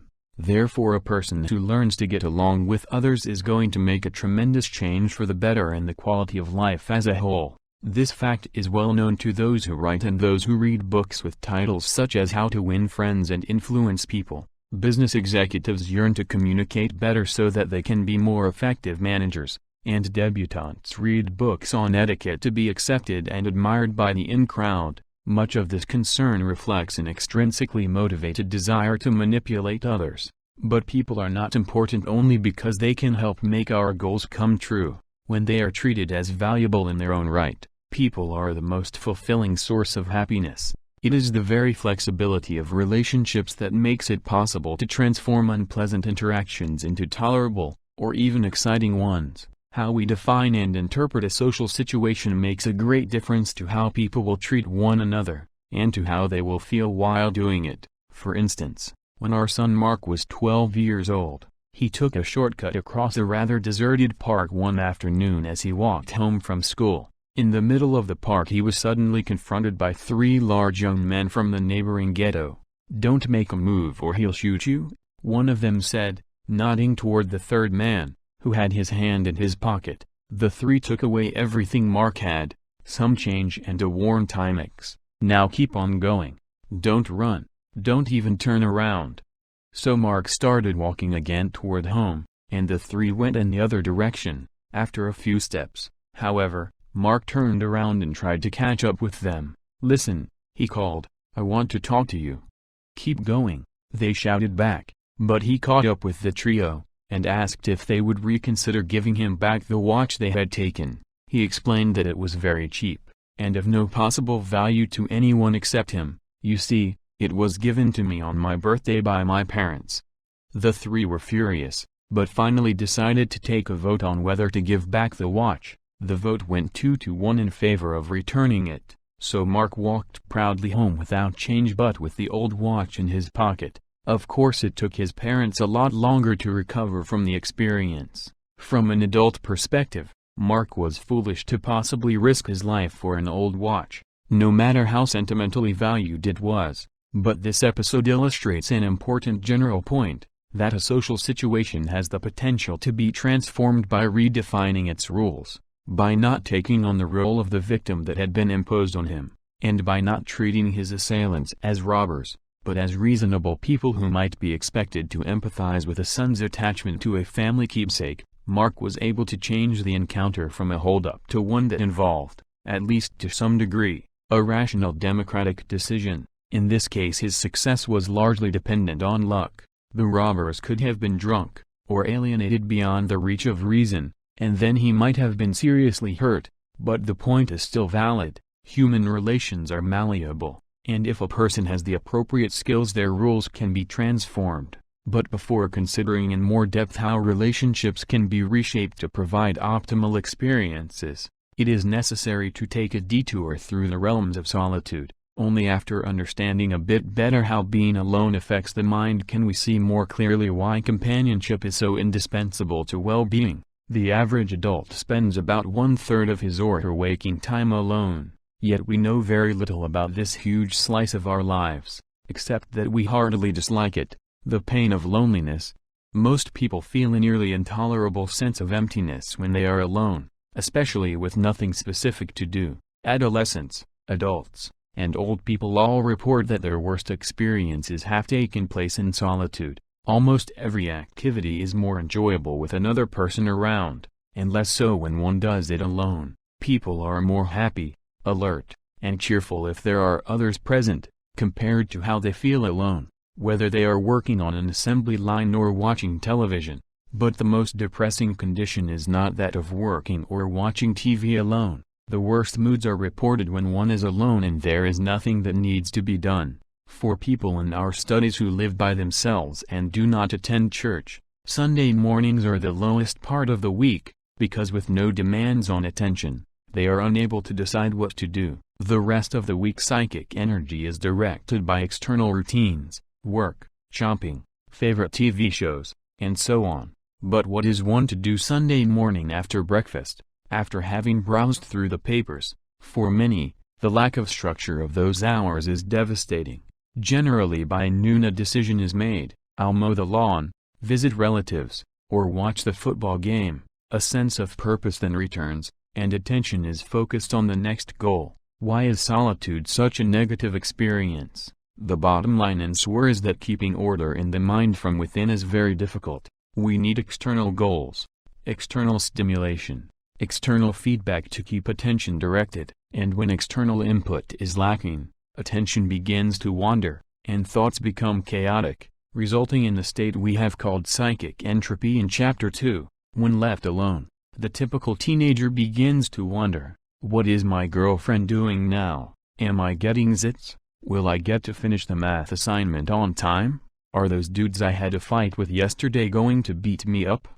In other words, with nothing to do, the mind is unable to prevent negative thoughts from elbowing their way to center stage, and unless one learns to control consciousness, the same situation confronts adults. Worries about one's love life, health, investments, family, and job are always hovering at the periphery of attention, waiting until there is nothing pressing that demands concentration. As soon as the mind is ready to relax, zap.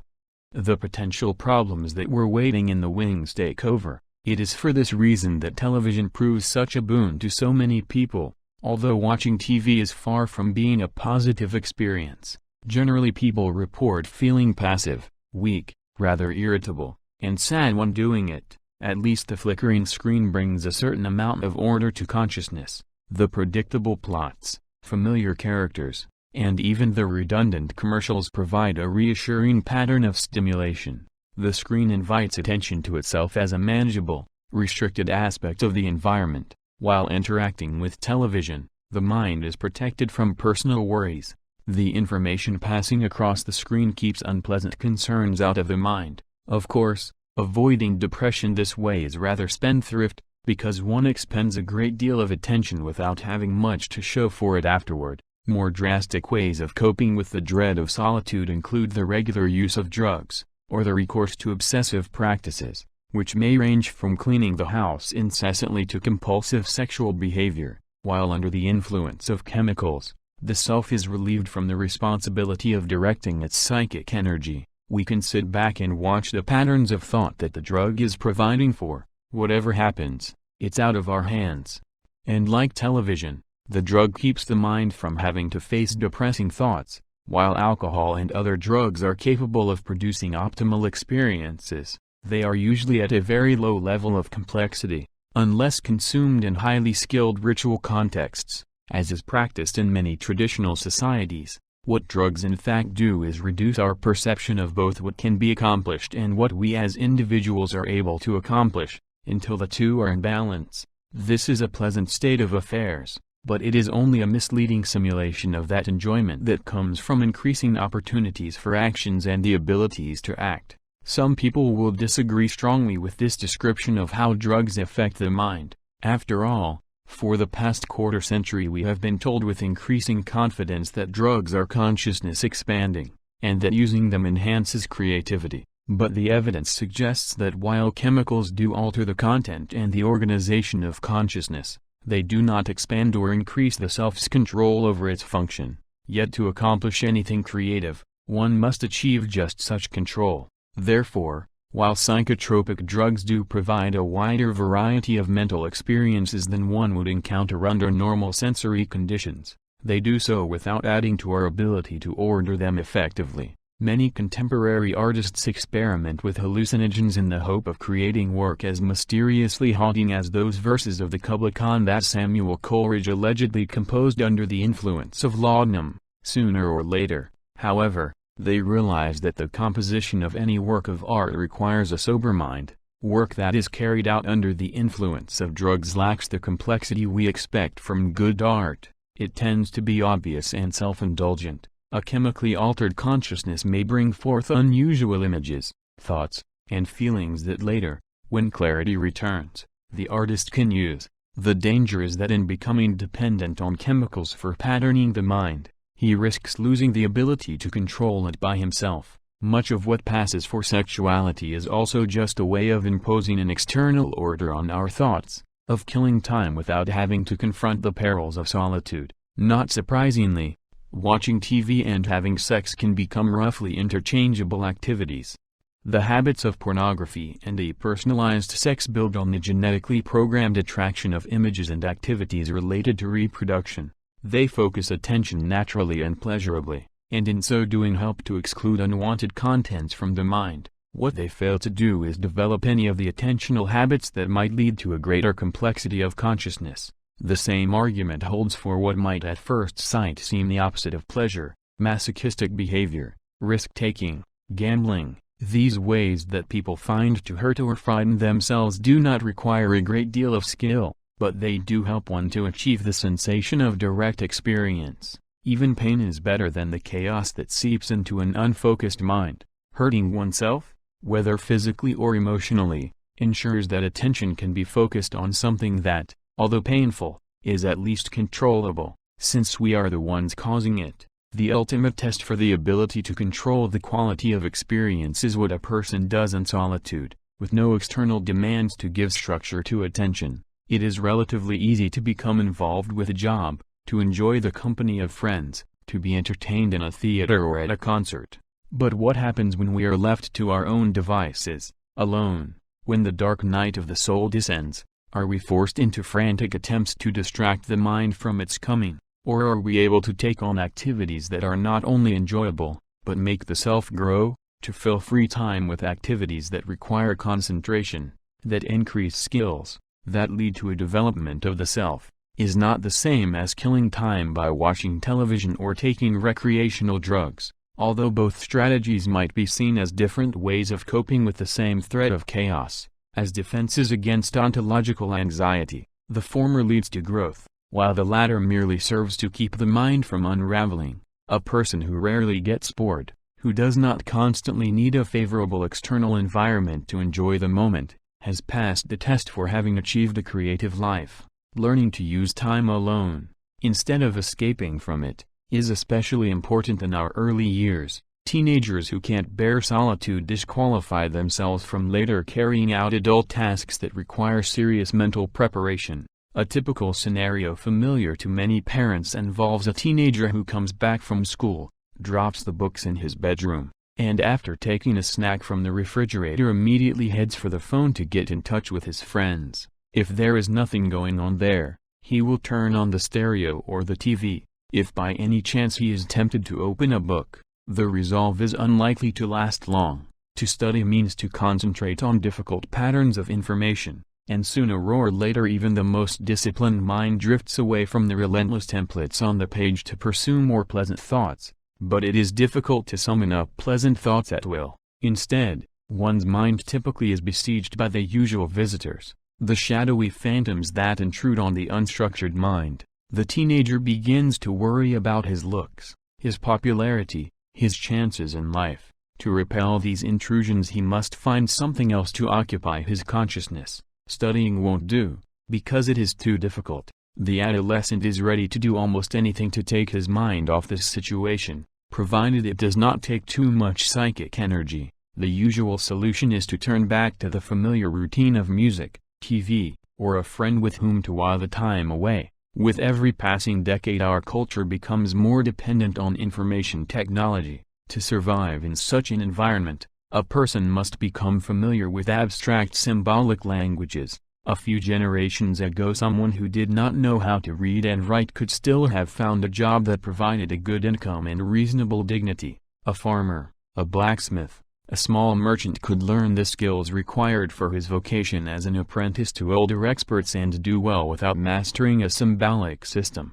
Nowadays even the simplest jobs rely on written instructions, and more complex occupations require specialized knowledge that one must learn the hard way, alone. Adolescents who never learn to control their consciousness grow up to be adults without a discipline. They lack the complex skills that will help them survive in a competitive, information-intensive environment. And what is even more important, they never learn how to enjoy living.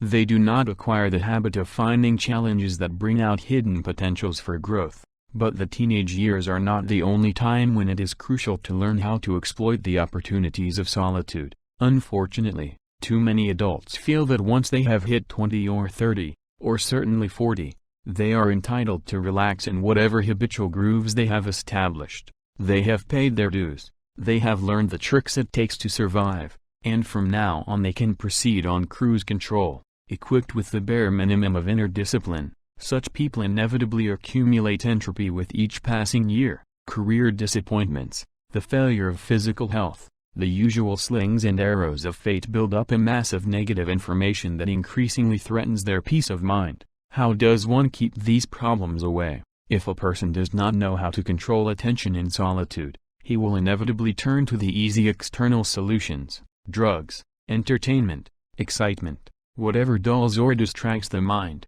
But such responses are regressive, they do not lead forward. The way to grow while enjoying life is to create a higher form of order out of the entropy that is an inevitable condition of living. This means taking each new challenge not as something to be repressed or avoided, but as an opportunity for learning and for improving skills. When physical vigor fails with age, for example, it means that one will be ready to turn one's energies from the mastery of the external world to a deeper exploration of inner reality. It means that one can finally read Proust, take up chess, grow orchids, help one's neighbors, and think about God, if these are the things one has decided are worth pursuing. But it is difficult to accomplish any of them unless one has earlier acquired the habit of using solitude to good advantage. It is best to develop this habit early, but it is never too late to do so. In the previous chapters we have reviewed some of the ways the body and the mind can make flow happen. When a person is able to call upon such activities at will, regardless of what is happening externally, then one has learned how to shape the quality of life. Taming solitude. Every rule has its exceptions, and even though most people dread solitude, there are some individuals who live alone by choice. Whosoever is delighted in solitude, goes the old saying that Francis Bacon repeated, is either a wild beast or a god. One does not actually have to be a god, but it is true that to enjoy being alone a person must build his own mental routines, so that he can achieve flow without the supports of civilized life, without other people, without jobs, TV, theaters, restaurants, or libraries to help channel his attention. One interesting example of this type of person is a woman named Dorothy, who lives on a tiny island in the lonely region of lakes and forests of northern Minnesota, along the Canadian border. Originally a nurse in a large city, Dorothy moved to the wilderness after her husband died and their children grew up. During the 3 summer months fishermen canoeing across her lake stop at the island to have a chat, but during the long winters she is completely alone for months on end. Dorothy has had to hang heavy drapes on the windows of her cabin, because it used to unnerve her to see packs of wolves, their noses flattened against the window panes, looking at her longingly when she woke up in the mornings. Like other people who live alone in the wilderness, Dorothy has tried to personalize her surroundings to an uncommon degree. There are flower tubs, garden gnomes, discarded tools all over the grounds. Most trees have signs nailed to them, filled with doggerel rhymes, corny jokes, or hoary cartoons pointing to the sheds and outhouses. To an urban visitor, the island is the epitome of kitsch, but as extensions of Dorothy's taste, this junk creates a familiar environment where her mind can be at ease. In the midst of untamed nature, she has introduced her own idiosyncratic style, her own civilization. Inside, her favorite objects recall Dorothy's goals. She has stamped her preferences on chaos. More important than structuring space, perhaps, is structuring time. Dorothy has strict routines for every day of the year. Up by 5, check the hens for eggs, milk the goat, split some wood, make breakfast, wash, sew, fish, and so on. Like the colonial Englishmen who shaved and dressed impeccably every evening in their lonely outposts, Dorothy also has learned that to keep control in an alien environment one must impose one's own order on the wilderness. The long evenings are taken up by reading and writing. Books on every imaginable subject line the walls of her 2 cabins. Then there are the occasional trips for supplies. and in the summer some variety is introduced by the visits of fishermen passing through. Dorothy seems to like people, but she likes being in control of her own world even more. One can survive solitude, but only if one finds ways of ordering attention that will prevent entropy from destructuring the mind. Susan Butcher, the dog breeder and trainer who races sleds in the Arctic for up to 11 days on end while trying to elude the attacks of rogue moose and wolves, moved years ago from Massachusetts to live in a cabin 25 miles from the nearest village of Manly, Alaska, population 62. Before her marriage, she lived alone with her 150 huskies. She doesn't have the time to feel lonely, hunting for food and caring for her dogs, who require her attention 16 hours a day, 7 days a week. Prevent that, she knows each dog by name, and the name of each dog's parents and grandparents. She knows their temperaments, preferences, eating habits, and current health. Susan claims she would rather live this way than do anything else. The routines she has built demand that her consciousness be focused on manageable tasks all of the time, thereby making life a continuous flow experience. A friend who likes to cross oceans alone on a sailboat once told an anecdote that illustrates the lengths to which solitary cruisers sometimes have to go in order to keep their minds focused. Approaching the Azores on an eastward crossing of the Atlantic, about 800 miles short of the Portuguese coast, and after many days without sighting a sail, he saw another small craft heading the opposite way. It was a welcome opportunity to visit with a fellow cruiser, and the two boats set course to meet in the open sea, side by side. The man in the other boat had been scrubbing his deck, which was partly covered by a foul-smelling, sticky yellow substance. "How did you get your boat so dirty?" asked my friend to break the ice. "Well, you see," shrugged the other, "it's just a mess of rotten eggs." My friend admitted that it wasn't obvious to him how so many rotten eggs happened to get smeared over a boat in the middle of the ocean. "Well," said the man, "the fridge gave out, and the eggs spoiled. There hasn't been any wind for days, and I was getting really bored, so I thought that instead of tossing the eggs overboard, I would break them over the deck, so that I would get to clean them off afterward. I let them set for a while so it would be harder to clean them off, but I didn't figure on them smelling so bad." In ordinary circumstances, solo sailors have plenty to keep their minds occupied. Their survival depends on being ever alert to the conditions of the boat and of the sea. It is this constant concentration on a workable goal that makes sailing so enjoyable. But when the doldrums set in, they might have to go to heroic lengths to find any challenge at all. Is coping with loneliness by letting unnecessary yet demanding rituals give shape to the mind any different from taking drugs or watching TV constantly? It could be argued that Dorothy and the other hermits are escaping from reality just as effectively as addicts are. In both cases, psychic entropy is avoided by taking the mind off unpleasant thoughts and feelings. Yet how one copes with solitude makes all the difference. If being alone is seen as a chance to accomplish goals that cannot be reached in the company of others, then instead of feeling lonely, a person will enjoy solitude and might be able to learn new skills in the process. On the other hand, if solitude is seen as a condition to be avoided at all costs instead of as a challenge, the person will panic and resort to distractions that cannot lead to higher levels of complexity. Breeding furry dogs and racing sleds through Arctic forests might seem like a rather primitive endeavor, compared to the glamorous antics of playboys or cocaine users. Yet in terms of psychic organization the former is infinitely more complex than the latter. Lifestyles built on pleasure survive only in symbiosis with complex cultures based on hard work and enjoyment. But when the culture is no longer able or willing to support unproductive hedonists, those addicted to pleasure, lacking skills and discipline and therefore unable to fend for themselves, find themselves lost and helpless. This is not to imply that the only way to achieve control over consciousness is to move to Alaska and hunt moose. A person can master flow activities in almost any environment. A few will need to live in the wilderness, or to spend long periods of time alone at sea.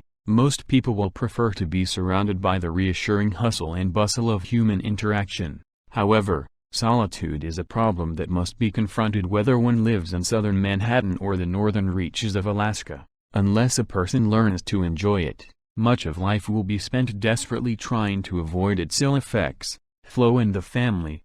Some of the most intense and meaningful experiences in people's lives are the result of family relationships. Many successful men and women would second Lee Iacocca's statement, "I've had a wonderful and successful career, but next to my family, it really hasn't mattered at all."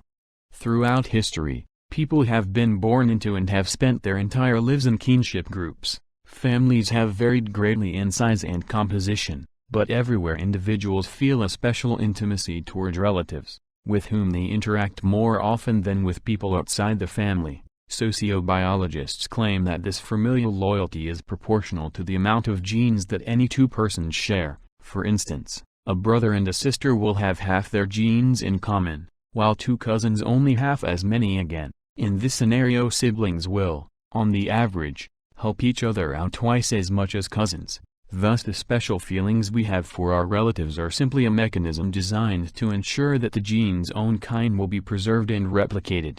There are certainly strong biological reasons for our having a particular attachment to relatives. No slowly maturing mammalian species could have survived without some built-in mechanism that made most adults feel responsible for their young, and the young feel dependent on the old. For that reason, the bond of the newborn human infant to its caretakers, and vice versa, is especially strong. But the actual kinds of relationships families have supported have been astonishingly diverse in various cultures, and at various times. For instance, whether marriage is polygamous or monogamous, or whether it is patrilineal or matrilineal, has a rather strong influence on the kind of daily experiences husbands, wives, and children have with one another. So do less obvious features of family structure, such as specific patterns of inheritance. The many small principalities into which Germany had been divided until about a century ago each had laws of inheritance that were based either on primogeniture, where the oldest son was left the entire family estate, or on an equal division of the estate among all sons. Which of these methods for transmitting property was adopted seems to have been due almost entirely to chance, yet the choice had profound economic implications. Primogeniture led to concentration of capital in the lands that used this method, which in turn led to industrialization, whereas equal sharing led to the fragmentation of property and industrial underdevelopment. More pertinent to our story, the relationship between siblings in a culture that had adopted primogeniture must have been substantially different from one in which equal economic benefits accrued to all children. The feelings brothers and sisters had for one another, what they expected from one another, their reciprocal rights and responsibilities, were to a large extent built into the peculiar form of the family system. As this example demonstrates, while genetic programming may predispose us to attachment to family members, the cultural context will have a great deal to do with the strength and direction of that attachment. Because the family is our first and in many ways our most important social environment, quality of life depends to a large extent on how well a person succeeds in making the interaction with his or her relatives enjoyable. For no matter how strong the ties biology and culture have forged between family members, it is no secret that there is great variety in how people feel about their relatives. Some families are warm and supportive, some are challenging and demanding, others threaten the self of their members at every turn, still others are just insufferably boring. The frequency of murder is much higher among family members than among unrelated people. Child abuse and incestuous sexual molestation, once thought to be rare deviations from the norm, apparently occur much more often than anyone had previously suspected. In John Fletcher's words, "Those have most power to hurt us that we love." It is clear that the family can make one very happy, or be an unbearable burden. Which one it will be depends, to a great extent, on how much psychic energy family members invest in the mutual relationship, and especially in each other's goals. Every relationship requires a reorienting of attention, a repositioning of goals. When two people begin to go out together, they must accept certain constraints that each person alone did not have. Schedules have to be coordinated, plans modified. Even something as simple as a dinner date imposes compromises as to time, place, type of food, and so on. To some degree the couple will have to respond with similar emotions to the stimuli they encounter. The relationship will probably not last long if the man loves a movie that the woman hates, and vice versa. When two people choose to focus their attention on each other, both will have to change their habits. As a result, the pattern of their consciousness will also have to change. Getting married requires a radical and permanent reorientation of attentional habits. When a child is added to the pair, both parents have to readapt again to accommodate the needs of the infant. Their sleep cycle must change. They will go out less often. The wife may give up her job.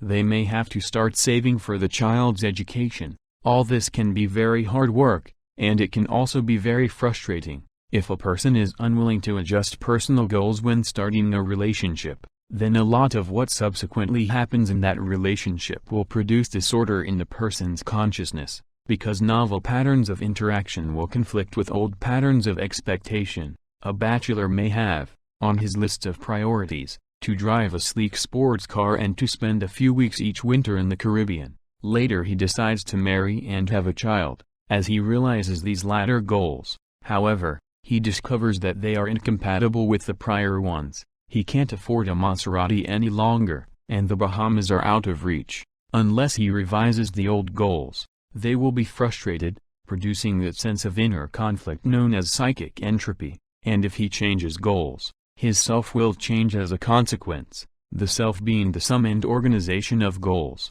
In this manner, entering any relationship entails a transformation of the self. Until a few decades ago, families tended to stay together because parents and children were forced to continue the relationship for extrinsic reasons. If divorces were rare in the past, it wasn't because husbands and wives loved each other more in the old times, but because husbands needed someone to cook and keep house, wives needed someone to bring home the bacon, and children needed both parents in order to eat, sleep, and get a start in the world. The family values that the elders spent so much effort inculcating in the young were a reflection of this simple necessity, even when it was cloaked in religious and moral considerations. Of course, once family values were taught as being important, people learned to take them seriously, and they helped keep families from disintegrating.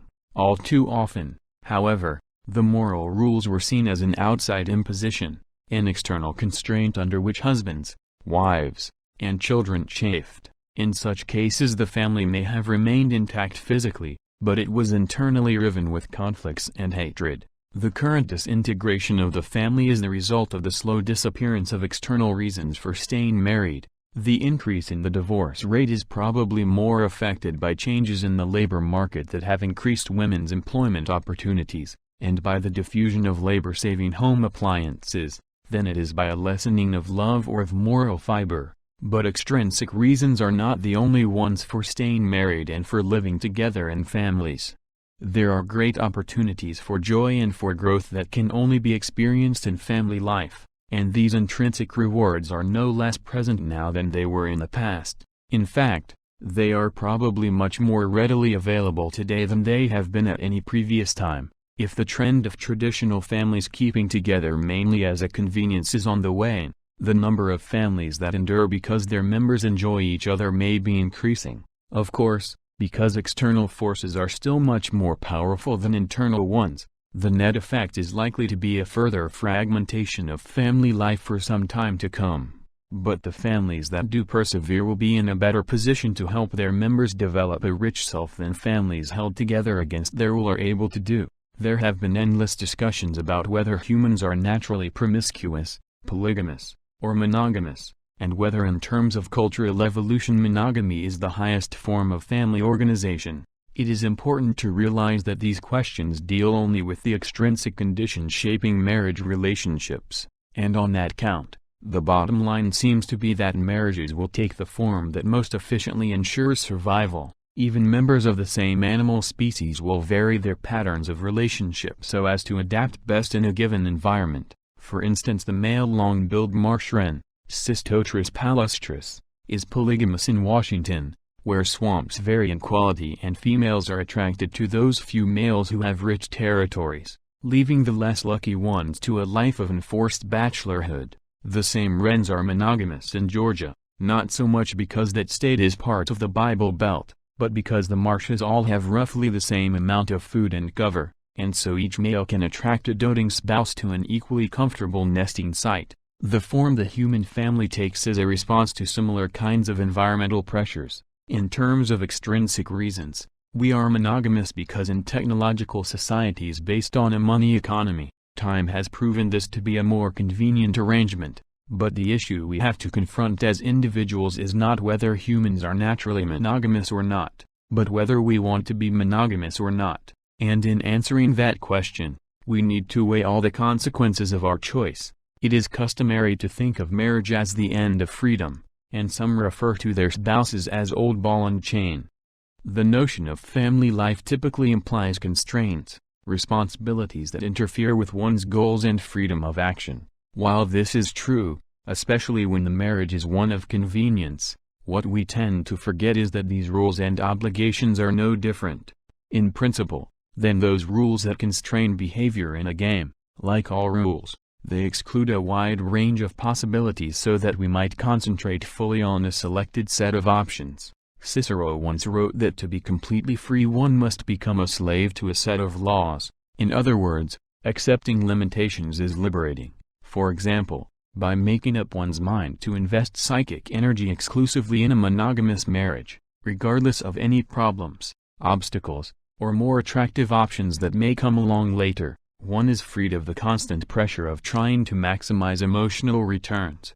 Having made the commitment that an old-fashioned marriage demands, and having made it willingly instead of being compelled by tradition, a person no longer needs to worry whether she has made the right choice, or whether the grass might be greener somewhere else. As a result, a great deal of energy gets freed up for living, instead of being spent on wondering about how to live. If one decides to accept the traditional form of the family, complete with a monogamous marriage, and with a close involvement with children, with relatives, and with the community, it is important to consider beforehand how family life can be turned into a flow activity, because if it is not, boredom and frustration will inevitably set in, and then the relationship is likely to break up unless there are strong external factors keeping it together. To provide flow, a family has to have a goal for its existence. Extrinsic reasons are not sufficient. It is not enough to feel that, well, everybody else is married, it is natural to have children, or two can live as cheaply as one. These attitudes may encourage one to start a family, and may even be strong enough to keep it going, but they cannot make family life enjoyable. Positive goals are necessary to focus the psychic energies of parents and children on common tasks. Some of these goals might be very general and long-term, such as planning a particular lifestyle, to build an ideal home, to provide the best possible education for the children, or to implement a religious way of living in a modern secularized society. For such goals to result in interactions that will help increase the complexity of its members, the family must be both differentiated and integrated. Differentiation means that each person is encouraged to develop his or her unique traits, maximize personal skills, set individual goals. Integration, in contrast, guarantees that what happens to one person will affect all others. If a child is proud of what she accomplished in school, the rest of the family will pay attention and will be proud of her, too. If the mother is tired and depressed, the family will try to help and cheer her up. In an integrated family, each person's goals matter to all others. In addition to long-term goals, it is imperative to have a constant supply of short-term objectives. These may include simple tasks like buying a new sofa, going on a picnic, planning for a vacation, or playing a game of Scrabble together on Sunday afternoon.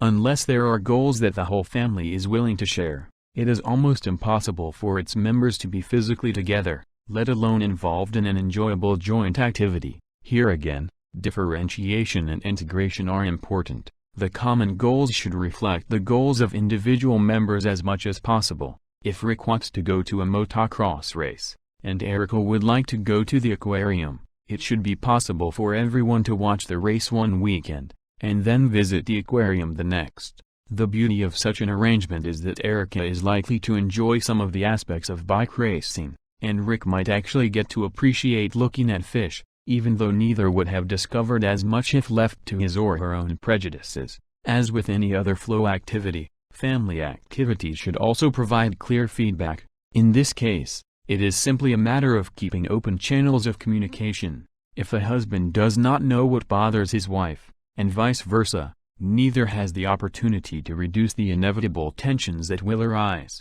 In this context, it is worth stressing that entropy is the basic condition of group life, just as it is of personal experience. Unless the partners invest psychic energy in the relationship, conflicts are inevitable, simply because each individual has goals that are to a certain extent divergent from those of all other members of the family. Without good lines of communication, the distortions will become amplified, until the relationship falls apart. Feedback is also crucial to determine whether family goals are being achieved. My wife and I used to think that taking our children to the zoo on a Sunday every few months was a splendid educational activity, and one that we could all enjoy. But when our oldest child turned 10, we stopped going because he had become seriously distressed with the idea of animals being confined in restricted spaces. It is a fact of life that sooner or later all children will express the opinion that common family activities are dumb.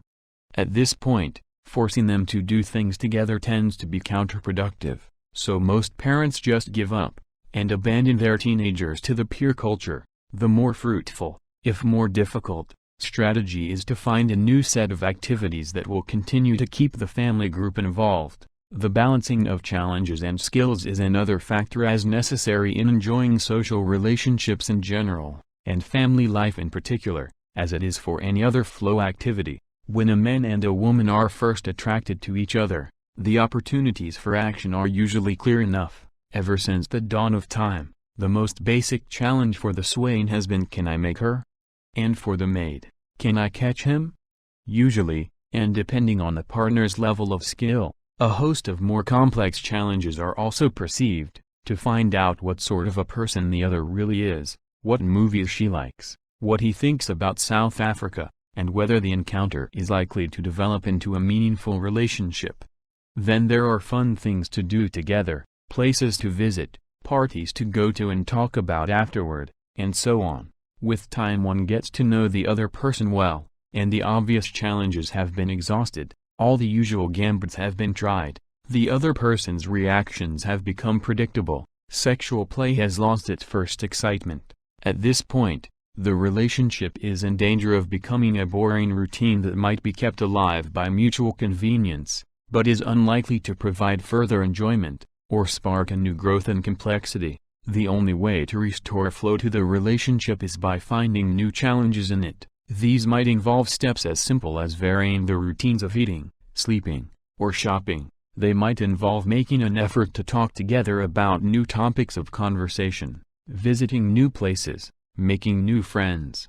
More than anything else, they involve paying attention to the partner's own complexity, getting to know her at deeper levels than were necessary in the earlier days of the relationship, supporting him with sympathy and compassion during the inevitable changes that the years bring. A complex relationship sooner or later faces the big question, whether the two partners are ready to make a lifelong commitment. At that point, a whole new set of challenges presents itself: raising a family together, getting involved in broader community affairs when the children have grown up, working alongside one another. Of course, these things cannot happen without extensive inputs of energy and time, but the payoff in terms of the quality of experience is usually more than worth it. The same need to constantly increase challenges and skills applies to one's relationship with children. During the course of infancy and early childhood, most parents spontaneously enjoy the unfolding of their baby's growth. The first smile, the first word, the first few steps, the first scribbles. Each of these quantum jumps in the child's skills becomes a new joyful challenge, to which parents respond by enriching the child's opportunities to act. From the cradle to the playpen to the playground to kindergarten, the parents keep adjusting the balance of challenges and skills between the child and her environment. But by early adolescence, many teenagers get to be too much to handle. What most parents do at that point is to politely ignore their children's lives, pretending that everything is all right, hoping against hope that it will be. Teenagers are physiologically mature beings, ripe for sexual reproduction. In most societies, and in ours too, a century or so ago, they are considered ready for adult responsibilities and appropriate recognition. Because our present social arrangements, however, do not provide adequate challenges for the skills teenagers have, They must discover opportunities for action outside those sanctioned by adults. The only outlets they find, all too often, are vandalism, delinquency, drugs, and recreational sex. Under existing conditions, it is very difficult for parents to compensate for the poverty of opportunities in the culture at large. In this respect, families living in the richest suburbs are barely better off than families living in the slums. What can a strong, vital, intelligent 15-year-old do in your typical suburb? If you consider that question, you will probably conclude that what is available is either too artificial, or too simple, or not exciting enough to catch a teenager's imagination. It is not surprising that athletics are so important in suburban schools. Compared to the alternatives, they provide some of the most concrete chances to exercise and display one's skills. But there are some steps that families can take to partially alleviate this wasteland of opportunities. In older times, young men left home for a while as apprentices and traveled to distant towns to be exposed to new challenges. Today something similar exists in America for late teens, the custom of leaving home for college. The problem remains with the period of puberty, roughly the 5 years between 12 and 17. What meaningful challenges can be found for young people that age? The situation is much easier when the parents themselves are involved in understandable and complex activities at home. If the parents enjoy playing music, cooking, reading, gardening, carpentry, or fixing engines in the garage, then it is more likely that their children will find similar activities challenging, and invest enough attention in them to enjoy doing something that will help them grow. If parents just talk more about their ideals and dreams, even if these had been frustrated, the children might develop the ambition needed to break through the complacency of their present selves. If nothing else, discussing one's job or the thoughts and events of the day, and treating children as young adults, as friends, help to socialize them into thoughtful adults. But if the father spends all his free time at home vegetating in front of the TV set with a glass of alcohol in his hand, children will naturally assume that adults are boring people who don't know how to have fun, and will turn to the peer group for enjoyment. In poorer communities, youth gangs provide plenty of real challenges for boys. Fights, acts of bravado, and ritual displays such as motorcycle gang parades match the youth's skills with concrete opportunities. In affluent suburbs, not even this arena for action is available to teenagers. Most activities, including school, recreation, and employment, are under adult control and leave little room for the youth's initiative. Lacking any meaningful outlet for their skills and creativity, they may turn to redundant partying, joyriding, malicious gossiping, or drugs and narcissistic introspection to prove to themselves that they are alive, consciously or not. Many young girls feel that becoming pregnant is the only really adult thing they can do, despite its dangers and unpleasant consequences. How to restructure such an environment so as to make it sufficiently challenging is certainly one of the most pressing tasks parents of teenagers face, and it is of no value simply to tell one's strapping adolescent children to shape up and do something useful. What does help are living examples and concrete opportunities. If these are not available, one cannot blame the young for taking their own counsel. Some of the tensions of teenage life can be eased if the family provides a sense of acceptance, control, and self-confidence to the adolescent. A relationship that has these dimensions is one in which people trust one another, and feel totally accepted. One does not have to worry constantly about being liked, being popular, or living up to others' expectations. As the popular sayings go, love means never having to say I'm sorry. Home is where you're always welcome. Being assured of one's worth in the eyes of one's kin gives a person the strength to take chances.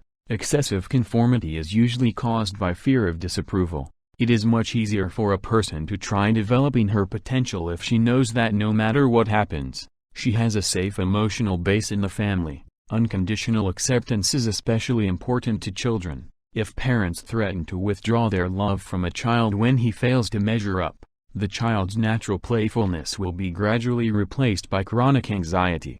However, if the child feels that his parents are unconditionally committed to his welfare, he can then relax and explore the world without fear. Otherwise, he has to allocate psychic energy to his own protection, thereby reducing the amount he can freely dispose of. Early emotional security may well be one of the conditions that helps develop an autotelic personality in children. Without this, it is difficult to let go of the self long enough to experience flow. Love without strings attached does not mean, of course, that relationships should have no standards, no punishment for breaking the rules. When there is no risk attached to transgressing rules, they become meaningless, and without meaningful rules an activity cannot be enjoyable. Children must know that parents expect certain things from them, and that specific consequences will follow if they don't obey. But they must also recognize that no matter what happens, the parents' concern for them is not in question. When a family has a common purpose and open channels of communication, when it provides gradually expanding opportunities for action in a setting of trust, then life in it becomes an enjoyable flow activity. Its members will spontaneously focus their attention on the group relationship, and to a certain extent forget their individual selves, their divergent goals, for the sake of experiencing the joy of belonging to a more complex system that joins separate consciousnesses in a unified goal. One of the most basic delusions of our time is that home life takes care of itself naturally, and that the best strategy for dealing with it is to relax and let it take its course. Men especially like to comfort themselves with this notion. They know how hard it is to succeed on the job, how much effort they have to put into their careers, so at home they just want to unwind, and feel that any serious demand from the family is unwarranted. They often have an almost superstitious faith in the integrity of the home. Only when it is too late, when the wife has become dependent on alcohol, when the children have turned into cold strangers, do many men wake up to the fact that the family, like any other joint enterprise, needs constant investments of psychic energy to assure its existence. To play the trumpet well, a musician cannot let more than a few days pass without practicing. An athlete who does not run regularly will soon be out of shape, and will no longer enjoy running. Any manager knows that his company will start falling apart if his attention wanders. In each case, without concentration, a complex activity breaks down into chaos. Why should the family be different? Unconditional acceptance, the complete trust family members ought to have for one another, is meaningful only when it is accompanied by an unstinting investment of attention. Otherwise it is just an empty gesture, a hypocritical pretense indistinguishable from disinterest. Enjoying friends. The worst solitude, wrote Sir Francis Bacon, is to be destitute of sincere friendship. Compared to familial relationships, friendships are much easier to enjoy. We can choose our friends, and usually do so, on the basis of common interests and complementary goals. We need not change ourselves to be with friends. They reinforce our sense of self instead of trying to transform it. While at home there are many boring things we have to accept, like taking out the garbage and raking up leaves. With friends we can concentrate on things that are fun.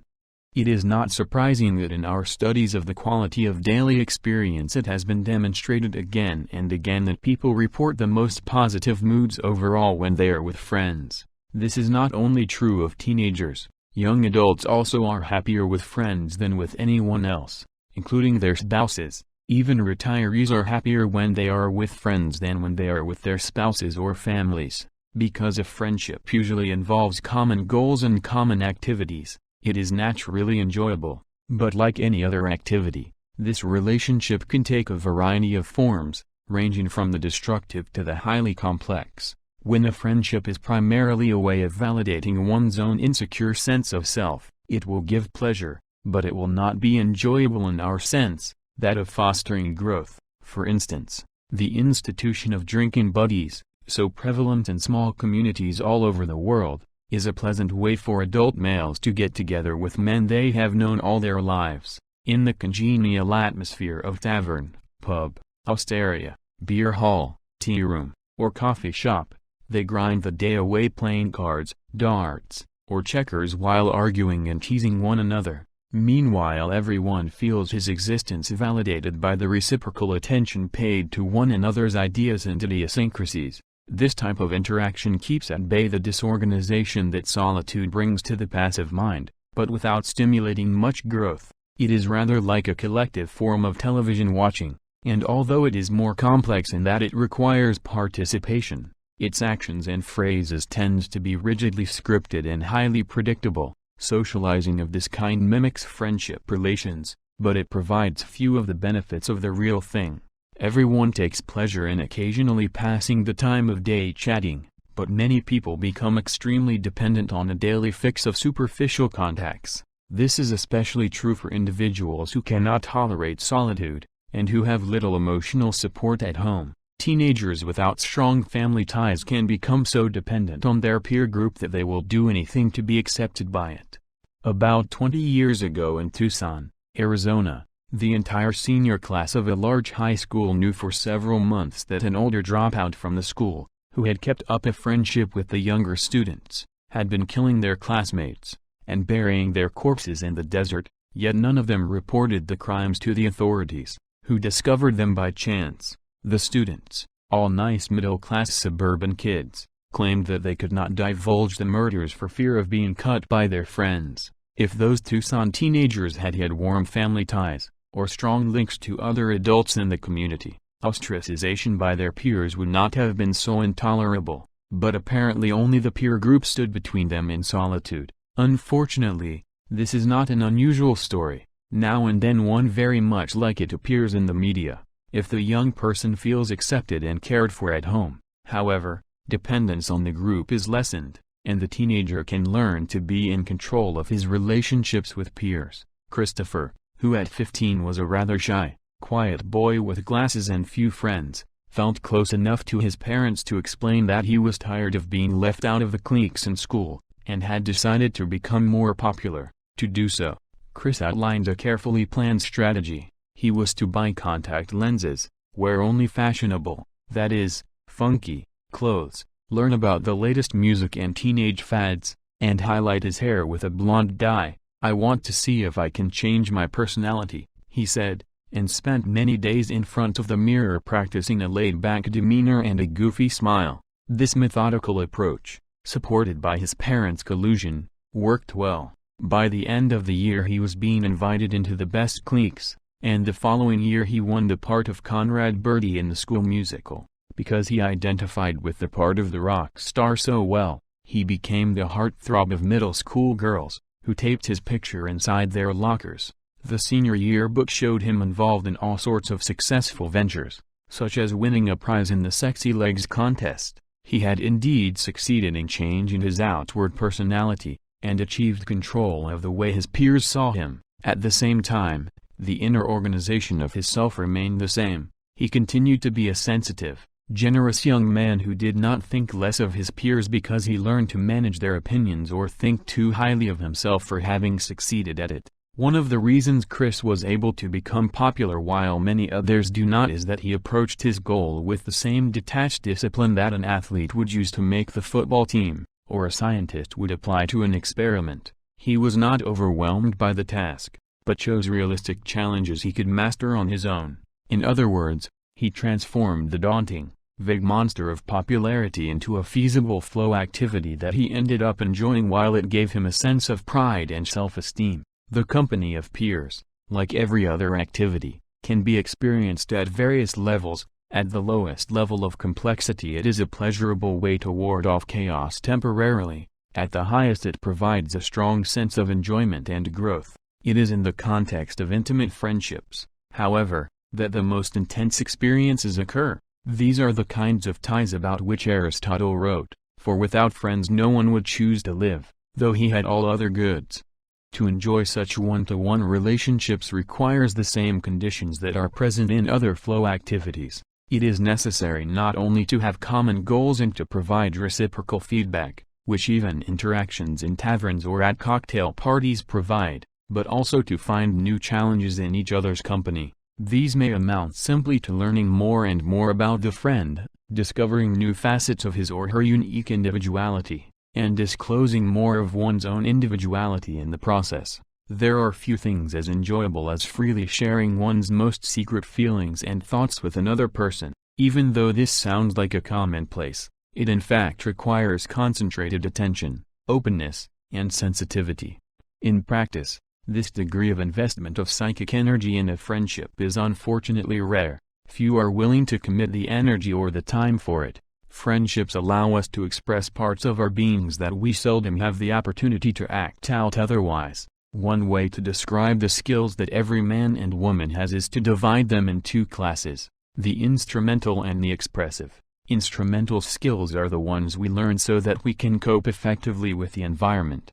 They are basic survival tools, like the cunning of the hunter or the craft of the workman, or intellectual tools, like reading and writing and the specialized knowledge of the professional in our technological society. People who have not learned to find flow in most of the things they undertake generally experience instrumental tasks as extrinsic, because they do not reflect their own choices, but are requirements imposed from the outside. Expressive skills, on the other hand, refer to actions that attempt to externalize our subjective experiences, singing a song that reflects how we feel, translating our moods into a dance, painting a picture that represents our feelings, telling a joke we like, and going bowling if that is what makes us feel good are forms of expression in this sense. When involved in an expressive activity we feel in touch with our real self. A person who lives only by instrumental actions without experiencing the spontaneous flow of expressivity eventually becomes indistinguishable from a robot who has been programmed by aliens to mimic human behavior.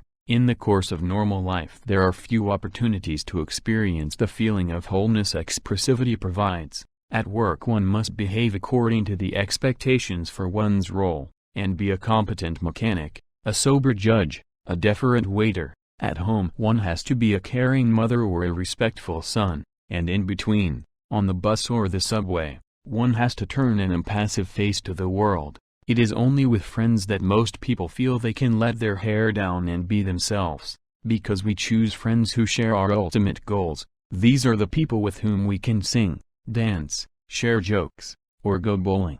It is in the company of friends that we can most clearly experience the freedom of the self and learn who we really are. The ideal of a modern marriage is to have one's spouse as a friend.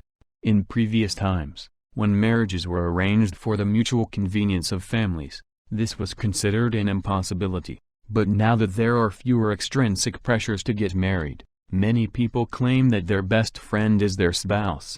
Friendship is not enjoyable unless we take up its expressive challenges. If a person surrounds himself with friends who simply reaffirm his public persona, who never question his dreams and desires, who never force him to try out new ways of being, he misses out on the opportunities friendship presents. A true friend is someone we can occasionally be crazy with, someone who does not expect us to be always true to form. It is someone who shares our goal of self-realization, and therefore is willing to share the risks that any increase in complexity entails. While families provide primarily emotional protection, friendships usually involve mysterious novelty. When people are asked about their warmest memories, they usually remember holidays and vacations spent with relatives. Friends are mentioned more often in contexts of excitement, discovery, and adventure. Unfortunately, few people nowadays are able to maintain friendships into adulthood. We are too mobile, too specialized and narrow in our professional interests to cultivate enduring relationships.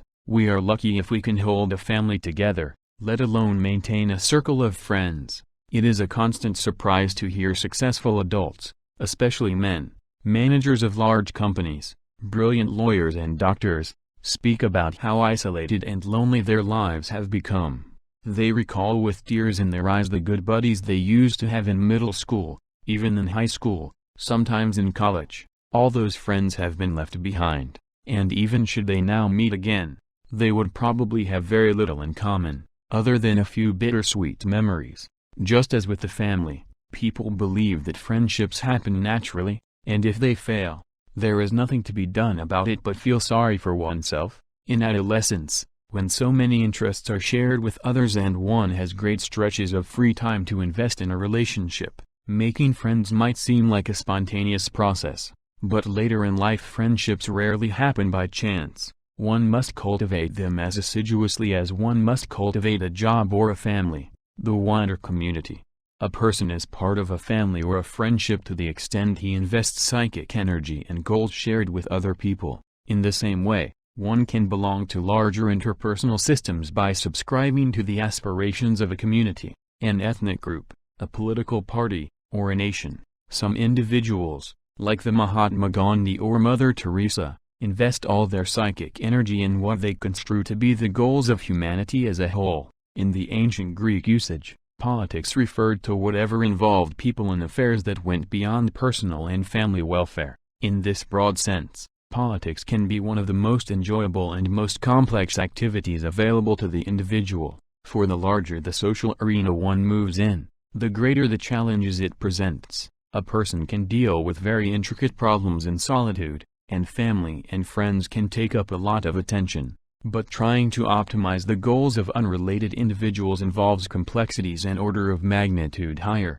Unfortunately, many people who move in the public arena do not act at very high levels of complexity. Politicians tend to seek power, philanthropists fame, and would-be saints often seek to prove how righteous they are. These goals are not so hard to achieve, provided one invests enough energy in them. The greater challenge is not only to benefit oneself, but to help others in the process. It is more difficult, but much more fulfilling, for the politician to actually improve social conditions, for the philanthropist to help out the destitute, and for the saint to provide a viable model of life to others. If we consider only material consequences, we might regard selfish politicians as canny because they try to achieve wealth and power for themselves. But if we accept the fact that optimal experience is what gives real value to life, then we must conclude that politicians who strive to realize the common good are actually smarter, because they are taking on the higher challenges, and thus have a better chance to experience real enjoyment. Any involvement in the public realm can be enjoyable, provided one structures it according to the flow parameters. It does not matter whether one starts to work with the Cub Scouts or with a group exploring the great books, or trying to preserve a clean environment, or supporting the local union. What counts is to set a goal, to concentrate one's psychic energy, to pay attention to the feedback, and to make certain that the challenge is appropriate to one's skill. Sooner or later the interaction will begin to hum, and the flow experience follows. Of course, given the fact that psychic energy is in limited supply, one cannot expect that everyone will be able to become involved in public goals. Some people have to devote all their attention just to survive in a hostile environment. Others get so involved with a certain set of challenges, with art, for instance, or mathematics, that they can't bear to shift any attention away from it. But life would be harsh indeed if some people did not enjoy investing psychic energy in common concerns, thereby creating synergy in the social system. The concept of flow is useful not only in helping individuals improve the quality of their lives, but also in pointing out how public actions should be directed. Perhaps the most powerful effect flow theory could have in the public sector is in providing a blueprint for how institutions may be reformed so as to make them more conducive to optimal experience. In the past few centuries, economic rationality has been so successful that we have come to take for granted that the bottom line of any human effort is to be measured in dollars and cents. But an exclusively economic approach to life is profoundly irrational. The true bottom line consists in the quality and complexity of experience. A community should be judged good not because it is technologically advanced, or swimming in material riches. It is good if it offers people a chance to enjoy as many aspects of their lives as possible, while allowing them to develop their potential in the pursuit of ever greater challenges. Similarly, the value of a school does not depend on its prestige, or its ability to train students to face up to the necessities of life, but rather on the degree of the enjoyment of lifelong learning it can transmit. A good factory is not necessarily the one that makes the most money, but the one that is most responsible for improving the quality of life for its workers and its customers. And the true function of politics is not to make people more affluent, safe, or powerful, but to let as many as possible enjoy an increasingly complex existence. But no social change can come about until the consciousness of individuals is changed first. When a young man asked Carlyle how he should go about reforming the world, Carlyle answered, "Reform yourself. That way there will be one less rascal in the world." The advice is still valid. Those who try to make life better for everyone without having learned to control their own lives first usually end up making things worse all around, cheating chaos. Despite everything that has been said so far, some people may still think that it must be easy to be happy as long as one is lucky enough to be healthy. rich, and handsome. But how can the quality of life be improved when things are not going our way, when fortune deals us an unfair hand? One can afford to ponder the difference between enjoyment and pleasure if one doesn't have to worry about running out of money before the end of the month. For most people, such distinctions are too much of a luxury to be indulged in. It is okay to think of challenges and complexity if you have an interesting, well-paying profession, but why try to improve a job that is basically dumb and dehumanizing? And how can we expect people who are ill, impoverished, or stricken by adversity to control their consciousness? Surely they would need to improve concrete material conditions before flow could add anything appreciable to the quality of existence. Optimal experience, in other words, should be regarded as the frosting on a cake made with solid ingredients like health and wealth. By itself it is a flimsy decoration. Only with a solid base of these more real advantages does it help make the subjective aspects of life satisfying. Needless to say, the whole thesis of this book argues against such a conclusion. Subjective experience is not just one of the dimensions of life, it is life itself. Material conditions are secondary, they only affect us indirectly, by way of experience, flow, and even pleasure, on the other hand, benefit the quality of life directly. Health, money, and other material advantages may or may not improve life. Unless a person has learned to control psychic energy, chances are such advantages will be useless. Conversely, many individuals who have suffered harshly end up not only surviving, but also thoroughly enjoying their lives. How is it possible that people are able to achieve harmony of mind, and grow in complexity, even when some of the worst things imaginable happen to them? That is the outwardly simple question this chapter will explore. In the process, we shall examine some of the strategies people use to cope with stressful events, and review how an autotelic self can manage to create order out of chaos. Tragedies transformed. It would be naively idealistic to claim that no matter what happens to him, a person in control of consciousness will be happy. There are certainly limits to how much pain, or hunger, or deprivation a body can endure. Yet it is also true, as Dr. Franz Alexander has so well stated, the fact that the mind rules the body is, in spite of its neglect by biology and medicine, the most fundamental fact which we know about the process of life. Holistic medicine and such books as Norman Cousins' account of his successful fight against terminal illness and Dr. Bernie Siegel's descriptions of self-healing are beginning to address the abstractly materialist view of health that has become so prevalent in this century. The relevant point to be made here is that a person who knows how to find flow from life is able to enjoy even situations that seem to allow only despair. Rather incredible examples of how people achieve flow despite extreme handicaps have been collected by Professor Fausto Massimini of the Psychology Department of the University of Milan. One group he and his team studied was composed of paraplegics, generally young people who at some point in the past, usually as a result of an accident, have lost the use of their limbs. The unexpected finding of this study was that a large proportion of the victims mentioned the accident that caused paraplegia as both one of the most negative and one of the most positive events in their lives. The reason tragic events were seen as positive was that they presented the victim with very clear goals while reducing contradictory and inessential choices. The patients who learned to master the new challenges of their impaired situation felt a clarity of purpose they had lacked before. Learning to live again was in itself a matter of enjoyment and pride, and they were able to turn the accident from a source of entropy into an occasion of inner order. Lucio, one of the members of this group, was a 20-year-old happy-go-lucky gas station attendant when a motorcycle accident paralyzed him below the waist. He had previously liked playing rugby and listening to music, but basically he remembers his life as purposeless and uneventful. After the accident his enjoyable experiences have increased both in number and complexity. Upon recovery from the tragedy he enrolled in college, graduated in languages, and now works as a freelance tax consultant. Both study and work are intense sources of flow, so are fishing and shooting with a bow and arrow. He is currently a regional archery champion, competing from a wheelchair. These are some of the comments Lucio made in his interview. "When I became paraplegic, it was like being born again. I had to learn from scratch everything I used to know, but in a different way. I had to learn to dress myself, to use my head better, I had to become part of the environment, and use it without trying to control it.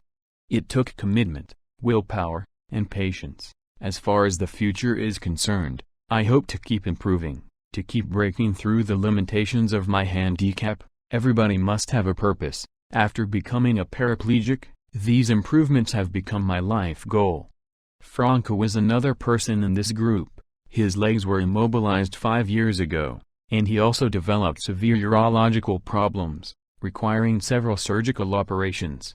Before his accident he was an electrician, and he often enjoyed his work, but his most intense flow experience came from acrobatic dancing on Saturday nights, so the paralysis of his legs was an especially bitter blow. Franco now works as a counselor to other paraplegics. In this case, too, the almost inconceivable setback has led to an enrichment, rather than a diminution, of the complexity of experience. Franco sees his main challenge now as that of helping other victims avoid despair, and assisting their physical rehabilitation. He says the most important goal in his life is to feel that I can be of use to others, help recent victims accept their situation. Franco is engaged to a paraplegic girl who had been resigned to a life of passivity after her accident. On their first date together, he drove his car, adapted for the handicapped, on a trip to the nearby hills. Unfortunately, the car broke down, and the two of them were left stranded on a deserted patch of road. His fiancée panicked. Even Franco admits to having lost his nerve, but eventually they managed to get help, and as is usual after small victories of this kind, they both emerged afterward feeling much more confident of themselves. Another sample studied by the Milan group was made up of several dozen individuals who were either congenitally blind or had lost their sight sometime after birth. Again, what is so remarkable about these interviews is the number of people who describe the loss of their sight as a positive event that has enriched their lives. Pilar, for instance, is a 33-year-old woman whose retinas became detached from both eyes when she was 12,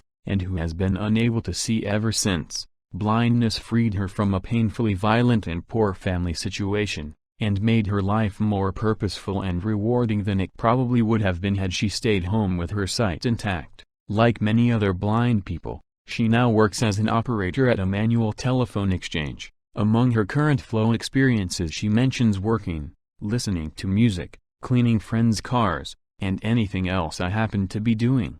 At work what she enjoys most is knowing that the calls she has to manage are clicking along smoothly, and the entire traffic of conversation meshing like the instruments of an orchestra. At such times she feels like I'm God, or something. It is very fulfilling.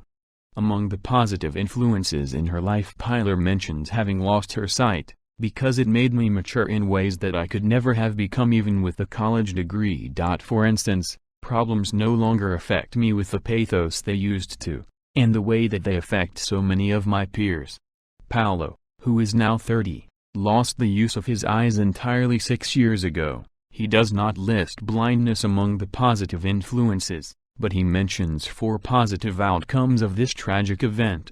First, although I realize and accept my limitations, I am going to keep attempting to overcome them. Second, I have decided to always try changing those situations I don't like. Third, I am very careful not to repeat any of the mistakes I make. And finally, now I have no illusions, but I try to be tolerant with myself so I can be tolerant with others also. It is astonishing how for Paolo, as for most of the people with handicaps, the control of consciousness has emerged in its stark simplicity as the foremost goal. But this does not mean that the challenges are purely intrapsychic. Paolo belongs to the National Chess Federation. He participates in athletic competitions for the blind. He makes his living by teaching music. He lists playing the guitar, playing chess, sports, and listening to music among his current flow experiences. Recently he finished 7th in a swim meet for the handicapped in Sweden, and he won a chess championship in Spain. His wife is also blind, and coaches a blind women's athletic team. He is presently planning to write a braille text for learning how to play the classical guitar. Yet none of these astonishing achievements would matter much if Paolo did not feel in control of his inner life. And then there is Antonio, who teaches high school and who is married to a woman who is also blind. Their current challenge is to adopt a blind child. the first time such an adoption has been considered possible in the entire country. Anita, who reports very intense flow experiences sculpting in clay, making love, and reading Braille. Dino, 85 years old and blind from birth, married with 2 children, who describes his work, which consists in restoring old chairs, as an intricate and always available flow experience. When I take a broken chair I use natural rich cane, not the synthetic fibers they use in factories. It feels so great when the pull is right, the tension elastic, especially when it happens at the first try. When I get through, the seat will last 20 years. And so many others like them. Another group Professor Massimini and his team has studied included homeless vagrants, street people, who are just as frequent in the great European cities as they are in Manhattan. We tend to feel sorry for these destitutes, and not so long ago many of them, who seem unable to adapt to normal life, would have been diagnosed as psychopaths or worse. In fact, many of them have proven to be unfortunate, helpless individuals whose strength has been exhausted by catastrophes of various kinds. Nevertheless, it is again astonishing to learn how many of them have been able to transform bleak conditions into an existence that has the characteristics of a satisfying flow experience. Of the many examples, we shall quote extensively from one interview that can stand for many others. Riyadh is a 33-year-old Egyptian who currently sleeps in the parks of Milan, eats in charity kitchens, and occasionally washes dishes for restaurants whenever he needs some cash. When during the interview he was read a description of the flow experience, and was asked if this ever happened to him, he answered, "Yes, it describes my entire life from 1967 up to now. After the war of 1967 I decided to leave Egypt and start hitchhiking toward Europe. Ever since I have been living with my mind concentrated within myself. It has not been just a trip,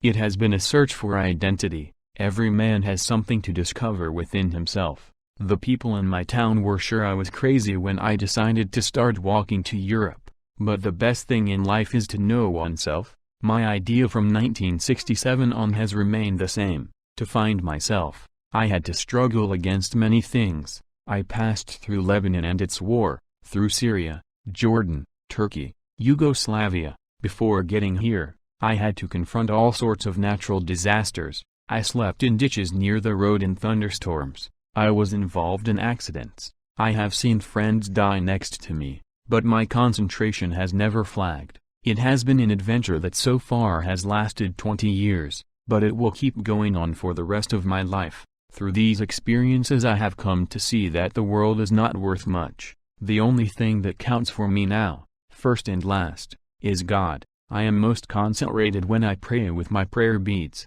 Then I am able to put my feelings to sleep, to calm myself and avoid becoming crazy. I believe that destiny rules life, and it makes no sense to struggle too hard. During my journey I have seen hunger, war, death, and poverty. Now through prayer I have begun to hear myself. I have returned toward my center. I have achieved concentration and I have understood that the world has no value. Man was born to be tested on this earth. Cars, television sets, clothes are secondary. The main thing is that we were born to praise the Lord. Everyone has his own fate, and we should be like the lion in the proverb. The lion, when he runs after a pack of gazelles, can only catch them one at a time. I try to be like that, and not like Westerners who go crazy working even though they cannot eat more than their daily bread. If I am to live 20 more years, I will try to live enjoying each moment, instead of killing myself to get more. If I am to live like a free man who does not depend on anyone, I can afford to go slowly. If I don't earn anything today, it does not matter. It means that this happens to be my fate. Next day I may earn 100 million, or get a terminal illness. Like Jesus Christ said, what does it benefit to man if he gains the entire world, but loses himself? I have tried first to conquer myself. I don't care if I lose the world. I set out on this journey like a baby bird hatching from its egg. Ever since I have been walking in freedom, every man should get to know himself and experience life in all its forms. I could have gone on sleeping soundly in my bed, and found work in my town, because a job was ready for me, but I decided to sleep with the poor, because one must suffer to become a man. One does not get to be a man by getting married, By having sex, to be a man means to be responsible, to know when it is time to speak, to know what has to be said, to know when one must stay silent. Riyadh spoke at much greater length, and all his remarks were consistent with the unwavering purpose of his spiritual quest. Like the disheveled prophets who roamed the deserts in search of enlightenment 2,000 years ago, this traveler has distilled everyday life into a goal of hallucinatory clarity, to control his consciousness in order to establish a connection between himself and God. What were the causes that led him to give up the good things in life and pursue such a chimera? Was he born with a hormonal imbalance? Did his parents traumatize him? These questions, which are the ones that usually interest psychologists, shall not concern us here. The point is not to explain what accounts for Riyadh's strangeness, but to recognize that, given the fact he is who he is, Riyadh has transformed living conditions most people would find unbearable into a meaningful, enjoyable existence, and that is more than many people living in comfort and luxury can claim. Coping with stress.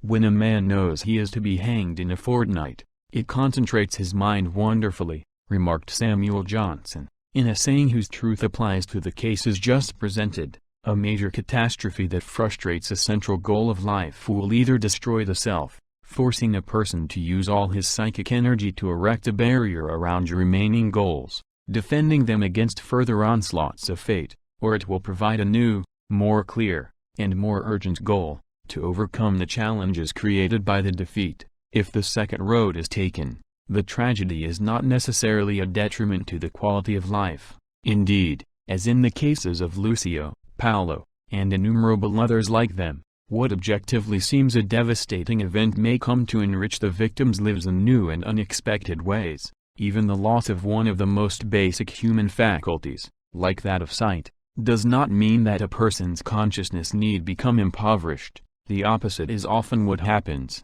But what makes the difference? How does it come about that the same blow will destroy one person, while another will transform it into inner order? Psychologists usually study the answers to such questions under the heading of coping with stress. It is obvious that certain events cause more psychological strain than others. For example, the death of a spouse is several orders of magnitude more stressful than taking out a mortgage on a house, which in turn causes more strain than being given a traffic ticket. But it is also clear that the same stressful event might make one person utterly miserable, while another will bite the bullet and make the best of it. This difference in how a person responds to stressful events has been called coping ability or coping style. In trying to sort out what accounts for a person's ability to cope with stress, it is useful to distinguish three different kinds of resources. The first is the external support available, and especially the network of social supports. A major illness, for instance, will be mitigated to a certain extent if one has good insurance and a loving family. The second bulwark against stress includes a person's psychological resources, such as intelligence, education, and relevant personality factors. Moving to a new city and having to establish new friendships will be more stressful to an introvert than to an extrovert. And finally, the third type of resource refers to the coping strategies that a person uses to confront the stress. Of these three factors, the third one is the most relevant to our purposes.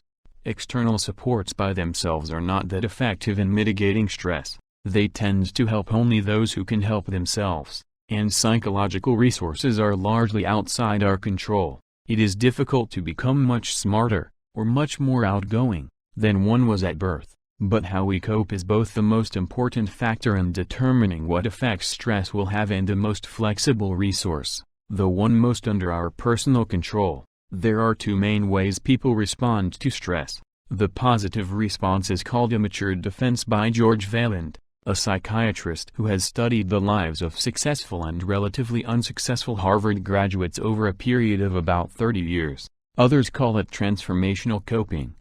The negative response to stress would be a neurotic defense or regressive coping. According to these models, to illustrate the difference between them, let us take the example of Jim, a fictitious financial analyst who has just been fired from a comfortable job at age 40. Losing one's job is reckoned to be about midpoint in the severity of life stresses. Its impact varies, of course, with a person's age and skills, the amount of his savings, and the conditions of the labor market. Confronted with this unpleasant event, Jim can take one of two opposite courses of action. He can withdraw into himself, sleep late, deny what has happened, and avoid thinking about it. He can also discharge his frustration by turning against his family and friends, or disguise it by starting to drink more than usual. All these would be examples of regressive coping, or immature defenses. Or Jim can keep his cool by suppressing temporarily his feelings of anger and fear, analyzing the problem logically, and reassessing his priorities. Afterward he might redefine what the problem is, so that he can solve it more easily, for instance, by deciding to move to a place where his skills are more in demand, or by retraining himself and acquiring the skills for a new job. If he takes this course, he would be using mature defenses, or transformational coping. Few people rely on only one or the other strategy exclusively. It is more likely that Jim would get drunk the first night, have a fight with his wife, who had been telling him for years that his job was lousy, and then the following morning, or the week after, he would simmer down and start figuring out what to do next. But people do differ in their abilities to use one or the other strategy. The paraplegic who became a champion archer, or the blind chess master, visited by misfortunes so intense that they are off the scale of stressful life events, are examples of individuals who have mastered transformational coping. Others, however, when confronted by much less intense levels of stress, might give up and respond by scaling down the complexity of their lives forever. The ability to take misfortune and make something good come of it is a very rare gift. Those who possess it are called survivors, and are said to have resilience, or courage. Whatever we call them, it is generally understood that they are exceptional people who have overcome great hardships, and have surmounted obstacles that would daunt most men and women. In fact, when average people are asked to name the individuals they admire the most, and to explain why these men and women are admired, courage and the ability to overcome hardship are the qualities most often mentioned as a reason for admiration. As Francis Bacon remarked, quoting from a speech by the Stoic philosopher Seneca, "The good things which belong to prosperity are to be wished, but the good things that belong to adversity are to be admired." In one of our studies the list of admired persons included an old lady who, despite her paralysis, was always cheerful and ready to listen to other people's troubles, a teenage camp counselor who, when a swimmer was missing and everybody else panicked, kept his head and organized a successful rescue effort, a female executive who, despite ridicule and sexist pressures, prevailed in a difficult working environment, and Ignaz Semmelweis, the Hungarian physician who in the last century insisted that the lives of many mothers could be saved at childbirth if obstetricians would only wash their hands, even though the rest of the doctors ignored and mocked him. These and the many hundreds of others mentioned were respected for the same reasons. They stood firm for what they believed in, and didn't let opposition daunt them. They had courage, or what in earlier time was known simply as virtue, a term derived from the Latin word vir, or man. It makes sense, of course, that people should look up to this one quality more than to any other. Of all the virtues we can learn, no trait is more useful, more essential for survival, and more likely to improve the quality of life than the ability to transform adversity into an enjoyable challenge. To admire this quality means that we pay attention to those who embody it, and we thereby have a chance to emulate them if the need arises. Therefore admiring courage is in itself a positive adaptive trait. Those who do so may be better prepared to ward off the blows of misfortune, but simply calling the ability to cheat chaos transformational coping, and people who are good at it courageous, falls short of explaining this remarkable gift. Like the character in Molière who said that sleep was caused by dormitive power, we fail to illuminate matters if we say that effective coping is caused by the virtue of courage. What we need is not only names and descriptions, but an understanding of how the process works. Unfortunately, our ignorance in this matter is still very great. The power of dissipative structures. One fact that does seem clear, however, is that the ability to make order out of chaos is not unique to psychological processes. In fact, according to some views of evolution, complex life forms depend for their existence on a capacity to extract energy out of entropy, to recycle waste into structured order, The Nobel Prize-winning chemist Ilya Prigogine calls physical systems that harness energy which otherwise would be dispersed and lost in random motion dissipative structures.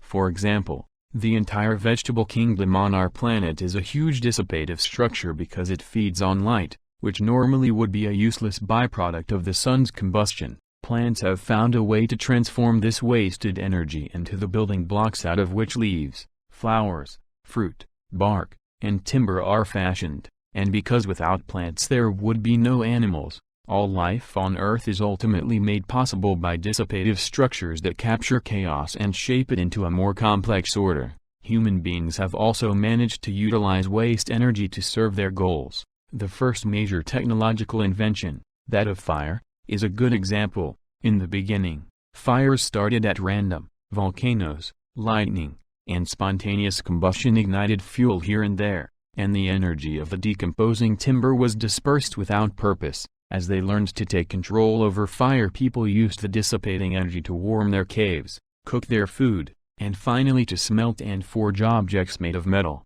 Engines run by steam, electricity, gasoline, and nuclear fusion are also based on the same principle, to take advantage of energy that otherwise would be lost, or opposed to our goals. Unless men learned various tricks for transforming the forces of disorder into something they could use, we would not have survived as successfully as we have. The psyche, as we have seen, operates according to similar principles. The integrity of the self depends on the ability to take neutral or destructive events and turn them into positive ones. Getting fired could be a godsend, if one took the opportunity to find something else to do that was more in tune with one's desires. In each person's life, the chances of only good things happening are extremely slim. The likelihood that our desires will be always fulfilled is so minute as to be negligible. Sooner or later everyone will have to confront events that contradict his goals, disappointments, severe illness, financial reversal, and eventually the inevitability of one's death. Each event of this kind is negative feedback that produces disorder in the mind. Each threatens the self and impairs its functioning. If the trauma is severe enough, a person may lose the capacity to concentrate on necessary goals. If that happens, the self is no longer in control. If the impairment is very severe, consciousness becomes random, and the person loses his mind. The various symptoms of mental disease take over. In less severe cases the threatened self survives, but stops growing, cowering under attack. It retreats behind massive defenses and vegetates in a state of continuous suspicion. It is for this reason that courage, resilience, perseverance, matured defense, or transformational coping, the dissipative structures of the mind, are so essential. Without them we would be constantly suffering through the random bombardment of stray psychological meteorites. On the other hand, if we do develop such positive strategies, most negative events can be at least neutralized, and possibly even used as challenges that will help make the self stronger and more complex. Transformational skills usually develop by late adolescence. Young children and early teens still depend to a large extent on a supportive social network to buffer them against things that go wrong. When a blow falls on a young teenager, even something as trivial as a bad grade, a pimple erupting on the chin, or a friend ignoring him at school, it seems to him as if the world is about to end, and there is no longer any purpose in life. Positive feedback from other people usually picks his mood up in a matter of minutes. A smile, a phone call, a good song captures his attention, distracting him from worries and restoring order in the mind. We have learned from the experience sampling method studies that a healthy adolescent stays depressed on the average for only half an hour. An adult takes, on the average, twice as long to recover from bad moods. In a few years, however, by the time they are 17 or 18, teenagers are generally able to place negative events in perspective, and they are no longer destroyed by things that don't work out as desired.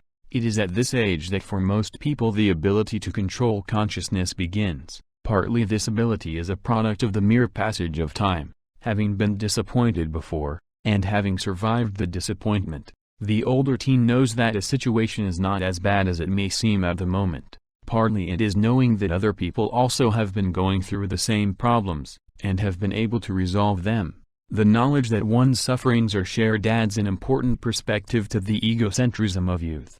The peak in the development of coping skills is reached when a young man or woman has achieved a strong enough sense of self, based on personally selected goals, that no external disappointment can entirely undermine who he or she is. For some people the strength derives from a goal that involves identification with the family, with the country, or with a religion or an ideology. For others, it depends on mastery of a harmonious system of symbols, such as art, music, or physics. Srinivasa Ramanujan, the young mathematical genius from India, had so much of his psychic energy invested in number theory that poverty, sickness, pain, and even rapidly approaching death, although tiresome, had no chance of distracting his mind from calculations. In fact, they just spurred him on to greater creativity. On his deathbed he kept on marveling at the beauty of the equations he was discovering, and the serenity of his mind reflected the order of the symbols he used.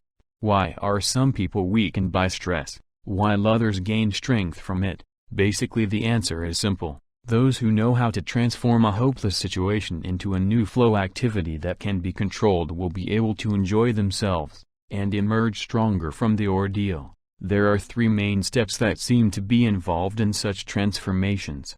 1. Unself-conscious self-assurance. As Richard Logan found in his study of individuals who survived severe physical ordeals, polar explorers wandering alone in the Arctic, concentration camp inmates, one common attitude shared by such people was the implicit belief that their destiny was in their hands. They did not doubt their own resources would be sufficient to allow them to determine their fate.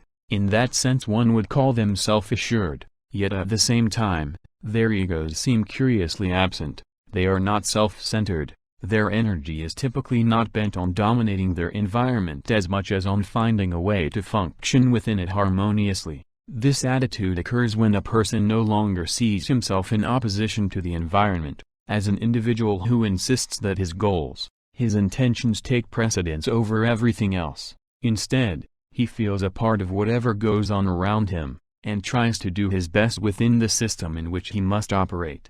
Paradoxically, this sense of humility, the recognition that one's goals may have to be subordinated to a greater entity, and that to succeed one may have to play by a different set of rules from what one would prefer, is a hallmark of strong people. To take a trivial but common example, suppose that one cold morning, when you are in a hurry to get to the office, the car engine won't start when you try the ignition. In such circumstances many people become so increasingly obsessed with their goal, getting to the office, that they cannot formulate any other plans.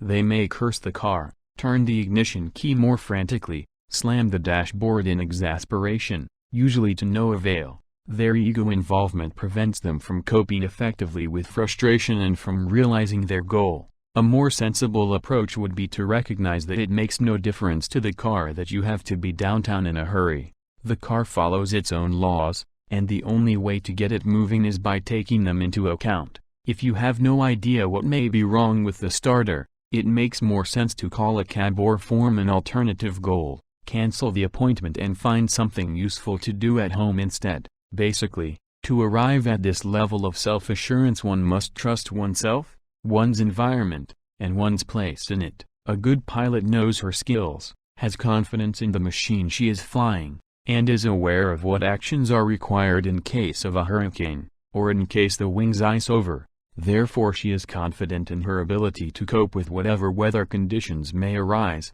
not because she will force the plane to obey her will, but because she will be the instrument for matching the properties of the plane to the conditions of the air. As such she is an indispensable link for the safety of the plane, but it is only as a link, as a catalyst, as a component of the airplane-person system, obeying the rules of that system, that she can achieve her goal. 2. Focusing attention on the world. It is difficult to notice the environment as long as attention is mainly focused inward, as long as most of one's psychic energy is absorbed by the concerns and desires of the ego. People who know how to transform stress into enjoyable challenge spend very little time thinking about themselves. They are not expending all their energy trying to satisfy what they believe to be their needs, or worrying about socially conditioned desires. Instead their attention is alert, constantly processing information from their surroundings. The focus is still set by the person's goal, but it is open enough to notice and adapt to external events even if they are not directly relevant to what he wants to accomplish.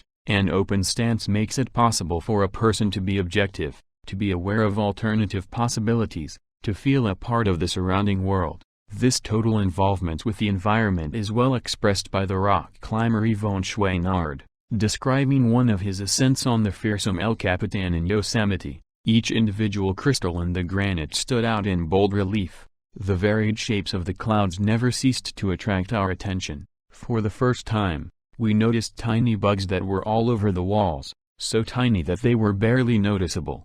I stared at one for 15 minutes, watching him move and admiring his brilliant red color. How could one ever be bored with so many good things to see and feel? This unity with our joyous surroundings, this ultra-penetrating perception, gave us a feeling that we had not had for years. Achieving this unity with one's surroundings is not only an important component of enjoyable flow experiences but is also a central mechanism by which adversity is conquered. In the first place, when attention is focused away from the self, frustrations of one's desires have less of a chance to disrupt consciousness. To experience psychic entropy one must concentrate on the internal disorder, but by paying attention to what is happening around oneself instead, the destructive effects of stress are lessened. Second, the person whose attention is immersed in the environment becomes part of it. She participates in the system by linking herself to it through psychic energy. This, in turn, makes it possible for her to understand the properties of the system, so that she can find a better way to adapt to a problematic situation. Returning again to the example of the car that wouldn't start, if your attention is completely absorbed by the goal of making it to the office in time, your mind might be full of images about what will happen if you are late,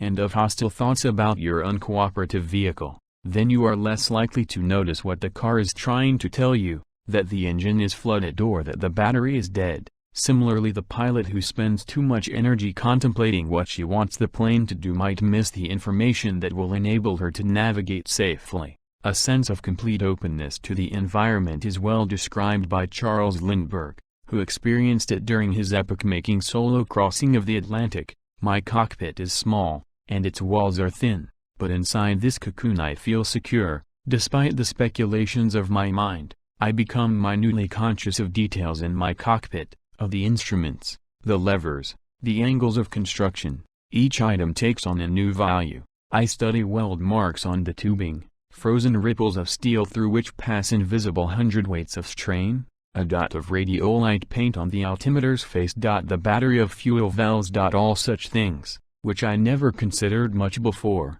are now obvious and important. I may be flying a complicated airplane, rushing through space, but in this cabin I'm surrounded by simplicity and thoughts set free of time. A former colleague of mine, G., used to tell a gruesome story from his Air Force years that illustrates how dangerous excessive concern with safety can be, when it demands so much attention that it makes us oblivious to the rest of reality. During the Korean War, G.'s unit was involved in routine parachute training. One day, as the group was preparing for a drop, it was discovered that there were not enough regular parachutes to go around, and one of the right-handed men was forced to take a left-handed chute. "It is the same as the others," the ordnance sergeant assured him, "but the ripcord hangs on the left side of the harness. You can release the chute with either hand, but it is easier to do it with the left." The team boarded the plane, went up to 8,000 feet, and over the target area one after the other they jumped out. Everything went well, except for one of the men. His parachute never opened, and he fell straight to his death on the desert below. G. was part of the investigating team sent to determine why the chute didn't open. The dead soldier was the one who had been given the left-handed release latch. The uniform on the right side of his chest, where the ripcord for a regular parachute would have been, had been completely torn off. Even the flesh of his chest had been gouged out in long gashes by his bloody right hand. A few inches to the left was the actual ripcord, apparently untouched. There had been nothing wrong with the parachute. The problem had been that, while falling through that awful eternity, the man had become fixated on the idea that to open the chute he had to find the release in the accustomed place. His fear was so intense that it blinded him to the fact that safety was literally at his fingertips. In a threatening situation it is natural to mobilize psychic energy, draw it inward, and use it as a defense against the threat, but this innate reaction more often than not compromises the ability to cope. It exacerbates the experience of inner turmoil, reduces the flexibility of response, and, perhaps worse than anything else, it isolates a person from the rest of the world, leaving him alone with his frustrations. On the other hand, if one continues to stay in touch with what is going on, new possibilities are likely to emerge, which in turn might suggest new responses, and one is less likely to be entirely cut off from the stream of life. 3. The discovery of new solutions. There are basically two ways to cope with a situation that creates psychic entropy. One is to focus attention on the obstacles to achieving one's goals and then to move them out of the way, thereby restoring harmony in consciousness. This is the direct approach. The other is to focus on the entire situation, including oneself, to discover whether alternative goals may not be more appropriate, and thus different solutions possible. Let us suppose, for instance, that Phil, who is due to be promoted to a vice presidency within his company, sees that the appointment might go instead to a colleague who gets along better with the CEO. At this point he has two basic options: to find ways to change the CEO's mind about who is the better person for the job, the first approach, or to consider another set of goals, like moving to another division of the company, changing careers altogether, or scaling down his career objectives and investing his energies in the family, the community, or his own self-development. The second approach. Neither solution is better in an absolute sense. What matters is whether it makes sense in terms of Phil's overall goals, and whether it allows him to maximize enjoyment in his life. Whatever solution he adopts, if Phil takes himself, his needs, and his desires too seriously, he is going to be in trouble as soon as things do not go his way. He will not have enough disposable attention available to seek out realistic options, and instead of finding enjoyable new challenges, he will be surrounded instead by stressful threats. Almost every situation we encounter in life presents possibilities for growth. As we have seen, even terrible disasters like blindness and paraplegia can be turned into conditions for enjoyment and greater complexity. Even the approach of death itself can serve to create harmony in consciousness, rather than despair. But these transformations require that a person be prepared to perceive unexpected opportunities. Most of us become so rigidly fixed in the ruts carved out by genetic programming and social conditioning that we ignore the options of choosing any other course of action. Living exclusively by genetic and social instructions is fine as long as everything goes well, but the moment biological or social goals are frustrated, which in the long run is inevitable, a person must formulate new goals, and create a new flow activity for himself, or else he will waste his energies in inner turmoil. But how does one go about discovering these alternative strategies? The answer is basically simple. If one operates with unself-conscious assurance, and remains open to the environment and involved in it, a solution is likely to emerge. The process of discovering new goals in life is in many respects similar to that by which an artist goes about creating an original work of art, whereas a conventional artist starts painting a canvas knowing what she wants to paint, and holds to her original intention until the work is finished. An original artist with equal technical training commences with a deeply felt but undefined goal in mind, keeps modifying the picture in response to the unexpected colors and shapes emerging on the canvas, and ends up with a finished work that probably will not resemble anything she started out with. If the artist is responsive to her inner feelings, knows what she likes and does not like, and pays attention to what is happening on the canvas, a good painting is bound to emerge. On the other hand, if she holds on to a preconceived notion of what the painting should look like, without responding to the possibilities suggested by the forms developing before her, the painting is likely to be trite. We all start with preconceived notions of what we want from life. These include the basic needs programmed by our genes to ensure survival, the need for food, comfort, sex, dominance over other beings. They also include the desires that our specific culture has inculcated in us, to be slim, rich, educated, and well-liked. If we embrace these goals and are lucky, we may replicate the ideal physical and social image for our historical time and place. But is this the best use of our psychic energy? And what if we cannot realize these ends? We will never become aware of other possibilities unless, like the painter who watches with care what is happening on the canvas, we pay attention to what is happening around us, and evaluate events on the basis of their direct impact on how we feel, rather than evaluating them exclusively in terms of preconceived notions. If we do so, we may discover that, contrary to what we were led to believe, it is more satisfying to help another person than to beat him down, or that it is more enjoyable to talk with one's 2-year-old than to play golf with the company president. The autotelic self. A summary. In this chapter we have seen it demonstrated repeatedly that outside forces do not determine whether adversity will be able to be turned into enjoyment. A person who is healthy, rich, strong, and powerful has no greater odds of being in control of his consciousness than one who is sickly, poor, weak, and oppressed. The difference between someone who enjoys life and someone who is overwhelmed by it is a product of a combination of such external factors and the way a person has come to interpret them, that is, whether he sees challenges as threats or as opportunities for action. The autotelic self is one that easily translates potential threats into enjoyable challenges, and therefore maintains its inner harmony. A person who is never bored, seldom anxious, involved with what goes on, and in flow most of the time may be said to have an autotelic self.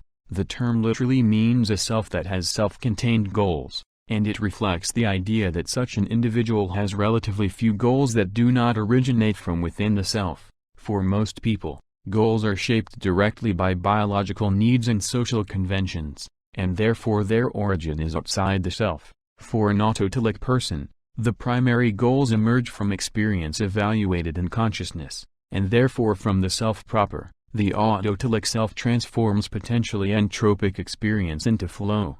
Therefore the rules for developing such a self are simple, and they derive directly from the flow model. Briefly, they can be summarized as follows. 1. Setting goals. To be able to experience flow, one must have clear goals to strive for. A person with an autotelic self learns to make choices, ranging from lifelong commitments, such as getting married and settling on a vocation, to trivial decisions like what to do on the weekend or how to spend the time waiting in the dentist's office, without much fuss and the minimum of panic. Selecting a goal is related to the recognition of challenges. If I decide to learn tennis, it follows that I will have to learn to serve, to use my backhand and forehand, to develop my endurance and my reflexes, or the causal sequence may be reversed. Because I enjoyed hitting the ball over the net, I may develop the goal of learning how to play tennis. In any case, goals and challenges imply each other. As soon as the goals and challenges define a system of action, they in turn suggest the skills necessary to operate within it. If I decide to quit my job and become a resort operator, it follows that I should learn about hotel management, financing, commercial locations, and so on. Of course, the sequence may also start in reverse order. What I perceive my skills to be could lead to the development of a particular goal that builds on those strengths. I may decide to become a resort operator because I see myself as having the right qualifications for it, and to develop skills, one needs to pay attention to the results of one's actions, to monitor the feedback. To become a good resort operator, I have to interpret correctly what the bankers who might lend me money think about my business proposal. I need to know what features of the operation are attractive to customers and what features they dislike. Without constant attention to feedback, I would soon become detached from the system of action, cease to develop skills, and become less effective. One of the basic differences between a person with an autotelic self and one without it is that the former knows that it is she who has chosen whatever goal she is pursuing. What she does is not random, nor is it the result of outside determining forces. This fact results in two seemingly opposite outcomes. On the one hand, having a feeling of ownership of her decisions, the person is more strongly dedicated to her goals, her actions are reliable and internally controlled. On the other hand, knowing them to be her own, she can more easily modify her goals whenever the reasons for preserving them no longer make sense. In that respect, an autotelic person's behavior is both more consistent and more flexible. 2. Becoming immersed in the activity. After choosing a system of action, A person with an autotelic personality grows deeply involved with whatever he is doing, whether flying a plane non-stop around the world or washing dishes after dinner. He invests attention in the task at hand. To do so successfully, one must learn to balance the opportunities for action with the skills one possesses. Some people begin with unrealistic expectations, such as trying to save the world or to become millionaires before the age of 20. When their hopes are dashed, most become despondent, and their selves wither from the loss of psychic energy expended in fruitless attempts. At the other extreme, many people stagnate because they do not trust their own potential. They choose the safety of trivial goals, and arrest the growth of complexity at the lowest level available. To achieve involvement with an action system, one must find a relatively close mesh between the demands of the environment and one's capacity to act. For instance, suppose a person walks into a room full of people and decides to join the party, that is, to get acquainted with as many people as possible while having a good time. If the person lacks an autotelic self, he might be incapable of starting an interaction by himself,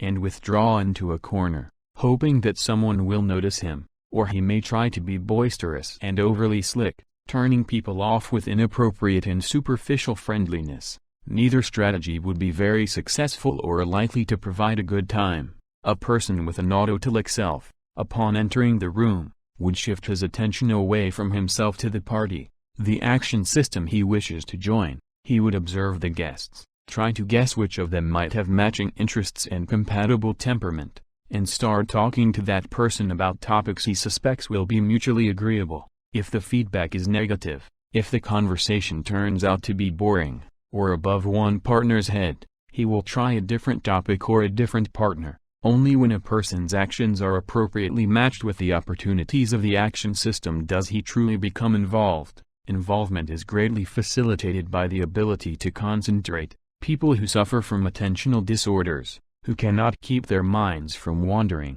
always feel left out of the flow of life. They are at the mercy of whatever stray stimulus happens to flash by. To be distracted against one's will is the surest sign that one is not in control. Yet it is amazing how little effort most people make to improve control of their attention. If reading a book seems too difficult, instead of sharpening concentration, we tend to set it aside and instead turn on the television, which not only requires minimal attention, but in fact tends to diffuse what little it commands with choppy editing, commercial interruptions, and generally inane content. 3. Paying attention to what is happening. Concentration leads to involvement, which can only be maintained by constant inputs of attention. Athletes are aware that in a race even a momentary lapse can spell complete defeat. A heavyweight champion may be knocked out if he does not see his opponent's uppercut coming. The basketball player will miss the net if he allows himself to be distracted by the roaring of the crowd. The same pitfalls threaten anyone who participates in a complex system. To stay in it, he must keep investing psychic energy. The parent who does not listen closely to his child undermines the interaction, the lawyer whose attention lapses may forfeit the case, and the surgeon whose mind wanders may lose the patient. Having an autotelic self implies the ability to sustain involvement. Self-consciousness, which is the most common source of distraction, is not a problem for such a person. Instead of worrying about how he is doing, how he looks from the outside, he is wholeheartedly committed to his goals. In some cases it is the depth of involvement that pushes self-consciousness out of awareness, while sometimes it is the other way around. It is the very lack of self-consciousness that makes deep involvement possible. The elements of the autotelic personality are related to one another by links of mutual causation. It does not matter where one starts, whether one chooses goals first, develops skills, cultivates the ability to concentrate, or gets rid of self-consciousness.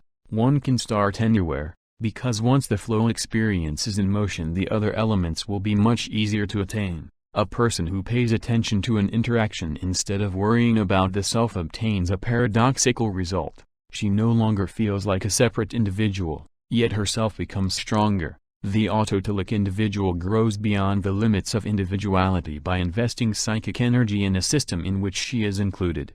Because of this union of the person and the system, the self emerges at a higher level of complexity. This is why 'tis better to have loved and lost than never to have loved at all. The self of a person who regards everything from an egocentric perspective may be more secure, but it is certain to be an impoverished one relative to that of a person who is willing to be committed, to be involved, and who is willing to pay attention to what is happening for the sake of the interaction rather than purely out of self-interest. During the ceremony celebrating the unveiling of Chicago's huge outdoor Picasso sculpture in the plaza across from City Hall, I happened to be standing next to a personal injury lawyer with whom I was acquainted. As the inaugural speech droned on, I noticed a look of intense concentration on his face, and that his lips were moving. Asked what he was thinking, he answered that he was trying to estimate the amount of money the city was going to have to pay to settle suits involving children who got hurt climbing the sculpture. Was this lawyer lucky, because he could transform everything he saw into a professional problem his skills could master, and thus live in constant flow? Or was he depriving himself of an opportunity to grow by paying attention only to what he was already familiar with, and ignoring the aesthetic, civic, and social dimensions of the event? Perhaps both interpretations are accurate. In the long run, however, looking at the world exclusively from the little window that oneself affords is always limiting. Even the most highly respected physicist, artist, or politician becomes a hollow bore and ceases to enjoy life if all he can interest himself in is his limited role in the universe. 4. Learning to enjoy immediate experience. The outcome of having an autotelic self, of learning to set goals, to develop skills, to be sensitive to feedback, to know how to concentrate and get involved, is that one can enjoy life even when objective circumstances are brutish and nasty. Being in control of the mind means that literally anything that happens can be a source of joy. Feeling a breeze on a hot day, seeing a cloud reflected on the glass facade of a high-rise, working on a business deal, watching a child play with a puppy, drinking a glass of water can all be felt as deeply satisfying experiences that enrich one's life. To achieve this control, however, requires determination and discipline. Optimal experience is not the result of a hedonistic, lotus-eating approach to life. A relaxed, laissez-faire attitude is not a sufficient defense against chaos. As we have seen from the very beginning of this book, to be able to transform random events into flow, one must develop skills that stretch capacities, that make one become more than what one is. Flow drives individuals to creativity and outstanding achievement. The necessity to develop increasingly refined skills to sustain enjoyment is what lies behind the evolution of culture. It motivates both individuals and cultures to change into more complex entities. The rewards of creating order in experience provide the energy that propels evolution.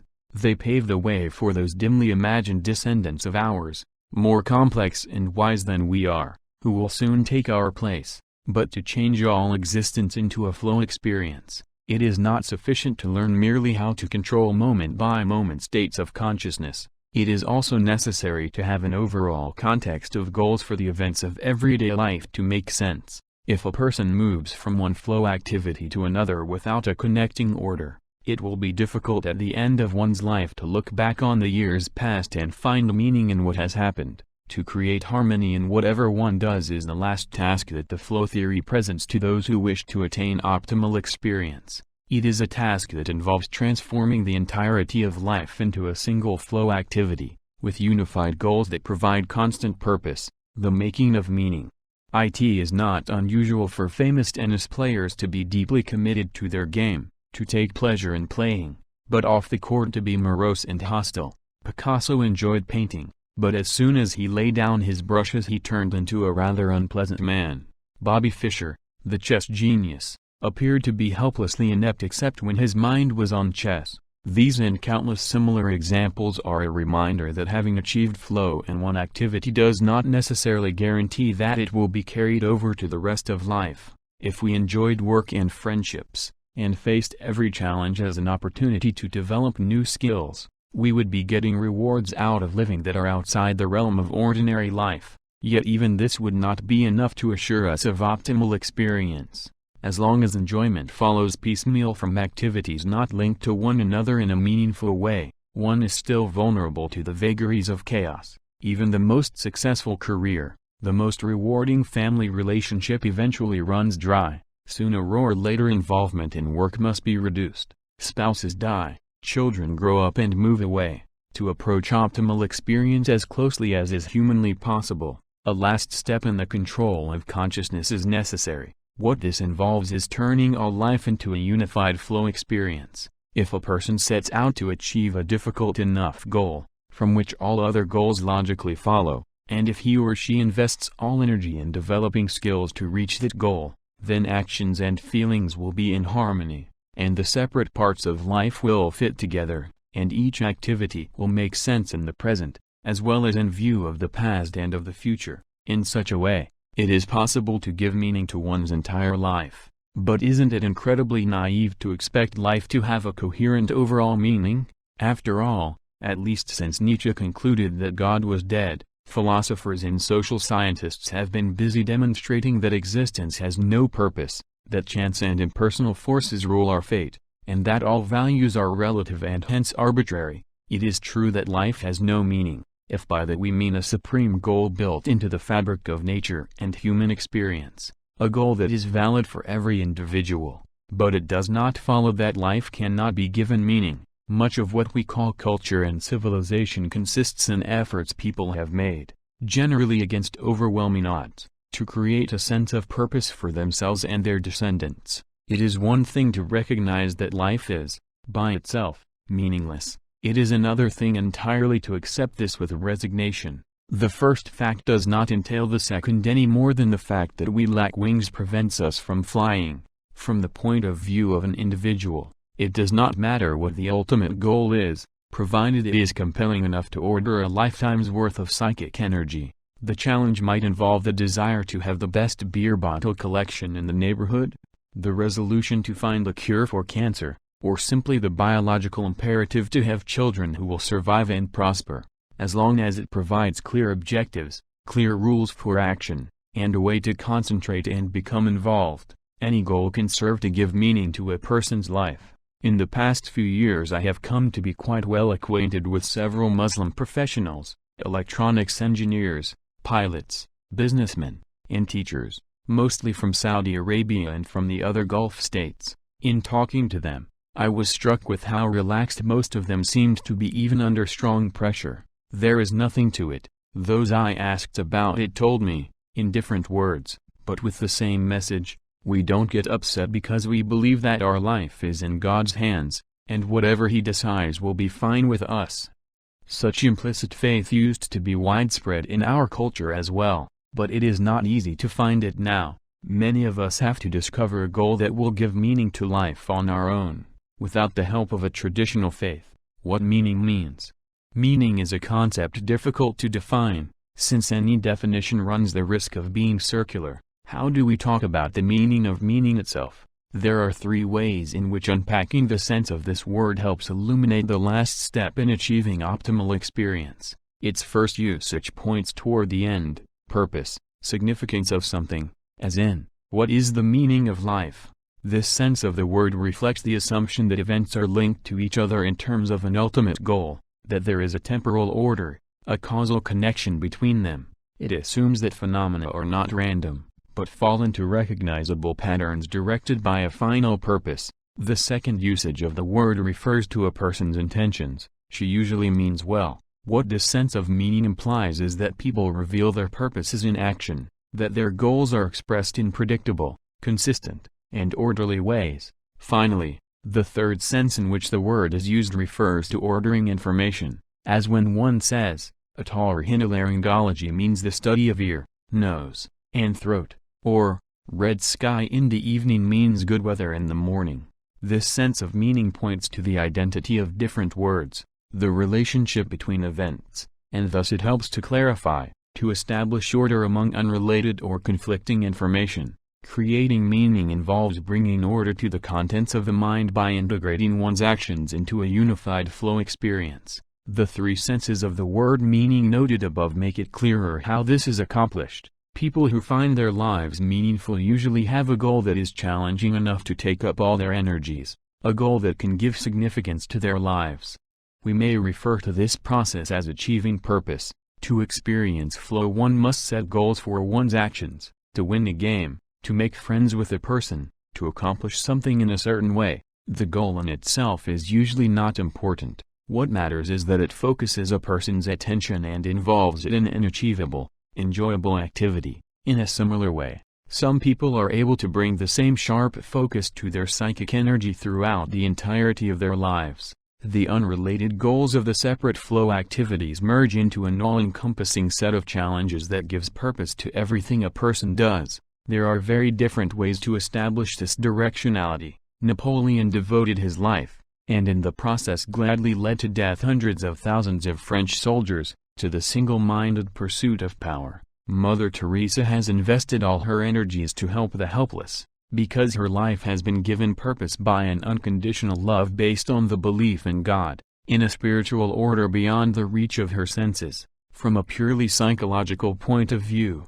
Napoleon and Mother Teresa may both have achieved equal levels of inner purpose, and therefore of optimal experience. The obvious differences between them prompt a broader ethical question: what have the consequences of these two ways of giving meaning to life been? We might conclude that Napoleon brought chaos to thousands of lives, whereas Mother Teresa reduced the entropy in the consciousness of many. But here we will not try to pass judgment on the objective value of actions. We will be concerned instead with the more modest task of describing the subjective order that a unified purpose brings to individual consciousness. In this sense, the answer to the old riddle, "What is the meaning of life?" turns out to be astonishingly simple.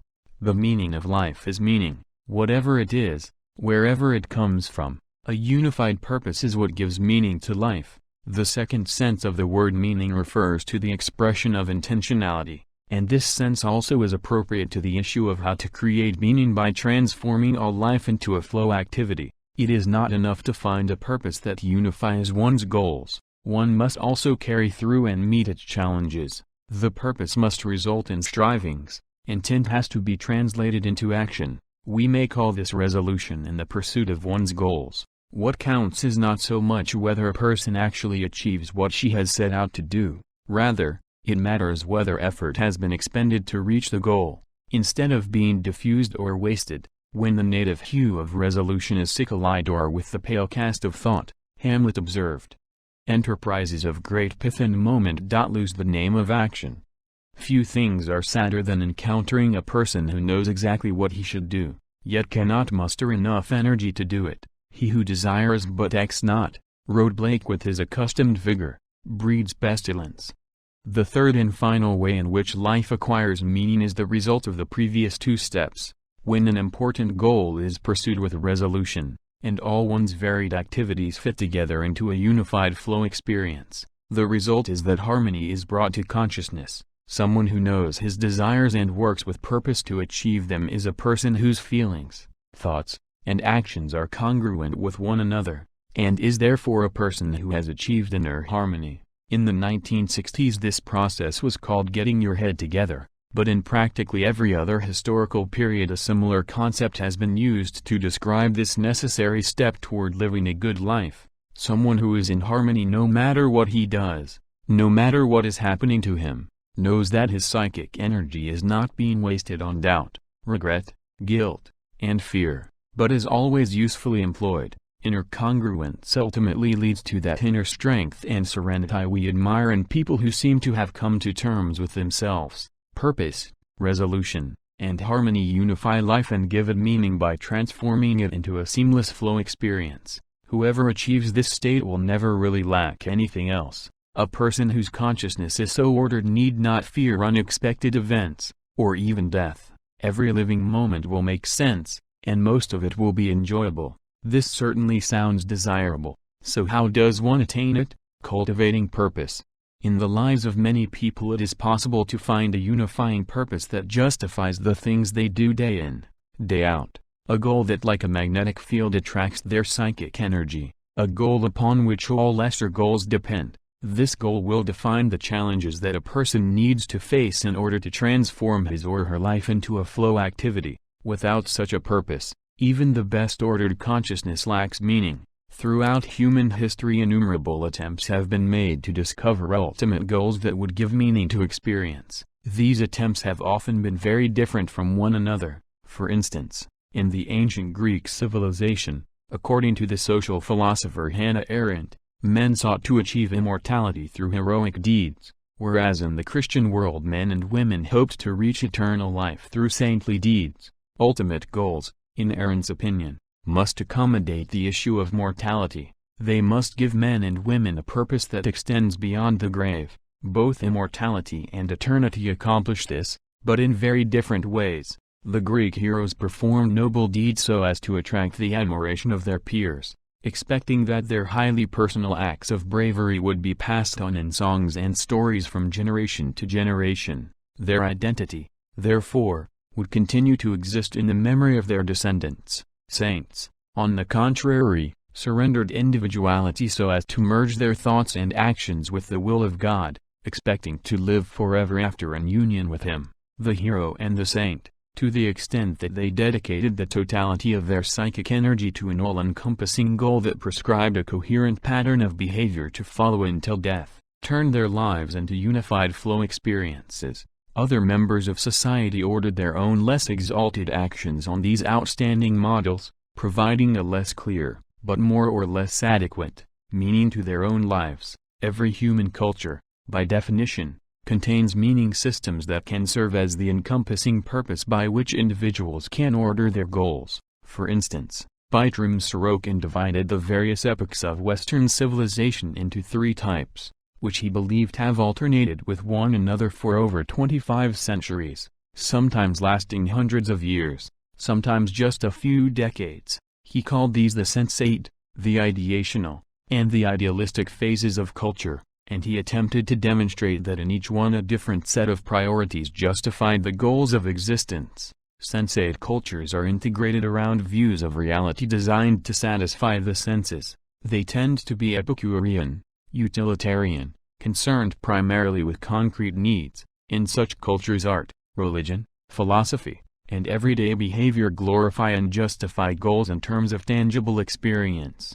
According to Sorokin, sensate culture predominated in Europe from about 440 to about 200 BC, with a peak between 420 and 400 BC. It has become dominant once again in the past century or so, at least in the advanced capitalist democracies. People in a sensate culture are not necessarily more materialistic, but they organize their goals and justify their behavior with reference primarily to pleasure and practicality rather than to more abstract principles.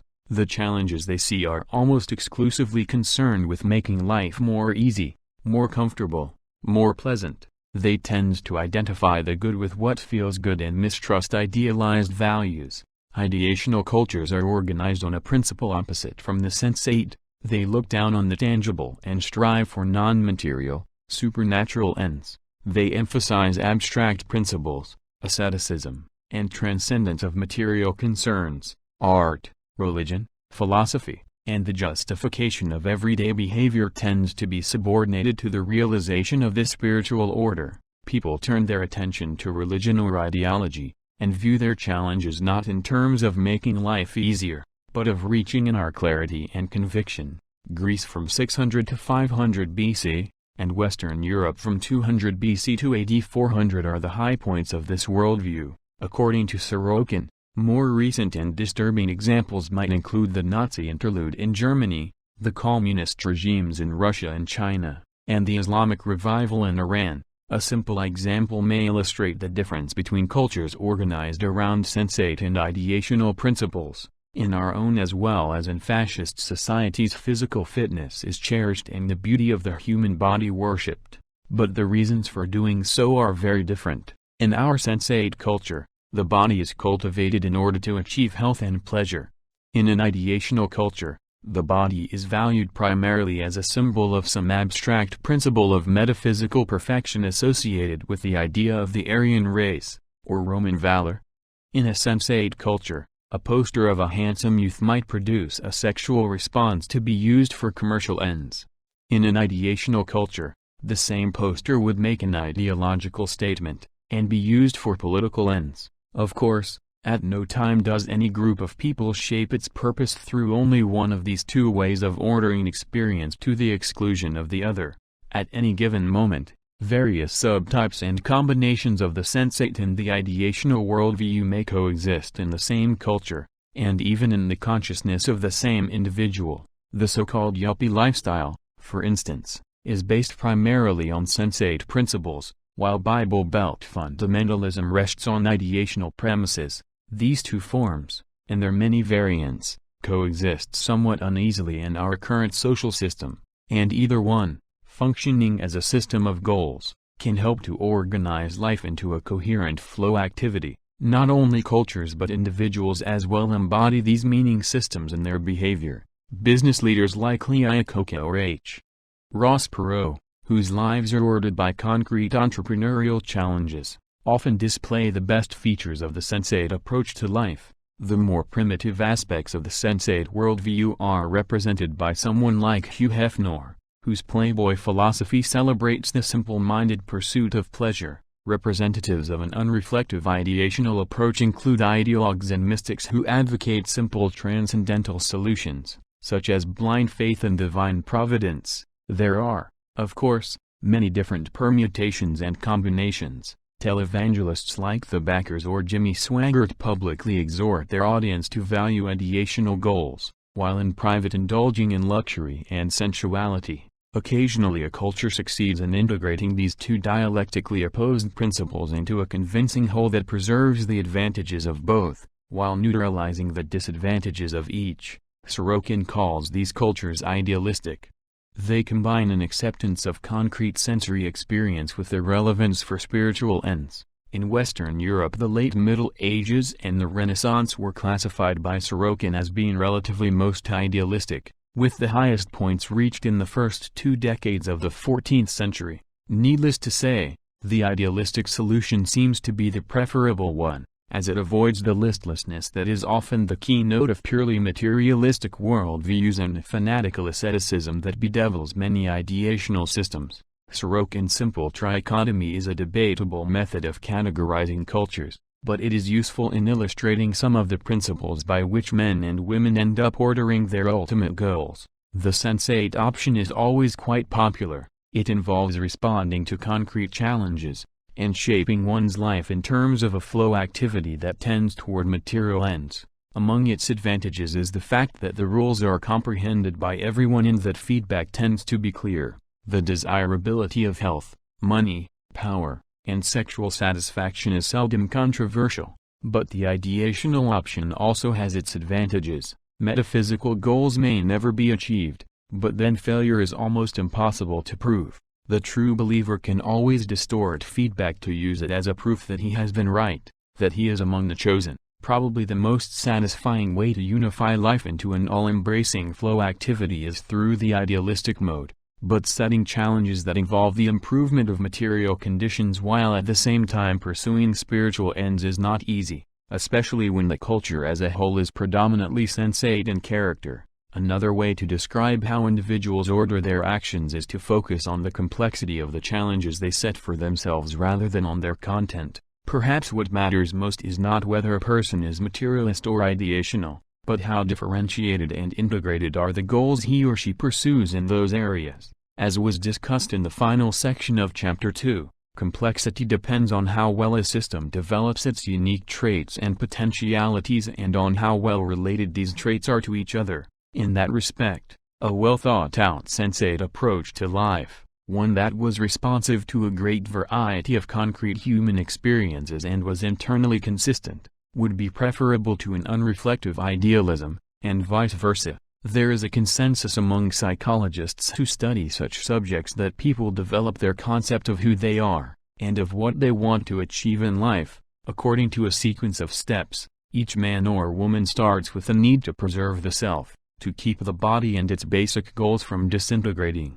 At this point the meaning of life is simple. It is tantamount to survival, comfort, and pleasure. When the safety of the physical self is no longer in doubt, the person may expand the horizon of his or her meaning system to embrace the values of a community, the family, the neighborhood, a religious or ethnic group.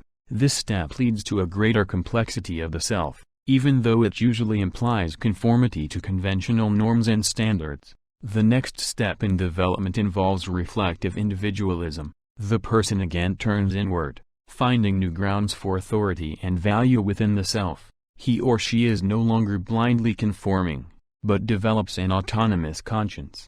At this point the main goal in life becomes the desire for growth, improvement, the actualization of potential. The fourth step, which builds on all the previous ones, is a final turning away from the self, back toward an integration with other people and with universal values. In this final stage the extremely individualized person, like Siddhartha letting the river take control of his boat, willingly merges his interests with those of a larger whole. In this scenario building a complex meaning system seems to involve focusing attention alternately on the self and on the other.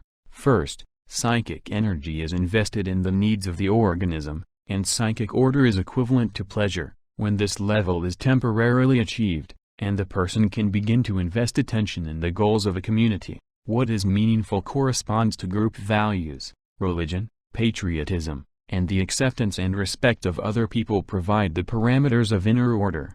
The next movement of the dialectic brings attention back to the self. Having achieved a sense of belonging to a larger human system, the person now feels the challenge of discerning the limits of personal potential. This leads to attempts at self-actualization, to experimentation with different skills, different ideas and disciplines. At this stage enjoyment, rather than pleasure, becomes the main source of rewards, but because this phase involves becoming a seeker, the person may also encounter a midlife crisis, a career change, and an increasingly desperate straining against the limitations of individual capability. From this point on the person is ready for the last shift in the redirection of energy, having discovered what one can and, more important, cannot do alone. The ultimate goal merges with a system larger than the person, a cause, an idea, a transcendental entity. Not everyone moves through the stages of this spiral of ascending complexity. A few never have the opportunity to go beyond the first step, when survival demands are so insistent that a person cannot devote much attention to anything else. He or she will not have enough psychic energy left to invest in the goals of the family or of the wider community. Self-interest alone will give meaning to life. The majority of people are probably ensconced comfortably in the second stage of development, where the welfare of the family, or the company, the community, or the nation are the sources of meaning. Many fewer reach the third level of reflective individualism, and only a precious few emerge once again to forge a unity with universal values. So these stages do not necessarily reflect what does happen, or what will happen. They characterize what can happen if a person is lucky and succeeds in controlling consciousness. The four stages outlined above are the simplest of the models for describing the emergence of meaning along a gradient of complexity. Other models detail 6, or even 8, stages. The number of steps is irrelevant. What counts is that most theories recognize the importance of this dialectic tension, this alternation between differentiation on the one hand and integration on the other. From this point of view, individual life appears to consist of a series of different games, with different goals and challenges, that change with time as a person matures. Complexity requires that we invest energy in developing whatever skills we were born with, in becoming autonomous, self-reliant, conscious of our uniqueness and of its limitations. At the same time we must invest energy in recognizing, understanding, and finding ways to adapt to the forces beyond the boundaries of our own individuality. Of course we don't have to undertake any of these plans, but if we don't, chances are, sooner or later, we will regret it. Forging resolve. Purpose gives direction to one's efforts, but it does not necessarily make life easier. Goals can lead into all sorts of trouble, at which point one gets tempted to give them up and find some less demanding script by which to order one's actions. The price one pays for changing goals whenever opposition threatens is that while one may achieve a more pleasant and comfortable life, it is likely that it will end up empty and void of meaning. The pilgrims who first settled this country decided that the freedom to worship according to their conscience was necessary to maintain the integrity of their selves. They believed that nothing mattered more than maintaining control over their relationship with the Supreme Being. Theirs was not a novel choice for an ultimate goal by which to order one's life. Many other people had done so previously. What distinguished the pilgrims was that, like the Jews of Masada, the Christian martyrs, the Cathars of southern France in the late Middle Ages who had chosen similarly, They did not allow persecution and hardship to blunt their resolve. Instead they followed the logic of their convictions wherever it led, acting as if their values were worth giving up comfort, and even life itself, for, and because they acted thus, their goals in fact became worthwhile regardless of whether they had been originally valuable.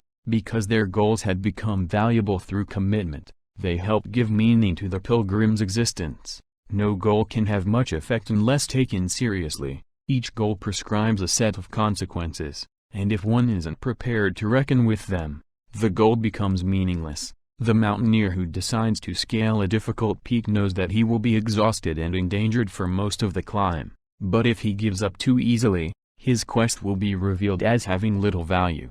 The same is true of all flow experiences. There is a mutual relationship between goals and the effort they require.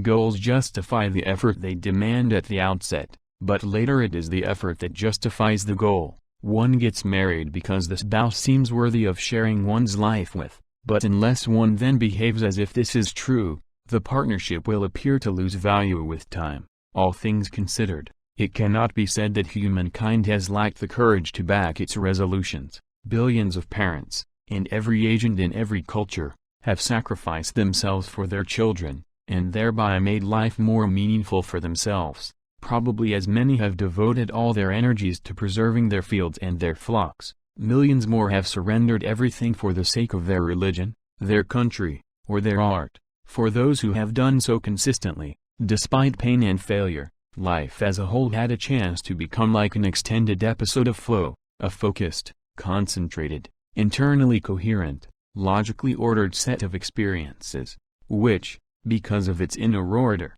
was felt to be meaningful and enjoyable. But as the complexity of culture evolves, it becomes more difficult to achieve this degree of total resolve. There are simply too many goals competing for prominence, and who is to say which one is worth the dedication of an entire life? Just a few decades ago a woman felt perfectly justified in placing the welfare of her family as her ultimate goal. Partly this was due to the fact that she did not have many other options. Today, now that she can be a business person, a scholar, an artist, or even a soldier, it is no longer obvious that being a wife and mother should be a woman's first priority. The same embarrassment of riches affects us all. Mobility has freed us from ties to our birthplaces. There is no longer any reason to become involved in one's native community, to identify with one's place of birth. If the grass looks greener across the fence, we simply move to the other field. How about opening that little restaurant in Australia?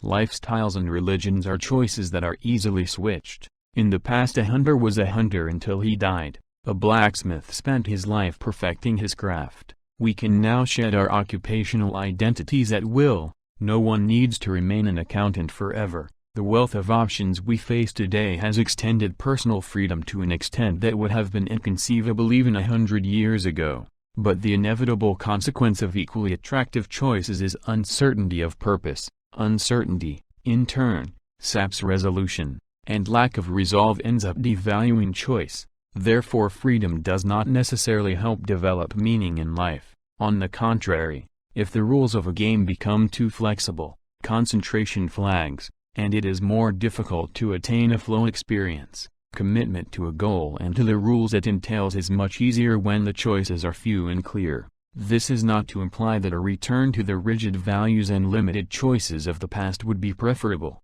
even if that were a possibility, which it is not. The complexity and freedom that have been thrust upon us, and that our ancestors had fought so hard to achieve, are a challenge we must find ways to master. If we do, the lives of our descendants will be infinitely more enriched than anything previously experienced on this planet. If we do not, we run the risk of frittering away our energies on contradictory, meaningless goals. But in the meantime, how do we know where to invest psychic energy? There is no one out there to tell us, here is a goal worth spending your life on. Because there is no absolute certainty to which to turn. Each person must discover ultimate purpose on his or her own. Through trial and error, through intense cultivation, we can straighten out the tangled skein of conflicting goals, and choose the one that will give purpose to action. Self-knowledge, an ancient remedy so old that its value is easily forgotten, is the process through which one may organize conflicting options. Know thyself was carved over the entrance to the Delphic oracle, and ever since untold pious epigrams have extolled its virtue. The reason the advice is so often repeated is that it works.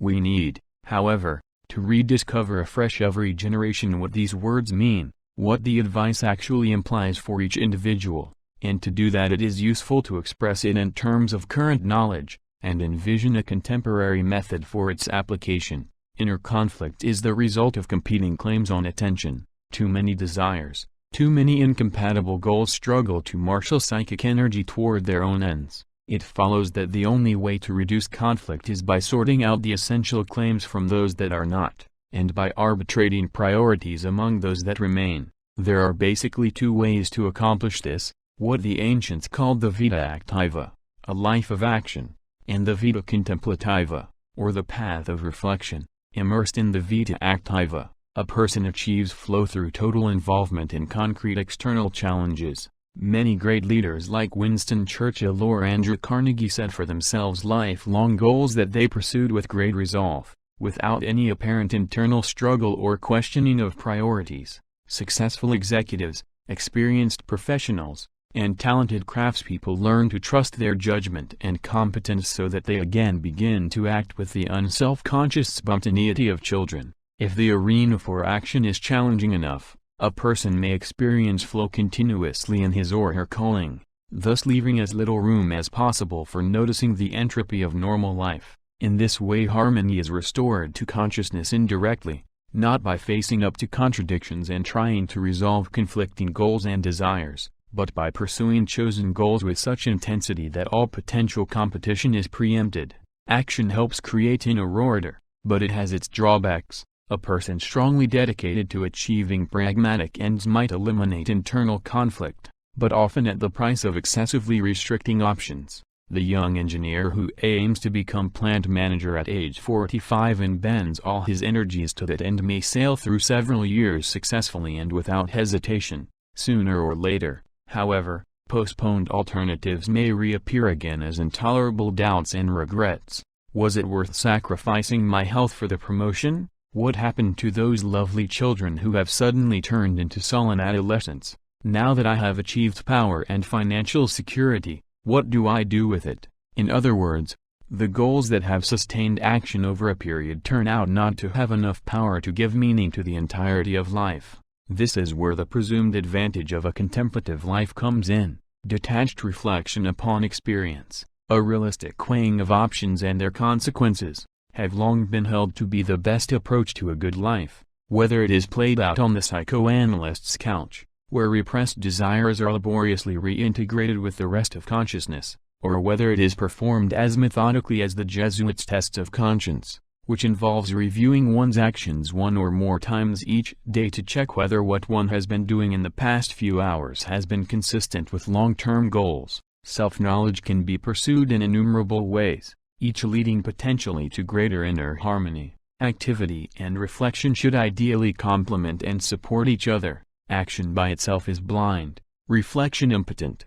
Before investing great amounts of energy in a goal, it pays to raise the fundamental questions. Is this something I really want to do? Is it something I enjoy doing? Am I likely to enjoy it in the foreseeable future? Is the price that I, and others, will have to pay worth it? Will I be able to live with myself if I accomplish it? These seemingly easy questions are almost impossible to answer for someone who has lost touch with his own experience. If a man has not bothered to find out what he wants, if his attention is so wrapped up in external goals that he fails to notice his own feelings, then he cannot plan action meaningfully. On the other hand, if the habit of reflection is well developed, a person need not go through a lot of soul-searching to decide whether a course of action is entropic or not. He will know, almost intuitively, that this promotion will produce more stress than it is worth, or that this particular friendship, attractive as it is, would lead to unacceptable tensions in the context of marriage.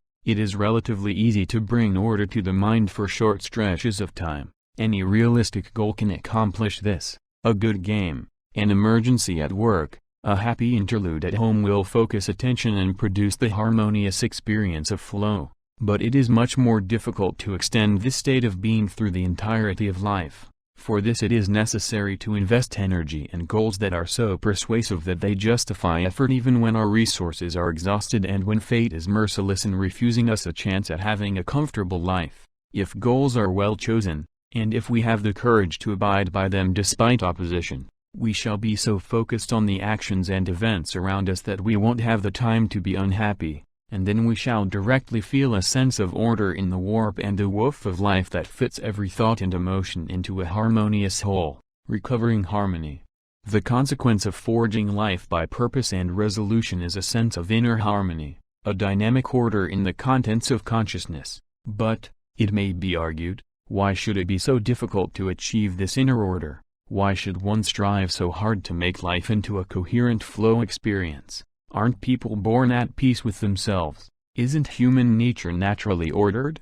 The original condition of human beings, prior to the development of self-reflective consciousness, must have been a state of inner peace disturbed only now and again by tides of hunger, sexuality, pain, and danger, the forms of psychic entropy that currently cause us so much anguish, unfulfilled wants, dashed expectations, loneliness, frustration, anxiety, guilt, are all likely to have been recent invaders of the mind.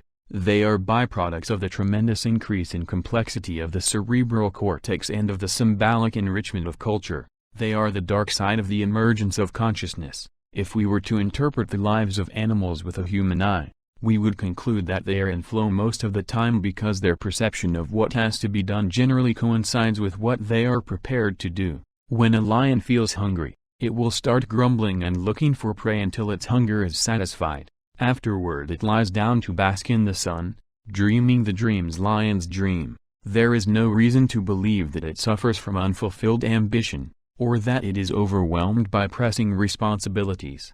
Animals' skills are always matched to concrete demands because their minds, such as they are, only contain information about what is actually present in the environment in relation to their bodily states, as determined by instinct. So a hungry lion only perceives what will help it to find a gazelle, while a sated lion concentrates fully on the warmth of the sun. Its mind does not weigh possibilities unavailable at the moment. It neither imagines pleasant alternatives, nor is it disturbed by fears of failure.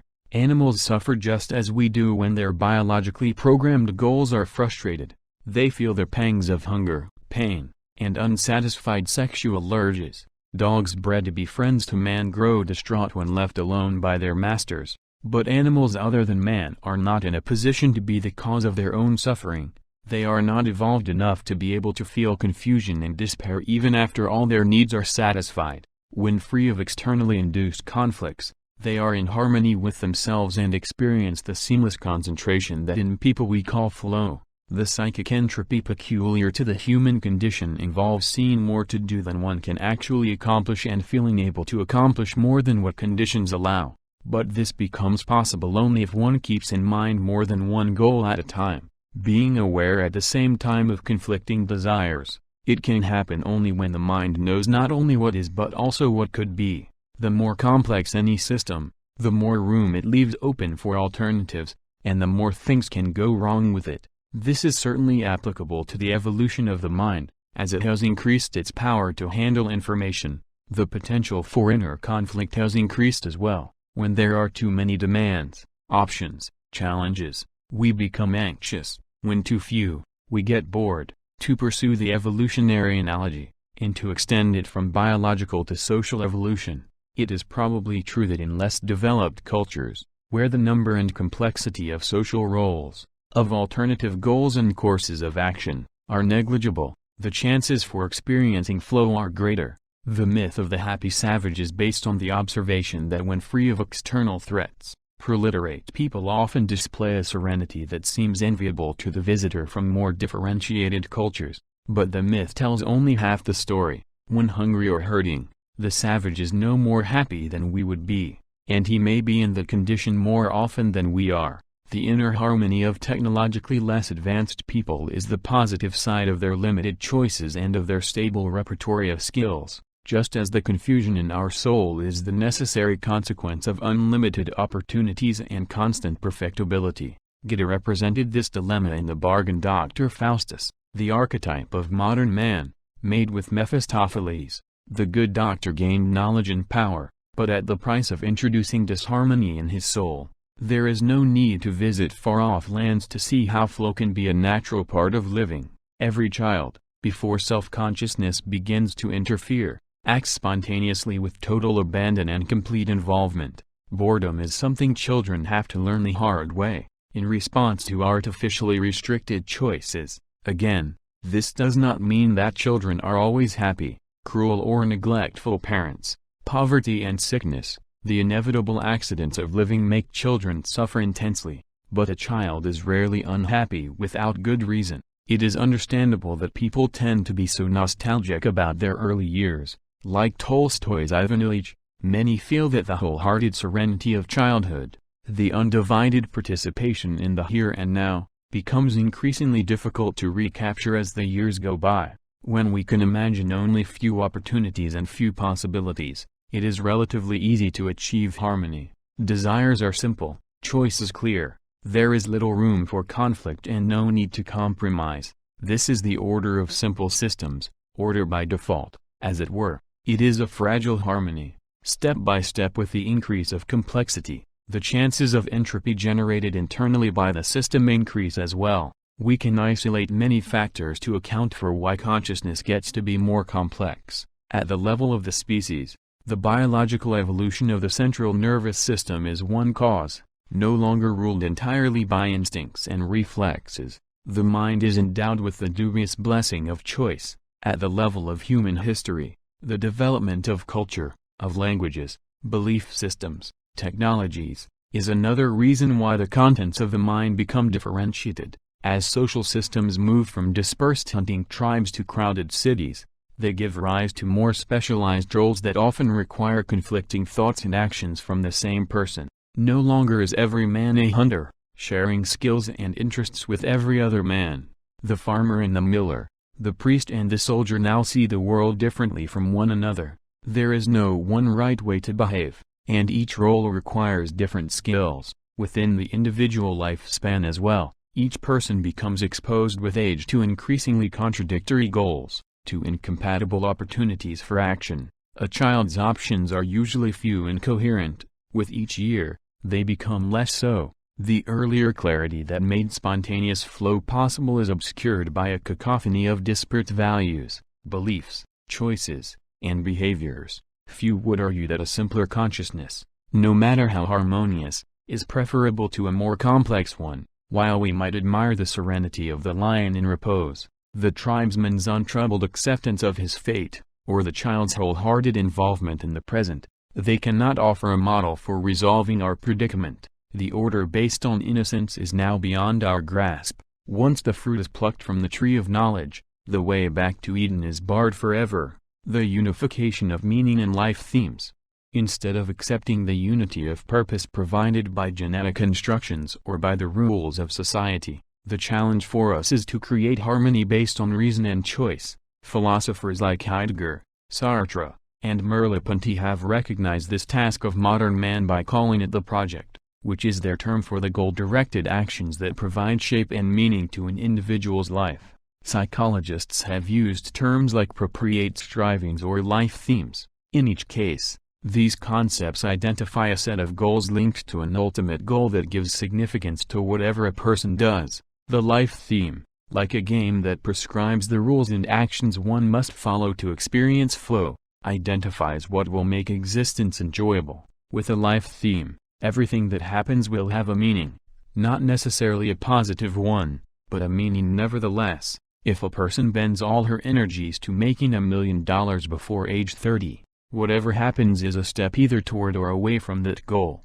The clear feedback will keep her involved with her actions. Even if she loses all her money, her thoughts and actions are tied by a common purpose, and they will be experienced as worthwhile. Similarly, a person who decides that finding a cure for cancer is what she wants to accomplish above all else will usually know whether she is getting closer to her goal or not. In either case, what must be done is clear, and whatever she does will make sense. When a person's psychic energy coalesces into a life theme, consciousness achieves harmony. But not all life themes are equally productive. Existential philosophers distinguish between authentic and inauthentic projects. The first describes the theme of a person who realizes that choices are free, and makes a personal decision based on a rational evaluation of his experience.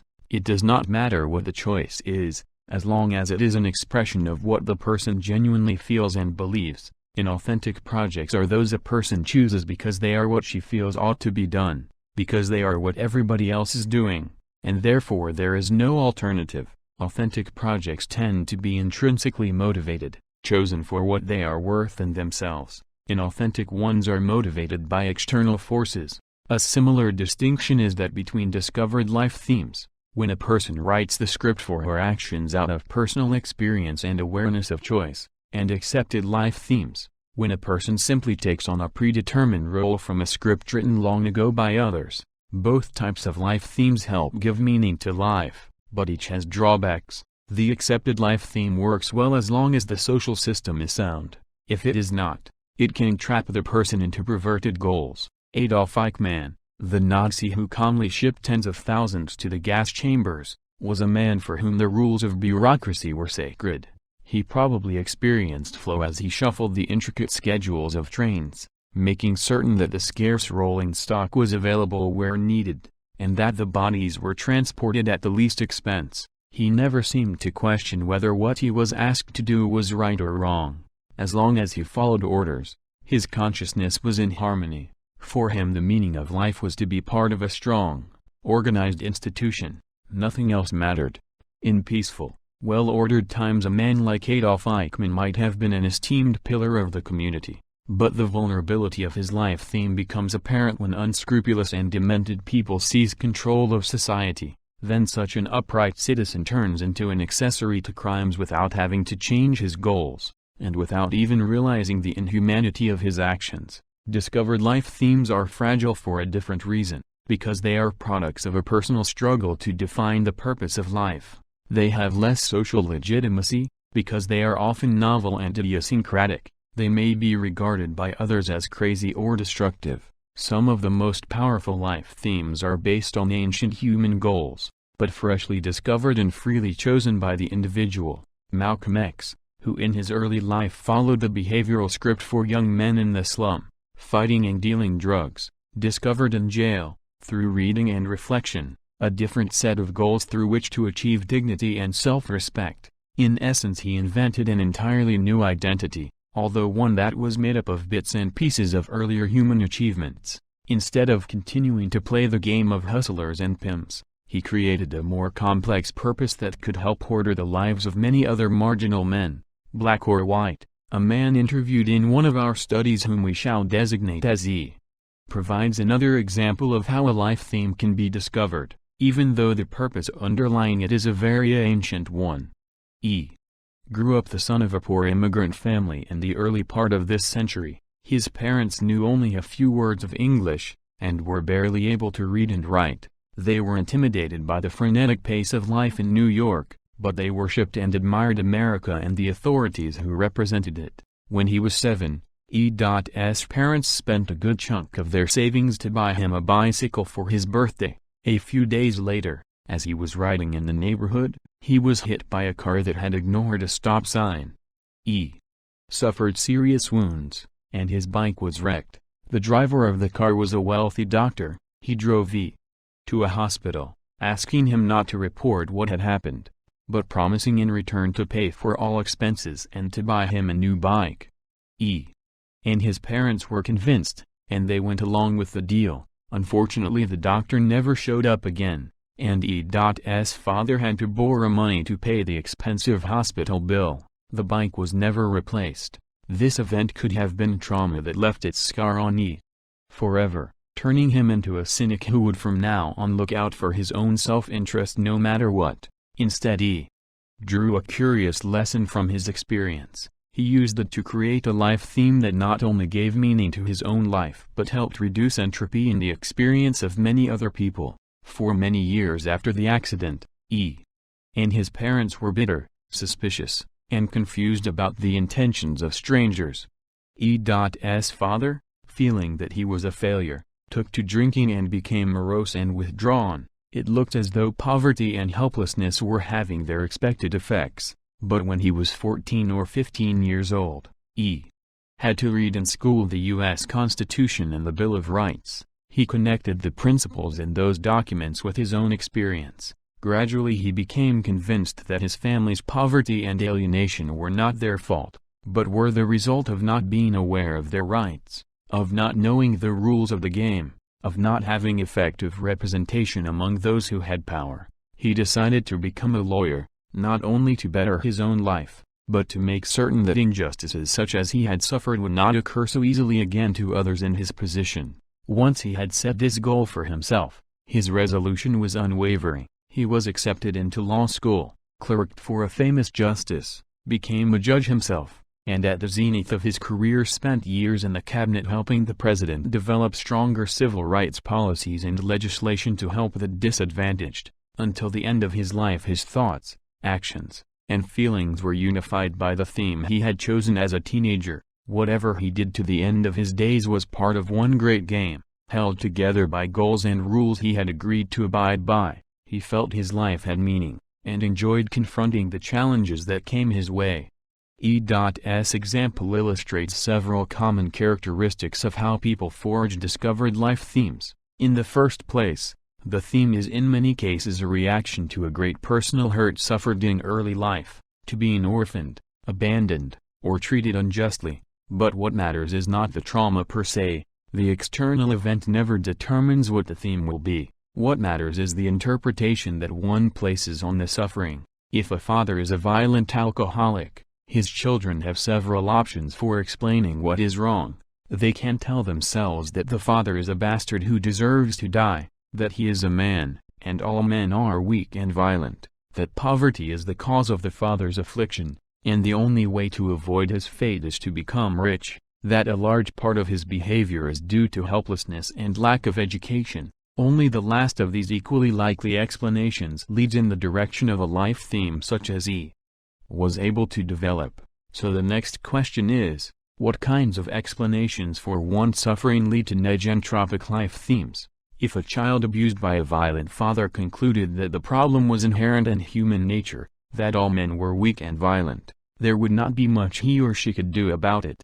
How could a child change human nature? To find purpose in suffering, one must interpret it as a possible challenge. In this case, by formulating his problem as being due to the helplessness of disenfranchised minorities, and not to his father's faults, he was able to develop appropriate skills, his legal training, to confront the challenges he saw at the root of what had been wrong in his personal life. What transforms the consequences of a traumatic event into a challenge that gives meaning to life is what in the previous chapter was called a dissipative structure, or the ability to draw order from disorder.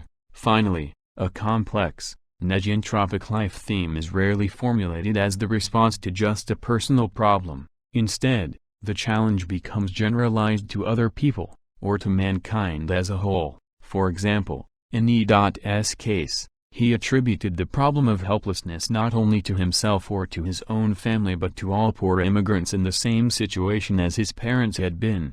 Thus whatever solution he found to his own problems would benefit not only himself, but many others besides. This altruistic way of generalizing solutions is typical of negentropic life themes. It brings harmony to the lives of many. Gottfried, another one of the men interviewed by our University of Chicago team, provides a similar example. As a child, Gottfried was very close to his mother, and his memories of those early years are sunny and warm. But before he turned 10, his mother developed cancer, and died in great pain. The young boy could have felt sorry for himself and become depressed, or he could have adopted hardened cynicism as a defense. Instead, he began to think of the disease as his personal enemy, and swore to defeat it.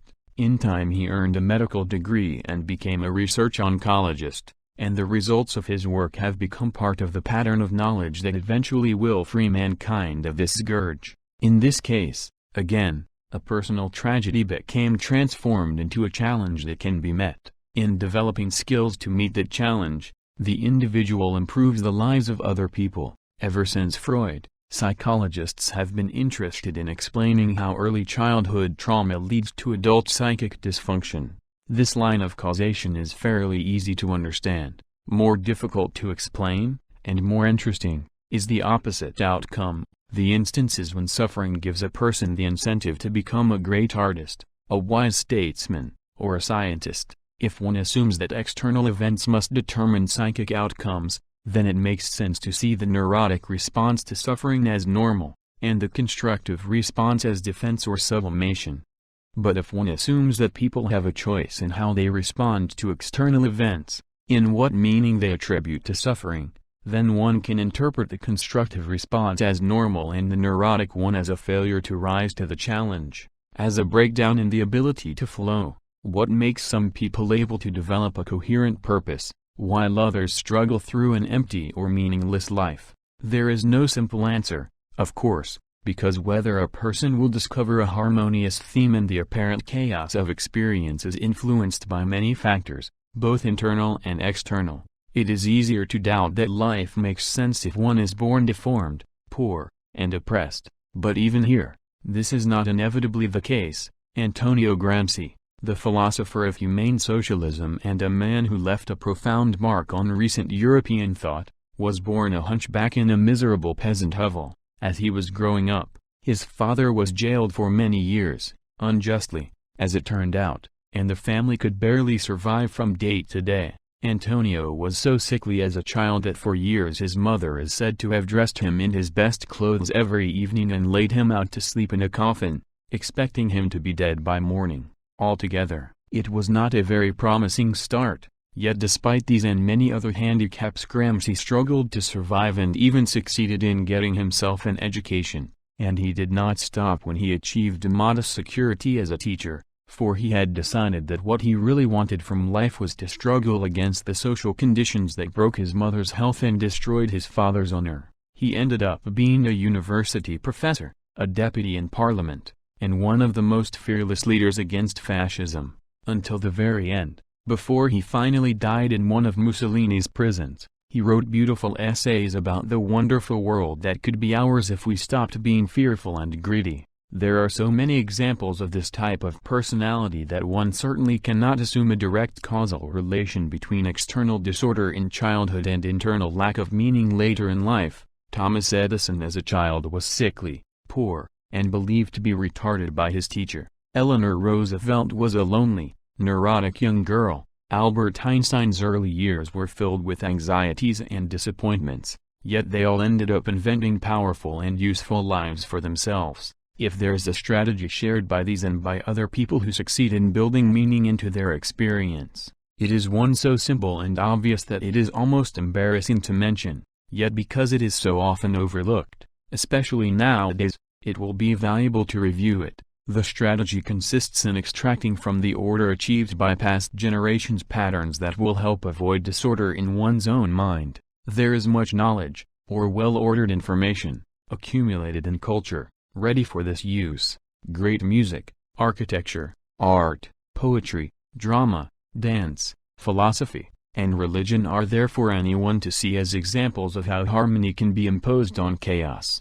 Yet so many people ignore them, expecting to create meaning in their lives by their own devices. To do so is like trying to build up material culture from scratch in each generation. No one in his right mind would want to start reinventing the wheel, fire, electricity, and the million objects and processes that we now take for granted as part of the human environment. Instead, we learn how to make these things by receiving ordered information from teachers, from books, from models, so as to benefit from the knowledge of the past and eventually surpass it.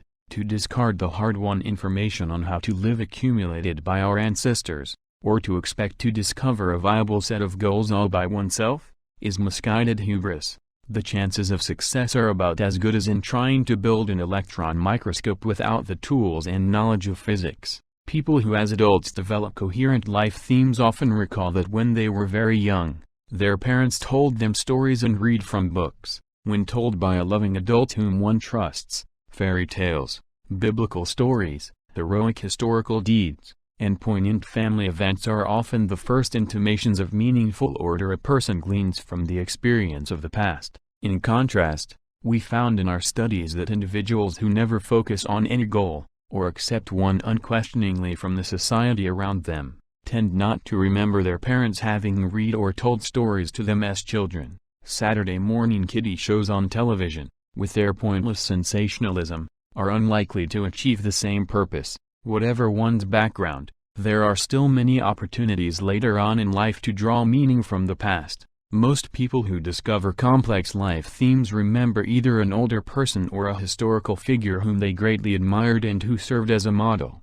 or they recall having read a book that revealed new possibilities for action. For instance, a now famous social scientist, widely respected for his integrity, tells how when he was in his early teens he read A Tale of Two Cities, and was so impressed by the social and political chaos Dickens described, which echoed the turmoil his parents had experienced in Europe after World War I, that he decided then and there that he would spend his life trying to understand why people made life miserable for one another.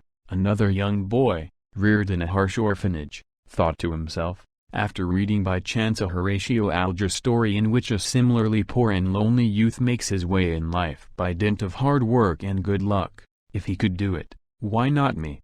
Today this person is a retired banker well known for his philanthropy. Others remember being changed forever by the rational order of the Platonic dialogues or by the courageous acts of characters in a science fiction story. At its best, literature contains ordered information about behavior, models of purpose, and examples of lives successfully patterned around meaningful goals. Many people confronted with the randomness of existence have drawn hope from the knowledge that others before them had faced similar problems, and had been able to prevail. And this is just literature. What about music, art, philosophy, and religion? Occasionally I run a seminar for business managers on the topic of how to handle the midlife crisis. Many of these successful executives, having risen as far as they are likely to advance in their organizations, and often with their family and private lives in disarray, welcome the opportunity to spend some time thinking about what they want to do next. For years I have relied on the best theories and research results in developmental psychology for the lectures and discussions. I was reasonably content with how these seminars worked out, and the participants usually felt that they had learned something useful, but I was never quite satisfied that the material made enough sense.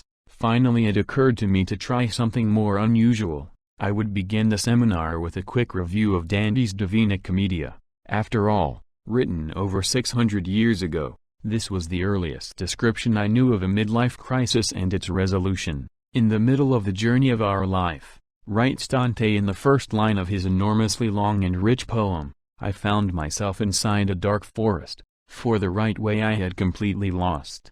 What happens afterward is a gripping and in many ways still relevant account of the difficulties to be encountered in middle age. First of all, wandering in the dark forest, Dante realizes that three fierce beasts are stalking him, licking their chops in anticipation. They are a lion, a lynx, and a she-wolf, representing, among other things, ambition, lust, and greed. As for the contemporary protagonist of one of the bestsellers of 1988, the middle-aged New York bond trader in Tom Wolfe's Bonfire of the Vanities, Dante's nemesis turns out to be the desire for power, sex, and money. To avoid being destroyed by them, Dante tries to escape by climbing a hill, but the beasts keep drawing nearer, and in desperation Dante calls for divine help.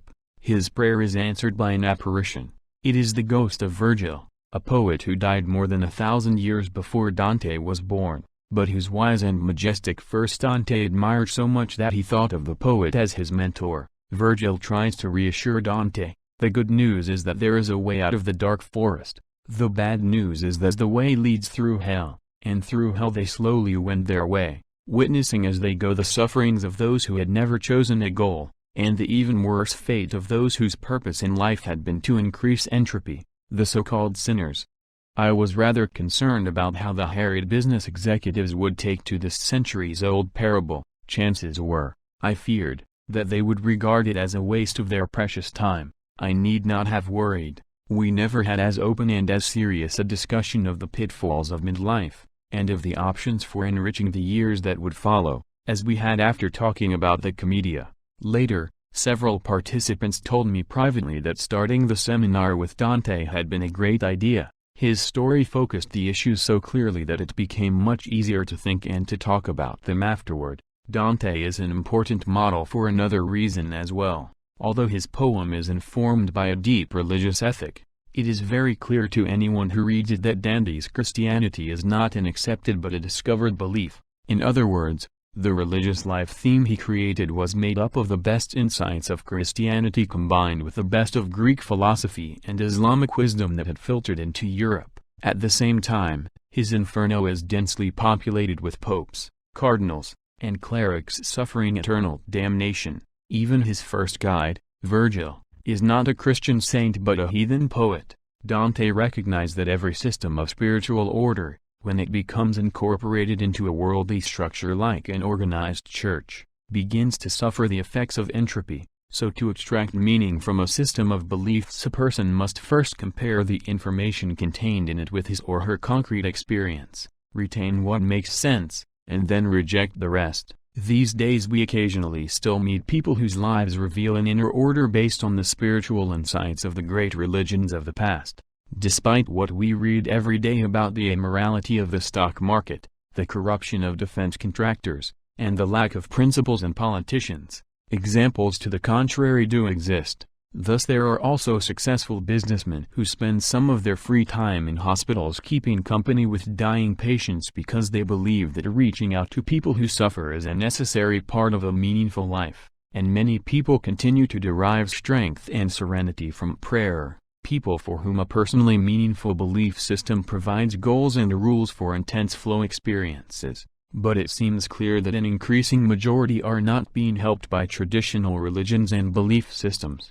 Many are unable to separate the truth in the old doctrines from the distortions and degradations that time has added, and since they cannot accept error, they reject the truth as well. Others are so desperate for some order that they cling rigidly to whatever belief happens to be at hand, warts and all, and become fundamentalist Christians, or Muslims, or communists. Is there any possibility that a new system of goals and means will arise to help give meaning to the lives of our children in the next century? Some people are confident that Christianity restored to its former glory will answer that need. Some still believe that communism will solve the problem of chaos in human experience and that its order will spread across the world. At present, neither of these outcomes seems likely. If a new faith is to capture our imagination, it must be one that will account rationally for the things we know, the things we feel, the things we hope for, and the ones we dread. It must be a system of beliefs that will marshal our psychic energy toward meaningful goals, a system that provides rules for a way of life that can provide flow. It is difficult to imagine that a system of beliefs such as this will not be based, at least to some degree, on what science has revealed about humanity and about the universe. Without such a foundation, our consciousness would remain split between faith and knowledge. But if science is to be of real help, it will have to transform itself. In addition to the various specialized disciplines aimed at describing and controlling isolated aspects of reality, it will have to develop an integrated interpretation of all that is known, and relate it to humankind and its destiny. One way to accomplish this is through the concept of evolution. Everything that matters most to us, such questions as, where did we come from, where are we going, what powers shape our lives, what is good and bad, how are we related to one another, and to the rest of the universe, what are the consequences of our actions could be discussed in a systematic way in terms of what we now know about evolution and even more in terms of what we are going to know about it in the future.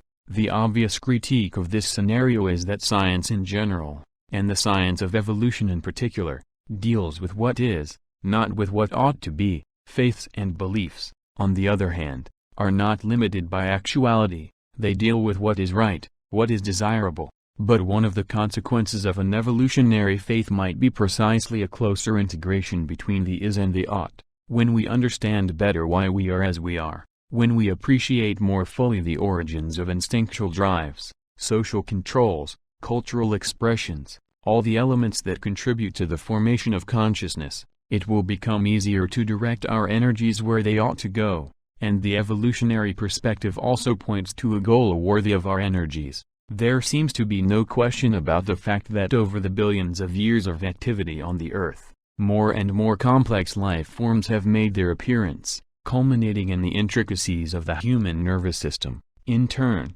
the cerebral cortex has evolved consciousness, which now envelops the Earth as thoroughly as the atmosphere does. The reality of complexification is both an is and an ought. It has happened.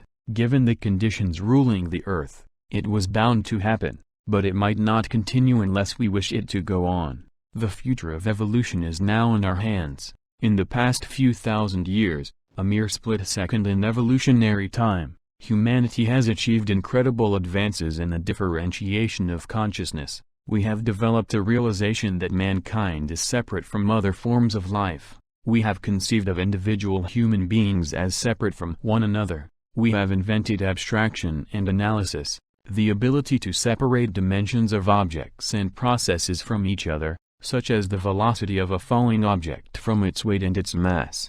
It is this differentiation that has produced science, technology, and the unprecedented power of mankind to build up and to destroy its environment. But complexity consists of integration as well as differentiation. The task of the next decades and centuries is to realize this underdeveloped component of the mind. Just as we have learned to separate ourselves from each other and from the environment, we now need to learn how to reunite ourselves with other entities around us without losing our hard-won individuality. The most promising faith for the future might be based on the realization that the entire universe is a system related by common laws and that it makes no sense to impose our dreams and desires on nature without taking them into account. Recognizing the limitations of human will, accepting a cooperative rather than a ruling role in the universe, we should feel the relief of the exile who is finally returning home. The problem of meaning will then be resolved as the individual's purpose merges with the universal flow.